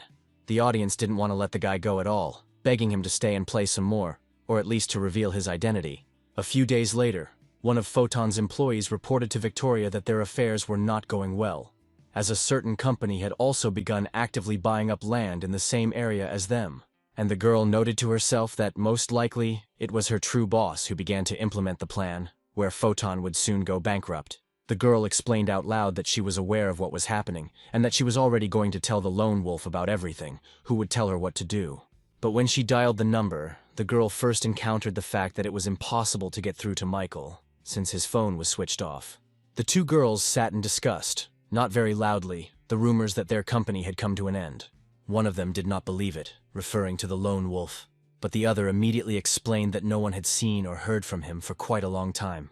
And now she was already lecturing her friend, saying that the company's funding had been stopped because the lone wolf had gone bankrupt and fled. Julia, passing by the office, heard these words about the termination of funding and bankruptcy. Very soon, Jessica, having heard this, declared that a lone wolf cannot be bankrupt. Of this she is absolutely sure. But her interlocutor emphasized that this information sounded extremely convincing, where the girl should contact Michael. And then the head of Dexter TV thought about it, realizing that Michael had really disappeared somewhere recently and was not working on any of his projects. And now the news that the lone wolf has gone bankrupt and stopped funding his projects has already spread throughout all interested circles, where most of the sharks of the financial world could only rejoice at this circumstance, calling this arrogant guy a fool. After answering the girl's call and listening to what she said, Michael asked her how she came to such a conclusion, to which Diana replied that it didn't matter at all, because if the guy really had financial difficulties, she was ready to sell her office center to help. But her interlocutor withered that everything was fine with him, where his only problem was that the more he spent, the more he somehow earned. When the conversation was over, the young man noted that he had simply decided to take a short vacation, during which time he had already been completely written off. When the daughter finished speaking, the woman asked what the lone wolf had said, and she explained that he was being very stubborn, and that was why she had decided to sell the office center. Where immediately after this was said, Diana's mother, with a changed face, shouted that she should under no circumstances even think about doing this. And as a justification, the greedy woman said that if Michael had real problems, then this amount was a drop in the ocean for him. Diana thought for a moment and agreed. But her mother, depressed by her life experience, suddenly declared that the guy might be deliberately showing some weakness, where her daughter's hasty decisions could ruin all the global plans of this truly brilliant young man. Soon, Michael received a call from Jessica, who intended to sell Dexter TV to help him get out of the financial hole. Next up was, of course, Catherine, who demanded that the guy simply tell her the amount he needed. Melanie also did not stand aside, reproaching the young man for not telling him about the problems and promising to help in any way she could. Michael, already very tired of these annoying calls, said that everything was really fine with him, where he had literally just recently acquired a luxurious villa. When the conversation with Melanie was over, the young man was finally convinced that someone was simply spreading false rumors about his bankruptcy. With a smile on his face, the young man noted that now everything was going wrong, where it was not he who was spending money on women, but they were ready to spend on him. Taking the cocktail in his hands, the young man was generally pleased that the most beautiful girls were showing him such attention. These pleasant thoughts were interrupted by another call, which really just drove the guy crazy. But Elizabeth, who called him and told him to stop yelling, demanded that he tell her where he was now. And when the young man asked why she needed this information, the girl explained that she had a surprise. Where after what was said, the young man clearly felt that he would not like this surprise. Patrick Carson was giving final instructions to his manager, security, and other staff, saying that they had a very important reception today, where, in addition to other high-ranking officials, a representative of the Calloway family himself should also arrive to see him. And then, a few minutes later, luxury cars began to drive up to his house one after another. And then from one of them appeared the most welcome guest, the son of the Calloway family, Adam. Showing true respect, Patrick greeted the long-awaited guest, inviting him into the house. Adam thanked the man who greeted him, saying that given their long-standing acquaintance, there was no need to observe formalities. Everyone was already going inside when suddenly a taxi stopped behind them, and Victoria appeared from it. The girl arrived at the meeting at the Carson family home at the request of her master, and seeing Adam retreating into the room, Victoria rushed after him, attracting the boss's attention. But her impulse was interrupted by a rude movement from the Carson family's guard, who demanded that the ragamuffin get out of here, where, after the reaction of one of the guards, all the other fighters took up combat positions, ready to give their lives for their masters. Well, the girl, who found herself on the asphalt from the push, loudly introduced herself to Adam, who apparently did not recognize her by her voice. Taking a closer look, the young man in glasses recognized his devoted spy, and now he was already heading towards Victoria, where he wanted to help the girl get to her feet. But when he was a few meters away, the Calloway family member clearly felt the unpleasant smell coming from her. Without hiding his disgust, the man reproached her for the fact that she had clearly not showered for several days and dared to appear here in such a state. And so, not wanting to touch his subordinate, Adam ordered the guards to help her to her feet. Watching the man she had been devoted to her entire life turn away from her made the girl feel very sad. After all, she had to give up showering for several days, simply because she couldn't get the stitches and wounds wet. And she didn't think at all that her master was such an uncomprehending person that he could leave her like this because of this. And now, everyone gathered in the Carson family home was already at the table, where they were raising another glass. Sitting next to the owner of Best Capital, the owner of the investment firm Golden Coin, Gordon Finch, asked Adam to tell more about the lone wolf situation. In response, the young man instructed his spy to convey all the information to his partners. And so Victoria said that she heads a company that has bought up a huge amount of land in strategically important areas, where Idris Crawford immediately realized that if the lone wolf was going to continue to develop his film company, he would not be able to do without their help. And the speaker immediately confirmed all his guesses. Patrick then joined the conversation and added that lately everyone has been talking about the lone wolf stopping funding and going bankrupt. Supporting his mood, Adam also said that it was the greed of this impudent fellow that brought him to today's crisis. And so the whole friendly company of Michael's ill-wishers joined their filled glasses, which echoed with the sound of glass ringing. And then a member of the Carson family added that at present, the lone wolf's sister has also gained his trust, where at the right moment, she will obey her brother's word. Almost bursting into the house, Elizabeth literally demanded that Michael cook what he had once fed them all when they were visiting his small homeland. But instead of Michael, the girl was met by his beloved little sister, who was very happy to see her friend again. Both girls walked deeper into the room and settled comfortably on the sofa. Without any embarrassment, Kiara asked Elizabeth how much she liked her little brother, since she was constantly following him around. But the girl did not admit her feelings, saying that it was her guys who were lining up for her, and besides, she was not at all interested in a lecher like Michael. The young man in the kitchen looked out when he heard Elizabeth's familiar voice. The young man could not imagine how the family could raise this noisy girl, but nevertheless he was glad that she was here, since his little sister would not be so bored. Continuing to prepare his signature rice, the young man turned down the heat. Suddenly, there was a loud knock on the front door, where a female voice familiar to Michael demanded that he open it, where the girl declared that she was aware that the guy was at home. Neither Elizabeth nor Kiara understood at all who could afford to show such persistence, where Michael's sister noted that the voice demanding that the door be opened sounded quite pleasant, to which Elizabeth sarcastically noted that there was most likely another victim of her brother's chat. And so the girls finally opened the doors, where Catherine, standing on the threshold, was asking who they were and what they were doing in Michael's house. And Elizabeth and Kiara, staring at the popular actress, could not understand what she could be doing in this house. A few minutes later, all three girls were already sitting at the dinner table. The daughter of the Carson family warmly noted that she could not even imagine that Michael would meet such a level of stars. Well, simple and resourceful Kiara has already asked Catherine to give her an autograph for the occasion. And while she was signing, Elizabeth was already thinking about the fact that this actress could become a serious opponent on her path to Michael's heart, where she will have to do a lot to defeat this girl. And then the object of the girl's close attention appeared in the room, bringing another culinary masterpiece he had prepared. In less than a minute, having forgotten about everything in the world, All three girls were happily and quickly gobbling up everything that the guy had prepared for them. Taking advantage of the moment, the young man asked Carton what she was doing there, and she explained that she was simply worried about the guy because of the latest rumors.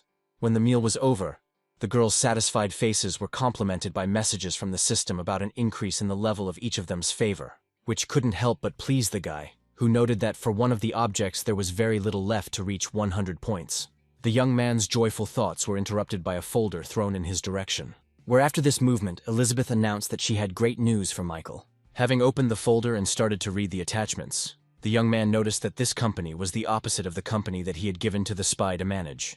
And Elizabeth, pleased with the work done, was already unfolding the map on the table to show everything clearly. And when she finished her explanations about where and what lands were acquired, the girl said that all the money allocated to her had been spent. But the young man was not at all interested in where his money was going. The main thing for him was that it was going away. Having caught a glimpse of this whole scheme, Catherine was horrified when she realized that everything that had been happening to the Earth lately was the work of Michael.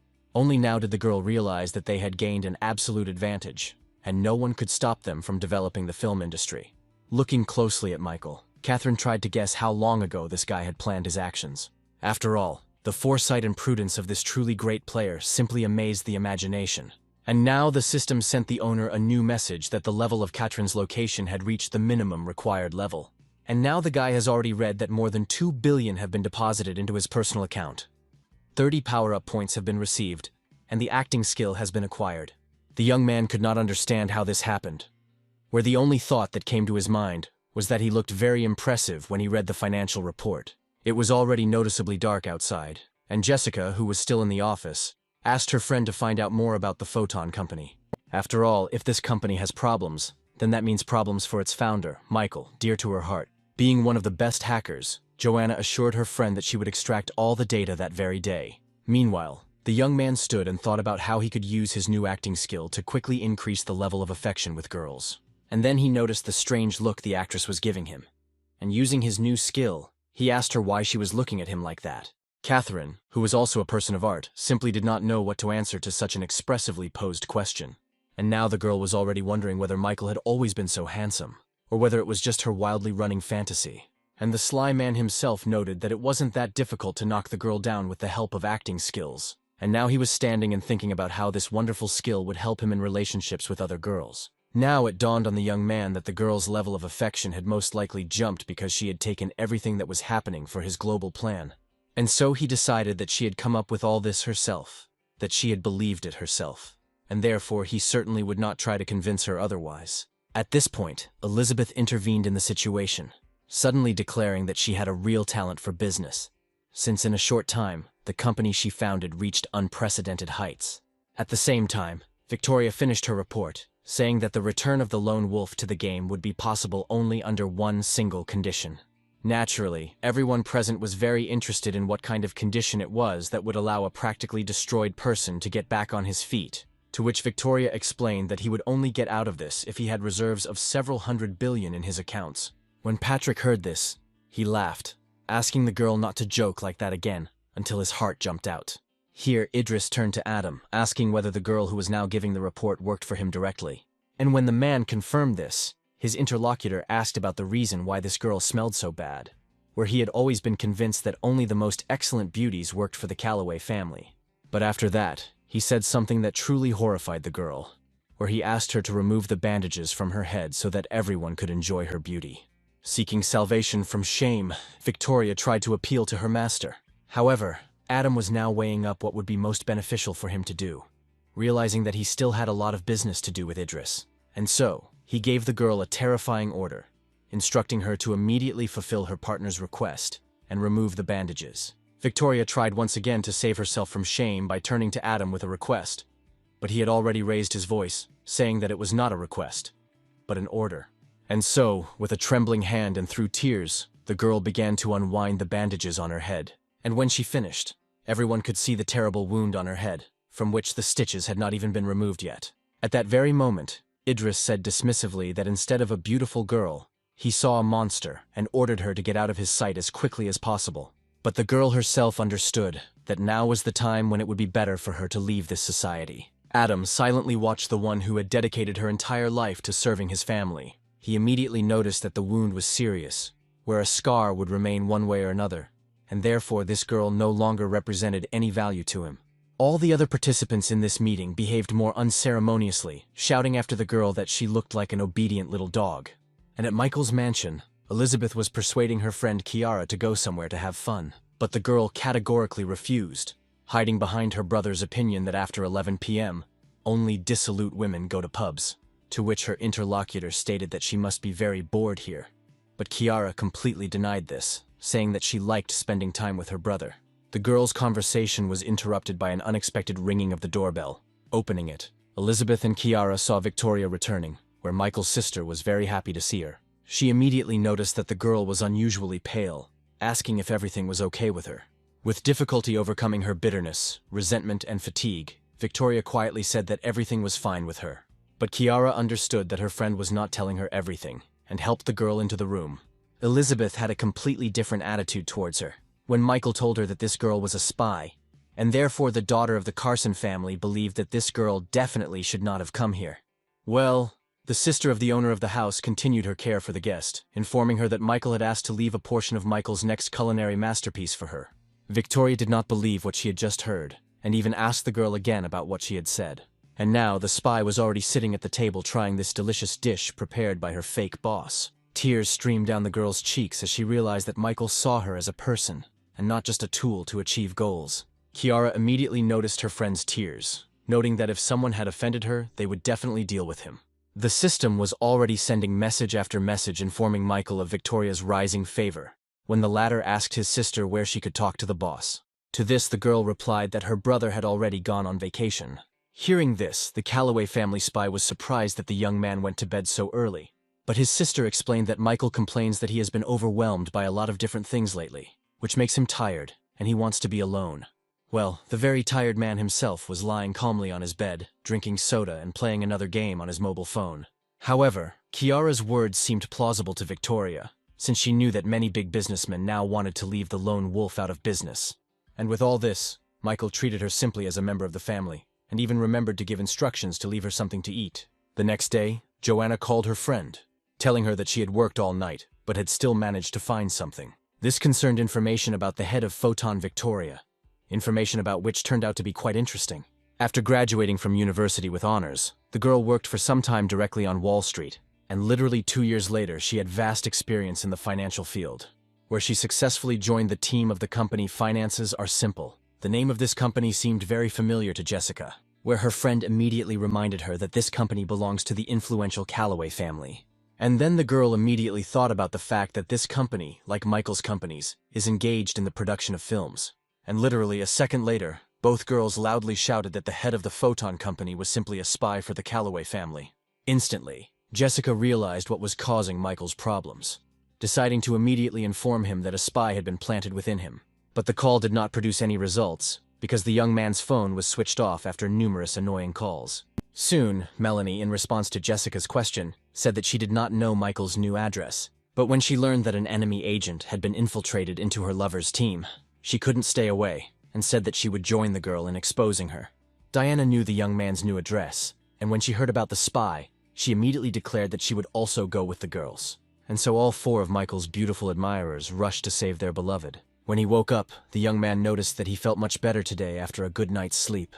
And suddenly his olfactory receptors sensed the pleasant aroma of freshly cooked food. Entering the kitchen, the guy couldn't even believe his eyes at first when he saw Victoria preparing breakfast. The girl did not see the owner of the house approaching, and the young man had to wish her good morning to attract her attention. Turning happily, Victoria returned the favor, inviting her boss to the table.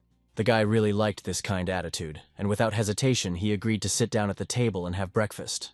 And so the young people sat opposite each other, devouring what the girl had prepared. Victoria thought to herself that Michael probably didn't care at all that her face was now disfigured. Comparing the attitude she had to face, the girl came to the conclusion that she had been very wrong about Michael's personality. Michael himself looked at his assistant, thinking about how much the injury to her face could have hit her self-esteem. However, with the help of the system, the young man had already managed to master the skills of a medic and began developing an ointment that should help the girl. He really wanted to see who Victoria would remain faithful to after he restored her to her former beauty. Suddenly the girl turned to her boss, asking him what might happen if she ever did something bad to him. To which the young man answered without hesitation that it depended on the situation, but he could definitely say that if his assistant lost money or business, he would definitely not blame her. Victoria was thinking about what would happen if the guy found out that she was a spy and helped arrange everything so that now he would be ruined. Then all the other girls who were in the house came to the table, where Kiara noticed that the prepared food smelled very tasty. Victoria rose from her seat and said with a smile that she had taken care of everyone, and therefore the girls could have breakfast in peace. To which Michael's little sister told her friend not to worry anymore, since she had not yet fully recovered. And so the girl went to get her breakfast, where Elizabeth asked him to put a portion for her too. A couple of minutes later, the entire large family was already sitting at the table, trying what the spy had prepared. The morning meal was interrupted by persistent ringing at the door. The first to express her displeasure at this unceremonious morning visit was Elizabeth, and Kiara immediately assumed that it could be Diana and the others, since she had called her not long ago and asked for their new address. Victoria was interested in the word others, and so she asked the girl who she meant, to which she explained that the rest were all her friends, who said that they had very important information for Michael.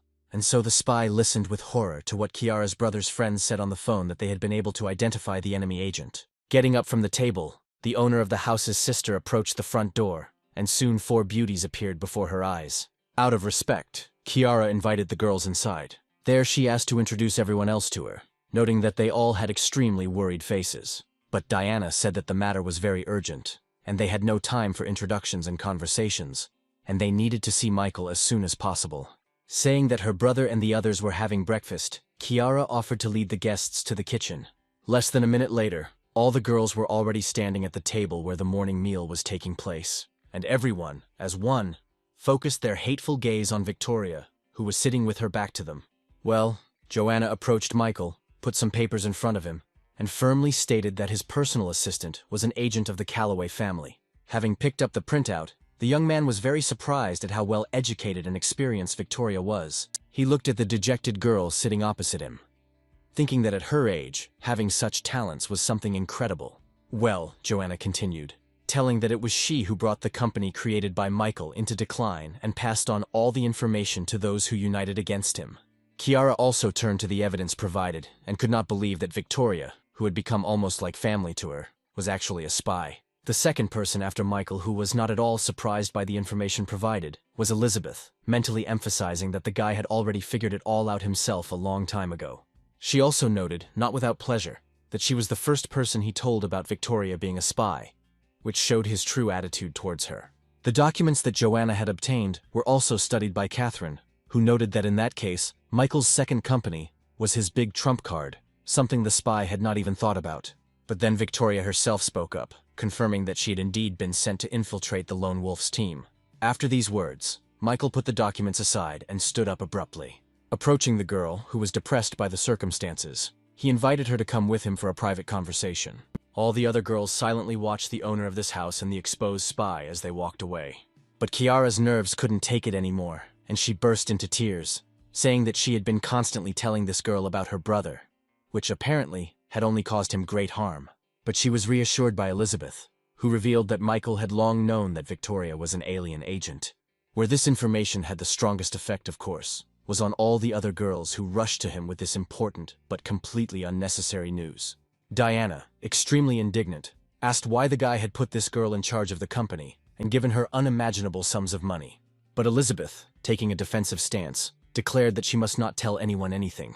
The girl was only thinking about the fact that all these ladies definitely had their own views on Michael, and therefore she had to keep her distance from them.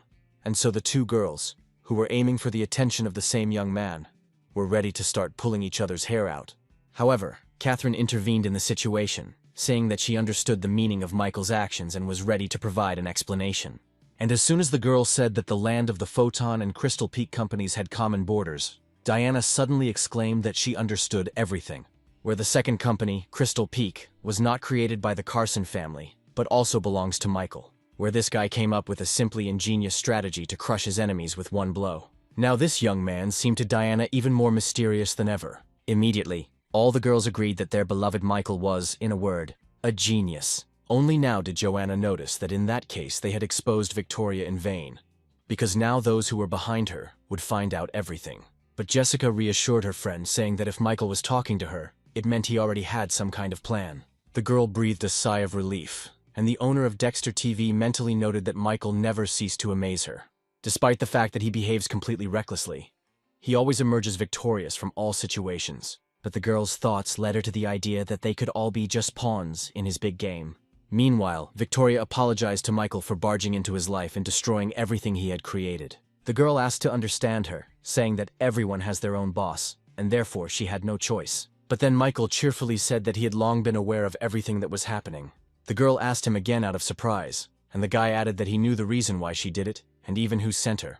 And suddenly he asked the girl to remember his very recent words spoken to her, where if what she does is related to business or money, then he is ready and can forgive her everything. Victoria was shocked by what her second fake boss was saying now, and the system was already reporting an increase in the level of favor. She tried to say something in response, but Michael interrupted her, saying that he admired the girl's abilities, and therefore offered to become a full part of his team. The girl was overwhelmed with feelings, where she once again tried to object to what was said. But the young man didn't give her a chance, interrupting her speech again and saying that he really needed her. And he ended his speech with the words that together they would be able to conquer the whole world. Leaving the girl alone, Michael cheerfully stated that she just needed to continue doing what she had been doing before. The amazed Victoria stood and watched the young man leave, not believing that he had forgiven her so easily. And a few seconds later, the girl was shocked once again by the fact that another 30 billion came into her account with a message that this was her next task for the next week. Falling onto the stone floor, the girl burst into tears, unable to understand why Michael was treating her so well. Well, Michael himself, studying the system messages about the next increase in the spy's disposition level, thought that he had the hardest time with this girl. However, he had already finished leveling up his medic skill, and if the girl was not impressed by the money, he would try to reach the required minimum level in another way. His thoughts were interrupted by a message from Victoria, who asked her second boss for forgiveness, saying that she could not disobey her master. Not without pleasure, the young man concluded that the girl was definitely at a loss and did not know what to do next. And then she received a reply where Michael wrote that everything was long in the past, and she just needed to continue to carry out his tasks. Remembering the young man's words about becoming a full member of his team, the girl suddenly had the idea that he wanted to make her a double agent. When the young man returned home, the first thing he saw was the admiring glances of all his fans. Without understanding at all what had happened here, Michael was even a little scared. He especially didn't understand why Joanna, whom he barely knew, was looking at him like that. Where suddenly the system announced to him that the level of this girl's disposition had reached the minimum required level, and the owner of the system received 25 points of reinforcement, as well as a new computer hacking skill. Suddenly, Michael felt that after activating the new skill, his head was spinning and his whole body seemed to go limp. And then the system issued a warning that due to an excessively large number of activated skills, the host's body was at the limit, where it was necessary to increase the energy flow. Only now did the guy realize why he was constantly sleepy. Because in his entire life, a person develops only 1 or 2 skills, while he already had a lot of these skills. He then turned his attention to his new admirer, amazed that she had such an interesting talent as hacking. Deciding not to put it off for later, Michael instructed the system to direct 50 points of enhancement to the development of his internal chi energy. Within seconds, the amplification process was complete, and the young man felt like a completely different person. His head literally turned into some kind of supercomputer, where he instantly calculated the parameters of an object that entered his field of vision. Amazed by his own abilities, the young man wondered whether this is how mathematical geniuses see the world. At that moment, Joanna suddenly asked the guy for forgiveness for interfering with his plans, to which Michael replied that nothing terrible had happened, since sooner or later someone would have exposed the spy anyway. At the same time, the young man asked all the girls not to be biased towards Victoria and to pretend that nothing happened, where such a statement seemed very strange to at least half of his fans, and the other half was immediately thrown into a state of rage. Only Joanna remained calm, trying to figure out the situation, where she quickly realized that Michael was planning to turn the exposed spy into a double agent. This strong game started by the guy was very much to the liking of this girl, who began to fall madly in love with him. A moment earlier, Victoria, approaching the door, heard Michael asking everyone else to pretend as if nothing had happened. Opening the door slightly, the girl heard the young man calling her his assistant and an important person for him. Victoria was amazed at how this young man defended her in front of all the other aggressive girls, and so she mentally noted that this was the most noble person she had ever met, who was definitely worthy of people following him. Soon, the former spy had already gathered her things and was standing opposite her former boss outside the walls of the mansion. Throwing a sad look at the young man, Victoria told the guy not to bother, as she would call herself a taxi. To which Michael told the girl that she could indeed stay and live peacefully in his house and work on his team. Smiling slightly, the girl replied that even if the owner of the house himself accepted her as she was, this did not mean that everyone else would be able to accept her. Elizabeth and Kiara watched the farewell of the young people, where the latter really thought that her brother had lured the spy to his side and was now sending her on a mission. Turning to her friend, she said, a little excitedly, that upon her return Victoria would most likely be punished for her failure. And then, after her words, Elizabeth noticed that the spy was not aware of Michael's true plans. And when the scheme he has built becomes clear, all the blame for the failure will be placed on Victoria, and then she will suffer greatly. And so both girls agreed that the young man's plan was simply flawless. Taking out her cell phone, Elizabeth called her brother, intriguing him with her words about how she had just witnessed some extremely interesting events in Michael's house. In conversation, the girl called Michael so tenderly that her brother was quite surprised by this, assuming that if things continued like this, he would soon have a new relative in the person of a lone wolf. And now Patrick was yelling at his sister, telling her to stop spending so much time with Michael, where he also reminded her that very soon she would have to submit documents for admission to the university. However, the girl had character, stating that she had managed to achieve a lot during this time and did not need her brother's care at all.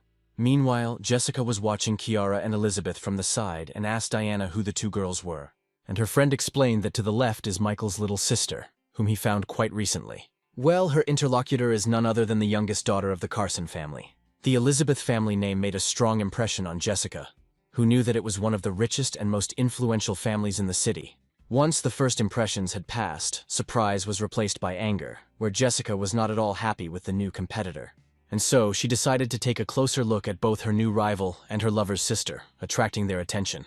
As she approached, the girl introduced herself, also saying that she was currently the head of Dexter TV. Saying that she was also a very close friend of Michael, Jessica suggested that the girls exchange contacts. When the owner of the house himself returned, he could not help but notice that the room was very lively. All his fans approached each other, talked and exchanged contact information. In addition, Jessica told Elizabeth that she had already sent her an invitation to their general chat. This formation of a common group of female fans somehow did not please the young man very much.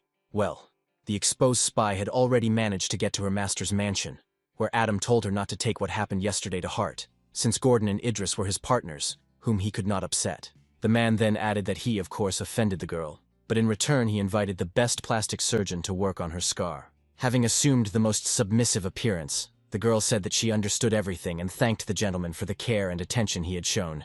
Getting back to business, Adam asked about the reason his spy had arrived here today, to which Victoria explained that she had been exposed this morning, and therefore she could no longer remain with the lone wolf. The son of the Calloway family was quite surprised that after the girl was exposed, they just let her go without doing anything. And the girl continued, saying that the lone wolf not only did nothing to her, but even offered to work with him, which she refused. Still reeling from the news, Adam asked Victoria how the lone wolf had reacted to her leaving, to which his interlocutor replied that he was absolutely calm, since he was perfectly able to control any of his emotions. After a short pause, Victoria suddenly added that apparently Michael knew from the very beginning that she was a spy. This was the most important information, where Adam jumped up and immediately asked who the photon company was officially registered to. And when his subordinate said that the company was registered to the lone wolf's younger sister, the man concluded with horror that it was all just a trap. He immediately gave orders for the map to be brought to him, and for him to be connected with Patrick Carson. While he was waiting for an answer to the phone call, his assistant reported that another company called Crystal Peak, which belongs to the Carson family, was buying up land in the same area. Patrick was quite surprised when he saw that Adam Calloway was calling him. Having answered the call, the young man joyfully greeted his companion, saying that he too was going to call him to invite him to dinner. But in response, he heard only choice abuse, where, between the lowest curses, Patrick heard accusations of collusion with the lone wolf. And when he asked his interlocutor to explain what had happened, Adam shouted even louder for him to stop making a circus, since he knew that the Crystal Peak company belonged to the Carson family. But Patrick was no less surprised than his interlocutor had been, since there was no Crystal Peak listed in his assets. And now he was already confusedly telling Adam that he would definitely find out everything, since the company he had named was not the property of their family, to which his interlocutor immediately gave him no more than 8 hours, after which his companion would deal with all the consequences himself. When the conversation was over, the young man threw his phone on the floor without hiding his anger. He was thinking that he had invested $10 billion in cooperation with the Calloway family, and if their agreements were to be terminated now, he would never be able to explain it to the family. And so he turned to his manager, ordering him to find out all the information about a certain company called Crystal Peak. Just a couple of hours later, Patrick was sitting at his desk, beginning to study the report prepared by the manager. He was furious when he found out that such a huge multi-billion-dollar company actually belonged to his family, represented by his younger sister. The young man could not understand where this girl got such a huge amount of money. Well, the old manager drew the young master's attention to the fact that the lands that were acquired by the Photon and Crystal Peak companies had common borders, where a lone wolf had pulled off a grand scheme. Everyone thought they had him cornered, but in the end, they themselves ended up trapped, because everyone who was interested in the lone wolf being out of business bought land at a price 3 times higher than it was worth, where now they will simply lose their money. After listening to the manager's thoughts, Patrick said that his opponent had not only come up with an excellent scheme, but had also recruited his own sister. Immediately asking for a new phone, the young man began dialing his sister's number, furiously shouting that she had definitely decided to kill her own brother. The girl, who was relaxing by the pool, answered the call and warmly greeted her brother, but he clearly had no time for pleasantries, where he, without hiding his anger, demanded that his sister tell him whether she really owned the Crystal Peak company. Laughing, Elizabeth, confirming the company's affiliation, added that now her brother would definitely be able to appreciate her abilities. But Patrick was in no mood for fun, where he accused the girl of betrayal and ordered her to immediately return home. But his sister had no intention of listening to her brother, simply hanging up and saying that Michael treated her much better than his own brother. Hearing the short beeps, the son of the Carson family could only state that his sister had simply hung up. The young man's rage went through the roof, and the second phone became unusable after being hit hard on the floor. Having calmed down a little and getting his thoughts in order, Patrick asked the manager to bring another mobile phone. While carrying out the order, the old man also said that the return of the young lady now would not improve the situation, where they should first of all think about how to compensate for the losses. Turning to the man, Patrick asked if he had any specific thoughts on the matter, to which the manager openly said that the gentleman should consider going over to the lone wolf side, where, given his trust in the young lady, the future of the Carson family would be secured. However, if Patrick decides to do this, he will have to forget about his relationship with Mrs. Rockwood, who is obviously in love with the lone wolf. To this, the young man replied that he would never give up on his relationship with Diana and always keeps his word. The manager tried to say that it was not worth putting the whole family at risk for the sake of a woman, but the young man stopped him, coldly saying that while his father was ill, he would make all the decisions and be responsible for the consequences, where the manager had no choice but to accept the will of his master. As he walked away in the opposite direction, the old man thought that Patrick was too young and inexperienced to understand all the consequences, where once all the important figures are convinced that the Crystal Peak company belongs to the Carson family, then all the blame for the failure will be placed on them, which puts the future of the family in real danger. Meanwhile, Adam listened to a report that Crystal Peak belonged to Elizabeth Carson, who was very close to the lone wolf. But at some point, the young man stopped the speaker, after which silence hung in the air. Victoria understood the situation more than anyone else, and was shocked by this development of events, because even being Michael's personal assistant, she did not know that it was he who created Crystal Peak. And now she turned to her master, asking for forgiveness and saying that it was her fault. But Adam was angrier than ever, shouting that losses of more than 10 billion could not be justified by shortcomings. Throwing an ashtray at the girl, the Calloway family's son shouted that Victoria didn't even understand what she had done. And now he was already asking her about whether she had become arrogant, deciding that it was worth the capital he had lost. The girl's wound opened up from the blow with the ashtray, and bleeding, she listened to the man's words that she was nothing more than his property, their family's watchdog. And after Adam said that his family no longer needed her services, 2 strong young men immediately grabbed the girl by the arms. Her former boss then added that Victoria's actions would be investigated, and that she would be kept in custody here during the investigation. Here, one of Adam's assistants stated that Victoria definitely did not betray the family, since they consider the Calloway family their family. But the heartless young man said that he didn't care whether she betrayed him or not. He just had to account for the lost billions. Listening to Adam, the girl immediately understood that they simply wanted to shift all the blame for the losses onto her. Diana, who entered the house, asked Kiara, who met her, whether Michael often left her here completely alone. But the girl happily announced that her brother was at home, just in the basement. The guest was surprised by such a statement, asking why he was constantly hiding from everyone and what he was doing. To this, Kiara replied that her brother had set up some sort of laboratory there, and she did not dare interrupt or distract him. Diana was very surprised that Michael had set up a laboratory at home and was conducting some experiments in it. Well, the owner of the house himself looked at the resulting purple mass and declared that his research was finally complete. Smiling, the young man noted that it was not in vain that he had developed his skills as a physician and chemist. However, the boy's joy was interrupted by a knock on the door of his small laboratory, after which the young man heard the familiar voice of Diana, who asked permission to enter, to which Michael mentally noted that the girl had come to him at just the right time. After allowing her into the lab, Michael asked if Diana had any scars on her body. And so, moving her hair aside, his guest showed a small scar on her cheek, which she had received in her distant childhood while playing with other children. Clearly interested in the girl's scar, the young man approached and began to examine with interest the consequences of the old injury. From such an unexpected rapprochement, Diana even dropped her small handbag. Feeling the guy's hands on her face, the girl blushed deeply, thinking that he most likely decided to kiss her. She was briefly tormented by doubts about whether they could be seen, preparing for the long-awaited kiss. But without feeling the lips of her lover and beginning to sense some strange smell, the girl opened one eye. In front of her she saw Michael, his eyes glowing, asking his guest not to move until he finished applying the ointment.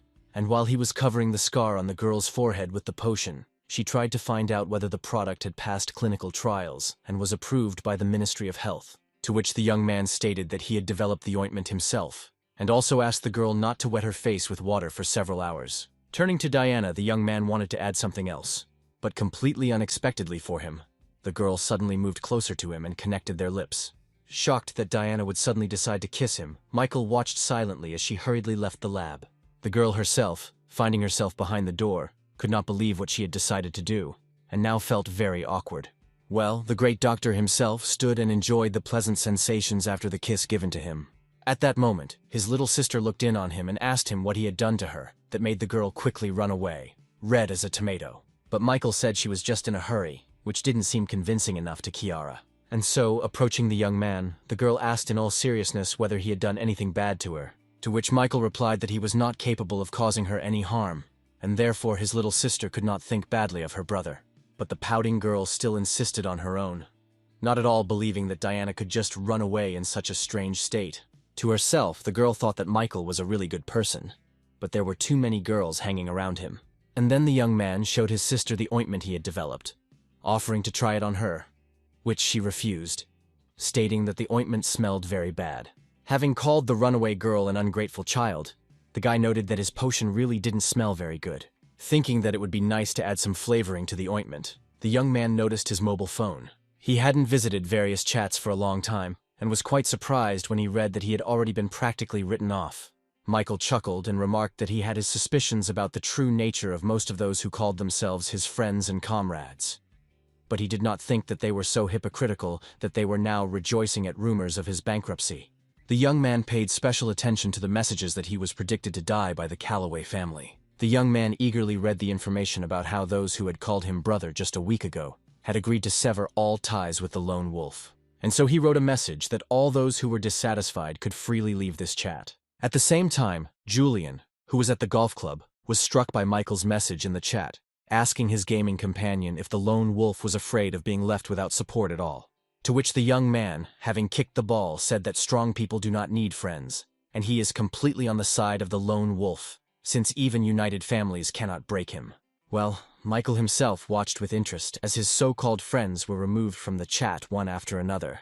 Having settled comfortably on the sofa, the young man said that now everyone would see how bankrupt he really was. And so he went to the online broadcast site, which was launched by the head of Dexter TV, Jessica, where he decided to amuse the public by spending a couple, or even more, billions. The man sitting at the computer, clearly very nervous, called the project manager. And when Julia asked what was going on, he explained that someone had just topped up the account with several billion. The insightful woman immediately noticed that it was most likely the lone wolf himself who decided to emerge from the shadows.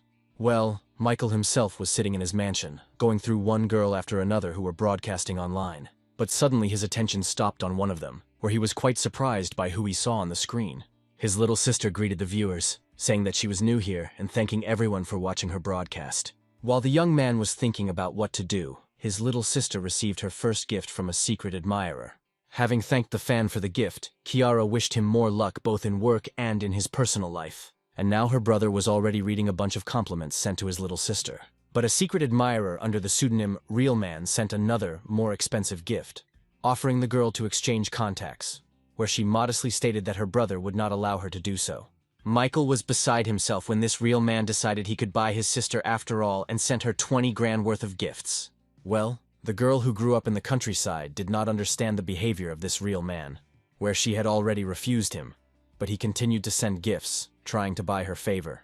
But when she told him not to spend money on her, the real man sent her a gift for an even larger amount, which completely discouraged the poor girl. But then something happened that neither the company's management, nor the actresses, nor the audience expected. Without hiding their surprise and envy, everyone watched as the new girl received a gift worth $1 million. And now the project manager was already being informed that the lone wolf had sent the girl the most expensive gift possible, which only amused Julia, who was beginning to understand what was going on. Kiara herself was no less surprised by such a gift than the others, having never expected that her first day on the channel would be so exciting. Well, the young man himself was not going to stop, deciding to show everyone what kind of men his sister should be worthy of. And then one after another, notifications began to arrive that the lone wolf was sending this new girl more and more gifts worth $1 million each. All those girls who were just preparing for the start of the broadcasts, or had already completed them, were amazed at the momentum the new girl was gaining. Michael, however, did not stop, declaring that a real man was not even worthy of writing to his beloved sister with his pathetic gifts. After some time, the number of gifts sent to them reached 3,000, where each of them cost $1 million. Even Kiara asked the gift giver to stop as the messages about incoming gifts literally filled the entire screen.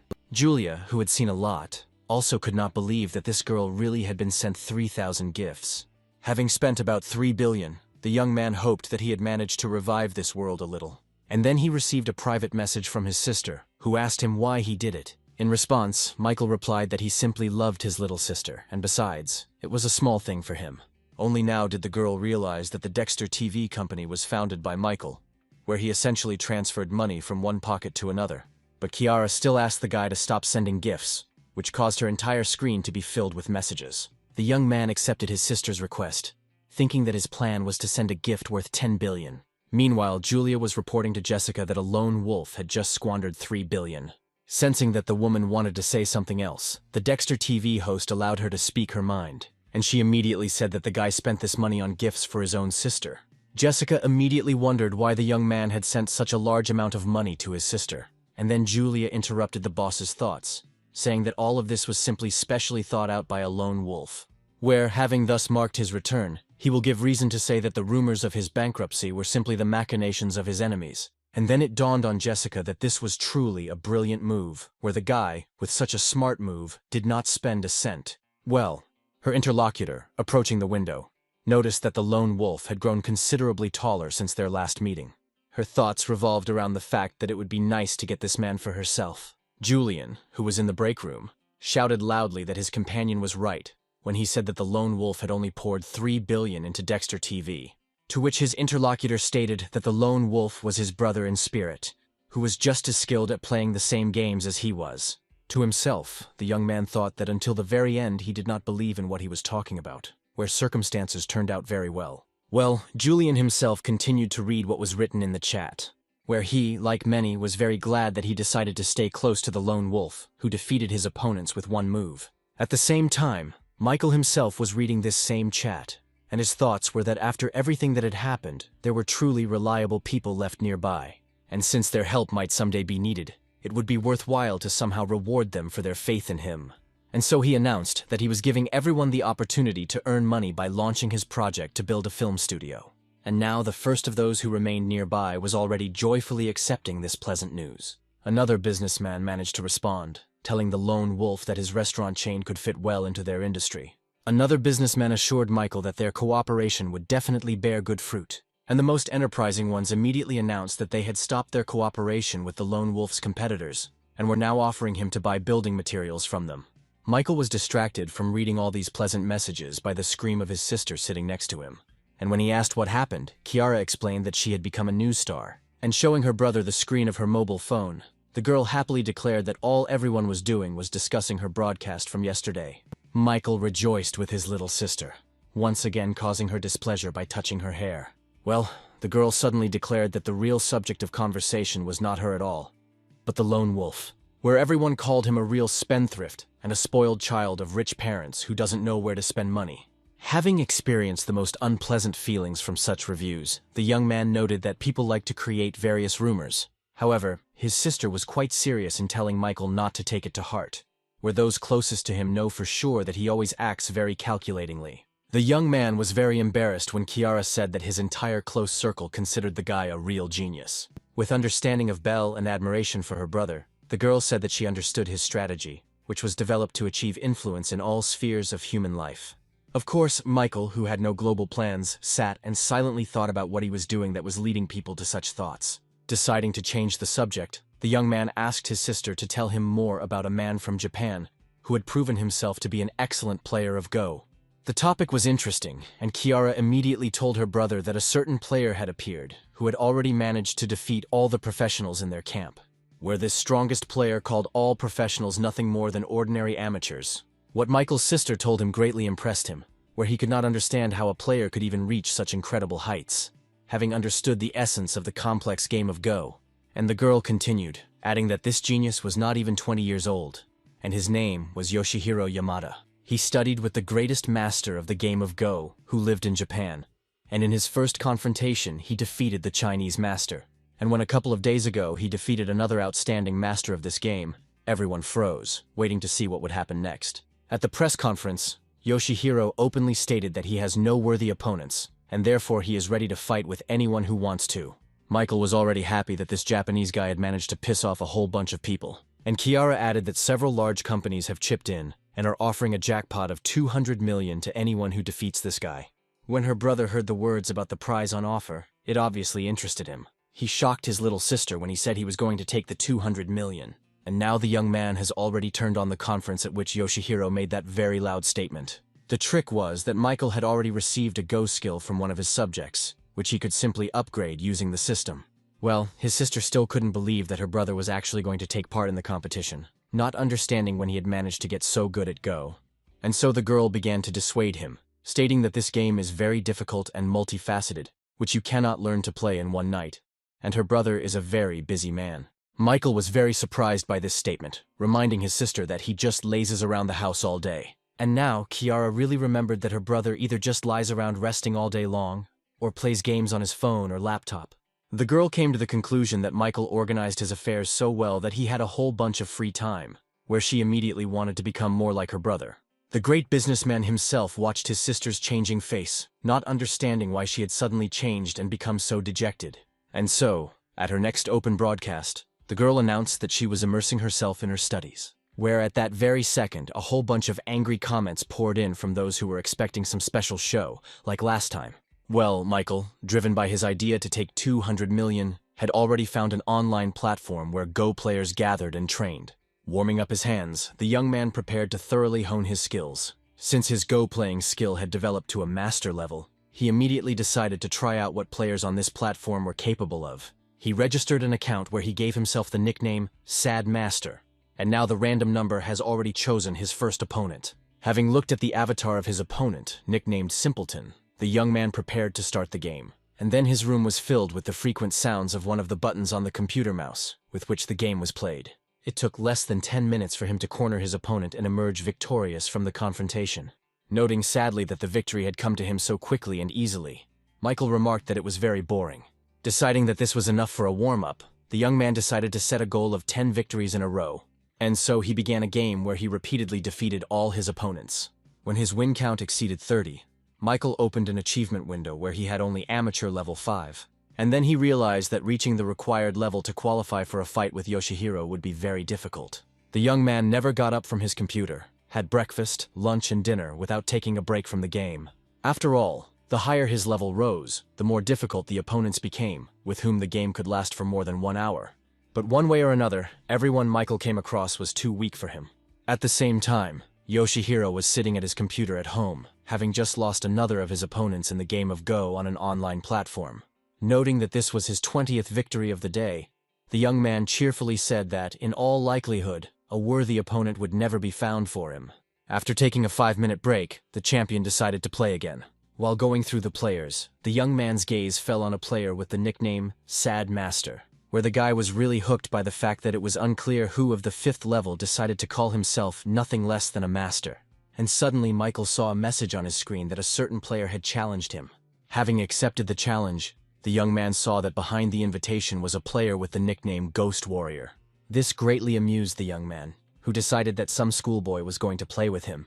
Well, Yoshihiro was intrigued by the fact that this sad master had 30 games with a 100% win rate, and so the functionality of the online platform worked, and the duel between these two masters was declared open. The first move was Michael's, and now a white stone appeared on the battlefield. Yoshihiro didn't keep us waiting, and made his next move, placing a black stone on the field. After some time, Michael noticed that his opponent was good, and if he was not focused, he would fall into a trap. His opponent's style of play was reminiscent of that of a famous Go master. However, in the modern world, it is difficult to find a person who could somehow imitate the playing style of that famous master. At some point, the young man noticed that his mental abilities were not inferior to those of his opponent, where the latter, obviously, simply had more experience. But if he loses now, he will have to spend a whole lot of time to restore his rating. Meanwhile, Yoshihiro in his room also noticed that his opponent was playing quite well. But then, turning to the screen, the young man cheerfully declared that if he wanted to win, he would have to try very hard. But Michael didn't have to try, where he turned to the system, asked to give him 50 years of experience in the game of Go. And so the improvement process was launched, for which the young man spent 10 points of enhancement, leaving another 25 points in reserve. Michael closed his eyes, accepting from his powerful system the abilities that people develop in themselves over the years. And so, when the process was completed, the young man suddenly realized what he needed to do to defeat his opponent. As if having experienced a state of nirvana, Michael returned to the game with a peaceful face, radically changing his tactics and strategy. It was as if he felt that the great unrivaled master had now entered his body in order to continue playing Go. While his opponent was pumping up his skills, Yoshihiro wondered why the sad master had gone quiet and not made his move. The only rational explanation for him was that he had already used up all his resources and knowledge, and now he simply did not know what to do next. And so the young man declared to himself that he remained an unsurpassed master of modern times. But then the screen came to life, where one of his opponent's white stones made a completely unexpected move, in which there was neither tactics nor strategy. But what seemed like mere chaos was in fact the very tactics of the great master. Yoshihiro was shocked by what was happening, where this style of play immediately seemed very familiar to him. The exact same style he played, only at a much higher level, literally tied his hands and feet. Rage overwhelmed the guy, who was not used to and did not know how to lose. He could do nothing but scream that he didn't believe what was happening on the screen. Where this incredibly talented opponent, whom he underestimated, somehow managed to escape from the trap that was set. And then came the moment that Yoshihiro had never experienced before, where it was announced that the sad master had defeated the Phantom Warrior. Staring at the monitor showing this truly historic message, the young man could not believe that he had lost after all. Clutching his head, the guy whispered that he, the greatest champion who had won on several continents, lost to some amateur level 5 player on an online platform. Michael's reaction was the exact opposite, where he was very happy that he had finally defeated this schoolboy and could continue playing with other players, raising his level. Since it was not very late yet, the young man, charged with energy after another victory, decided to play again. But suddenly his screen showed another message coming through the Go platform. He was very surprised that people here started writing to him so actively, wondering what it would be this time. But his face brightened when he saw a message from the Ghost Warrior, begging him not to leave and to play with him one more time. And so Yoshihiro read the murderous words in response, where Michael said that he was not his rival and that the Ghost Warrior should go do his ghost homework for tomorrow at school. Such impudence deeply offended the young man, who even jumped up from his seat. After all, he considered himself the best of the best Go players, and had no intention of enduring such humiliation. And now he was already typing a message to the sad master, declaring that he had previously asked, but was now challenging. Laughing at the stubbornness of his defeated opponent, Michael said that if he did not want to admit defeat himself, he would force him to. And so he took the mouse in his hand and clicked on the button to start a repeat duel with the Ghost Warrior. After about 10 minutes, a message appeared on the screen informing the opponents that the victory had remained with the sad master. For Yoshihiro, it was something completely unimaginable to lose twice to the same person with an amateur level of 5. He couldn't believe that his opponent had suddenly become so strong that he was able to win in just 30 moves. And now he was sending his opponent a new message, demanding to play another game with him.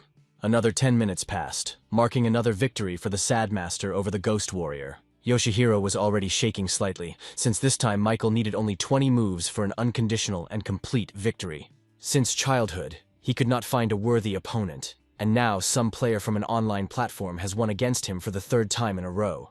Reading another message from the Ghost Warrior, in which he begged for another game, Michael, who was already bored with it, noted that children were becoming badly addicted to this game. So he sent the guy a message calling him a weakling and telling him not to waste his time. Yoshihiro couldn't do anything about this, where he knew perfectly well that he had lost to the Sad Master 3 times. In a fit of rage and despair, the young man grabbed his computer monitor and threw it at the wall. But then a female voice behind the young man caught his attention, where his beautiful mentor and companion at all the games asked him what was happening to him. And the guy sadly replied that he had just lost to some player on an online platform, where this was the reason for his emotions. Immediately after this, Akira said that winning and losing were 2 sides of the same coin, and besides, Yoshihiro couldn't be sure that his opponent wasn't cheating.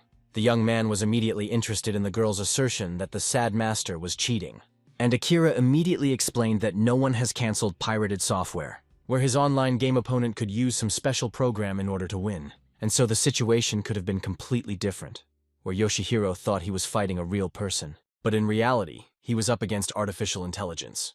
And not wanting to admit his defeat, the young man immediately latched onto this idea, recalling how his opponent's abilities had suddenly increased dramatically. Akira continued to motivate the guy, reminding him that just a couple of days ago he had defeated a great master, and therefore he had no reason to doubt himself. And now, the champion has already stated that such a phenomenon on the online platform will definitely never stop him. And so, from today on, he decided to play with only 1 volunteer per day, in order to devote more time to analyzing the game and working out a strategy. Yoshihiro thought to himself that after today, his level as a Go player would increase significantly. Leaving her ward alone, Akira thought that he was still young, and a little lie certainly wouldn't hurt, where otherwise today's incident might have finally broken his spirit. The girl also thought about the fact that even the great master, her father, had never managed to defeat Yoshihiro in 30 moves, as some unknown person had done. It was approaching dawn, and Michael, who had spent the whole night playing, was very angry that he had only managed to reach level 7. After all, in order to fight the great Yoshihiro, he needed to reach at least level 9 and become one of the professionals. Having compared the time spent and the result obtained, the guy calculated that he would need about 2 more days of play to reach the desired level. The only thing he couldn't figure out was how to evaluate his level of skill in playing Go. He noted that the world was truly full of talent, where even some schoolboy with the nickname Ghost Warrior almost beat him. But at the same time, the young man noted that there is no limit to perfection, where he will certainly reach the required level and take the prize money. At the Calloway family mansion, Adam's guards came for Victoria, who was locked in one of the rooms. 2 of them took him by the arms, and the third rudely told him to follow him to the young master. While Adam waited for the guilty spy to be delivered, he listened to a report from his new assistant Becky, and the girl said that, according to the information she received, Victoria eventually began to pass on false information to the gentleman, which resulted in major losses for him. The girl also didn't forget to mention that 30 billion appeared on the spy's personal account from somewhere. Adam, looking at the papers, could not believe that the personal assistant of a lone wolf had such a huge salary. Well, Becky coldly confirmed that all the information was completely reliable and was the main evidence of Victoria's guilt. But suddenly the young man's face changed, where he noticed that even he would find it difficult to refrain from betrayal if such money were offered. A couple of minutes later, he was already addressing the guilty girl herself, declaring that now he knew everything for sure, to which Victoria sadly stated that she did not expect such mistrust from the one to whom she had dedicated her entire life. But Adam didn't believe the girl, throwing a stack of papers right in her face and saying that all the facts said otherwise, where he immediately recalled the girl's strange behavior lately, hiding the fact that she had 30 billion in her account. Looking at her angry master, Victoria tried to give an explanation, but Adam shouted furiously that she was bought by a lone wolf, and this was an indisputable and proven fact. Having loosened the pressure of the collar, the young man walked over to the window and said that she would soon find out what happens to traitors. Where after his words, an ominous silence hung in the room. This silence was broken by Victoria herself, who said that she knew the family rules very well, and therefore saw no point in shaking the air, suggesting to move on to solving the problem. The girl's words intrigued Adam, who turned around and asked her what she meant by solving the problem. And so the former spy said that she understands perfectly well what losses the family will suffer when the case fails completely. And so, as a sign of gratitude for everything the family had done for her, Victoria expressed her willingness to give away these 30 billion. However, after she transfers the money to Adam, it will mean that she no longer owes anything to the Calloway family. In her mind, the girl noted that this was the only way to leave here alive, and she asked Michael for forgiveness, deciding to soon return to him and work off this money all her life. Adam, who had been listening to his former agent's words with a tense face all this time, suddenly burst into loud laughter. He noted that buying his life for 30 billion is a pretty smart move, which he agrees to. And after transferring the money, the girl can get out of here. And so Victoria, having accepted the mobile phone from her former boss's new assistant, made the money transfer. And watching as unimaginable wealth flowed into his pocket, Adam thought that he would, of course, let the girl go, but he could not guarantee her safety outside this house. And so, looking at the screen of his mobile phone, where a message appeared about the receipt of 30 billion into his account, the young man did not hide his joy at the fact that he had gained independence from the board of directors. As promised, Victoria was able to leave the house, and Becky asked the gentleman if he was really ready to let go of this girl who knew so much. In his usual manner, Adam coldly asked his new assistant if she was really going to teach him what to do, and the girl had no choice but to apologize to the gentleman for her lack of restraint. But inside, Becky was gloating, thinking that she had managed to take Victoria's place as Adam's favorite dog.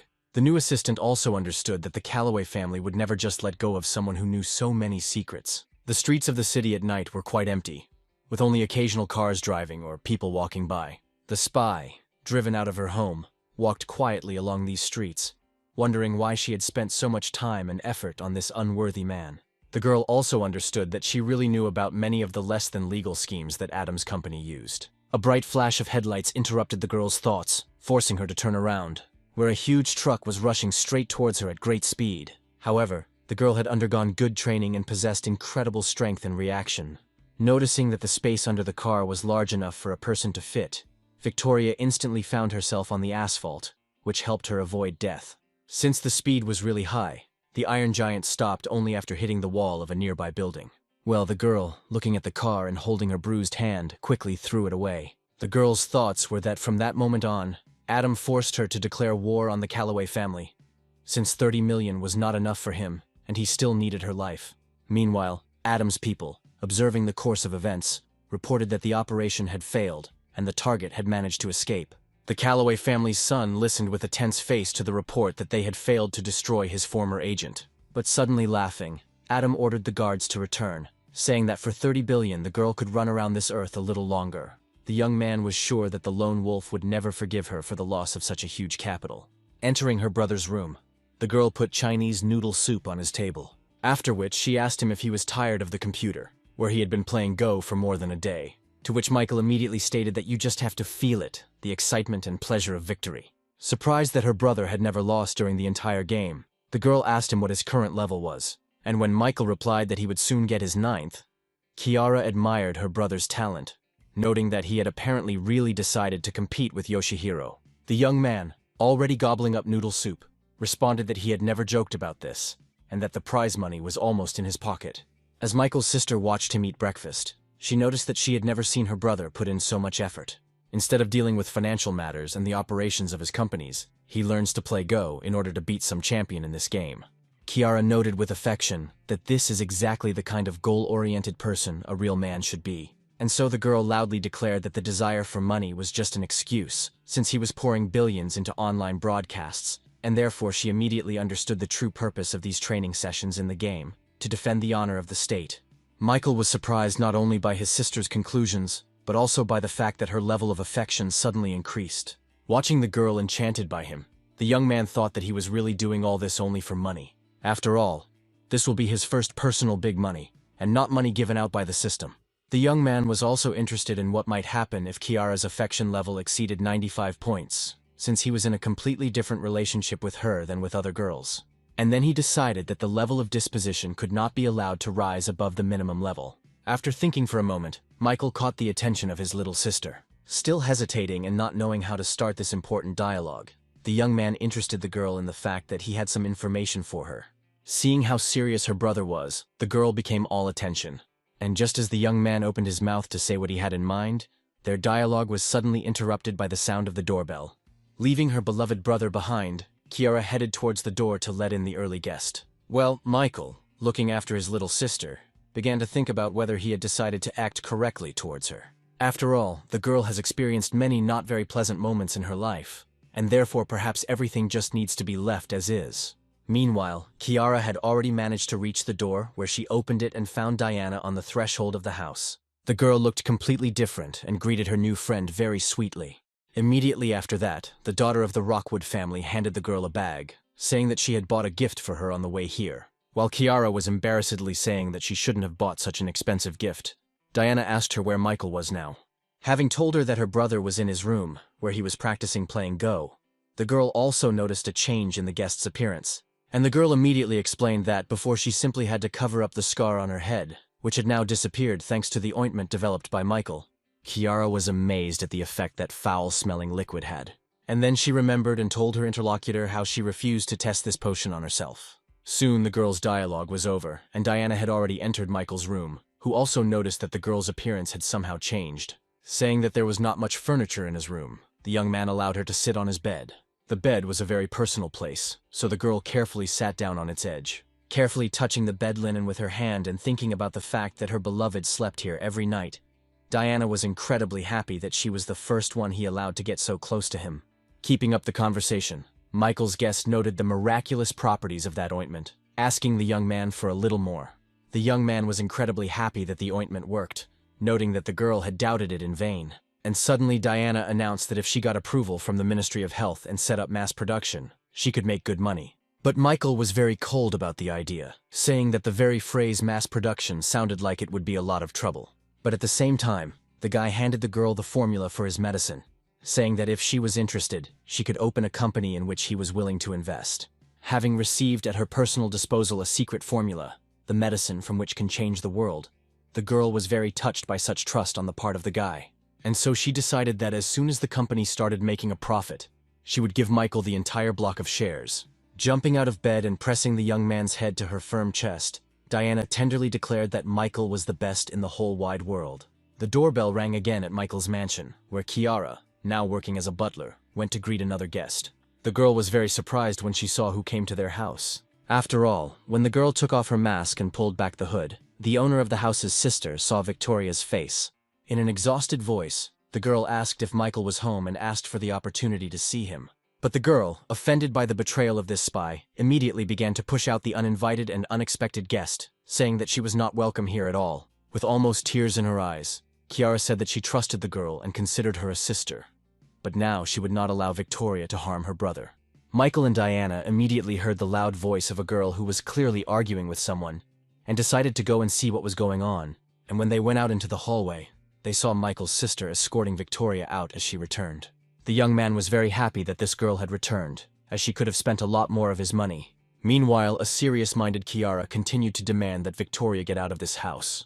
And so the former spy gave in, apologized for disturbing them, and walked away. Her only thought was that she had mistaken wishful thinking for reality and had dedicated her entire life to serving the wrong person. She was just thinking that there was nowhere else to go when suddenly someone's strong hand interrupted her movement. Turning around, the girl saw Michael, who was inviting her to quickly enter the house. Watching the young man literally drag this traitor along with him, Kiara couldn't understand what he was doing. To which the guy said that the past should be left in the past, and Victoria is a very valuable employee. The girl tried to say something else, but the more intelligent Diana was already dragging her into the kitchen to carry out Michael's instructions to prepare something to eat. Well, the owner of the house himself invited the girl to follow him to the basement, where he had a special surprise for her. As they walked, Victoria turned to the guy, stating that she had to tell him something. And so, having plucked up her courage, the girl told her boss that she had lost the 30 billion that he had transferred to her the last time, to which the young man did not react in any way, stopping and lowering his head. Well, the former spy understood that anyone who heard such news would definitely be furious, but she made such a mistake, and therefore was ready to bear any, even physical punishment from Michael. But suddenly the young man turned around and breathed a sigh of relief, saying that he was thinking about some serious incident, after which he recommended that the girl relax about this. Victoria certainly could not have expected such a reaction from her new master, where no one could have accepted the loss of 30 billion so easily. And Michael suddenly approached her, saying that the girl had never disappointed him, and he was convinced of his conclusions that she was a real genius. Victoria didn't understand whether this guy was serious when he said that there was a great lack of capable people like her in his circle. Smiling, the young man said that most people can't handle such amounts for years, but she left for just a couple of days and returned without any money, which is real skill. And so, taking the girl by the hands, Michael for the second time invited her to become part of his team. The former spy couldn't take her eyes off this incredible young man. After all, in his person she found unconditional trust and tolerance for everything, which she had never encountered in her previous boss.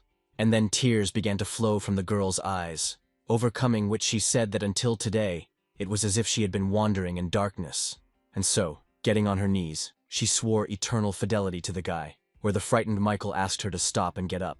When he succeeded, he said that tears would not move him to pity, since the girl would have a lot of work from tomorrow. But the girl was only happy about such trust, where she really wanted to justify the trust shown and repay good for good. And Michael, with a bored look, noted that the company was currently having problems, and therefore Victoria would have to get it running again. And so, noticing that he had never shown such trust to anyone else, the guy handed the girl a card, saying that there were 50 billion on it. Upon accepting this treasure, the new team member Michael was literally shaken by the realization of how huge this money was. And then tears appeared on her face again, where the girl did not understand why the young man was so kind to her, and the system announced that the minimum required level of disposition had been reached, which greatly pleased the guy who spent a lot of time and effort on this achievement. Without hiding his emotions, the young man studied the list of newly acquired skills, of which there were more than 10. What was no less pleasing was that the system awarded him a whole 50 boost points for this object. Well, the girl herself had already taken an official oath of allegiance to her new master. After which the young man declared that he believed every word she said, saying that from that moment on, they were one family. Well, Victoria, a little embarrassed, said that the boss could just call her by her first name, which would be more convenient for both of them. Hearing the girl, he suggested continuing on to the basement, where he had something else for her. They were already inside when the young man said that as a result of the experiments he had conducted, he had managed to create a special ointment for dissolving scars. And so he handed Victoria his potion, saying that she would need to apply it 3 times a day for 2 weeks. Looking at the outstretched box, Michael's new family member couldn't believe that someone had gone to such lengths for her. It was hard to even imagine that a billionaire would put all his business aside in order to create a cure for the one who was spying on him. Meanwhile, busy preparing food, Kiara asked Diana why she stopped her attempts to convince her brother. Without hiding her emotions, the girl, nervously stirring the dish, lamented the fact that her brother was so kind to this traitor. And so she grabbed a jar of pepper, deciding that she would now feed her such a hot soup that she would never want to enter this house again. But then Diana intervened in her actions, saying that Kiara had just almost ruined all of her brother's plans. And so, in response to her little interlocutor's questions, the girl explained that because of the failed mission, the Calloway family had left her the scapegoat, and so she had no choice but to return to where she was originally sent to spy. However, Michael's sister did not understand what her brother's plans were that she could interfere with, and Diana reminded her interlocutor that Victoria had worked for the Calloway family her entire life. Consequently, she possesses invaluable information about their activities and all their secrets. And then it dawned on Kiara what her brother had planned, where he definitely would not accept a person who was capable of harming him or his loved ones. Well, Diana added that there is no need to doubt Michael, they just have to help him in any way they can. And now the girl was already praising her lover's sister for understanding everything so quickly. Returning to cooking, the girl decided that in order to support her beloved brother's plans, this dish should be special and memorable. Returning to cooking with a new charge of positive emotions, Kiara pursued a single goal: to help her brother. After some time, Michael and Victoria came into the kitchen, and the girl greeted them joyfully, saying that the food was ready. Where Victoria immediately noticed that the girl's behavior had changed dramatically in just 10 minutes. And indeed, Kiara was more than friendly, where it was impossible to believe that just 10 minutes ago, she was ready to unleash all the dogs on the uninvited guest. Once at the table, both Michael and Victoria were shocked by what the girl had managed to cook for them. Noticing that his little sister had overdone it a little, the young man asked her if there was really anything okay with the food. Telling her brother not to think badly of her, the girl reached for the first piece to prove that the food was definitely not poisoned. Michael watched in fascination as Kiara placed a delicious shrimp into her mouth, and now the girl was already throwing angry glances in the direction of the distrustful young man. Here Diana got involved in the situation, noticing that Victoria had a box of ointment, noting that this potion, apparently, was originally created for her. And so, pointing to this very box, the girl emotionally declared that the potion was simply magnificent. And then she showed her forehead, where not long ago there was a scar left over from childhood, which disappeared in just a couple of applications. Victoria couldn't believe that Michael had created such an effective scar removal ointment. Only now did she begin to fully realize that her disfigured face could be made beautiful again. Well, the first one who tried the new product on herself has already said that she is now deciding on launching mass production. And now Victoria has already joined the discussion on the issue of how best to launch a PR campaign. Meanwhile, Michael's little sister noticed that Victoria was apparently not hungry at all, asking her brother to finish this delicious treat, which was a shame to throw away. Well, the former spy herself has already said that Dexter TV and everyone who broadcasts can be involved in advertising, which will ensure the widest possible dissemination of information. And her interlocutor even took out a notebook, writing down all these excellent ideas and promising to talk about it with Jessica. But at some point the girl stopped and turned her head in the direction where Mai was sitting. So, looking at how the guy was forcing food down his throat so as not to upset his little sister, Diana wondered if he had thought of all this in advance, since circumstances were working out very well in literally everything. The day passed rather quickly, and the inhabitants of the luxurious villa greeted the night, each busy with their own affairs. Michael, who had decided to personally evaluate the quality of the ointment's action, examined Diana's forehead, making sure that the scar had indeed completely disappeared. Looking into the girl's loving eyes, the young man noticed that the ointment was even more effective than he had expected. She was clearly expecting some further action, and was therefore a little discouraged when the guy suddenly grabbed the papers, saying that the formula could be adjusted a little. Then the girl decided to take the initiative into her own hands, approaching Michael from behind, hugging him and happily stating that they could finally be alone. Having said that this time no one would disturb them, the girl began to gently caress her lover's neck with her tongue. Suddenly, Michael dropped the folder from his hands and turned sharply towards the girl, stopping her actions. Getting closer to her face, the young man asked Diana if she was embarrassed by the presence of other people in the house. Melting under the young man's gaze and experiencing true bliss from his touch, the girl asked who else was in the house, to which the young man replied that his little sister was in her room on the first floor. And not far away, Victoria in her room has probably already begun to sort out the accumulated work. But the girl, already ablaze with an irresistible desire for intimacy, whispered that it was unlikely that the presence of other people in the house would interfere with them.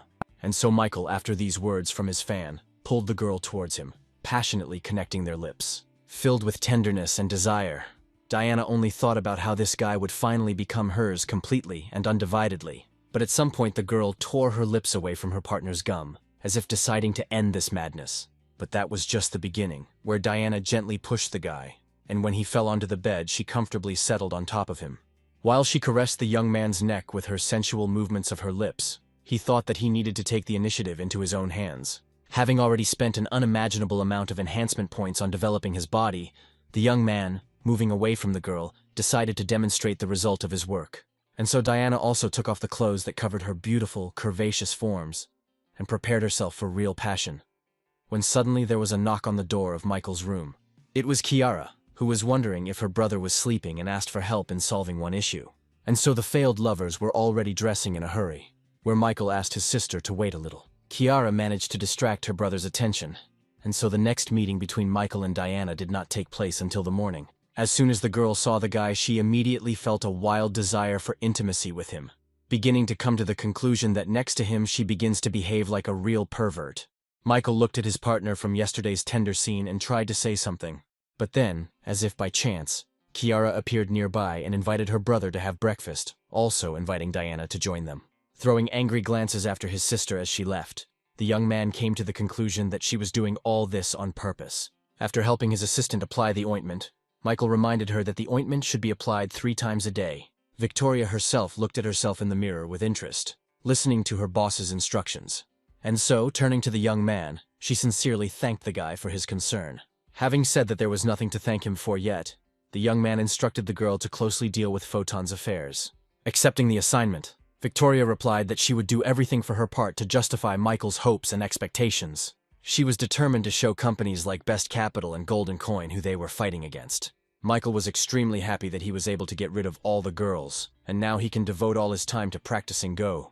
But his attention was drawn to his little sister, who remained nearby and asked her brother to devote some time to her. Hearing Kiara's voice, the young man turned silently, waiting for what the girl would tell him.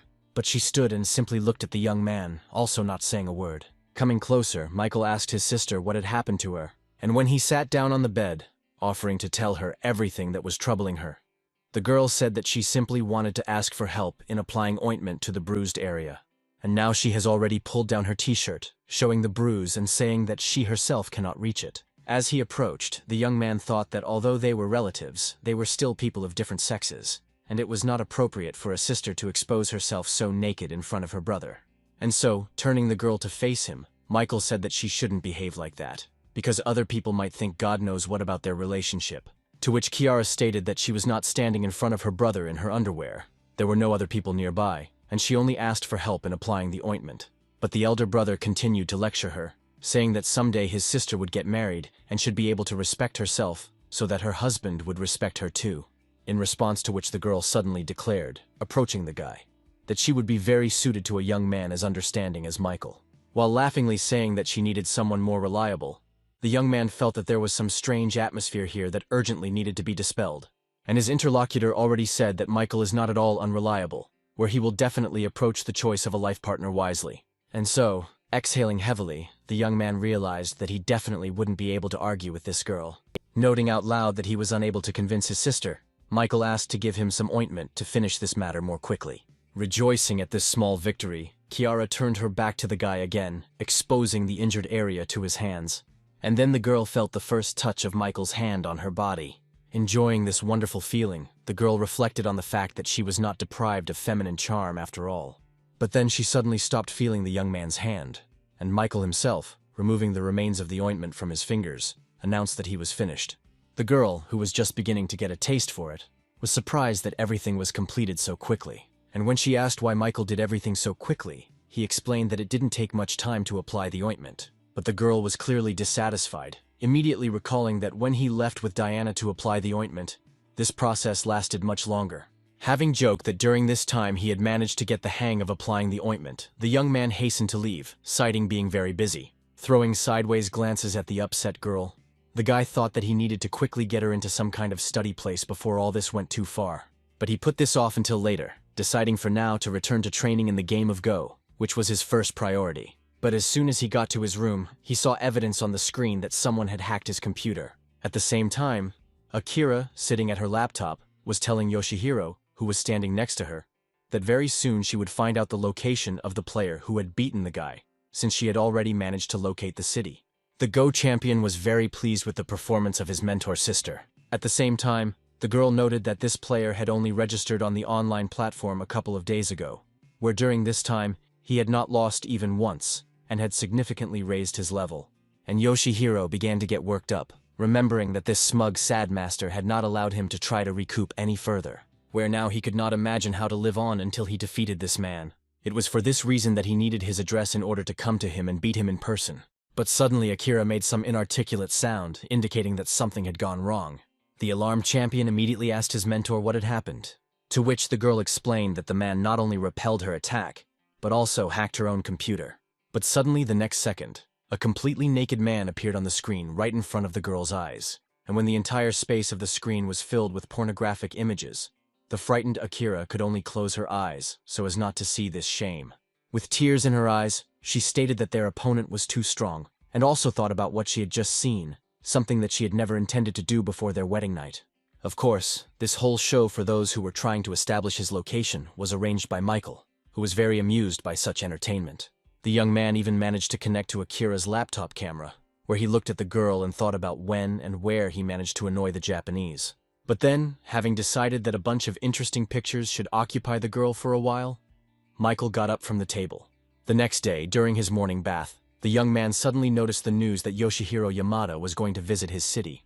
The other news was another revelation about a hotel owned by the Carson family for not meeting sanitary standards, where Patrick, also reading this, was furious that his company's shares were going down, and his loyal manager informed the gentleman that if some measures were not taken, the company would suffer colossal losses.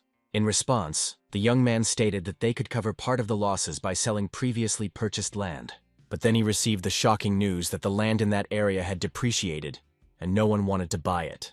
All this happened because Photon and Crystal Peak entered into a merger agreement, which devalued the lands. Patrick, not hiding his rage, slammed his fist on the table, shouting that the whole world was united against him. Then he received a call from his sister, who was also concerned about what was happening with the family's company, suggesting that their hotels were suffering because of the Calloway family. Delighted that the girl continues to support the family, Patrick said that Best Capital and Golden Coin are most likely also involved. but Elizabeth cheerfully stated that her brother had nothing to worry about, since Photom and Crystal Peak had merged, where she now headed the new huge company Overground. The girl did not understand at all the negative reaction of her brother, who did not speak very flatteringly about her actions, while she was only thinking about how to help the family. And so he told the girl that their family never intended to become a true ally of the lone wolf, where he sent Elizabeth only to scout out the situation. In response, Elizabeth shouted that Michael, unlike her own brother, with whom she no longer wants to have anything in common, treats her like a truly close person. As soon as the connection was cut off by his sister, Patrick once again threw another phone on the floor, calling the girl two-faced, where the guy couldn't get his head around the fact that his own sister considered some Michael to be a closer person than her brother. But then the manager called the young man to reason, saying that this time they definitely couldn't do without help, and offering to enter into negotiations with the lone wolf. But the stubborn young man responded with a categorical refusal, saying that the Carson family was capable of sorting out problems on their own, where it was simply necessary to use reserve accounts. When the old man heard about the reserve accounts, he reminded Patrick of his father's words about using these reserves only in extreme cases. In response, the young man said that now was the very last resort, and so he released the manager to carry out the order regarding the unfreezing of reserves. The guy, without hiding his anger, thought to himself that he would never bow his head before this arrogant lone wolf. Well, the lone wolf himself sat in his mansion and watched the news about the arrival of Yoshihiro in their city, who gives anyone the opportunity to fight him. This greatly angered the guy, who had spent a couple of nights trying to reach a certain level that would allow him to fight the champion. But at the same time, he noted that overall the news was good, since he didn't have to fly to where this guy lives, where now Michael will definitely have a chance to take 200 million. The young man's thoughts were interrupted by an unexpected call from Elizabeth. The girl complained to Michael through tears about the way her brother spoke to her, although she does everything only for the sake of her family.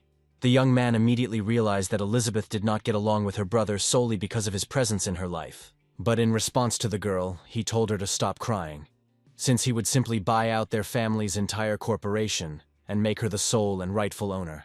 Noting that the young man had a good sense of humor, the slightly cheerful girl also said that she was not at all surprised that everyone was trying to become his partner. But the lone wolf, a little smugly, declared that he was not joking at all and was ready to buy her family's corporation at any moment. Finishing the conversation, the girl told her interlocutor in a gentle voice that she would come to visit him tomorrow. As he disconnected, Michael came to the conclusion that this girl was actually very gentle and kind, and that she simply lacked love in childhood. Having decided to help this sweet girl, the young man called his personal assistant, and so he gave her instructions to acquire the Carson family corporation by any means and at any cost, where Victoria interpreted this demand in her own way, deciding that it was a lone wolf's revenge for the actions of the Carson family, in tandem with the rest of his opponents. Approaching the window, the girl noted that now was indeed the best time to take over this company, since due to the hype that had arisen around them, the company's shares had dropped sharply.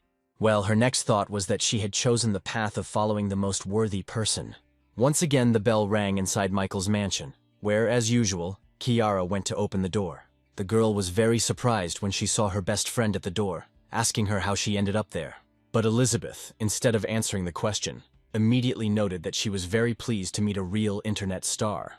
As a return compliment, Kiara noted that her friend was not far behind her in popularity, since she became the head of the Nadground company. The daughter of the Carson family liked it when her high position was mentioned, and this time the girl experienced the most pleasant sensations. The fascinating conversation about merits and achievements was interrupted by Michael, who told the girls that it was time for them to move forward. And now the whole trio has already left the mansion, where this trip seemed most exciting to Kiara, of course, who had not yet been spoiled by the big city. As they settled into their seats in the car, Elizabeth said that even her cousin couldn't miss the event they were going to. Michael, who overheard the girls' conversation, noted that he didn't even know that Elizabeth had a sister. Well, the girl's interlocutor asked her what her friend's cousin's name was and how old she was. Michael was nearly knocked to the ground when Elizabeth said the name Monica Madison, adding that she was only a little older than her. Choking on air, the young man could not help but cough, where both girls couldn't help but notice what suddenly started happening to Michael. When the guy cleared his throat a little and was able to speak, he asked Elizabeth if he had heard right, and if Monica really was her sister. To which the girl responded positively, immediately asking how Michael himself knew her. Recalling their strange communication at the auction and then at the police station, the young man smiled sheepishly and replied that they had met a couple of times. Already sitting in the car, Elizabeth was thinking about whether there could have been something between her sister, who was not lacking in beauty, And this guy. There was a truly huge crowd of people at the sports palace where the open go competitions were held. While Michael was looking for a place to squeeze through, one of his companions noted that the arrival of a celebrity was immediately felt here. After listening closely, the young man received information that the entrance fee had been set at $500. And so he instructed Elizabeth to purchase 3 tickets for them, for which, of course, he provided her with finances. The people around him immediately began to whisper and condemn the guy, who not only was surrounded by 2 beauties at once, but also forced them to spend money on him. But now the tickets were bought. The gate was left behind, and the trio finally saw the only table where the game was being played. As he walked towards the arena, Michael noted with displeasure that there were really a lot of people there, even despite the high cost of entrance tickets. But then Elizabeth noticed something odd, looking around and informing her companions that the table where Yoshihiro would play was not in the room. Following her, Kiara also looked around the entire visible space, and she also noticed that the champion was indeed not visible. Since there was only one table for the game, one of Michael's companions immediately wondered who this girl was. From the shouts from the crowd, it became clear that one of the best Go players in the city was currently playing with this girl, who was Yoshihiro's assistant. But the most valuable information came a little later, where, as it turned out, in order to fight Yoshihiro himself, it was necessary to defeat this girl. Michael peered closely at the Japanese woman's face, trying to remember where he had seen it before. But then, he was distracted by Kiara, who informed him that in order to attempt the battle, he needed to undergo mandatory registration. Where after this registration, he will be put on the waiting list to fight Yoshihiro's assistant Akira Nakayama. Elizabeth found this approach to be reasonable, as the champion would thus avoid having to engage in simple fights. But now the current game was over, where one of the best players in the city suffered a crushing defeat. But as soon as he left the arena, a new contender in the person of Monica immediately took his place. The girl immediately heard the familiar voice of her cousin, who was shouting loudly, calling her to victory. But besides her sister, Monica couldn't help but notice Michael, whom she promised to get for herself at any cost. Deciding to deal with these two a little later, the girls sat down at the table, deciding to focus on the game. In her mind, Monica noted that Akira was a strong enough opponent, and therefore she needed to make every effort to win and get a chance to fight the champion. The entire hall watched the long and, in some ways, even fierce confrontation with unconcealed excitement. But then Akira made his decisive move, after which Monica, sadly bowing her head, no less sadly noted that she had lost. The audience immediately began to discuss the fact that even if Monica Madison, who studied with one of the most famous masters of the game of Go, could not do anything against it, then the rest of us have nothing to do here at all. Then another contender approached the losing girl, and said that losing was the other side of the coin, where the first side was winning, and asked the girl to give him a seat so that he could try his luck. The voice of the young man, who also claimed to have tried, immediately seemed familiar to Monica. The girl quickly turned around, and immediately recognized her old friend Adrian Reeds. Looking at Monica and adjusting his glasses, the young man said that now he would take revenge for her loss. Well, in the meantime, everyone who was in the hall noticed that the one who was called the king of the game of Go had appeared for the battle. And only Kiara didn't know who this guy was and why everyone was so happy about his appearance at this competition. Michael told his sister that he was a multiple champion of online Go competitions, which is why he was nicknamed the king of this game. Akira was happy to be playing with such a celebrity, greeting her opponent warmly and inviting him to sit down. Adrian, who had come to win, did not need much persuasion, and now he was already making his next move. Yoshihiro himself closely watched the progress of the game from a separate room via video link. Noticing that this young man had fame and popularity, the young man assumed that he was the sad master. As he watched the game, Yoshihiro showed great impatience, where he was already consumed by the desire to quickly fight this man. Meanwhile, Elizabeth greeted her sister with words of support, saying that she had done everything in her power. After thanking the girl, Monica asked her what she was doing there and how she knew Michael, who was nearby. A little embarrassed and stumbling over her words, Elizabeth explained that she and the guy were just good friends, but the perceptive girl, for whom police work was not in vain, immediately realized that there was something more to it than simple friendly relations. During this time, Akira and Adrian managed to finish the game, where the girl, continuing to smile, admitted her defeat. And as soon as it was announced that the king of the game of Go had won, the entire hall immediately burst into loud applause. Well, the winner himself was already asking his defeated opponent whether he could now fight Yoshihiro. The girl agreed and began to say that she would immediately tell her partner about this. But this was not necessary, since the young man had already come to the hall, where he announced to the winner that he had been waiting for this personal meeting for a long time. Yoshihiro thought to himself that this winner was the same sad master, and now he had to defeat him in front of everyone. And now he was already declaring to his future opponent that he had come to their country and their city only to fight him. Immediately after which the champion added that he acknowledges his past defeats. But his opponent should not have insulted him at all. Everyone in the hall was shocked when they heard the information that the king of the game of Go had already managed to defeat Yoshihiro. But Adrian himself could not understand what this guy was talking about, what victories and insults he had in mind. Less than a minute had passed after these statements by the champion, and both players had already settled down at the table to play. The entire room, including Michael, watched each move of each opponent closely. Michael, who has a fairly high level of play thanks to the system, immediately noticed that the Japanese player's playing style was very familiar to him, where at that very second he turned his attention to the girl standing next to him, who had previously seemed familiar to him. And then it dawned on the young man where he remembered that this was the same hacker who tried to get into his computer. The guy's next thought was why Yoshihiro's assistant needed to hack his computer and establish his location. The answer came instantly, where Michael quickly realized that the champion was the same schoolboy nicknamed Ghost Warrior, whom he had easily beaten several times. When the young man figured everything out, he was greatly amused by the fact that Yoshihiro mistook Adrian, who was currently playing with him, for the sad master. Then Kiara turned to her brother, interested in his opinion about who would win this game. Looking at the scoreboard showing the playing field, Michael said that although Adrian was smart, his strategy was very outdated. Therefore, Yoshihiro, who uses more modern strategies and adapts to the opponent's playing style, will most likely win this fight. And as soon as he said this, the young man immediately heard less than favorable comments from viewers, who practically called him a traitor to the motherland. Michael and Monica, who was staring at the young man, did not like what was said. The girl thought that this guy didn't understand anything about the game of Go, but he dared to doubt such a talented player as Adrian, and the system had already announced a decrease in her favor level. Well, Michael didn't pay any attention to what people around him were saying, asking his dear little sister to register him for participation. 20 minutes passed, and Yoshihiro's opponent felt as if he was being surrounded on all sides. His hand, with the stone clutched between his fingers, hung in the air, where Adrian thought about how he was missing a few moves. And so, putting down the stone and lowering his head, the young man declared that he admitted defeat. Where immediately after this, Yoshihiro's face literally began to change before our eyes. Jumping up from his seat, the young man laughed loudly, saying that he had finally achieved the desired result. Turning to his defeated opponent, the young man mockingly asked how he had managed to defeat him the previous times. Then, spreading his arms out to the sides, the champion noted with a grin that if Adrian was the strongest opponent, then he had no business being in this city at all. While the Japanese was rejoicing at his victory, Kiara, turning to her brother, noted that he was right. But as soon as she said this, one of the men standing nearby became very indignant that the girl dared to rejoice at the defeat of her compatriot. And now the whole crowd was literally ready to pounce on Kiara, as if she was to blame for the fact that the great King Go Adrian did not have enough intelligence to win. But the girl did not allow herself to be offended, saying that she was only confirming the correctness of her brother's guesses. Meanwhile, the winner, overwhelmed with joy, began to leave the arena, saying that he had nothing more to do there. But suddenly someone's voice, calling him a schoolboy, asked him where he was going to run.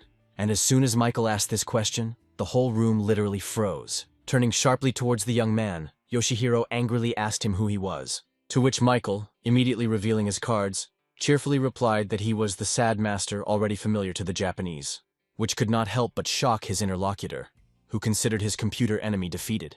Well, Michael, having come closer, stated with a grin that the Japanese man could not come to terms with his defeats, and that he decided to come to his city, after which he added that since he had already come all this way, now he would make him reconcile himself once and for all.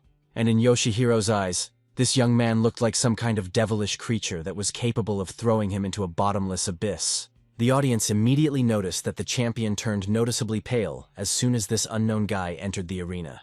Monica also watched with interest what Michael was doing, not yet understanding what he had in mind.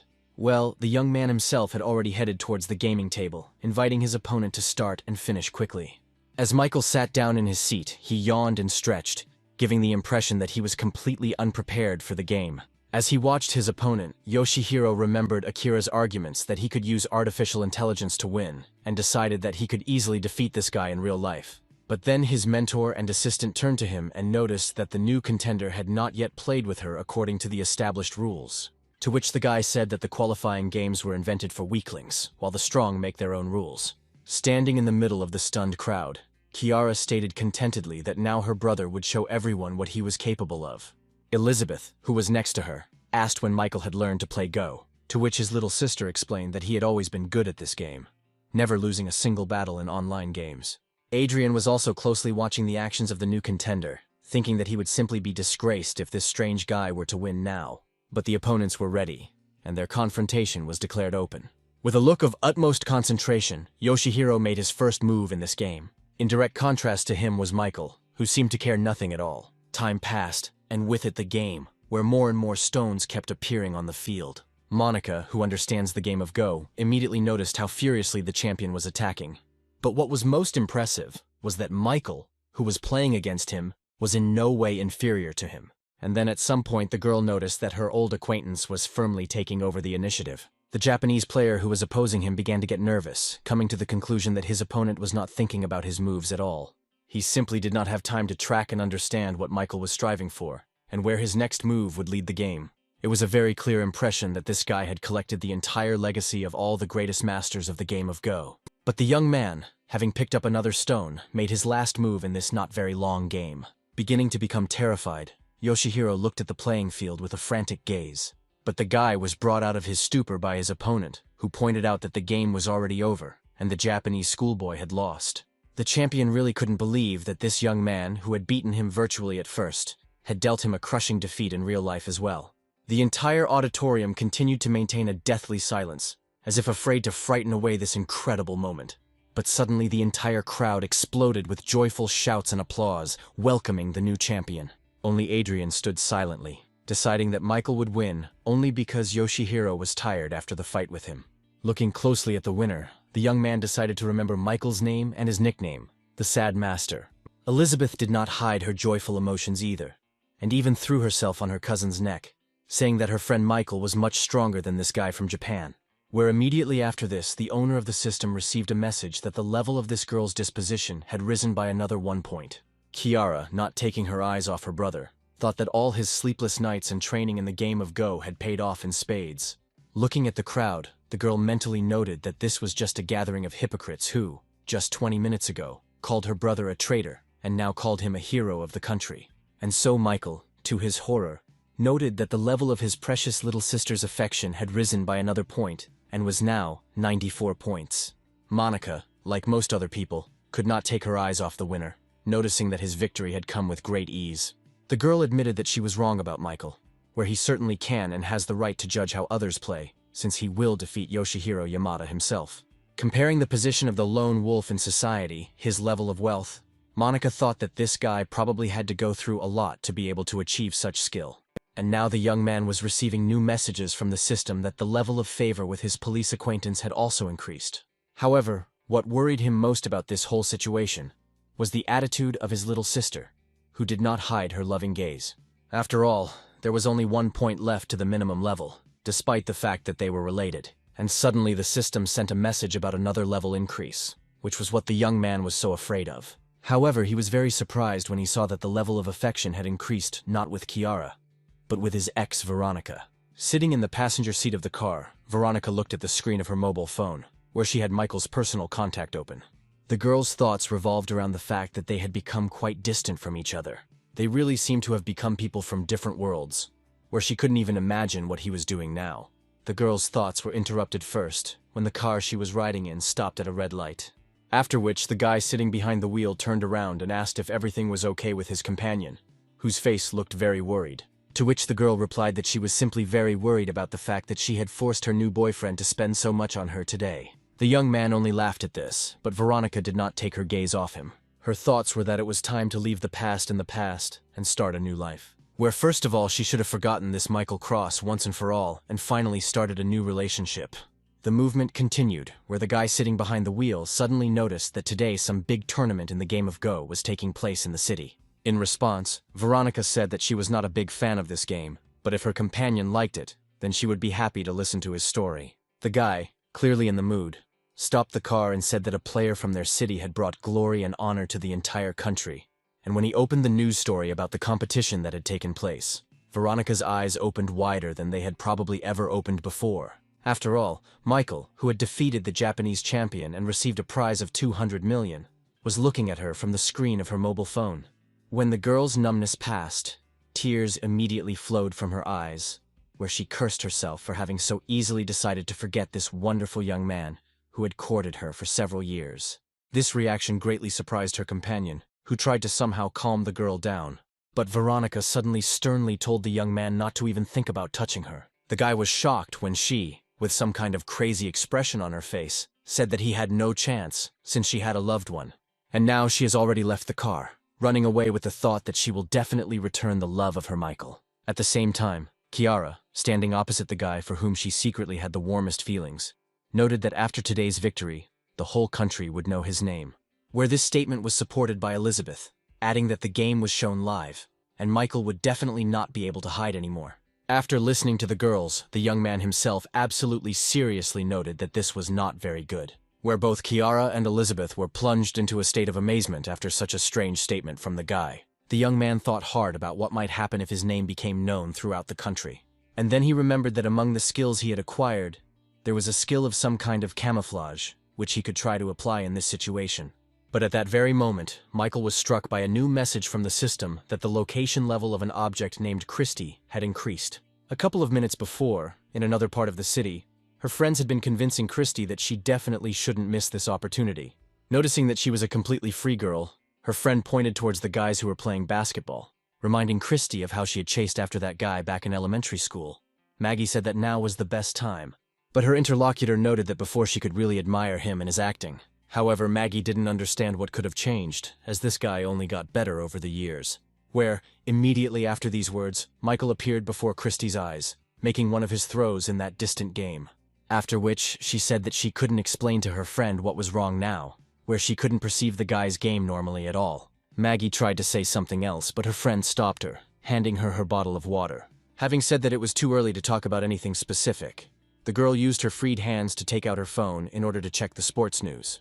And so, with the very first entry, she first saw Michael's face, above which was written that he had defeated the Japanese champion in the game of Go. At some point, the same guy Maggie was talking about began to happily approach the girls, thanking them for bringing him water. But when he came closer, he noticed, not without surprise, that the one who had run after him in elementary school had disappeared without a trace. While in his mansion, Michael answered an incoming call from Angelica, who responded to his question with a question, asking why she couldn't just call. To this, the young man stated that the girl was generally free to do whatever she pleased, but his interlocutor continued, saying that she accidentally saw information about his epic victory in the news, and wanted to congratulate the young man on it. Without hiding the pleasure he was receiving, the young man thanked the girl for her attention.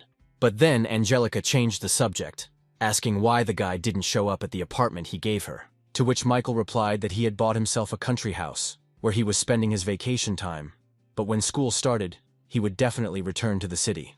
This greatly pleased the girl, who said that in this case she would be able to feed him tasty food again. Listening to the girl's words, the guy noted how much she had changed since their first meeting, where now she was not at all interested in material things, and she had also become very kind and caring. Finishing the conversation, Michael noted that in principle, he could be a little kinder with her. Soon, Kiara emerged from the mansion, moving 2 bags, saying that she had collected all her things. But her brother immediately remembered that he had bought many more things for the girl, which the girl should also take with her.